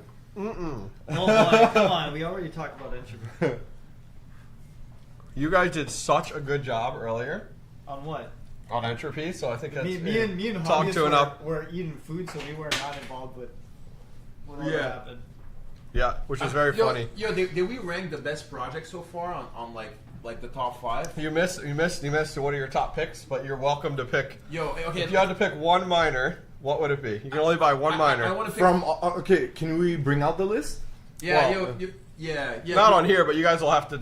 What are your products? What do you got? Okay. So if I had to go, I would go with the most promising projects. Probably. What's yours?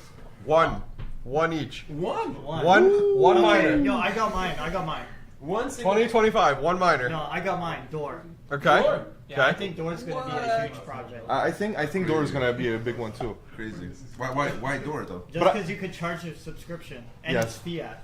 And I think the utility is going to be crazy. Honestly, to have that data on a decentralized way, I think like Uber Eats could use that data to give discounts and shit. You know, if the Dor? Yeah. Okay. If the restaurant is empty. Oh yeah. If the restaurant it could definitely know that this restaurant like go right now get 20% off it for 20 minutes. And I feel like this is going to change retail because. I told that story before, but we had a food app and we were trying to do that.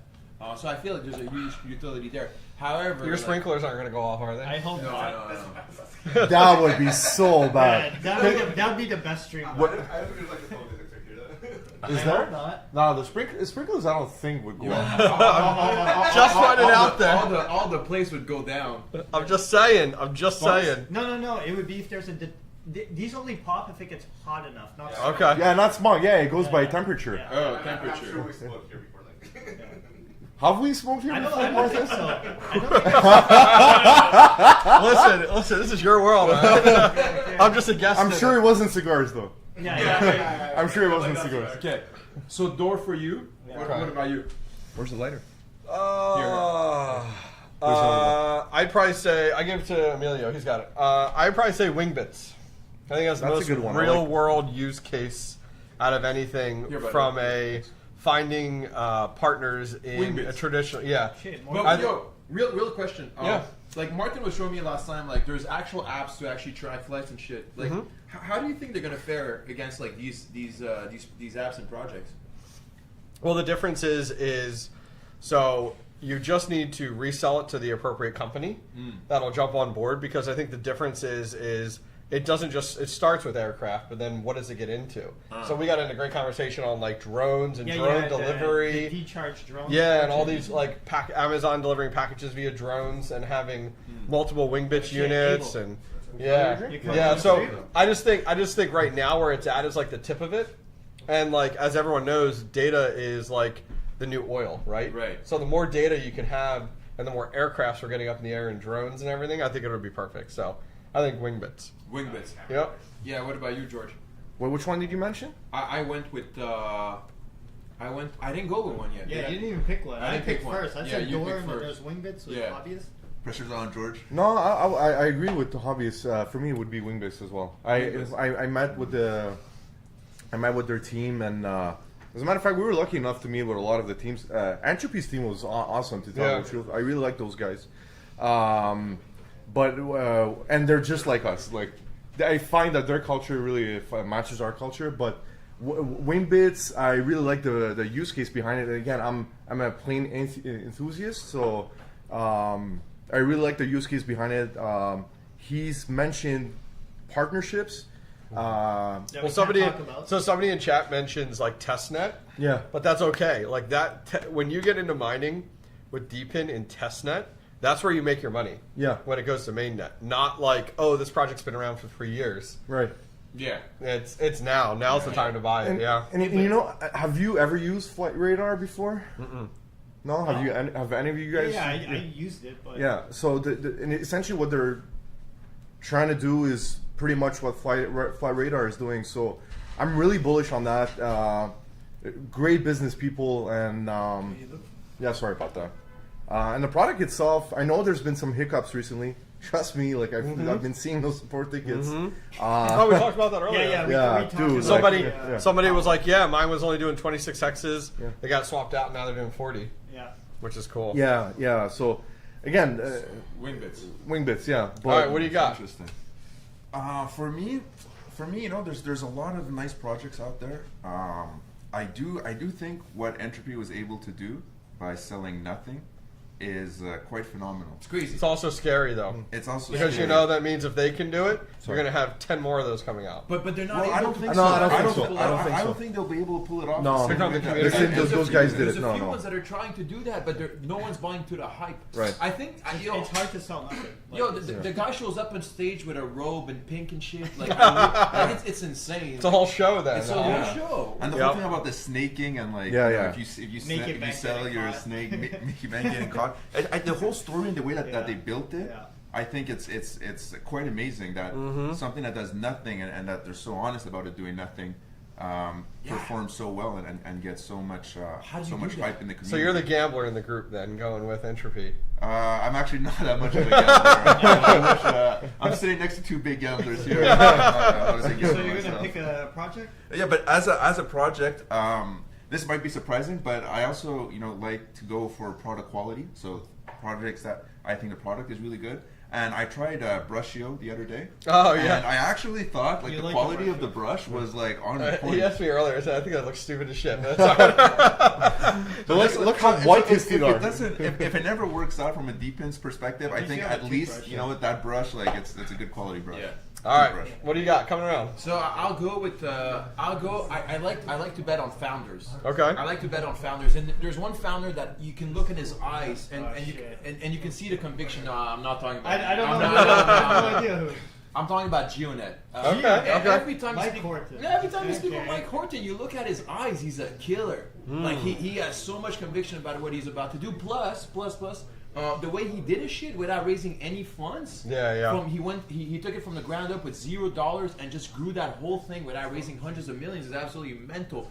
Terrible branding, my bad. But the branding was like so-so. The website was like so-so. The Explorer was so-so, and it still was able to be like such a successful project. So for me, it has to be Geonet. I think Geonet has the most bolt-on. So like you and I have talked about all this today, but with Geonet, it has the most bolt-on opportunity. So I talked about this earlier on like drone deliveries, getting up to centimeter delivery, utilizing the RTK network, or Uber going ahead and like finding people to pick up in a city, right? Like having centimeter. Being able to meet, find someone. Even like us, like last night, we were running across the street to find an Uber. Yeah. But if you had RTK network integrated within Uber, it literally could be up to that same point. You know what I mean? Come on. So I think that is where with Geonet, we talk about like how instead of trying to reinvent the wheel, it's like don't do that. Just partner up with these big companies that could utilize your network. Right. And that's where we as miners can value from it. And the interesting thing about Geonet, I don't think it's going to be like such, it's not going to be a $25 billion company. It has its own niche. It's going to do its own thing, and I think it's going to be successful in its own space. Yeah. So I really like this. And if I had to pick a second, I like Helium Mobile still. Wow, that's because he's still holding his I'm sold on what I see on X. $1 million DAU. But that's sells me. What the fuck? These Okay, are big well, numbers. marketing wise, These are big numbers. Wait, it's not mobile tokens though, I know. It's HNT nowadays. I know. I get Just it. saying. But $1 million DAU, like this is insane. Like I think this is still like impressive. We gotta give. It's also they have a free plan that number only go up. So I know. I'm just saying. I know. Great marketers still. I have to give it to them. Like what the hell? I'm the only one sold on Dor's custom subscription fees for fiat. But the downside with Dor, it's on the wrong network. It needs to be it needs to be on Solana. It's on Constellation. People want the ability to take their profits quickly into something else and different. You know what I mean? Cheers, guys. Yo, we got Will with us. Come on, you boys. Come on. You guys special shout out to Martin from on the support side. Come on, Martin. You didn't Martin, don't be shy. Martin's hiding behind. But we didn't ask Will what's his favorite project. There's like 4 other people on the other side of the screen right now. Actually, big shout out to Rory. Come over here, Rory. I could just take a picture from back here. He's the guy that you never see on camera or anything, and you never hear about him, but yet the most active on Discord, on emails, and on everything. So big shout out to Rory. Finally putting a face. That's right. Yes. There you go. Arbac. For whoever spoke to Arbac on now we're exposing. Arbac, no. Felix, do you have that other camera back here towards the guys in the back? Perfect. Good. Yep. So. Yep. 100%. How about you, Rory? What project would you see? I'm a Wingbits fan. Yeah? Yeah, really? Yeah, I just like that flight tracking. It's a very real use case. It's something you can explain to someone in one sentence. Yeah. This antenna that you run at your house tracks aircraft, and you're compensated in crypto. Done. There you go. There's nothing to really to overcomplicate with it just at all. On the execution side, they just seem really sharp. Yeah. Like everything looks to be done well. I trust the team. I love on Wingbits. We'll all change our mind when TG happens, and it's like 2 cents a day. I'm not saying that, but I'm just. If the founder is listening to this call, and I know someone mentioned him earlier, the CEO is Swedish, and we got the chance. Abel, come here. You. No, me and you. Oh, sorry, it was you and I. We interviewed him. We got to meet him in person. We did like. I know you mentioned Mike as a founder, but the founder of Wingbits is one of the greatest one I've met so far. If not the greatest person that He's I like, met. I can't even get there.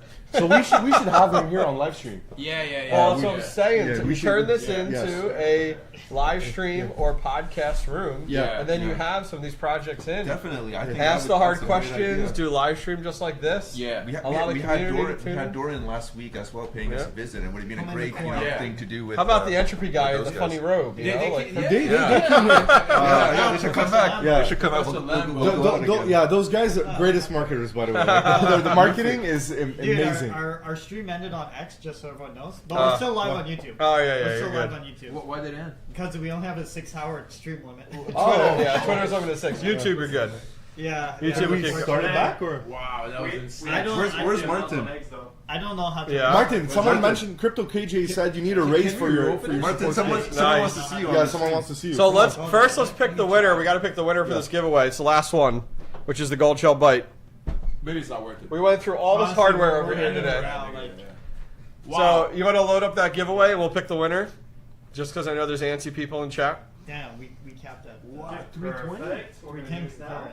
Right now. Is that the highest? It's been, yeah. Wow. Is that a cigarette over there in the corner? We're still. Oh, what? It's No, it looks like a pencil. Pencil. From the baby shower. By the way, I'm gonna write it, but Patrick from Massachusetts. For last piece. Patrick from Massachusetts won. Patrick from Massachusetts. Congratulations on. Is he getting? Yeah, the Goldshell. Yeah, both were. Yeah, both cards. I think we should go with the 2DG I because agree. we talked about with Elio Elio going the direction of staking. Yeah. I think that card's going to be worth nothing in a year. So yeah, me too. I love seeing Bobby's name constantly coming up. Like Bobby, it's Charlie. No, but someone keeps mentioning. No, but he's in here under a name Charlie. Oh, okay, I see. Yeah, he won't stop talking. He loves it. Bobby, how many times have we mentioned that? Yeah, I see somebody in chat. They're saying bring in some of the founders or people from these other companies. Yeah. Martin, please come show your face, Martin. He's like, no, come on. you won't be fired if you don't do it. No, if anything, all of you guys probably spoke to Martin at one point. If you ordered from us, you definitely probably spoke to Martin. Take my spot. Huh? Go ahead, take my shit. All right. So listen, I'll be here next month. We're gonna do another 8-hour event, 10-hour live stream. Right? We should definitely do it like 24 hour. We better have some better shifts then going on. Do some shifts. We'll show what we mined overnight. That's right. That's right. 100%. I feel like most of the streams saw the whole team though, right? Everyone's kind of came on. Did everyone see Felix? Oh yeah, Felix was on earlier. Yeah. He came on. Yeah. Oh, Seb. Sebastian is the only one. Seb came on. No, he came. Yeah? The only person you didn't see is Leah. She's not here today. Yeah. We've got one girl on the team. One girl. Believe it or not. Yes. One girl on the team. It was about time that we pulled the trigger. Like we were only guys on the team. Do you have that lighter? Yes. Mine went out, unfortunately. Who's got the lighter? Emil? I think Emil has it. Oh. Put a bell on him. Yeah, we got it. Here. Oh, that's my Amsterdam coffee shop lighter. That's a yeah, it is. Look, you guys need a real like butane one. You know what I mean? Amsterdam coffee shop. Yep. Traveled half the globe to be here on the stream. That's funny. No kings and winners. So who should we see next on the stream? Who would you guys love to see next on the stream? And we should do it pretty soon, actually.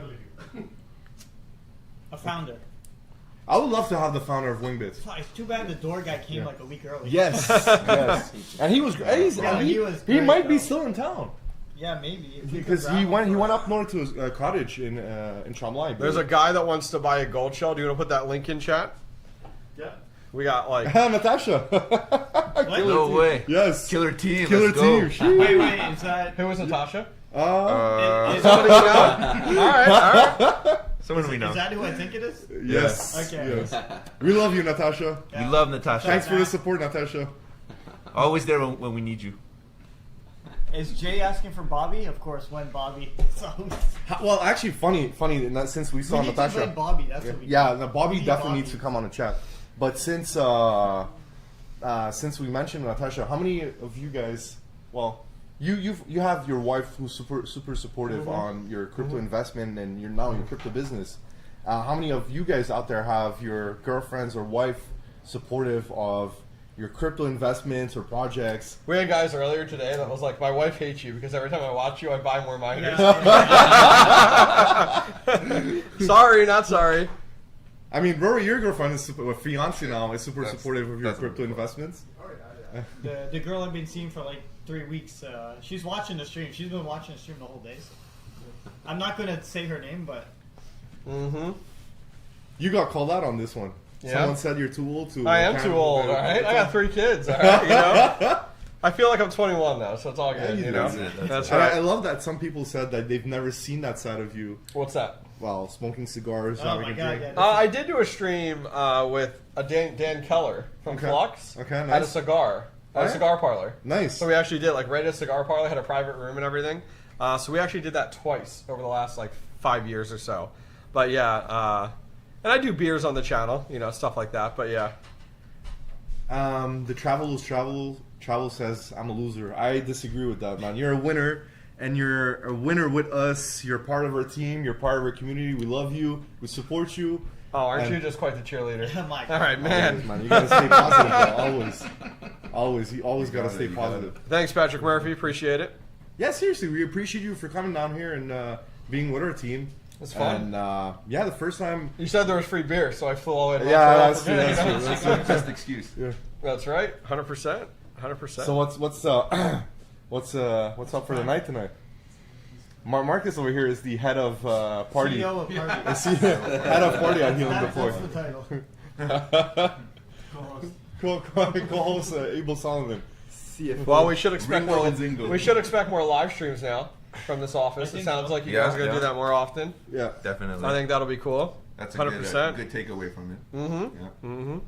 Proof of concept. We know this works. So. Yes. Yeah. Finally, a proof of something that works. Maybe next time we do a in real life thing, an IRL. You know? Oh yeah, we talked about doing like you guys doing a meetup. Yeah, we do a monthly meetup or quarterly meetup. I think there's lots of people from Montreal here, so. Oh yeah, Montreal would be perfect. They hosted a Deepin event. Like, Rory, you found the Deepin event. Someone posted on our forums about the Deepin event, and we didn't even know about it. A random meetup. I was so confused. It's like, what? Well, yeah, I think it should be more like. We should host it. But it should just be like mining, right? Just mining overall. Yeah. What should be the focus? And I was telling these guys that like next month I'll be out in Denver. They're doing a mining meetup out there that they do once a month, sponsored by Compass Mining, and they fly in somebody as a guest speaker, and they have 50, 60 people show up every month that are local miners in the area, and they have a guest speaker. They ask questions, and they do like full Q&A. They have beers. They have like a buffet type of deal. So I'm like, that's perfect. Like the same thing type of deal. You know, you could have a founder from a project come out, be here for that night, you know, talking about their whatever it is, and then the next day you have them on a live stream. You know, that'd be cool. Yeah, exactly. So when are you coming next? Probably I'm full till December, so you know. He's hard to get all the time. We need time to prep. Yeah, I'll send you pictures of food. That's right. And a couple of beers, and I'm sure you'll be back pretty soon. Mm-hmm. So Martin, we didn't hear your feedback on which project is your favorite. What would you pick? Come sit here. Rotate it up. Putting you on the spot. Yeah. All right. Yeah, what's your favorite project you would buy? I would say the Wingbits plus Geonet combo. Yeah. Oh, man, you got everyone just hears each other. Yeah. You guys better start pushing that more. There's a lot of interest in Wingbits. Your hex is taken though. I mean, I feel like it's been the most. Dude, no one even knows the rewards though. Right. You know how we should market Wingbits to be the coolest thing to put together. You guys could do Track George. And so like you go on an airplane from here to California or wherever, and you literally do a video on it, and you have somebody follow along recording you through the airport, like the different planes, and then on the flip side of it you have a computer screen that shows like, oh, Wingbits, and like here's his plane going along type of deal. Like that'd be so cool. A fun little vlog I would style. definitely do it. I've got nothing to hide. You guys can track me. You guys can track me anywhere. Follow the beard. Or you do a contest on this is, you know, can you find George in the community? And you're on a plane somewhere, and you like slowly give hints, to find you on the Wingbits map type of deal. That'd be pretty cool. That would be cool. Yeah. Yeah. Did we hear your Favorite? No, but it's the same as everyone. It's Wingbits. Wingbits? And why is that? Well, first of all, I love planes, so that helps. But Yeah. also, it's a project that makes sense. You know, there's a very limited amount of X's. So I believe that when the tokenomics and the reward comes out, I believe it will make sense. Dude, I'm afraid it's so overhyped now. So I have a question. Where are you from with such a strong accent? I'm from here. I'm from Really? Yeah, French. Quebecois accent. Quebecois, French Canadian. You know what's funny? You're from Montreal? Yeah. No, I'm from up north. And so is French even stronger Yeah, up there? yeah, Ah. yeah. That's crazy. Remember, I was telling you the further you leave the city, like I mean, it I gets. have the most English accent for sure. And yet he's got the most French name Yeah. ever. Like I've never heard him. Don't dox him. Yeah. For those who don't know JD's name. It's already been done. Yeah, it's already been done. Jean David. Oh, wow. Jean David, yes.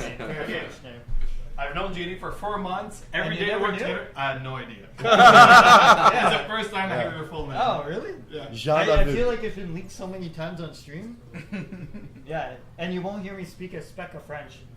One day. Honestly, I went on the date with the girl though. I was speaking French to her friends. I was surprised how much French is spoken in Montreal. Like, Yeah, it's a coming lot. from the U.S. and like just noticing, I was telling him about it. It's like how much French is just used like in Montreal entirely, but everywhere we go, it's like French English. Like before either of us spoke, French or English. Like that's like what they're asking. So in Montreal, you They would could judge. Yeah, well, but I didn't get the chance to finish my story yesterday. But it was forced with by law that they need to approach you first with French before using. First. Yeah, it's such purists. Yeah, in Montreal. like if you want to say hi to someone, you have to say bonjour, hi first. Like It's On English, yeah, he knew. He was here for our live stream when we exposed my name at WeWork. Can you grab me another beer? This guy was listening to our WeWork stream. Me and you, George. Yeah, actually, huh? John English. What is it? Yeah, he likes to say Gene David. Really? Yeah. We're already out of beers. Yeah. So when are we? Oh, maybe that's not what you were saying. Like we don't have any left. Yeah, like why'd you guys drink so? I got 3 sitting here. Why'd you guys drink so much? Gosh. But I see, you can tell he's in support. Like very transparent. Listen, He was very we proactive. got a troubleshooting situation that we gotta need to deal with. Go get beer. All right, if there's no beer, it's fine. It's not the end of the world. We're good. I'm good. I'm not a hard liquor guy. He knows, except for tequila. I did a tequila shot last night. Right, last night. But yeah, but outside of that, I'm like, yeah. What did you guys get? It was like something in Bailey's, right? What was I don't that? know. It's those girls who ordered. It was like a nightcap. Bailey's. I felt like. Yeah. It was pretty sweet. Yeah, that's cool. We love you too. Holloway lives. Oh, I'm not gonna drink whiskey, but No, I heard you guys are out, so it's okay. I'm good. No. I'm not a whiskey man, but I appreciate You it. can't drink whiskey in a coffee cup. You can't. Just, You know, there's a bunch of men that live here. and he's trying to convince you, like, That's so funny. It's tea, actually. Yeah. Drink it one shot. Steve. I'm doing the weird faces. So, yeah, Jean David. Yep, everyone knows that now. Yeah. The truth is out. The truth is out. It's been exposed before. You've been doxxed, JD. That's right. I've been doxxed many times at this point. Mm-hmm. Everyone knows me as Deepin Daddy. Nice. Yeah, Deepin Daddy. All right. So, what is one crypto that you're the most bullish on? Can't be Bitcoin. Starting with you in the back. What do you? Yeah, that guy right there. Best crypto right now? That you're most bullish on, except for BTC. Oh, I got one. So when you think of your crypto wallet, some of you guys have lots, some of you guys have none. But Yeah. what are you the most bullish on outside of Bitcoin? You can't mention Bitcoin. Yeah. I will say Wingbits. So you have the most Wingbits? Bitcoin's not even. No, but it's easy to move. Whatever. Okay, moving on. What do you got? What is it going to be like? Outside of Bitcoin. Entropy. Really? Really? Wow. Mine is Gatcoin. What the hell is that? You know the guy who runs around with the big fake butt? No. You never seen him before? His name's like Frankie. Listen, I stay in the proof of work. No, it's a meme coin. His name's like Frankie. Runs around with a fake butt all the time. He's got his Gatcoin. So. You know, I'm gonna stay away. I'm gonna be realistic here, and stay away from meme coins as much as there's more gains there. As much as I love meme coins, but exactly, I love meme coins on a specific blockchain, which I really like. And I used to hate this blockchain USA before. token. Nah, Solana. I used Solana? to. Okay. I used to have a lot of USA token. Your profile USA picture, token? your profile Yeah. picture. What is USA that? token. It was just USA American token, American coin. It was called. And it was very completely like okay. That's when I made some great returns because it was following politics, and I'm like, okay, that's great. I was like 24 hours following politics, and as soon as like war would happen, the coin would drastically go up. You just have to follow politics with this coin. Doesn't exist anymore? It is. It's still out there. Really? Yeah. I made my profits. I sold it, and sounds like a massive meme coin, though. it was a very good one. Yeah. And Murad was very much. I wouldn't say behind it, but he's mentioned it a couple of times. But yeah, Solana is the one that, and ironically, it used to be one of those tokens I used to hate the most as an altcoin. But I'm seeing all those projects, all those Deepin projects. Like I'm with you. Like I agree that Dor should be on Solana. Why have their own constellation blockchain? But I see a lot of more projects going on. Solana is so easy to build on too. Like why would you pick something that like no one has the ability to liquidate on? Like just crazy. What about you? Well, I'm actually the only one in the team that is not in Bitcoin. You have no okay. I have like no wallets, nothing. Nice. Okay. This guy's fiat only. All right. I would say for me, it will be under Bitcoin in my portfolio is Dogecoin. Dogecoin, and then third under that's Caspa for me. Yeah. Oh yeah. I still have 165 terahashes of Caspa miners running full time. You mentioned. Yep. So I still have loads of Caspa and loads of Dogecoin for sure. So. Did you mine any Doge or? Yes, all of the Doge is mined. Everything's mined. Nice, that I have. nice. Yeah, all of mine. Yeah, but I'm How long ago? I continue. I mean, but like, were you as early? We already. No, he accepted the space earlier than I did. I was literally at launch though. Yeah, he was much earlier than I was. Yeah, I mean, I still buy a miner probably once every 2 weeks, and I bought a lot of Dogecoin miners. I script miners recently, but yeah. This beard is fully real. 100% fake. 100% super glue. Super glue. 100% real. And I don't want to mention how it keeps growing, but yes, special ingredients. He spends a lot of time every day on that one. Yeah, 100%. Everyone knows you as a beard guy.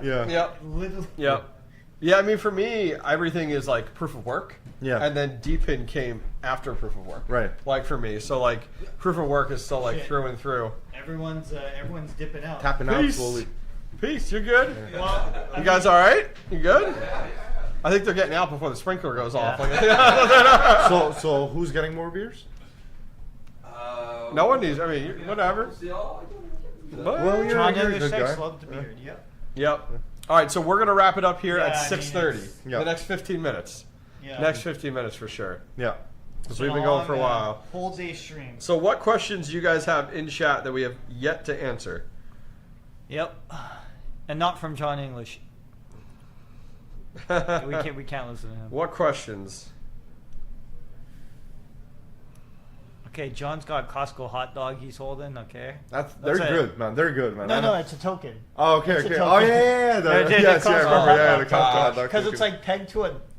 The price of the hot dog? Yeah, because it never changes. It's always like $3. I don't know what I mean. I think it's $1.50. I don't have a Costco membership. I couldn't tell you. Really? No.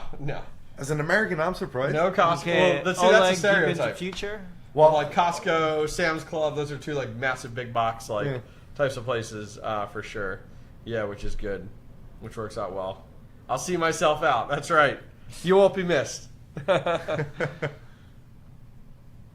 Do y'all mine proof of work at scale at all anymore with the cheap hydro? Yeah, I was talking with him about it. 4-cent electric up here. Yeah, what the hell are you guys doing? Cheap as shit here. You guys need to buy you gotta buy some property near Hydro Dam. But start you investing. know what? The thing is, what am I missing? So they were far more flexible first. But something happened here to move the ASICs out of here. Yes. Did they ban mining? Is mining banned here? It's not a question. It hasn't been banned, but now they're fucking. Sorry for. I'm you're good. We're sitting here drinking alcohol, smoking cigars, and talking about sex toys. You're worried about dropping the F-bomb. Did they see the sex toys? Oh yeah, we talked about them at the top, at the beginning. It's on the Wingbits. At the beginning of. Oh yeah. At the beginning of happy hour, we chatted about it. It's funny because I've seen before getting those sex toys. JD would never. He would never go to the bathroom. And as soon as we got those, okay. somehow. I thought you were talking about ASIC miners. And now it's like somehow like JD goes to the bathroom like 5 times a day. I'm like, yeah. The joke's on them. They're all touching that toy. You know what? His job is to set these miners up and test them. So, I mean, super stroker. They're the best antenna cleaners. They're cleaning the I'm just very surprised that like I don't hear of more people in my community that are like, I'm in Montreal. My electric rate's 4 cents. Like, I'm missing something. 4 cents US. Just to give 4 cents US is amazing. Yeah. So that's why I don't understand. Like, how many Canadian winners did we get today? I know we got the guy from Saskatchewan. How many, Felix? How many from Canadian? Canada? Yeah, how many ones from Canada do you think? I mean, off the top of your head. What? How many winners? How many winners do you think we had from Canada? We had Saskatchewan, Hamilton, Saskatchewan, Ontario, Hamilton. You're right. Maybe 2 or 3. We had someone at from. Least 2. You know what? We had somebody from Romania. Yes. That was. Romania, Pakistan, 2 US. Pakistan's gonna suck to ship to. Oof. That's gonna be a tough one to ship. Yep. Well, sucks for you guys. Yeah, we'll do it. We'll figure it out. Congratulations. For my boy in Saskatchewan, it's gonna be very easy. No tariffs, no nothing. T-Dot, we've got someone from the 6. I'm actually watching the Alouettes tomorrow. Really? What is that? I know you're American, and I agree with you. CFL comes nothing close to American football, but it's still fun to watch. That's cool. A couple of beers and watching tomorrow. That's cough. Alouettes versus the Rough Riders from Saskatchewan, so it's going to be a great game. Okay. But in Germany, 36 or 40 cents. Yep. Yeah. Yeah. No. Here. So it was very cheap, but as crypto mining started to get more popular, and they're like, "Oh, here. I want to see what I find here." I'm very curious because like I don't hear anybody from my community to be like, "Oh yeah, I'm from Quebec or Montreal." Yeah. This picture I just saw on social media. I don't even want to look. I don't want to like. I'm trying to see from this guy. No way. $2.7 billion. Yeah, I don't believe you hold $2.7 billion in a wallet. We've got someone else in Ontario. What part of Ontario? It's very cheap because of hydro, but now they're being assholes. Like you really have to apply for a license. Is that the get? Yeah, well, here municipalities begin pulling the plug on crypto miners. Yeah. I know our electricity cheap. I didn't realize what's the impose. Okay, so they did this in New York. Shout out to him, man. Rizzo, thank you. I got the next beers hobbies. Oh, thanks. Well, we're out of beers. Go to they put a moratorium in right here, the home of Montreal Canadiens. Yeah, so they put a moratorium. So they did this in New York, where they tried to be like, okay, if you're going to mine, which is more not like my community of miners, it's more like we're going to open up crypto mining farms. It needs to be on green power, which is funny to put that here with hydro, because it's like okay, it's there, but that's green. Yeah. 5 what? Yeah. So I think that's probably some of the challenge there. That's so crazy. Yeah. I'm from New Jersey. I love New Jersey. Yeah, dude, we did a lot of installs in New Jersey. I actually like no offense to one of New our York. favorite installers. Yeah, it's from New Jersey. Shout out to Alex. Well, Alex, but another one's in Florida. I mentioned Lee Hodge earlier. I hope he watches this video and sees that stream. Oh yeah, yeah. He actually got one of his deployments. Yeah, I know. I couldn't believe it. Yeah, New Jersey's great. I love this city. Dirty Jersey. Yeah, that's what we I call love their Dirty accent. Jersey. The Jersey. You like North Jersey. South Jersey doesn't really have the accent. North No? Jersey is where you get the accent over there. Yeah. Probably, but you were with me when we went to Philly. North Jersey's accent is like trashy. Yeah, to install. It's like trashy, like wannabe Boston accent. Like it's not as deep as Boston, but 100%. We were with. I remember in the family's house that we were installing. It was. We were on the roof, the flat roof and stuff. Yeah, I remember. What was his name again? It's not like anyone knows, but yeah. But I remember we took advantage of. Was it Stanley's family? Stanley's family, exactly. And when we then had Philly steaks there. Yeah. Great. We had Philly Did you cheesesteaks remember in where you Philly. went? Yeah. What is it? Did you remember where you went? No. No, there's some hole in the wall Philly cheese. Yeah. Could have place, been like it was good. Pat's or Geno's, or there's a few other. Yeah. Don't I've had another one. Did they have you get Whiz, which is the orange cheese that they spray on? It's called Dude, Whiz with. I don't Really? remember. Yeah, it's called Whiz with. So it's your cheesesteak, but then most of the time you do onions on it too. But Whiz with is the fake nacho like cheese type of like deal. the cheese whiz? Yeah, that's what they call it. Yeah, Whiz with is yeah. what they call it. Yep. What are your 17 cents. Someone's asking about the worst projects we have. Not just current, but ever. Can you guys say your worst 3 projects? Oof. I could easily say mine. I think. Well, go for it. Number 1, D-Fly, because I got scammed on it. D-Fly. That kind of evolved kind of into Wingbits, Mhm. which is not a scam. Yeah. So everyone knows. Oh fuck! After that, man, D-Fly is my number 1 hated project though. I don't have anything that's because hard. all of my miners are still up and running. Yeah. A lot of them are still testnet, which is fine. I think the one that's going in that direction is Demo, just because of the subscription model. Demo, 100%. But and they're just shooting themselves in the foot. Like, I was talking about this earlier. So something about Demo, which they should have done, which they still have time to do, is instead of going the subscription model, because my belief is one, they're looking for profits, like to turn actual revenue, but my understanding is they want that model because they're just handing out too much demo. That's what their mindset is.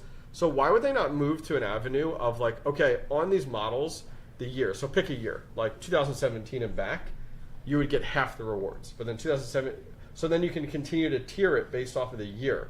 So pick different years. So like 2025 model gets the most rewards, but like a 2002 would get least rewards.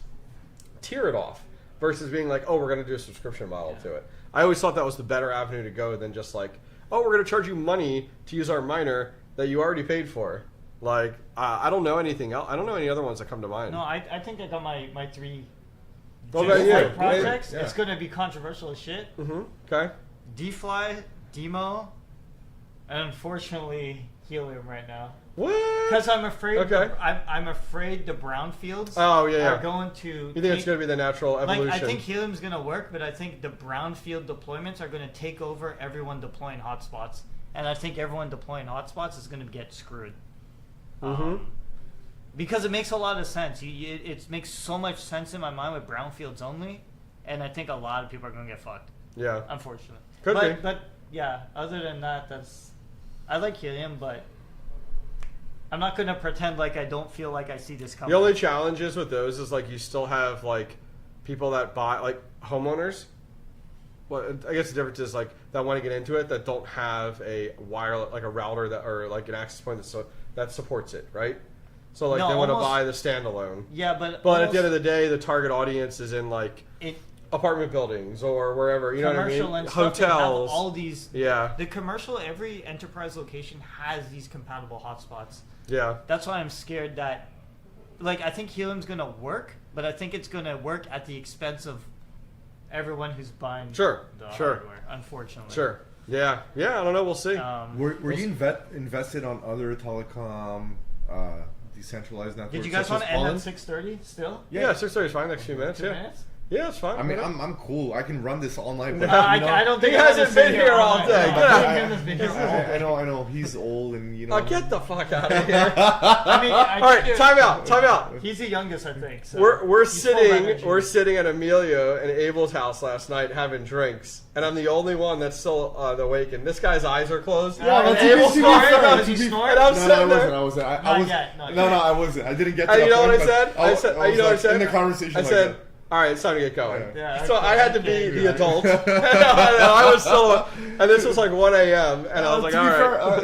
I'll give you that. But to be fair, I had a. But again, you have. I had a rough night. You had that incident with the transaction. The whole week. Yes, the hell. I'm not going to describe on stream. You don't want to see me when it's all good. Ibiza. In Ibiza, that's a different story. That's where right. I'm fully awake the whole week. But, cool. But I give it to you. You're 3 hated. Come on. You gotta pick, or even one. It doesn't. It's nothing personal against the projects. It's just no. I listen. I can't say that Wait, hold on. There is one. Again, I'm very Dude, involved in said support. Helium. You know how many people that's No. It's not about that. I'm very much involved in support. One that I hated supporting, and I wanted to completely get rid of the not sell on our website. Does it start with F? Yes. Okay. I very much dislike Fry Network. Oh, okay. I never ran it or anything. They sell refurbished hardware. Yes. So it's kind of a hit or miss what you get. Okay. Fry is one I very much dislike personally selling. Another one. While you're thinking about it, Chris in chat, we actually talked about Accurast earlier today. Accurast cell phone mining. I don't know enough about it to So yeah, we were talking about earlier. No, not that it's bad, but he was just mentioning on it as a project. So it's something we might want to carry, maybe. Like which one? Cell phone well, so we were talking about cell phone mining from hash because you can cell hasher. Yeah. Right. Luke actually, you had mentioned it, and he messaged me. He was in chat, and he reached out, and he was like, "Hey, I can get together with them. They can resell the unit." So it's a box that has 20 cell phones in it. Yeah. And you can take those cell phones and you can proof of work mine, Yeah. or you can put them on like AI projects, and it will it's super easy to use, and it'll run, and you get paid out for AI compute and everything. It seems interesting. Yeah. I need to look into it. A lot of people were mining Helium. Making Back is here. And shout out to Making Back. We met him in where were we? In Dallas. Where were we in Dallas? Who was he I with? wasn't with you. Who was he with? Making Bank. Is he with a company? No, he was. Okay. Where was it again? He just in every damn project possible. Making Bank. Where East Denver. Was it in Nashville? I think it was in Nashville. Bitcoin thing. Yeah, I think it was in Nashville. Nice. Great guy. We'd love to have him on stream. Actually, he's actually the deployer. So I feel like you're a little too. I'm just gonna exactly. Are you moving it with this here? All right. Well, I think were you on Fallen?